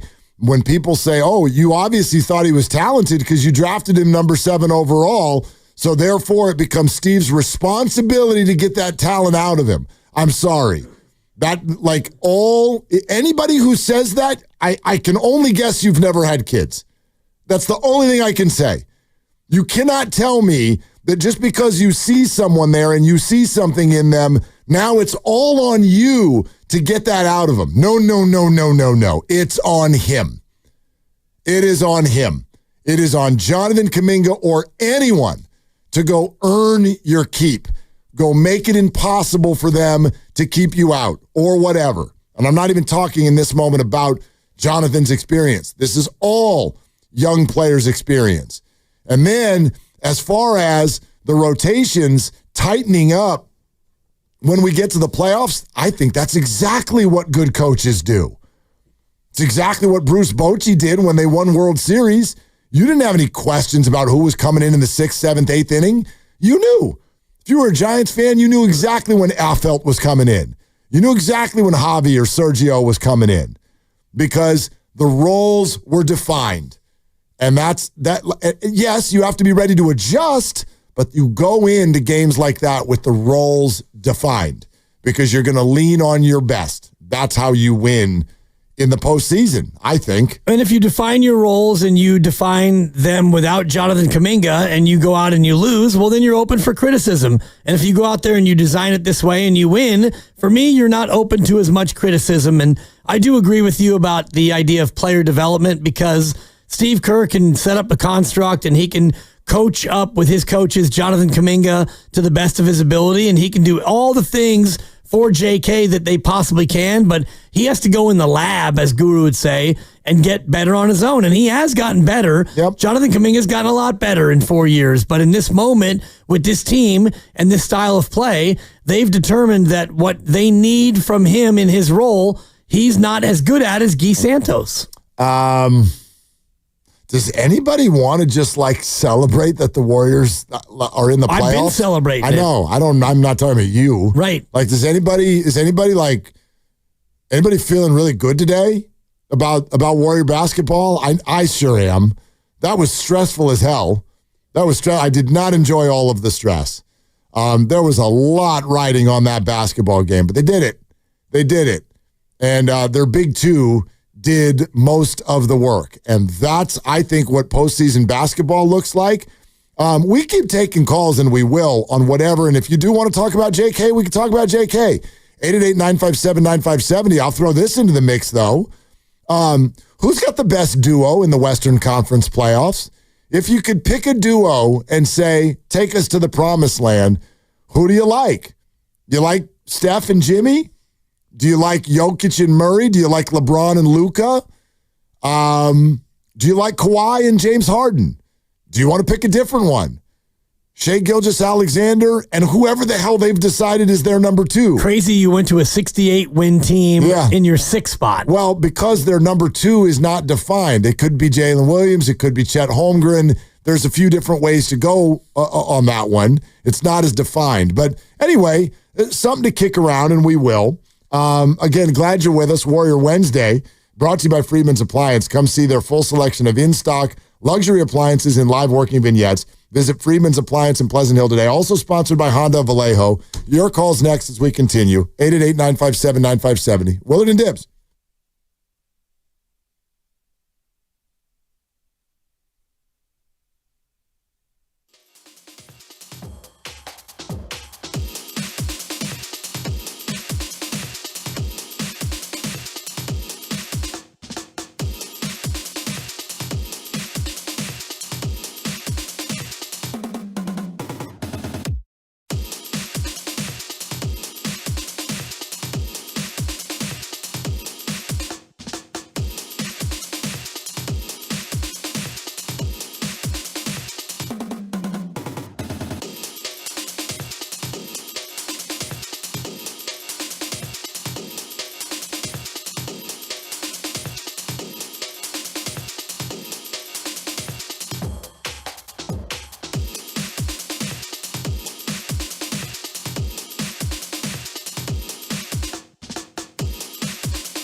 dribbles in, throws to the wing to Looney, relocates to the right corner, takes the three, hit it, and of course, he got fouled!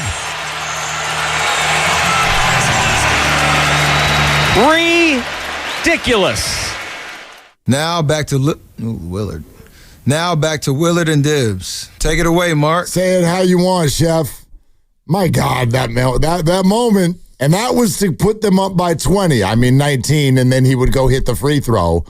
And that was where they built the 55-35 lead. And there is something mental about that stupid 20-point lead. I got to admit it. I sat back in my chair a little bit. You're like, oh, okay, Chef. You're up by 20 now. And then I think, did Memphis score the next 7 or the next 9? The next 9, I believe, Mark. Yeah. Now it's 11. Oh, there's the end of that. And we're back into it. And I love the Steph reaction when he's just on the sideline. He's looking at the fans like, "Do you see what I saw?" He's like, there? "Do you know? Did you see how amazing I am?" Amazing. Yeah. I caught that. I shot that. He absolutely ran through me, and now I'm about to get number 4. And now I'm about to do it again. Yeah. So good. So big relief. And in the end, for me, I really believe that this ended up working out. And that was like weird to say, but yes, thank God they lost to the Clippers. I really am, as it turns out, thankful that they lost to the Clippers because they beat the Grizzlies. Like, if they hadn't beaten the Grizzlies, this would have been a calamity. But for me, it was, okay, this is really scary, and this is playing with fire. But you played with fire, and then you blew the fire out. You won the game. You won the game by 5. It was stressful, but you did it. And now I do think, as you pointed out, they only lost 1 day of rest out of that. Yep. And I think that most Warrior fans would trade. I think the Warriors themselves would trade a day of rest to play a bunch of 22-year-olds as opposed to LeBron James and Luka Doncic. Perhaps. I do think that the travel part of it would be a lot better for them. An older team, LA, back and forth. That's kind of a neat little back and forth hee-haw. It's true. Houston does present different challenges. We can get into it tomorrow no doubt. and Friday, and we're going to pick through all of it, and we'll get some guests on from Houston, and we can get a full 360 look at the Houston Rockets and where they are, because you want to talk about a disrespected 2 seed, and Guru had the stat, only the second time ever a 7's been favored over a 2, and the last time was just a few years ago when it was the Lakers 7 and Phoenix was the 2. So if you're Houston and you had a good regular year, last year they had a great second half, and they were a team on the come. You and I talked about it, and I thought, you know what, Houston's a team that I like.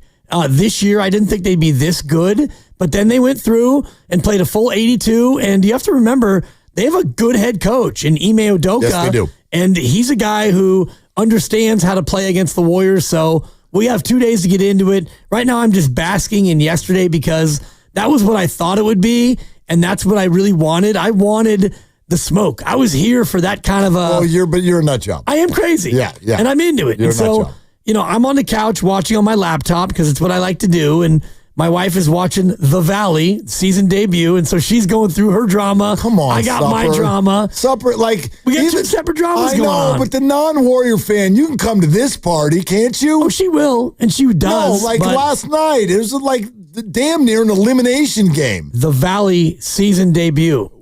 What, is it only on live?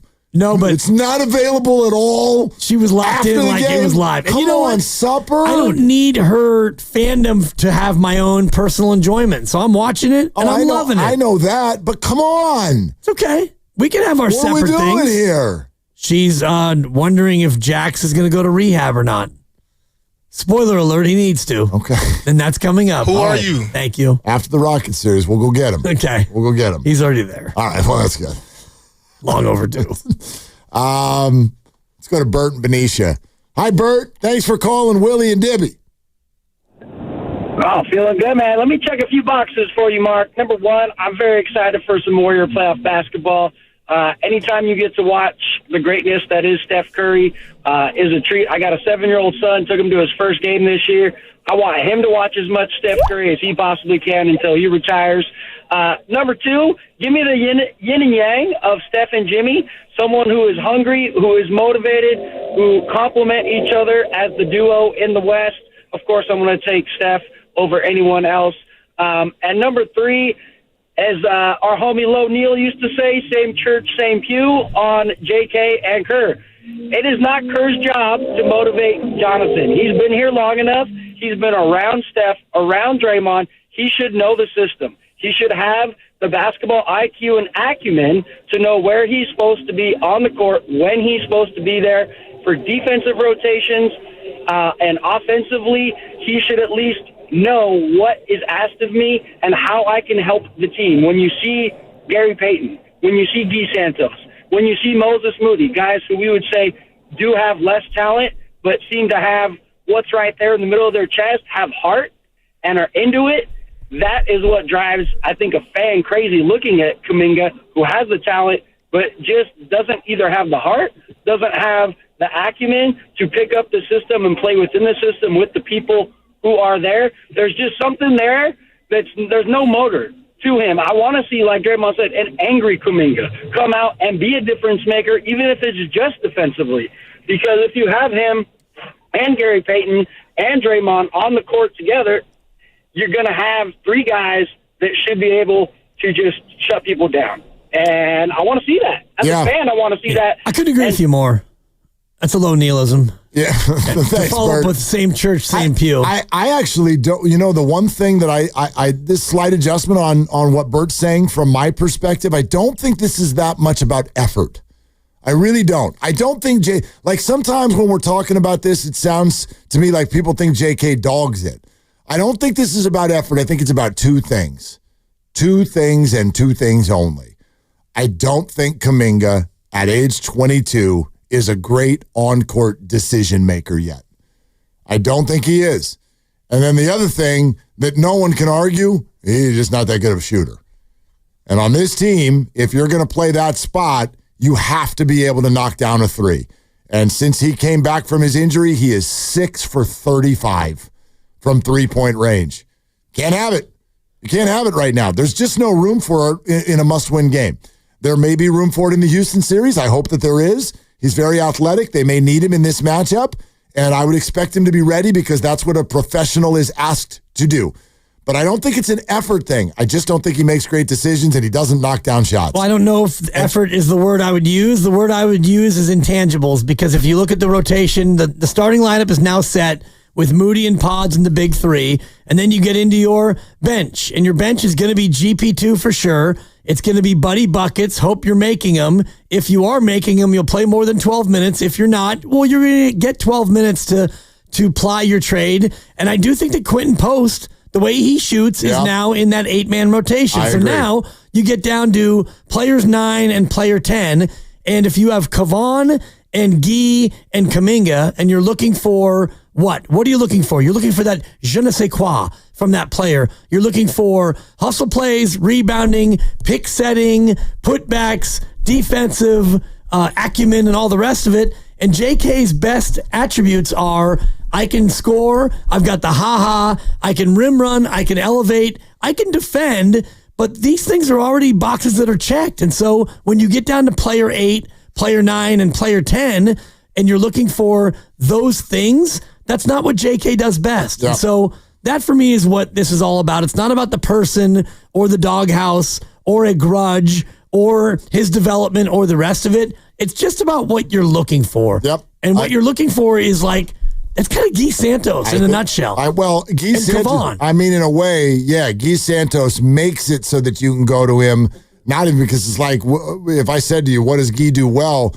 Nobody's going to come up with a basketball thing. You're just going to say, well, he just goes crazy out there. He just goes crazy. But that leads to plays. Sometimes it leads to fouls. There are times where it leads to a turnover. But more often than not, what it leads to is that guy's going to get me a loose ball. That guy's going to get me a rebound. That guy's going to create another shot for Steph Curry or Jimmy Butler. That guy's going to create another shot for Steph Curry or Jimmy Butler. And that's what this team is looking for this time of year. Look at their point. Look at the box score last night. They scored 75 of the 121 points. Like, that's it. That's all this team wants. More shots for Jimmy Butler and Steph Curry. Draymond shot one last night, told the story of how Steph kindly walked over to him and said, how about not do that right now? Because I'm Steph Curry. Let's have me shoot. And then he shot twice, and then the Warriors moved on to the playoffs. Right. Like that's... And I was looking at the play-by-play. That's all there's room for right now. And the one that he's talking about was with about 7:30 to go, because Draymond shot 2 threes in the fourth quarter. The second one he shot was with 1 second on the shot clock, and that couldn't have been the one. Right. But I'm looking at the one where they're down 1. Jaren Jackson Jr. hit that 3. Memphis took its final lead of the game, and Curry misses, and then Memphis misses, and next trip down with about 12 on the shot clock, Draymond gets it in the corner. And it's an open 3. No, yeah, it wasn't. In February, it's a good 3. Absolutely. It's a great February 3. It's April 15th. He shoots it, he misses it, and then, you get it back, and there's a foul, Butler free throws, whatever, and then Steph eventually hits another 3 shortly thereafter. But that's the 3 that I think Steph was talking about, like, yo, dog. I think you're right, because it also, that to me was as nerve-wracking of a moment as the game held, which is Memphis has the lead and the ball. Oh, crap. Right. If they go up by 4, and how much time did you say was left? When Draymond shot that 3, it was 7:41 to go. No. We're not doing 2-score leads as we move toward the 6 or 7 minute mark left to go in the season. No, we're not doing that. Thank God they got a defensive stop, and that's when every time stuff like that happens, that's when you can tell Jimmy's like, we're going to get a foul. We're going to get a foul right now. Yep. That's about enough of that. We're going to slow this thing down. That's right.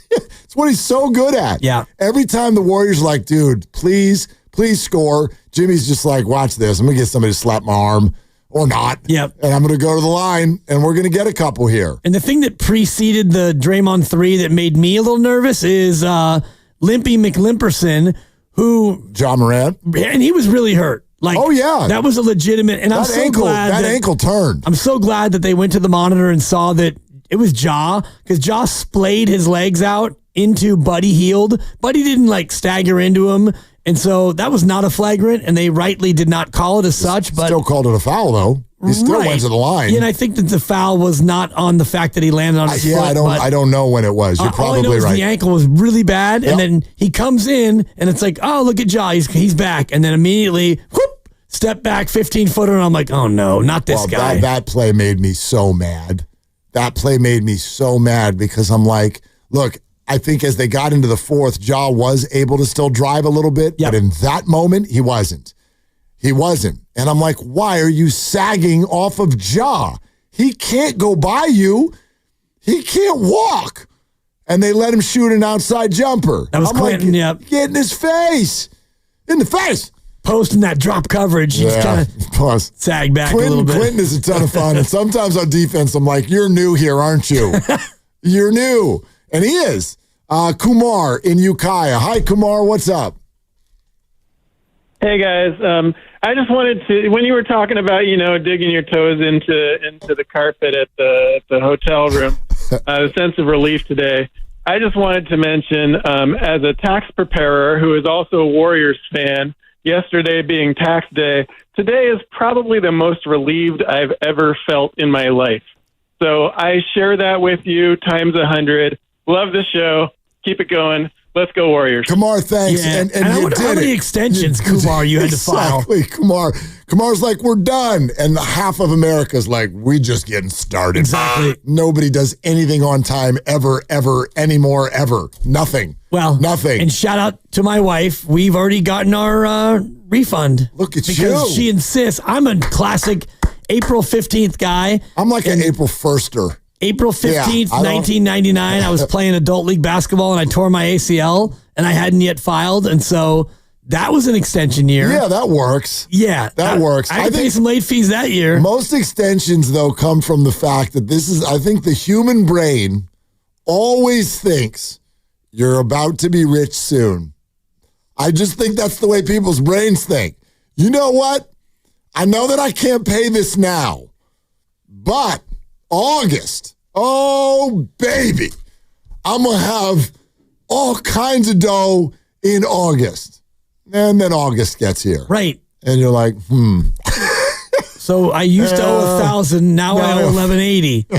1-888 tax deal. Payment plan? Call my guy. Yeah. Anyway. Call Mosky. Happy tax day. I hope it went well for everybody. Let's go to Rich in Fremont. Hi, Rich.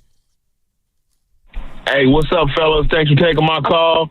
Hey, listen, this is just really a feeling today. Hats off to Steve Kerr and the coaching staff and also them Golden State Warriors. They pulled it out, and they pulled it out when they needed to pull it out. And we are no longer in the play-in. We are in the playoffs, baby. Let's go. I'm loving this. They got it done. Doesn't matter how, doesn't matter when. What matters is that they got it done. So no negativity. Accentuate the positive. They got the W. Let's go, Warriors. Let's do make this. our run. Yeah, Rich, I love it. I hope that everybody did take a moment, I did today, and just look back. Like, look back at where we were from the 12-3 start to then going through a period of many weeks where they just were not a very good basketball team. And then the angst over who they were going to trade for.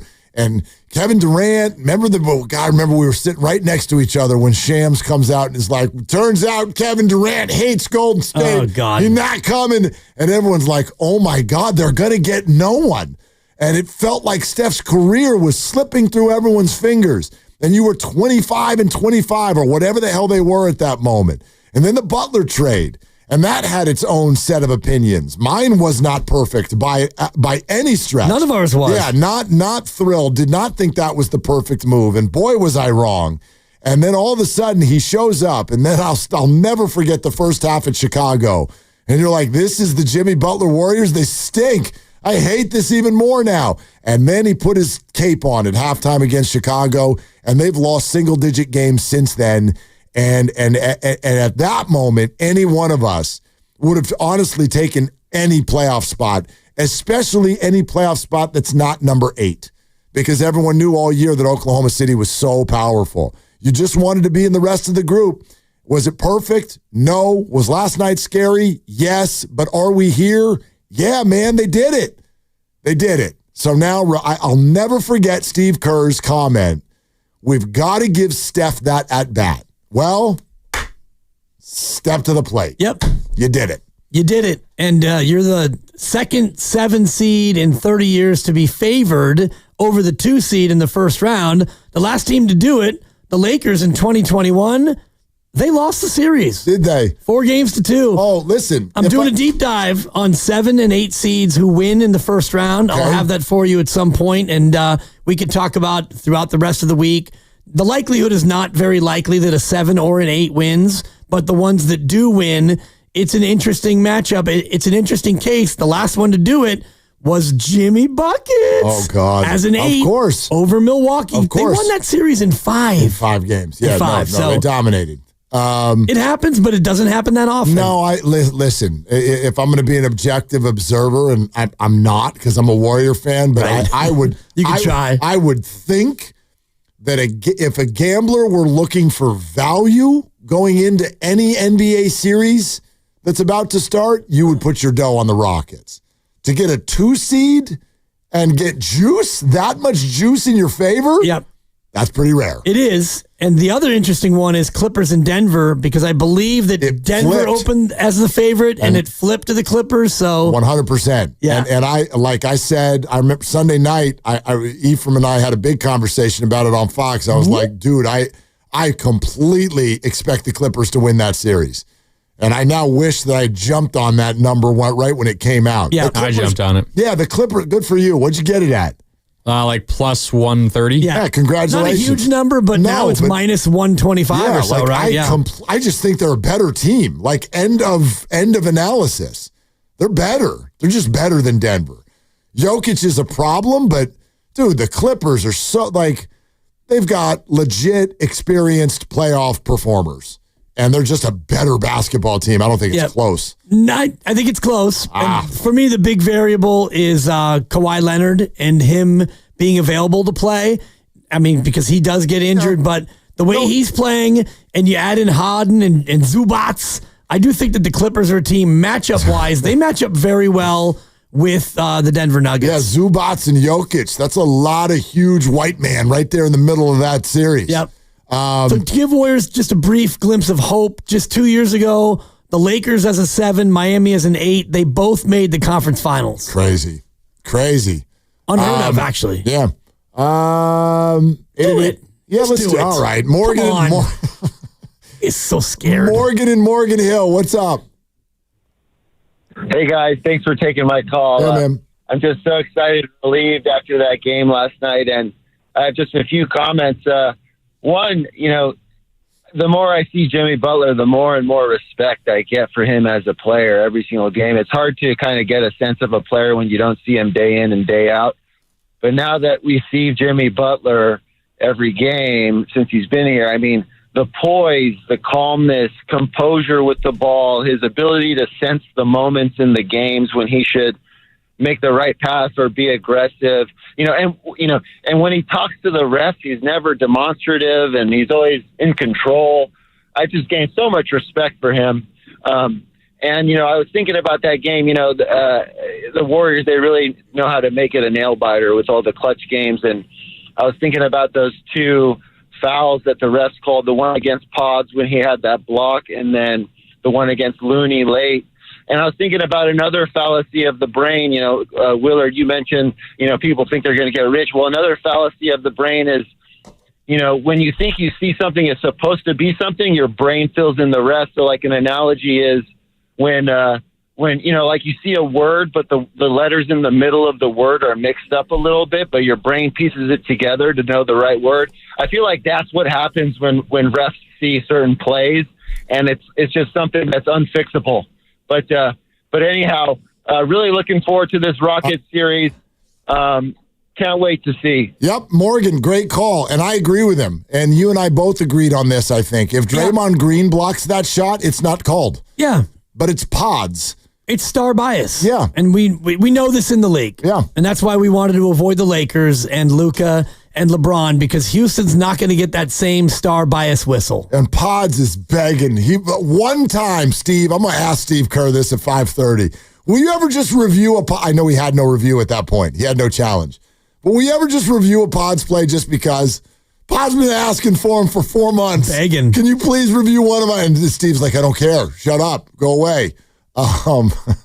Brought to you by Fremont Bank. Here for you, here for good, and here for more of your phone calls. Steve Kerr will join us at 5:30. Outside of that, it's nothing but you. 888-957-9570. Willard and Dibbs.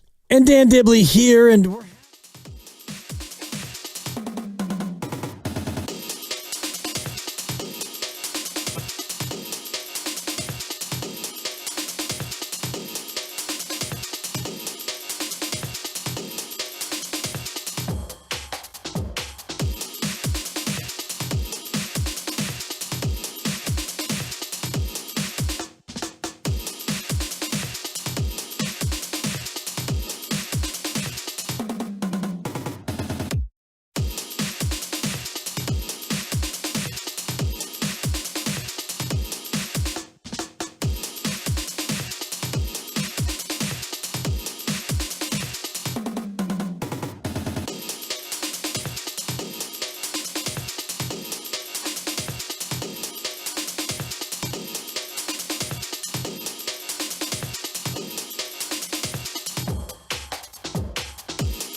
Butler right side, above the break, guarded by Edey. Pump fake, he got him on the switch. Dribble drive, Butler leans back with one hand, no good. Tipped, and is Ole Miss.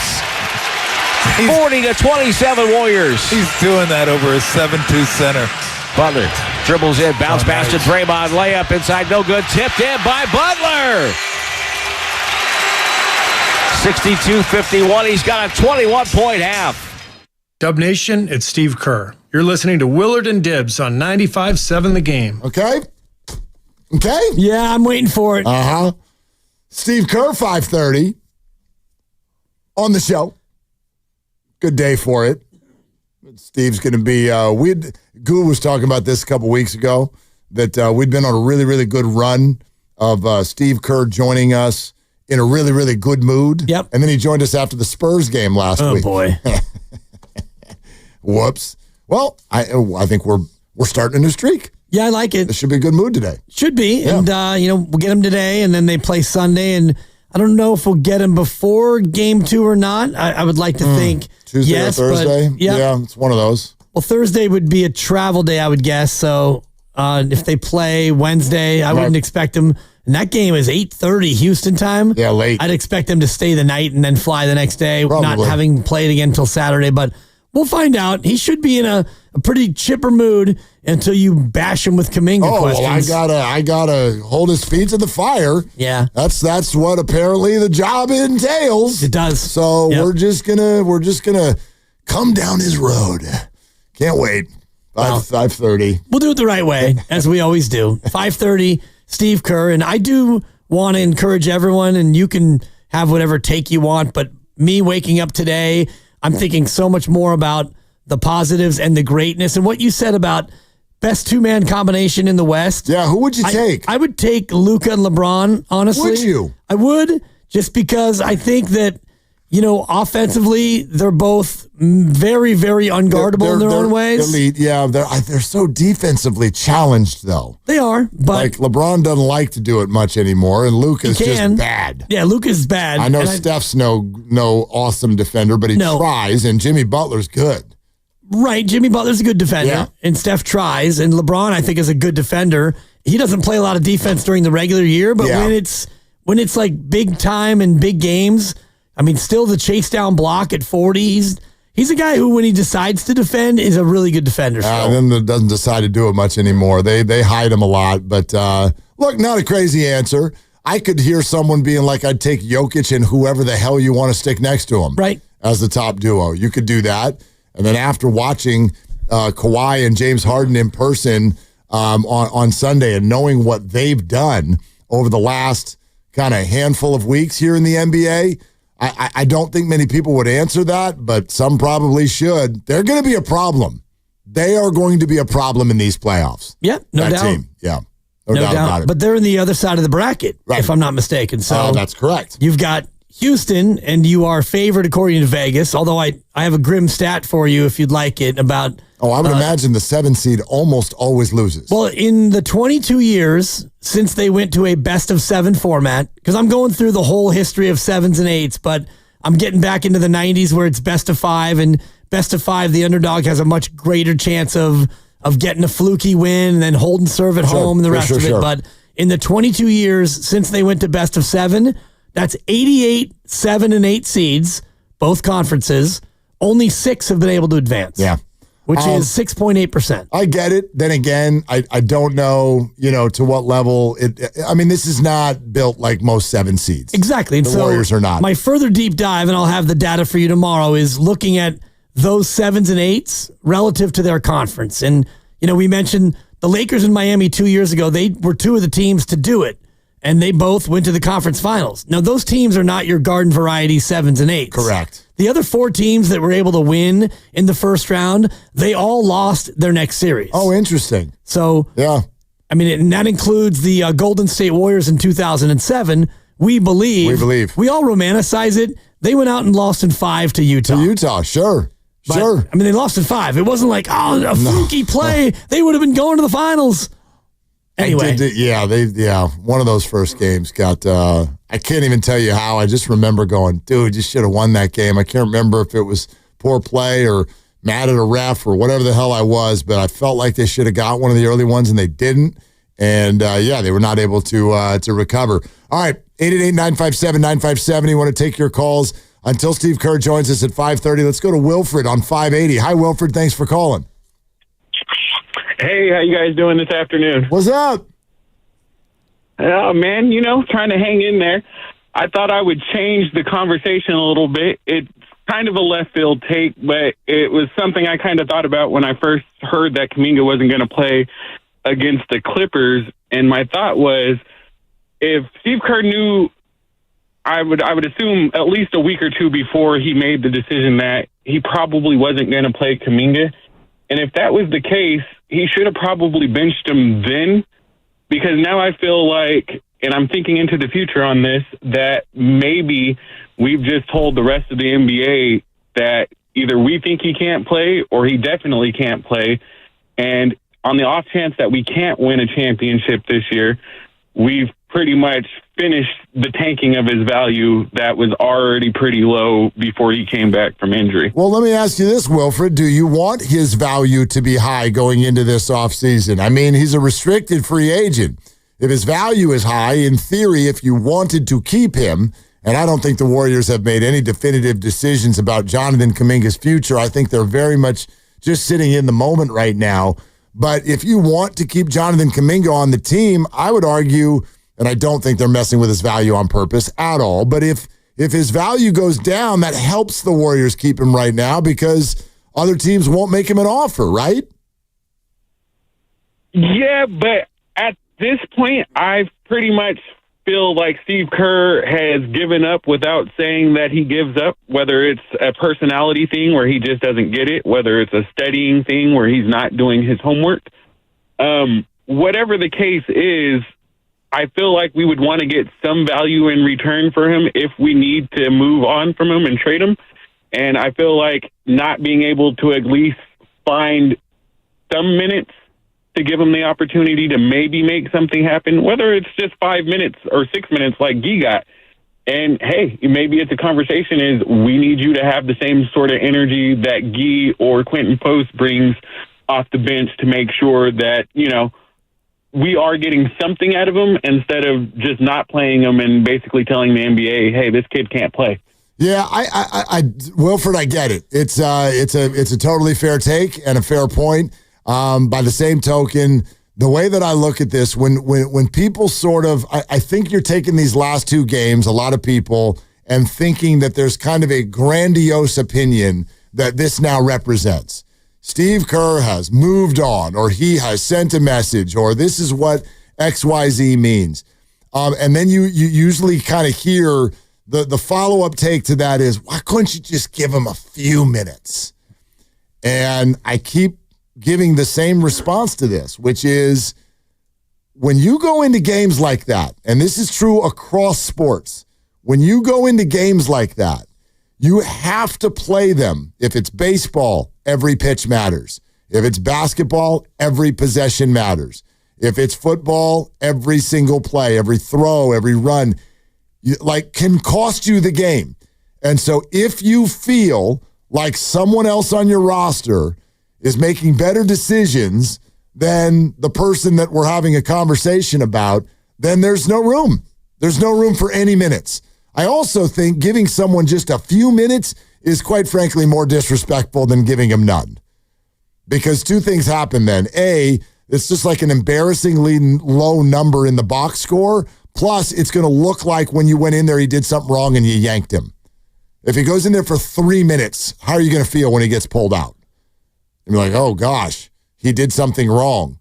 So I don't know, man. I just don't think the Warriors are thinking about that stuff right now. His value and his this and his that. They're focused on winning the game. That's and it. Right now they feel like there are other people who are making better decisions to go do that. That's the bottom line of all of it. And I don't think that anybody in that organization, in the front office or the coaching staff, is thinking about his perceived value. And, if they like Jonathan Kuminga and they are still bullish on his future, well, then, yeah, there is a benefit to his value getting depressed naturally. I don't think that they're intentionally depressing his value. I don't think that they're looking at it like, you know what? maybe we can not play him and still win these games. And then come the offseason, we'll only have to pay him $10 million because we depressed his value. I don't think that they approach basketball that way. I agree. They're looking at what I described earlier, which is his role with Jimmy Butler here. His role is being filled by Guy Santos. His role is hustle, rebound, defend, make the smart play, take the charge, get on the floor. And these are things that I don't think come to him naturally. It's not to say that he's a bad player or a lazy player. He's not. But in his career, he's not been asked to be this type of player. And I do think that that role is filled naturally by other people. And so when you get down to what you need, right? Because GP2, what's his role? Guard the best ball handler, get in the corner, shoot a three, dive to the rim, and dunk the basketball. Kevon Looney, set a screen, rebound, stay close to the ground if you can, and play smart and do the Kevon things, right. You know? But Looney also is at a different position. Like GP2, that's a fair one to bring up. Even Guy Santos, to a degree, that's a fair one to bring up. If he were to go out there and get into the game, and I've said this now for years, and this is not a shot at him because the Warriors have plenty of people, Jimmy Butler being one of them, who are not great three-point shooters. But on this particular group, if you want to play in that spot, you have to be a threat to knock down a three. And right now, when you get the ball at the three-point line, the league runs the other way. The defense runs the other way. And so that's just it. And his confidence is not high. He's not knocking down shots. So 888-957-9570 is the number. We'll keep taking your calls, Steve Kerr, in 90 minutes. You're listening to 95.7 The Game, KGMZ FM and HD1 San Francisco, an Odyssey Sports Station, always live on the free Odyssey app. And now coming to you live from the Laughing Monk Studios. How about Will in Berkeley? Hi, Will. What's going on? Hey, fellas. I'm loving this conversation right now. Let's do it. Let's keep having it. You know, like what I keep hearing about Kuminga's whole style of play, it really comes down to one thing: basketball IQ. And so I think the Warriors' mantra postseason should now be, let's work smarter, not harder. Because for many, many years now, and, you know, when I say many, I mean like 2021, 2022 is when Kuminga started, we've been trying to get this guy ramped up and ready for the big stage. And it's like, you know, this is a work in progress, and we're still working in progress with this kid. And he's not being smarter. He's working harder at trying to be something on the court. And if you don't know your role on the court, then why are you here? And you could go anywhere. I mean, he could go to the Wizards. He could go somewhere else. But, I mean, he's going to have the same issue anywhere else he goes. So I think for now, I love what Kerr is doing. He's looking at who are the basketball IQ-ists in the team. And so let's work smarter, not harder. Thank you, guys. Yeah, well, Thank you. I if think it was all about IQ, really, then Guru would be starting at the 4. Am I right? I mean, how come he didn't come in with that? Wow. I thought he was going to come in with the thing today. I thought he was going to come in with the test, the documentation. Oh, they're still working on it. Yeah. Are they? I got the Giants going. I thought he'd come in 75. Okay. That was That's after the test. mean-spirited. Very funny, but mean-spirited. 143. That's how many games the Giants play this year, right? That's how many they might win, right? Seriously. Anyway, yeah. I'm sorry. Anyway, yeah. Work smarter, not harder. Yeah, I totally get it. You know what else this is a byproduct of? I mean, if you want to go big picture for a second, and I know it's just, God, like all roads seem to lead back to this conversation. It's what a lot of people want to talk about. I get it. At the same time, I think that this is, and this is a well-traveled point, this is in part a byproduct of the fact that a 22-year-old, somewhat raw lottery pick landed on a team that just keeps winning. They keep winning. They keep putting themselves in position to make playoff runs. They keep having stars who keep playing well, no matter how old they are. And so you all know this. Like if Jonathan Kuminga was on the Wizards, it'd be the same. I actually think it'd be a little bit different because if Jonathan Kuminga was on the Wizards, he'd have played a ton of basketball the last 4 years that he didn't get to play here. And so you keep running into moments where a team that has high aspirations gets sort of to the end of the line. Like, they played Jonathan this year. Then he got hurt, very, very unfortunate. But then he came back, and they played him. They played him plenty. But now the rubber meets the road. It's like, now we've got games we've absolutely got to win, and we can't have people out there who sort of, for lack of a better way of saying it, look like they are 22 sometimes. And Jonathan still does. And that's okay, but this is a byproduct of the fact that Jonathan landed on a team as a lottery pick that's also really good in trying to win titles. That's a fact. And if you want to look at the other members of his draft class and compare and contrast, well, the number one player in his draft class in minutes played is a guy we're going to see on Sunday, Jalen Green. Houston has not been to the playoffs yet with Jalen Green, so they've been a developing team. He leads the class in minutes played, there you go. And now he gets to play a playoff game. Scotty Barnes on Toronto, Franz Wagner on Orlando, Evan Mobley on Cleveland's a little bit different because they got some acquisitions and they got good, and he's a fit player. You get into Josh Giddey and Corey Kispert in Washington. These are guys who've gotten to play because they're on terrible teams. Even Herbert Jones for New Orleans has played more than Kuminga. Cade Cunningham missed a whole year. He's played more than Kuminga because they were bad. So young players with no experience on good teams, you're just not going to play that much. He's played fewer minutes than Quentin Grimes in Philadelphia. Wow. And, I mean, Grimesy is now coming into his own, but if Philly was actually trying to win, Grimes would not be playing as much. No, he would not be playing at all. If Maxey hadn't gotten hurt and if Paul George didn't get hurt, all of that. He wouldn't. And Embiid shut it down. And so then, your point is well taken, and it's backed up by the numbers where, and this is a tried and true thing. This is not a Kerr thing. This is an NBA thing where if you're trying to win, you don't lean on 19 and 20-year-olds to come in and play a bunch. Unless they come in polished. And Pods came in polished, and Moses Moody has polished his game up, and here we are. And I thought Moses was tremendous last night. And then I just see all of these faux comparisons happening. You know? Like, you'll hear a lot of people say, hey, other players made mistakes. You didn't pull them out of the game. Well, right, everybody messes up. Everybody turns the ball over. Here's one, just came in on our text line, 415, I see you. Ain't no way Buddy has a higher IQ than Kuminga. Buddy is near unplayable. Kuminga can at least play defense. I can't even disagree with the core of your point, but here's the problem with your point. You all know damn well what Buddy Hield can do. He can shoot. Yeah. Period. There's the end of the analysis of why he gets to play and Jonathan doesn't. Buddy can shoot. And when Buddy goes out and doesn't shoot well, what happens? He comes out. He sits next to Jonathan. He played 12 minutes last night. Yeah. And it's because he was not lighting it up. But that threat is there. And from Jonathan right now, it's not. The defense runs away from him when he's at the three-point line, clogs the entire middle, and who likes to maneuver in the middle? Well, Jimmy Butler. Jimmy Butler. And he's pretty good at it. He needs his damn space.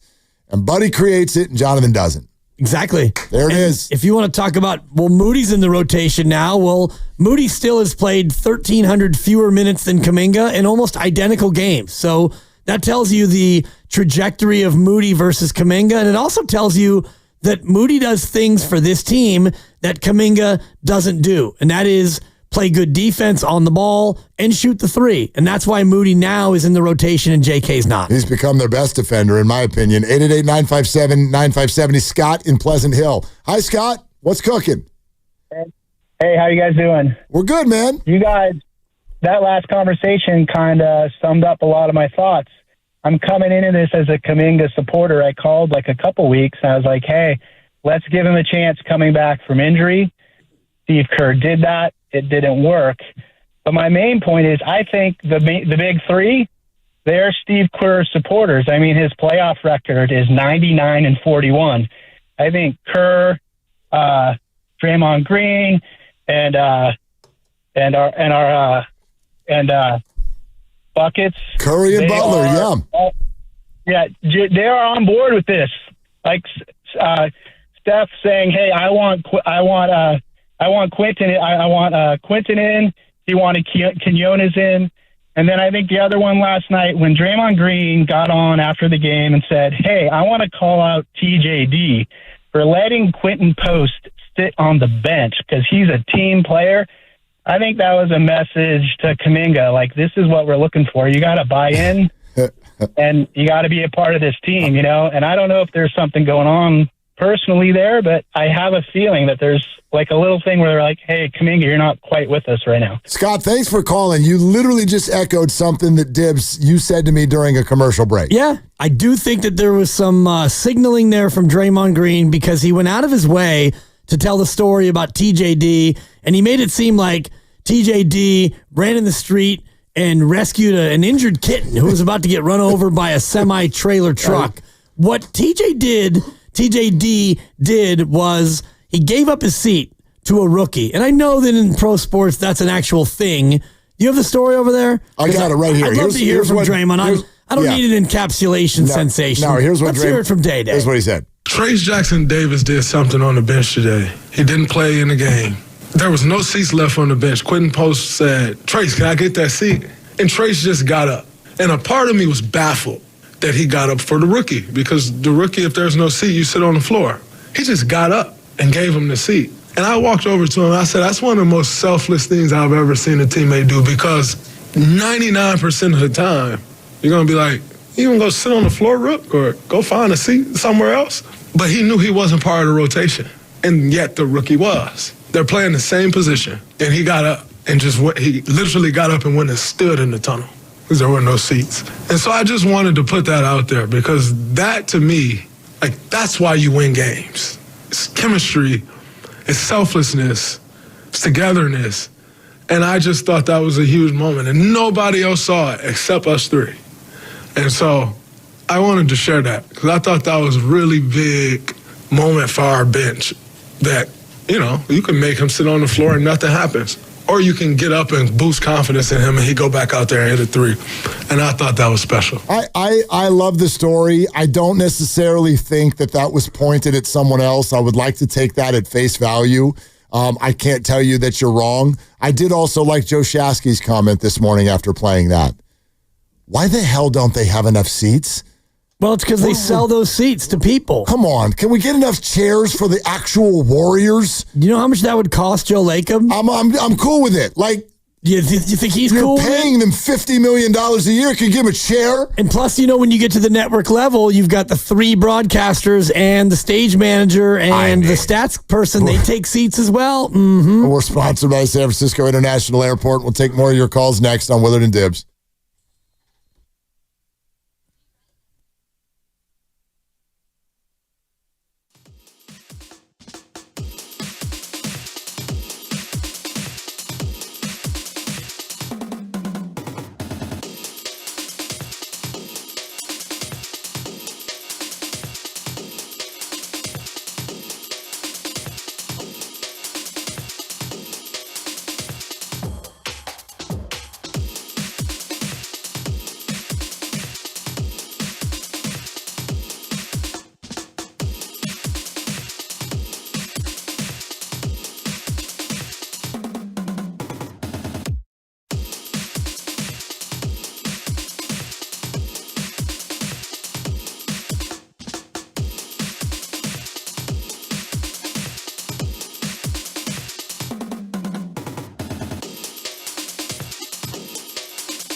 Shot clock down to 12. Game clock at 45. Shot clock at 10.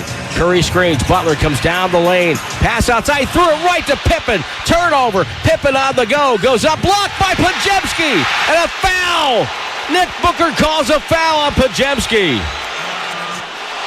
Boy, I don't know, Tom. What do you think? That's not a foul. Not a foul. That's not a foul. Not a foul. That's a block. Bay Area, it's Brandon Podziemski. You're listening to Willard and Dibbs on 95.7 The Game. Yeah, it wasn't a foul. Guess who agrees with Tim Roy and Tom Tolbert? The NBA. Yeah.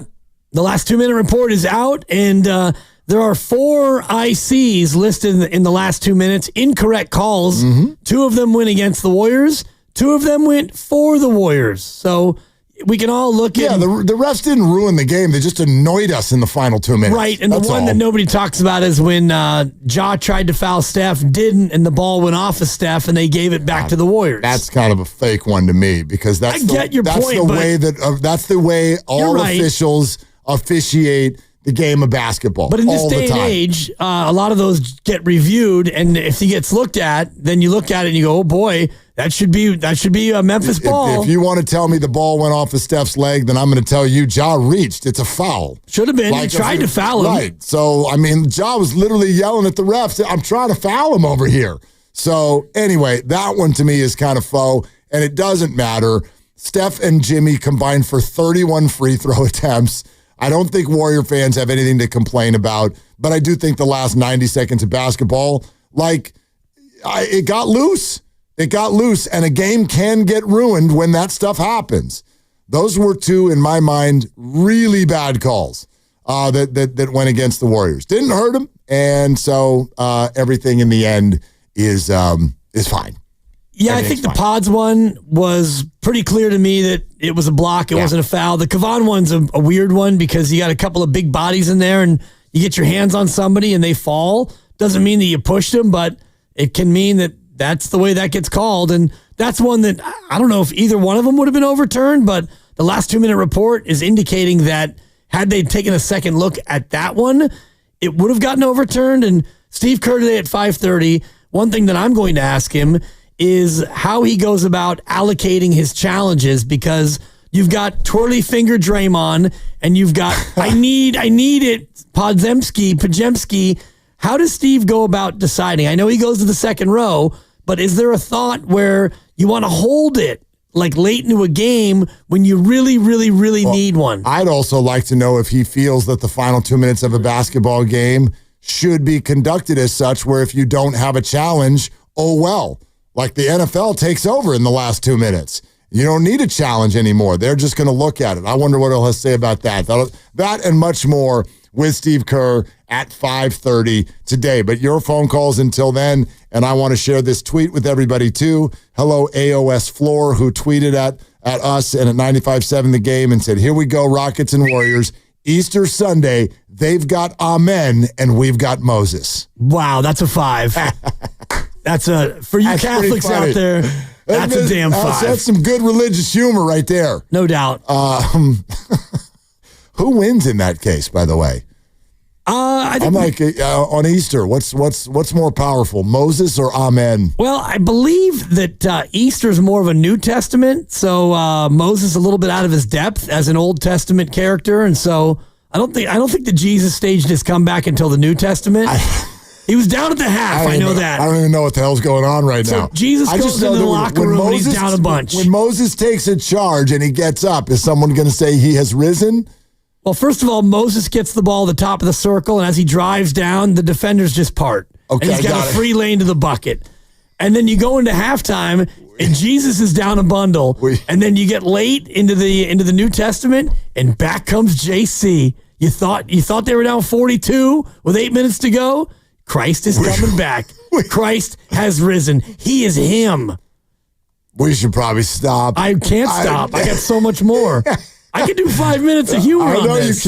I know you can. And I'm going to stop you. Jesus was down a bundle at the half. That's all I'm going to say. That's pretty funny. Roger in the city. Hello, Roger. What are you doing? Oh, hey, just driving home from a day of work.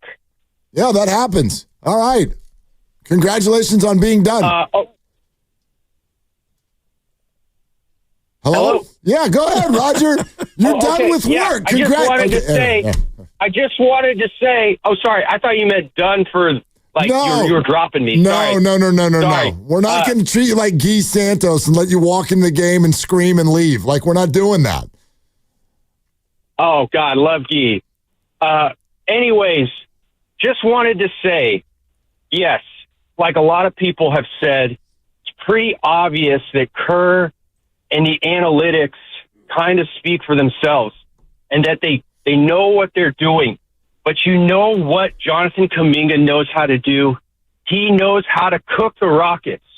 And he will cook the Rockets if he's just given the opportunity. So if Jimmy's having any problems, Kerr needs to make the adjustment and just let him go at these guys because he knows these guys well, and he's cooked each one of them individually many, many times. Thompson, Green, probably Eason. He knows what he can do against these guys, and he has proven it many times this season. He needs to cook the Rockets. Roger, thank you. Can okay, I've arrived at a spot. I'd like to talk about this for a second. You can. I mean, you know exactly what I'm going to do. Well, I mean, listen to me. I think does it have to do with cooking? I think he's going to play against Houston, but right now it doesn't matter. We got a lot of time before the Warriors play the Rockets, and I don't know how that's going to look. I think there's some variables involved, But yes, the Rockets are young and long and athletic. Do they need Jonathan? Probably. Okay? That'd be my guess. Who knows? We'll see. But here's what I'm personally done with. I really don't want to hear any more about how Jonathan cooks. I don't care what he scored against the Rockets. He averaged 21 a game. I don't care. He cooked. I don't care. He wore an apron in the game in October. When the hell is somebody going to call in and be like, you know what Jonathan can do in this series is play team basketball and make good decisions that help the Warriors win. I'm really starting to get tired of this Cook thing and the ha-ha and what Jonathan can do as an individual and what Jonathan can do as an individual and what Jonathan can do as an individual. I don't want to know. I don't care what anybody can do as an individual. The Warriors need Jonathan to start making the right decision on a very consistent basis. And they don't. You might disagree, they don't. But I don't hear anybody ever say that. Nobody ever calls and says, you know what, Jonathan? We think Jonathan can go in there and make the right play. Everyone keeps wanting him to cook. That's not going to win a ring. Well, it won on December 5th. Great. You didn't have Steph, you didn't have Jimmy yet, and you didn't have Draymond. He had 33 and 7, and you beat those Rockets at Chase Center. He had no choice but to cook. There was nobody else out there who could play. He made an appetizer, he served a main, and then you know what he gave him for dessert? He gave him the ha-ha. The ha-ha, yeah, the ha. 33 and 7. Yeah. Let JK cook. I don't care who cooks. I just want the meal. I don't. Well, the meal that night was delicious. Yeah. Well, I mean, don't do that. That's the guru sound. Don't do that. And I'm looking at the game score, and that was not his best game of the year, but it was one of them. He had 3 games that, according to Basketball Reference, had a higher game score. 2 of those games, though, the Warriors lost. So, I'm just tongue-in-cheek coming back at you because I'm totally with you. And I wonder about him playing in the series because what you've said for the last couple of weeks has really stuck with me about this Warrior team. Like, to go back to December and look at this game where JK cooked and you didn't have Steph, Jimmy, or Draymond, well, that's a great night. And I'm not taking that away from Jonathan because they won that game. And without that game, they might have been the 8th seed. Yeah, that's the point. That matters, but this team is not that team. And this team needs him to, this team doesn't need him to cook. They need him to be an assistant sous chef. They need him to chop the veggies like Guy Santos. Bus a table, Guy. I'd love to bus a table. I just want, this is just me. This is how I want. I just want people to stop making everything about individuals. I don't care. I don't care. Why do people want to let JK cook? What does that do for you? It's almost like people they want him to prove to the organization that he's a talented basketball player more so than they want the Warriors to win the basketball game. I'm not here to tell you that JK stops you from winning the basketball game. But why is that your goal? Let him cook. I want him to cook. Why is that anyone's goal? I don't care if Steph scores 4 points. If they win, I don't care. Did you hear the Jimmy soundbite about, I don't care if I have 10 assists or miss 10 threes. I just want to win. Jimmy Butler, this guy has had games. He's a future Hall of Famer. He had games 2 weeks ago where half our staff came in screaming and yelling because he shot the ball 4 times. Yeah, that was me. Great. Shoot it 4 times. Did we win? Did we win? Did they win that game when he shot 4 times? I don't remember. I think they lost. I think they won. I just don't care who cooks. I get it. I don't care who cooks. All right, let's go to Larry in Lafayette. Hi, Larry. What's up? Well, I've been just sitting here enjoying a couple of, first a fun, then a more serious effort from you guys. There was kind of a resurrection, comic inflection, sincere perfection from Dibs a minute ago. Yeah. Appreciate it. Yeah. Slight blasphemy, but all done with tongue in cheek, and I love the Lord, all of them, all the gods. We like it. We like it. I was not, in no way was I coming down on it. And I love Cadbury cream eggs. Man, they should sell those things year round, Larry. I agree. Yeah. But here's what my take is. The Warriors came into this, and they were looking in 20... I think it was 2019 when they drafted Wiseman. No, it was 2020. And they drafted Wiseman that year, and they were thinking that they were going to get the next Tim Duncan. And that didn't work out very well. And now you have a raw rookie who's really trying his best, had a lot of injuries, didn't work out. But that should have taught them something about drafting a project with Steph Curry still on the roster. Then they follow that up with Kuminga and Moody. And, I think you could argue that both of them had a really tough time breaking in. And I don't think it's their fault. I agree with everything you said about all the other folks that were able to play because they were on bad teams. And, there are always great scorers on bad teams. But unfortunately, you put Kuminga out there right now, they're going to drop off him and not even, they're going to clog Jimmy a little bit. But I think even worse, they're going to double team a lot of three-point shooters, not just Steph. So that lack of spacing that happens when he gets on the floor is why I think Steve can't use him yet. We're going to need him against the Rockets, though. I think they're longer, more athletic, and I think he'll have a role. But I hope it works out. Larry, I think it's a great call. Thank you very much. I co-sign with what Larry's saying wholeheartedly. I do think Jonathan will probably play in this series. I think he'll probably play in this series. Well, that's another question for Steve Kerr then. Yeah. It's how do you get him ready?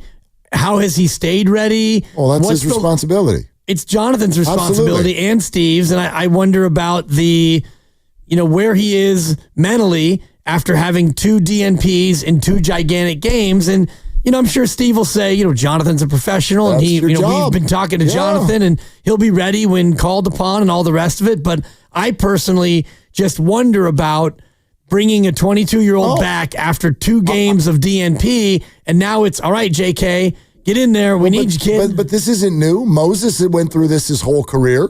TJD went through this just last week. Is. Guy Santos didn't play in game 1. When Guy went in last night, not one human was like, is he right? Is his mentals okay? Different stories, though. Of course they're different stories. Way different. But there are similarities. And one of the similarities, and the only one that matters to me, is you are a professional. Yeah. So your job is to not get up in your feelings, and when you're called upon, you go perform to the best of your abilities. That's it. That's it. And I would expect Jonathan to do, like we've said this a bunch of times, Jonathan has handled this great. Yeah, he has. I don't know what he says behind the scenes, but he has not caused any problems. He's handled it great. And if and when he goes in against Houston, I absolutely think that he'll be ready to go and he'll be full effort. I don't see it as an effort thing.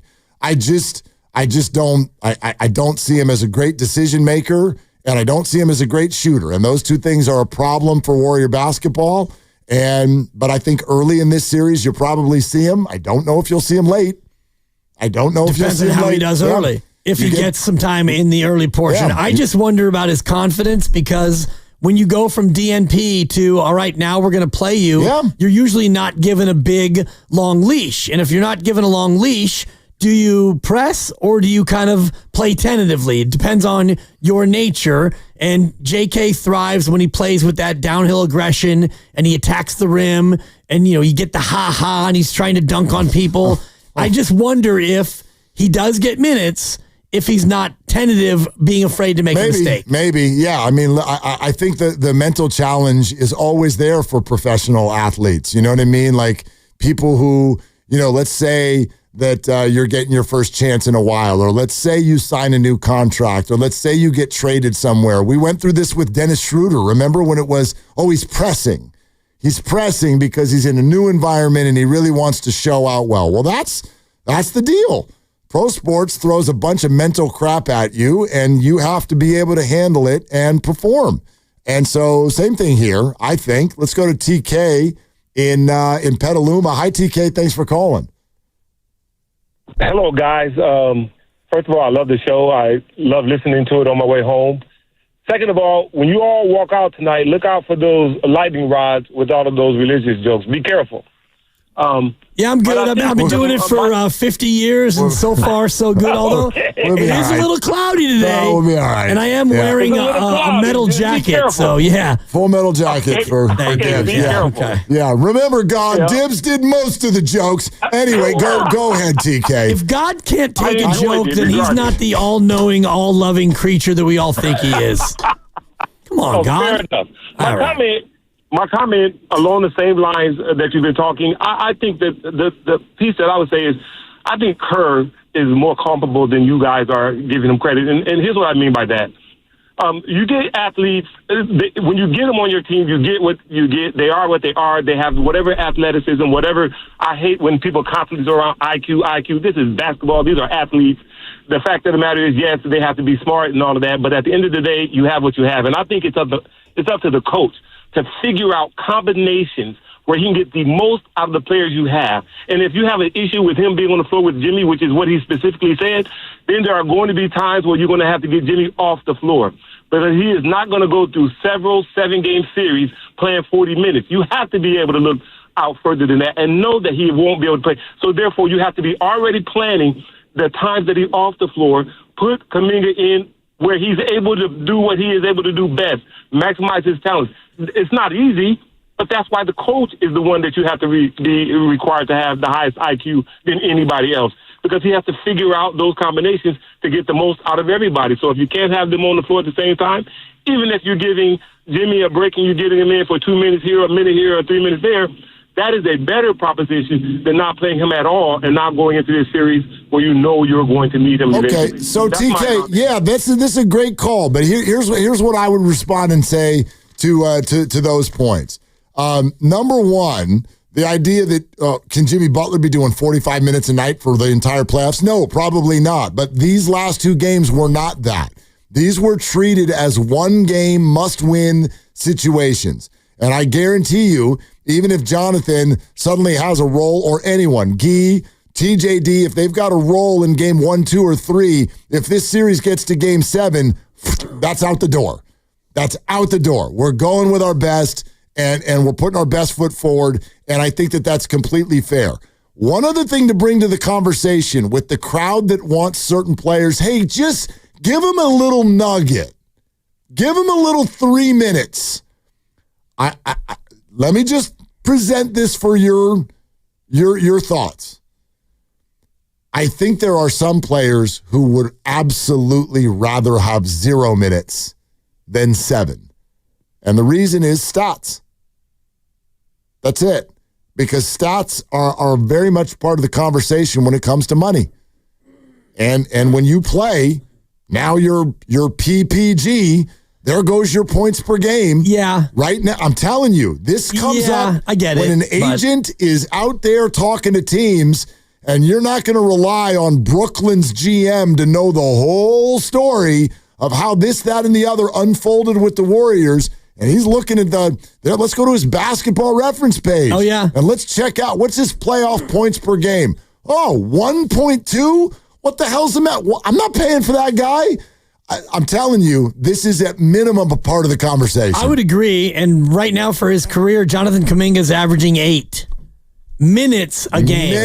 8 minutes a playoff game. I do think also that different players thrive in 4-minute bursts more than others. And if you have Guy Santos, and I don't want to make this about Guy or JK because JK is a more complete player, and I think he'll have a better career when all is said and done. But if you're Steve Kerr and you're looking for a 4-minute Energizer Bunny kind of an insert, for me, it's Guy Santos. You bring him in and you let him go crazy and do his thing. And similarly with Buddy Hield, all right, buddy, we need you to get in there for 4 to 6 minutes and make a bunch of shots. And he goes in there and he takes them and he doesn't make them. Okay, it's not your night, buddy. So we know we're not going to play you 32 minutes unless you're really, really hot. And that's just the way you have to deal with role players in these spots. Yep, absolutely. I mean, it's not an easy one. I will agree with this. He started off by saying, look, or maybe it was even the previous caller, like Steve Kerr is much more comfortable with all of this than maybe we give him credit for, and I agree. I think, in fact, all the Warriors are. You know what I mean? Like, it's interesting because we watch this stuff and we go, man, there's such ego in sports. And there absolutely is. There is. Then again, there's Draymond Green, Mr. Podcast and ESPN and TNT and the loudest mouth in the game, is literally at the podium last night sharing a story of how he feels Steph Curry, in the kindest of ways, walked over to him with a few minutes left in the game and said, how about if you don't shoot? Because I'm better at it. And that's what we're going to be doing right now here for the rest of the way as I try to take us into the playoffs. And they handle that stuff. They completely handle that stuff. So my point is not that Jonathan is some way happy with what's going on. My point is that I think in the world of adult sports, everybody's used to this. You have to be able to take this. For God's sakes, we have a business that is based on us waking up every day and talking about these people for hours on end. And they deal with that. They deal with that. How would we feel if there was a whole industry based on talking about our performance the next day? This is like Inception. So we got Sports Talk Radio on Sports Talk Radio. There you go. How do you feel about that? Dude, that's getting crazy. It's a little much, isn't it? Kind of like the YouTube feed. All right, Warrior Wednesdays brought to you by Freeman's Appliance. It is weird to watch that, like, while you're talking. You suck. You suck. Anyway, come see their full selection of in-stock luxury appliances and live working vignettes. Visit Freeman's Appliance in Pleasant Hill today. We're also brought to you by Fremont Bank. Here for you, here for good. More of your phone calls. And 45 minutes away, Steve Kerr joins us on Willard and Dibs. And hey, it's Willard for Underdog Fantasy, which just became one of the best.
Aldama will throw it in.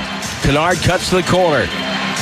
5.4 to go. Bounce pass Morant. There's a 5-second call. It's a 5-second call. The Grizzlies have turned the ball over.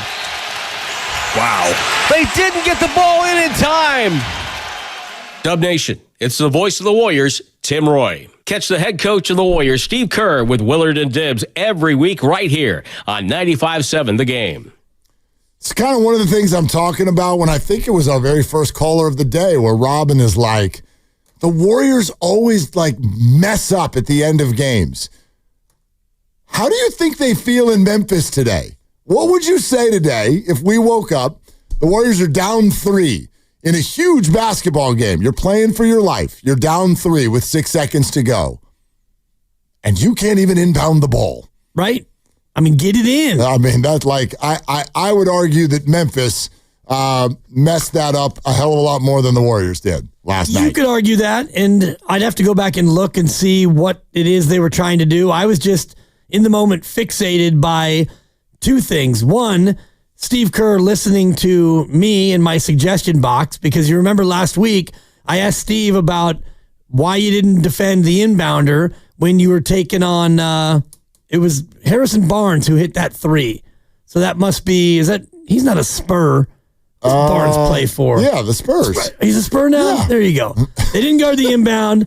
Barnes got the inbound pass. One dribble, turn, shoot, game, you lose. And so I said, why don't you guard the inbounder? And he said, well, sometimes we're afraid of the ball getting right back to the inbounder. And so, we play off in case of that. And then last night, Steph Curry jumping up and down, guarding the inbound pass, which provoked the 5-second call. I'm not sure if there's something wrong. Not sure if there's something wrong with my headsets. I'm being told that this is a faulty premise.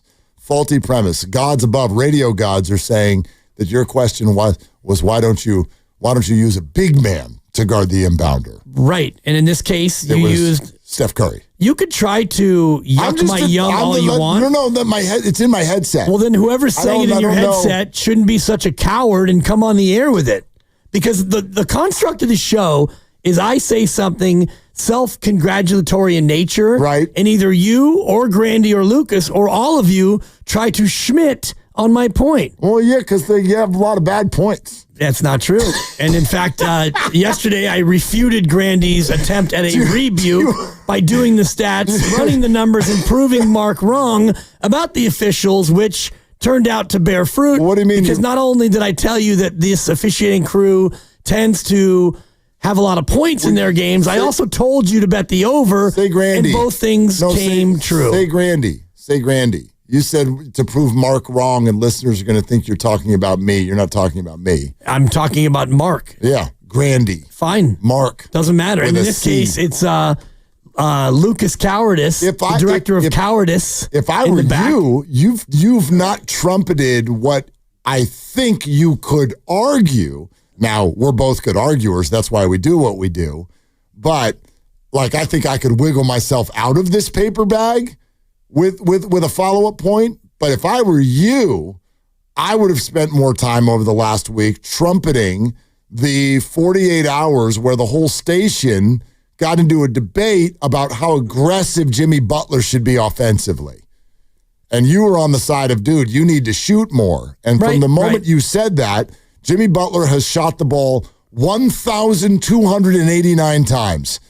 Now, they didn't win all of those games. No, in the game that he only shot 4 times, they won. Right. So, that's what I mean. I could argue my way out of a paper bag, too, because what I said that day was not really anything about Jimmy should shoot less. My argument that day was Jimmy should do whatever the hell Jimmy wants to do because Jimmy knows what he's doing. And Jimmy likes to make the right play on any given possession. And whatever he thinks that is, not that he's right 100% of the time, but I'm going to trust that because I think he's good at it. Yeah, he is. But if I were you, I'd have trumpeted that because that's aging well, as they say. It's just kind of obvious. And the next game, he shoots it 4 times against Phoenix in a win. The next game, he gets 17 free throw attempts. Go ahead, Grandy. Say it on the air. Yeah, what's up, Grandy? I have your question to Steve Kerr or your suggestion to Steve Kerr. This is let's play the suggestion box with Steve Kerr. Here it is live. Here's the Harrison Barnes 3, the game-winning dagger. You had Steph guarding the ball. Any thought to maybe putting a more active on-ball defender to make things a little bit more difficult on the inbounder? That's your question. Oof, that didn't go well for you at and all. he actually, in all honesty, he actually wasn't guarding the ball, so I misspoke in that because he was last night. Right, and he was guarding the ball in a much different manner. He was jumping up and down, doing humongous jumping jacks, and it worked because the inbounder took 6 seconds to inbound it, and that's one too many. Some are saying 7. Well, I actually ran the stopwatch earlier today, and it exactly was 6. So. Oh, well, the internet has a different stopwatch than you. Of course they do. Yeah. And, they can... 2 people can run the same stopwatch, come up with a different number because human error is just all depends on, in on that. How many times you want to run it and when you're going to stop it and when you're going to start it. So it's pretty easy. It's pretty cookie cutter when you watch it. So the Warriors had the exact same person guarding the ball both times? Is that accurate, Grandy? Yeah, I think so. Okay. Yeah, even though he actually wasn't guarding the ball the first time. But that's okay. This is a fun construct for the 3 of you to go against me, and I'm here for it. Because what happens on the show, for people who don't know, is I talk, and then Grandy will whisper in your ear, or Lucas will whisper. I can't tell what's going on. And then Mark Willard gets this wry little smile, and so I'm talking, and it's a distraction because they're either feeding you something to clown me or saying something to you that's not pertinent to what I'm saying. And so it's incredibly distracting. They're not feeding me to clown you. They believe that there were accuracy issues with something that was said. Right. That's all. Yep. Don't get upset. Don't turtle up. Is this me turtling up? It looks like you're about to turtle up. This is me bowing up on all 3 of you, and I'm not going to sit here and be the butt of your jokes and allow you to try to clown me. You can keep doing it all you want. I'm here. I'm here 5 days a week. That's actually exactly what's going to happen. Right. It's a radio show. So, that's what we do. Yep. All right. 888-957-9570. Let's go to Lucky in the city. Hi, Lucky. What are you doing? Hey, Mark, I'm actually driving to the old Tesla, man, and put in my 12 hours tonight, man. Hey, man. Do it. Drive safe. Yeah. We have to talk about these Warriors, man. They finally made it to the playoffs, and I almost had a heart attack last night, man, but I'm glad they finally put it off, man. I'm a little relieved now, man. Now let's see where the fun begins. What do you think, Mark? I think that's exactly what the word that was on my mind. I'm not going to look back on it and say I didn't enjoy it, but I'm also like, I'm not going to look back on it and act like that. And thank you, Lucky. Good luck with everything going forward. I'm not going to look back on that. It seems like you thought that the whole thing was fun, and that's fine. But that was hard. That was hard work as a fan last night, I thought. Super fun. And for me, it's not hard work because all I have to do is sit there and watch it. And it was more stressful than maybe I thought it would be when they went up 20, but driving home and listening to Tim and Tom, and they're down 12-3, I think it was at one point, and they were struggling, and Memphis was hitting everything, and Warriors weren't scoring, and I thought this is not the way you wanted to start the game. And by the time I made it through the traffic Armageddon here in San Francisco and got home and put it on, it's like, all right, the Warriors kind of calmed it down, and then they got hot, and you knew Memphis would make a run, but that game definitely got super tight in the fourth quarter. The traffic sort of, to me, I would liken the traffic yesterday to the Clipper game, which is that it was very unpleasant as it happened, but it turned out to be a good thing. I'd like to thank the traffic because I missed the 11-2 start. I didn't even know that happened until you just told me. Like you mentioned it about an hour ago. I had no idea that the Warriors were down 11-2. Because by the time we got to our seats, not at the game, where we went to go eat and drink and watch the game, the Warriors had already pretty much caught up. I think they were down by a bucket or two by the time we got there. And I don't think I would have enjoyed the 11-2 start at all. Yeah, I'm glad I missed it. Thank you, traffic. I missed it. Yeah, I enjoyed it on the radio because Tim and Tom are fantastic. And it's early. It's an NBA game. I wasn't into panic mode, but it's not the way I was hoping that they would start the game. And eventually Memphis cooled off and the Warriors got hot. And even when they were up 20, I wasn't of the mind that, oh boy, this thing is going to be autumn and it's going to be in the bag. Speaking of early and NBA, we've got another play-in game underway right now between the Miami Heat and the Chicago Bulls. And they're about 8 minutes into their game. And the Miami Heat lead by double digits already. Wow. 28-16. The Miami Heat. I will say this, this might be kind of fun. By the way, you're listening to 95.7 The Game, KGMZ FM and HD1 San Francisco and Odyssey Sports Station, always live on the free Odyssey app. And now coming to you live from the Laughing Monk Studios. And Steve Kerr is going to join us in about a half hour. We'll keep going with your calls, 888-957-9570.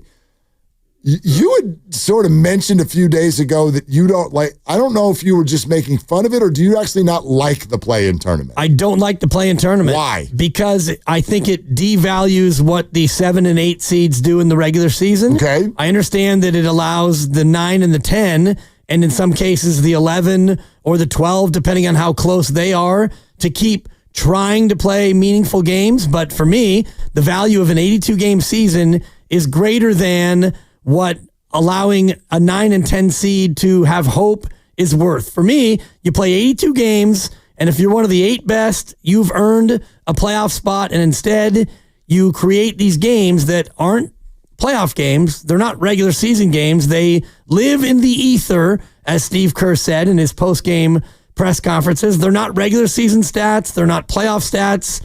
They're just in between games, and I don't think that the value, the benefit of it is really worth it. I don't disagree with your premise, but here's what I would add to the whole thing, because, for example, Miami's playing Chicago tonight, and I can't remember ever in my life, other than like either Jimmy Butler's Heat or Michael Jordan's Bulls, I can't remember the idea of me giving a rip about the Heat playing the Bulls or the Mavericks playing the Kings, but I do tonight. I do tonight because it has created intrigue. And for those of you who kind of do the 7 and 8 seed, I actually heard Tommy on the broadcast line. He agrees with you completely. Yeah. And he thinks he's going to be on the right side of history, he kept saying. I heard that. Yeah. He kept saying, he's like, it's going to change back and I'm going to be on the right side of history. And I was thinking to myself, I get it. The 7 and 8 seed, especially this 7 and 8 seed, like the Grizzlies and Warriors separated themselves from the Mavericks and Kings. So should the Mavericks and Kings have a shot to whack one of them out of there? You can argue no. But that's also circumstantial based on how this particular year played out. I would bet if you go back to prior to the play-in tournament, the same people who now think, the 7 and 8 have earned something, are probably the same people who have the opinion, dude, do we really need to be letting 7 and 8 teams into the playoffs? It's too many. The 8 seed often has a losing record, as it does in the East. Why are we propping up 8 teams? It's too many teams. So now we've switched to, the 7 and 8 earned something. And my response to that would be like, did they really? I understand that this year's Western Conference got crazy because 8 teams won 48 or more games. But normally that's not the case. And I do think it's okay for the 7 and 8 seed to have a penalty.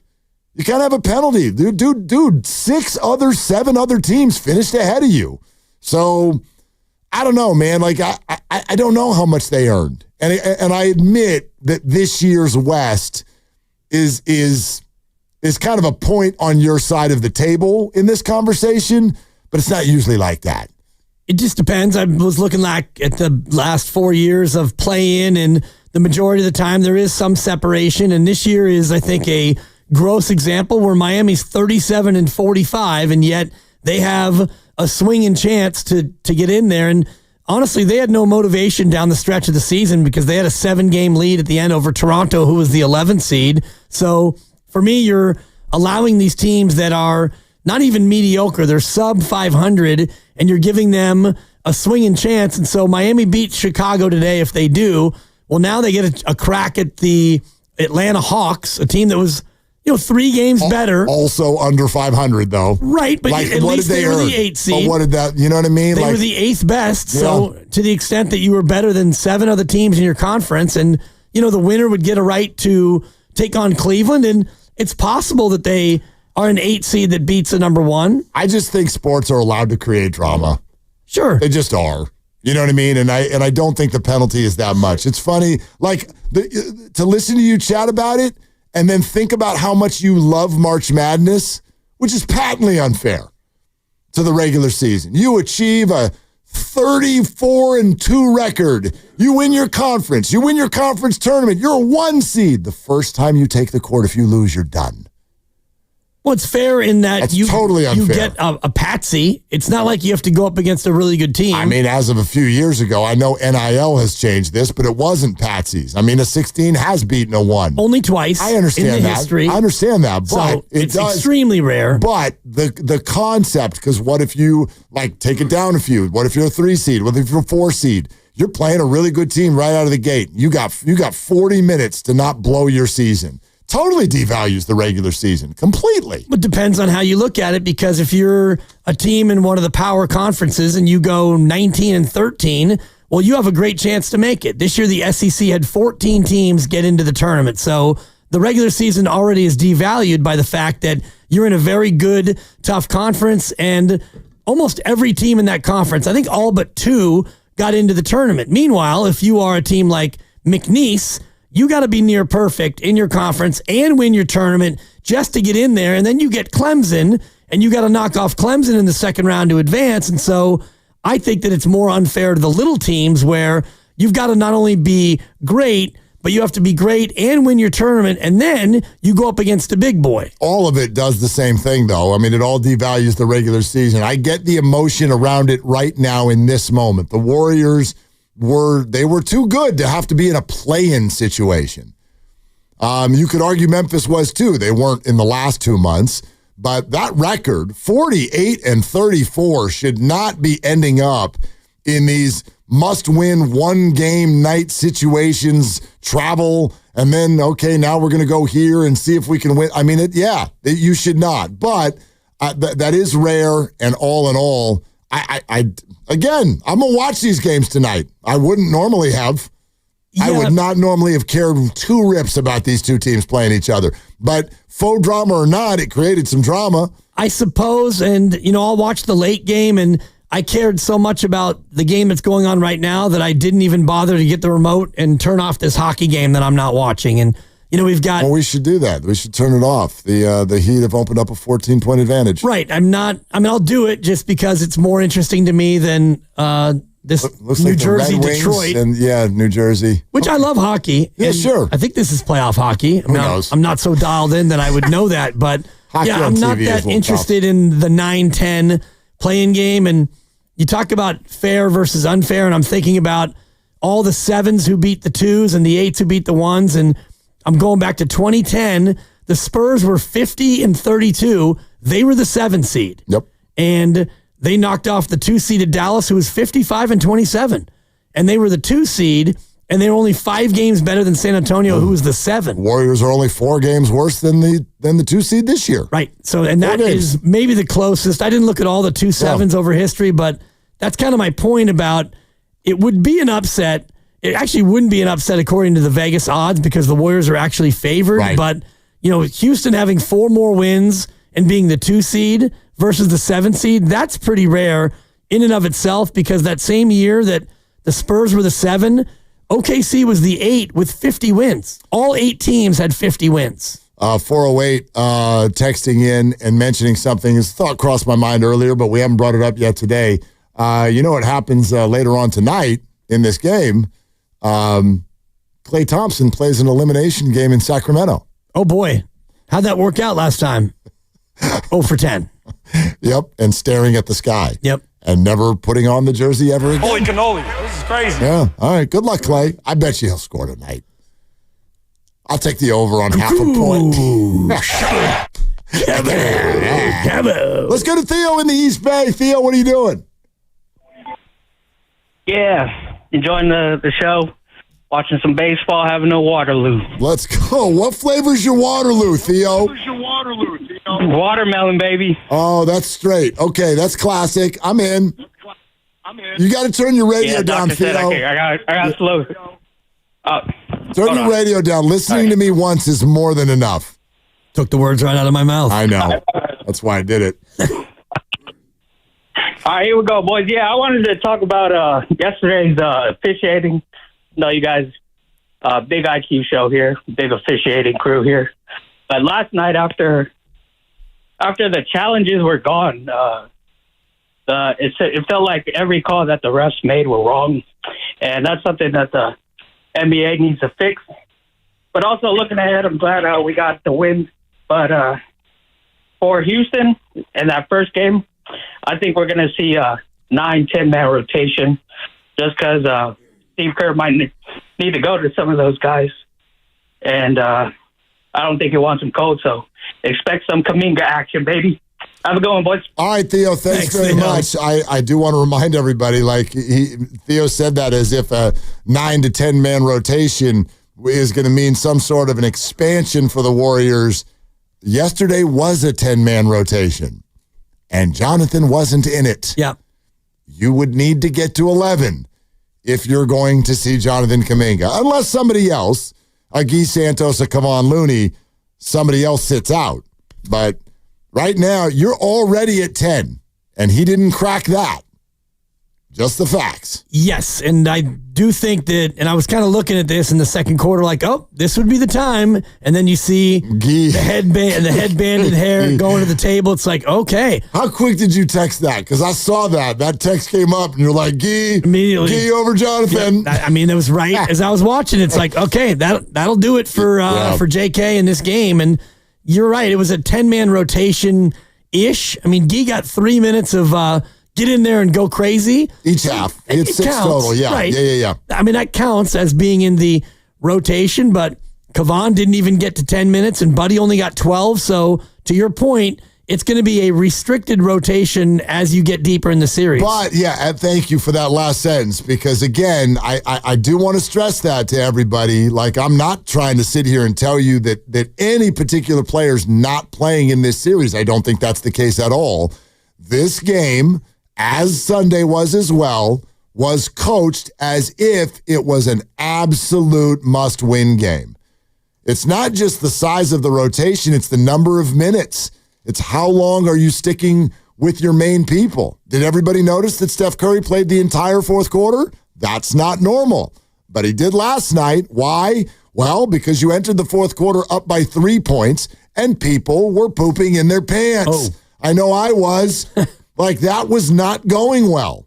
The third quarter was awful. The Warriors got outscored by 9 points, and all of a sudden, you had a one-possession game, and you're staring down the barrel of a home game on Friday night against either Klay Thompson or Malik Monk and Sabonis, knowing that even if you win it, you get no rest and a trip to OKC. And so you do something different. Hey, Steph, probably didn't even have to say anything to him. Steph's just like, hey, Coach, I'm in, and I'm going to go play these 12 minutes. That's how you play those. I don't think you play game one Sunday like that. Probably not. I don't think so. And just looking at Jimmy Butler, because somebody said earlier, like, oh, you're not going to play Jimmy Butler 40 minutes a night and this and that. And I'm looking at his last playoff run with Miami where they played 23 games in the playoffs and he averaged exactly 40 minutes a night. Now, that's 2 years removed. He's now 2 years older than that. But just looking at these last couple of games where he played, 40? I think it was 44 and 40. Right. 40 last night. Of the 53, because it was overtime. That's correct, yes. So to think that he's going to play any fewer than about 40, I think is probably misguided. So 101 minutes in these two games, and he played 84 of them? That's about right, Does that sound right? That sounds about right. Okay. Butler's minutes? Yeah. He played 48 minutes on Sunday. Oh, 48, not 45. Of yeah. the 53. Yeah. Okay. Yeah. So he sat out 5 minutes on Sunday and 8 minutes last night. So he's missed 13 minutes of the two games combined. Yeah. Yeah, I don't think that you'll see that early against Houston, particularly because they are physical. They try to beat you up. They are a good defensive squad. But the number's not going to go down much. Like, will he play 40? Maybe not, but he's going to play at least 35 for sure. Yeah. It's the playoffs. Right, and it's what he does. It's what he has done. And 4 days off leading in and 2 more days off afterward. Yeah, I think the stack of these games is very friendly to the Warriors. Yep. Is it? It's Sunday, Wednesday, Saturday? Yep. So, and then Monday. You only get one day off between game 3 and 4, but no travel there. You're here in the Bay Area. So you're approaching these first two, Sunday, Wednesday, of, let's get one. You'll rest it on Sunday. That's a game you might see Jimmy play 40+, and, you might have a short rotation thinking, if we can just steal game 1, then not that you have a lot to play with house money, but at least you would have gone to Houston and taken care of that. Well, you play those games also, I think, a little bit based on the scoreboard. If you're down 13 going into the fourth quarter, you might be like, look, if we go on a run, okay, we'll put our best foot forward. If they go on a run and suddenly we're down 18, we're going to let that one fly. But if you do get to game 1 and you're tied with 7 minutes to go as the road team, you go for that. Right. You go for that. Now, Jimmy tends to play the entire fourth quarter almost anyway. He sometimes pops out, for a couple minutes, but Steph is the one who starts the fourth quarter on the bench. It'll be interesting. It'll be interesting to see. I mean, we can talk to Steve about that in a little bit, about, can we just sort of count on those guys largely playing most of the fourth quarters the rest of the way due to the rest that you get after each game? I don't know. Yeah, and I'm just looking at the play-by-play, and Curry did start on the floor in that fourth quarter. Yep. He actually is listed for 11 minutes and 59 seconds in the fourth, and he hits the three after he pumps, and then he steps, and then he pumps again, and he hits the three. Timeout Memphis, they took him out. Draymond commits his sixth foul 1 second in. 1 sec, that's Get right. in there. Yeah. So he did get 11:59, so I guess Steph got an extra second of rest, and probably a little bit more as Draymond was arguing the call. That'll come back to help. Right. That'll come back. Every little bit. That's great coaching right there. Steph will be ready now on Sunday. Pat in Foster City on Willard and Dibs. Hi, Pat. Hey, thanks for taking the call. Yeah, great show as usual. Yeah, I was just curious. My take on these last two Warrior games, they were kind of torturous to listen to and watch. I mean, it was so tense, the whole thing. And my feeling was that, and I want to get your guys' take on this, but my feeling was that the Warriors played up to par. They didn't play great out of their minds, but they weren't a disaster. What we saw with the Warriors the last two games is kind of what the Warriors are, I think. I mean, that's who I think they are. They make some mistakes. They make some great plays. But I guess my question really is, they played two teams that basically had the same record they had at home, and I think the combined points were probably pretty much even. I think we probably putting the two together, I don't have the numbers in front of me, but probably the same. So it's curious to me that they would be favored over Houston, who has home court advantage and had, admittedly, not a lot better record, but a better record. It just seems odd to me. I mean, I don't know. It doesn't seem like it should be that way. Okay, I think you're overthinking it a little bit, Pat. And here's kind of my spin on it. And thanks very much for calling. As far as the way Vegas sees this, it's not as simplistic as just to say, well, Houston has more home games. Remember, if the series goes anything short of 7, that's not even necessarily the case. They've earned Game 7 at home. But outside of that, this is simply Vegas playing the perception of the public, and the public knows the Warriors and doesn't know the Rockets.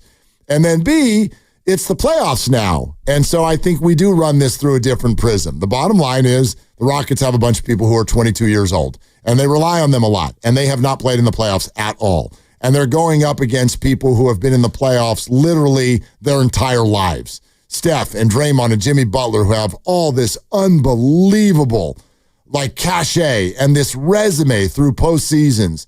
So people think that is going to affect this series. And that perception, even if it's wrong, leads to the Warriors being favored.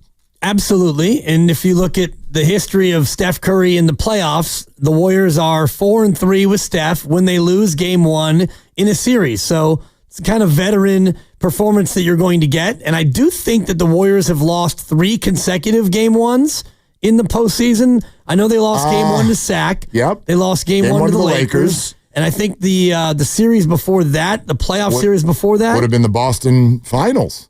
Yeah, and I think they lost game 1 of that one as well. I'll double check that. I do know Steph is 4-3 when they lose game 1. Game 1 against Boston in the finals, they lost, right? Yeah, you're right. You're right. Yeah, they've lost game 1 3 times in a row. and won two of those series. Yeah. Oh. And the Laker one was kind of set up for them to lose game one because you're coming off an emotional 50 burger, and then even though you came home, Lakers were a little bit more rested, and that was a close, tough game, and you came up short. Which game was the Lonnie Walker game? What game? Was that game 4? Or was it? Yeah, game 4 to fall behind 3-1. Because the Warriors were the home team that series. The Lakers were in the play-in. Yeah. Lakers won game 1. Warriors won game 2 at home. Lakers win game 3 and 4, which is the Lonnie Walker game in L.A. And then the Warriors win game 5. The game Lakers 6. Close it out in 6. Yeah. Lonnie Walker. Where the hell is he now? China? I don't know. Good Lord. 6 and 9, 15 points in that game for Lonnie Walker. Felt like he was 16 and 19. Yeah. Dude, it felt like he never missed. He only hit 6 shots? Yeah, in that game. Really? That's game 4. Jeez. Yeah. That's crazy. That's he crazy. had a good series. Dom in Fairfield. Really quick before we get to Dom. Sorry, hold on, Dom. Lonnie Walker actually Philadelphia this past year, but the year prior he was playing professionally in Lithuania. Oh, yeah. Good for him. Yeah. I'm glad he's still getting a check. Good for him. That's crazy, man. That guy has a game named after him, like Game 6 Clay.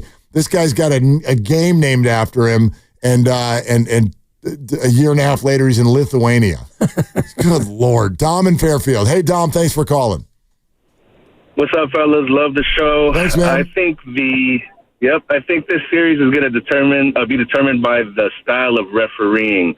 If they allow Amen Thompson to bear hug Steph the entire series, then, it's going to be issues. But I think it's going to be determined by that, and if the 4 other players on the court can match up with the other 4 players.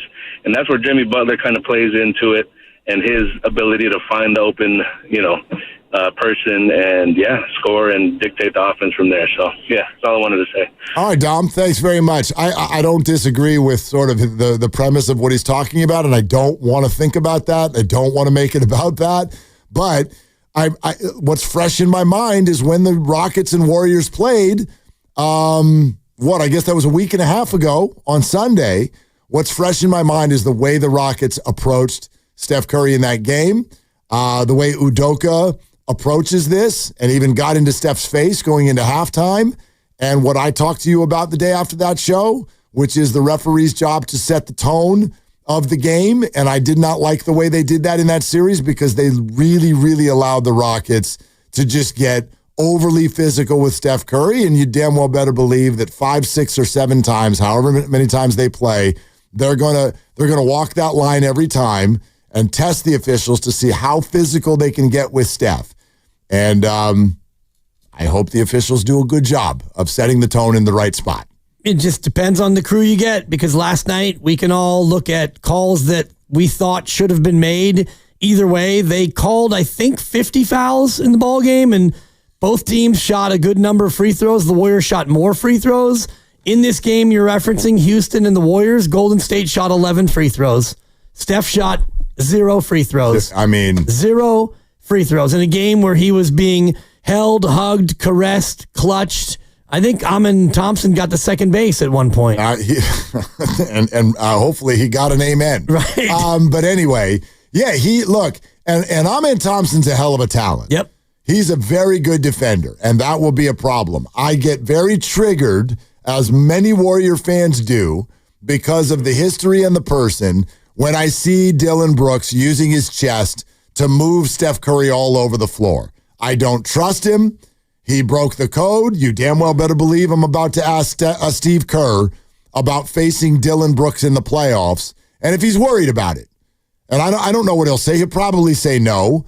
Like, the emotion of that has now gone down. Yeah. That was 3 years ago. But not for me. I don't trust that guy. That's classically a dude who right now is sitting there going, who am I going to hurt to see if we can win this series? That's who he is. It's who he is.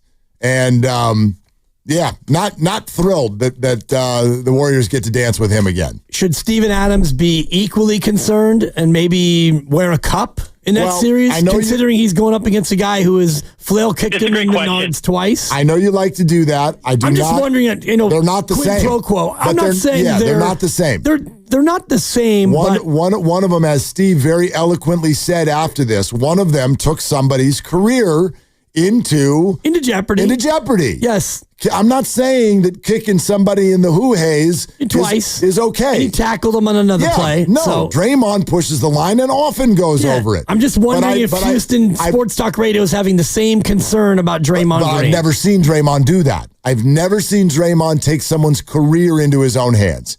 And that's what Dylan did. I mean, that's what Dylan did. We've seen Draymond Green intentionally try to harm other players, not a player in the air going to the basket. Over the line, yes. Intentionally try to hurt someone, I don't buy that. Okay. I mean, over the line, out of line, yes, often. Yeah. But no, not the quote unquote, as Kerr put it that year, the code. I'll give you that. That was beyond the pale. When someone is in the air, you do not throw or let their body fly or throw their body somewhere. You don't do it. You just don't. And he did. I've never seen Draymond do that. I'm not saying that he's done that. We've seen Draymond do 8 or 9 different things that are not injuring a player in the air, but ask Yusuf Nurkic about, getting punched in the face accidentally. No, over the line. I'm with you. Steven Adams and Michael Beasley and LeBron James. And I just don't put those things in the same bucket. That's all. But we can have this conversation. It's time for Triples for Autism. It's brought to you by Pet and Ellie Financial Partners and the Autism Society, San Francisco Bay Area. Warriors made 15 3-pointers last night. Another donation from Pet and Ellie to the Autism Society, San Francisco. Steph had 6. How about QP? Quentin Post had 3. GP2, Jimmy Butler, a couple apiece. A couple others chipped in too. 58th donation of the year for Triples for Autism. If you'd like to make a donation to autism yourself or get involved, go to sfautismsociety.org. Triples for Autism is brought to you by Pet and Ellie Financial Partners and the Autism Society, San Francisco Bay Area. Pet and Ellie is here for you, offering financial guidance and support throughout life's milestones. Go to petandellifp.com. Also, this is Warrior Wednesday, and it's brought to you by Freedman's Appliance. Come see their full selection of in-stock luxury appliances in live working vignettes. Visit Freedman's Appliance in Pleasant Hill today. We're also sponsored by the San Francisco International Airport. Steve Kerr joins us next on Willard and Dibs.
and the Warriors are always in it. Now it's been 14 months since we've tasted that sweet nectar. Might actually go on a run where all three teams dance in the playoffs. Calendar year 2025, except for it'll be 2026 by the time the Niners. It feels like the Niners are the least likely of the three. Well, in this moment, well, the Warriors are definitely the most likely. Check the box, green check, as you would like to say. They're in. 100% chance that they make the playoffs. Yep, and obviously Giants are off to a very nice start. Terrific. I don't think it's nothing more than that. It's a very nice start. The Niners is an interesting one. Yeah, I mean, there's some, Vegas thinks they're going. I know that. Favored to win the division. Yeah, and Mac Jones can lead him, and that, easy. Right now, he's your quarterback. No, he's not. I know he's not. No, he's not. No, he's not. No, he's not. No, you don't. No, you don't. Steve will be here shortly. Let's go to Aaron in Oakland. Hi, Aaron. Thanks for calling. How you doing? Thanks for taking my call. Yeah, man. What's up? I just wanted to respond to earlier caller talking about the refs.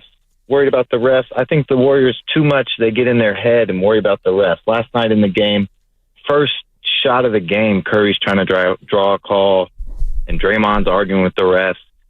They need to get over that. And one way to take the game out of the refs' hands is put the ball in Curry's hands and have him attack Amen Thompson, get like 2 first-quarter fouls, and that'll soften him up. That's my call. Thanks, guys. All right, thanks, Aaron. I mean, we'll see. I honestly think working the refs is. It's funny that we do this. It is not. It's not unique to any team. Everybody does it. We don't. I was thinking about this today. You only walk out of a game remembering the calls that ticked you off.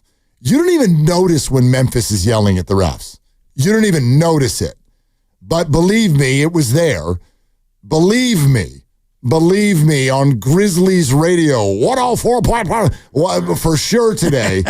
They're like, can you believe when Jimmy Butler touched air and went to the free throw line and smiled at his bench? They're freaking out today over that call. That's a big call. Right. Well, there's a bunch of them, and Zach Edey, you can think what you want about him, but Memphis wanted to play him, and he got into foul trouble, and Jaren Jackson Jr. again into foul trouble. Desmond Bane had 3 in the first half. He had to go to the bench, and so he didn't play a lot in the second quarter because he got into foul trouble. So you're right about the whistle. I don't remember a lot of Memphis complaining, but there certainly was reason to complain if you're Memphis and you got whistled for 26 fouls. There were 49 called in totality in the game. So you were right, you and Grandy, on our thread earlier about, it was a fun, intense game, but it was a lot of start-stop down the stretch. It sure did. Yeah, the last 4 minutes of that game took forever. And that's playoff basketball, and I know it wasn't playoffs, but you get it. It's going to be that way. It's going to be that way. Let's go to Fred in Richmond. Hi, Fred. What's going on? Willard and Diaz, how y'all doing? Good. On this good day. So happy we are in the playoffs and everything starts now. Steve Kerr is about to make the adjustments. I'm pretty sure he's going to talk about it in the interview in a few minutes. But I am so tired of the slander that the media is giving him, like these little podcasts. They make it seem like Steve Kerr don't know how to coach. Kuminga will play in this series. These last 2 games were very important. He went with the guys he trusts. I'm sorry, Kuminga, he's probably just not all the way there. But now we have some wiggle room. It's a 7-game series. Kuminga will play. I am so sick in just hearing all this. It started since Tatum didn't play in the Olympics. Steve Kerr didn't have anything to do with that. That was a upstairs situation or a Grant Hill situation. Leave Steve Kerr alone. People, in a few weeks, they're going to be sitting there saying, oh, my God, he made the adjustments. He did this. He did that. Like, let's appreciate Steve Kerr. It's 10 years and counting. We're going to make a run. Houston is in a lot of trouble. Thanks for having me on, guys. All right, Fred. Thanks, man. Thanks, Fred. I tend to think Fred is probably right, but he's more confident about it than I am. I don't know what they're going to do with the rotation. I don't either. I have no idea what they're going to do. It's not like sometimes we talk about this series coming up, and it's like, okay, well, now you got a ton of breathing room. Well, no, you're still in a playoff series. These are massive games. You can't play any of these as it's like, well, it's okay if we lose this one. You like, no, no. You can a little bit, but you're not gonna play it that way. You know what I mean? Absolutely so I don't not. know what they're gonna do. I just look at the last time they were in the playoffs 2 years ago, as you mentioned, 23 months ago, and the rotation was Steph, Clay, Wiggins, Draymond, Poole, DiVincenzo, and then Looney, and then Peyton and Moses got about 15 minutes a game apiece. And Kuminga he played 4 of the 6 games against the Lakers. He played 25 minutes. Now, that's 2 years ago, but I was making this point more for numbers of bodies. And you played 7 bodies more than 24 minutes a game. And then other 2 players played about 12 minutes a game, a little bit more. So your rotation was 7 mainstays and a couple of extras. So if you extrapolate that to this team, you know that the big 3 are going to play a ton, and then Pods and Moody. So who are players 6 and 7? Probably GP2 and Buddy or Quentin, and then you get down to the crumbs portion, and that's where you get Kavan, Gee, and Kuminga. Yeah, you know what? And this is just the way that I look at it. You're allowed to look at it however you want. If you if you go into this Rocket series and your thought process is, well, this guy's going to play in this series or that guy's going to play in this series, I not only do I not know, I don't care. The only time I'm going to care about the lineup is if it's not working and you still don't try anything new. Okay? If the Warriors are down 2-0 and it looks like athletically they're getting overwhelmed by the Rockets, and Jonathan Kuminga is still not getting into the game, then maybe we have a conversation. But I still don't understand. And maybe okay, you're a fan and he's your favorite player and you have a jersey. Maybe that's it. I don't know why anyone would care before the series starts who plays until we have an outcome. Like if Jonathan Kuminga doesn't play against the Rockets at all, and the Warriors win the series 4-2, are y'all okay? Or do we still have a problem? Right. Steve Kerr messed up that man's life. That's right. Are we still... Where does this go? The Warriors just achieved with the acquisition. If you want to zoom out for a second, you acquired Jimmy Butler and you did it. Here we are. I don't know why anybody would be mad at anything right now. You can point to something if you want and say, I'd have done it differently, but I don't know. Where is the room for, this isn't going well? No. They made an acquisition at the trade deadline, lost single-digit games the rest of the way, and now they're in the playoffs. I don't know why we're even talking about what's wrong. Nothing's wrong.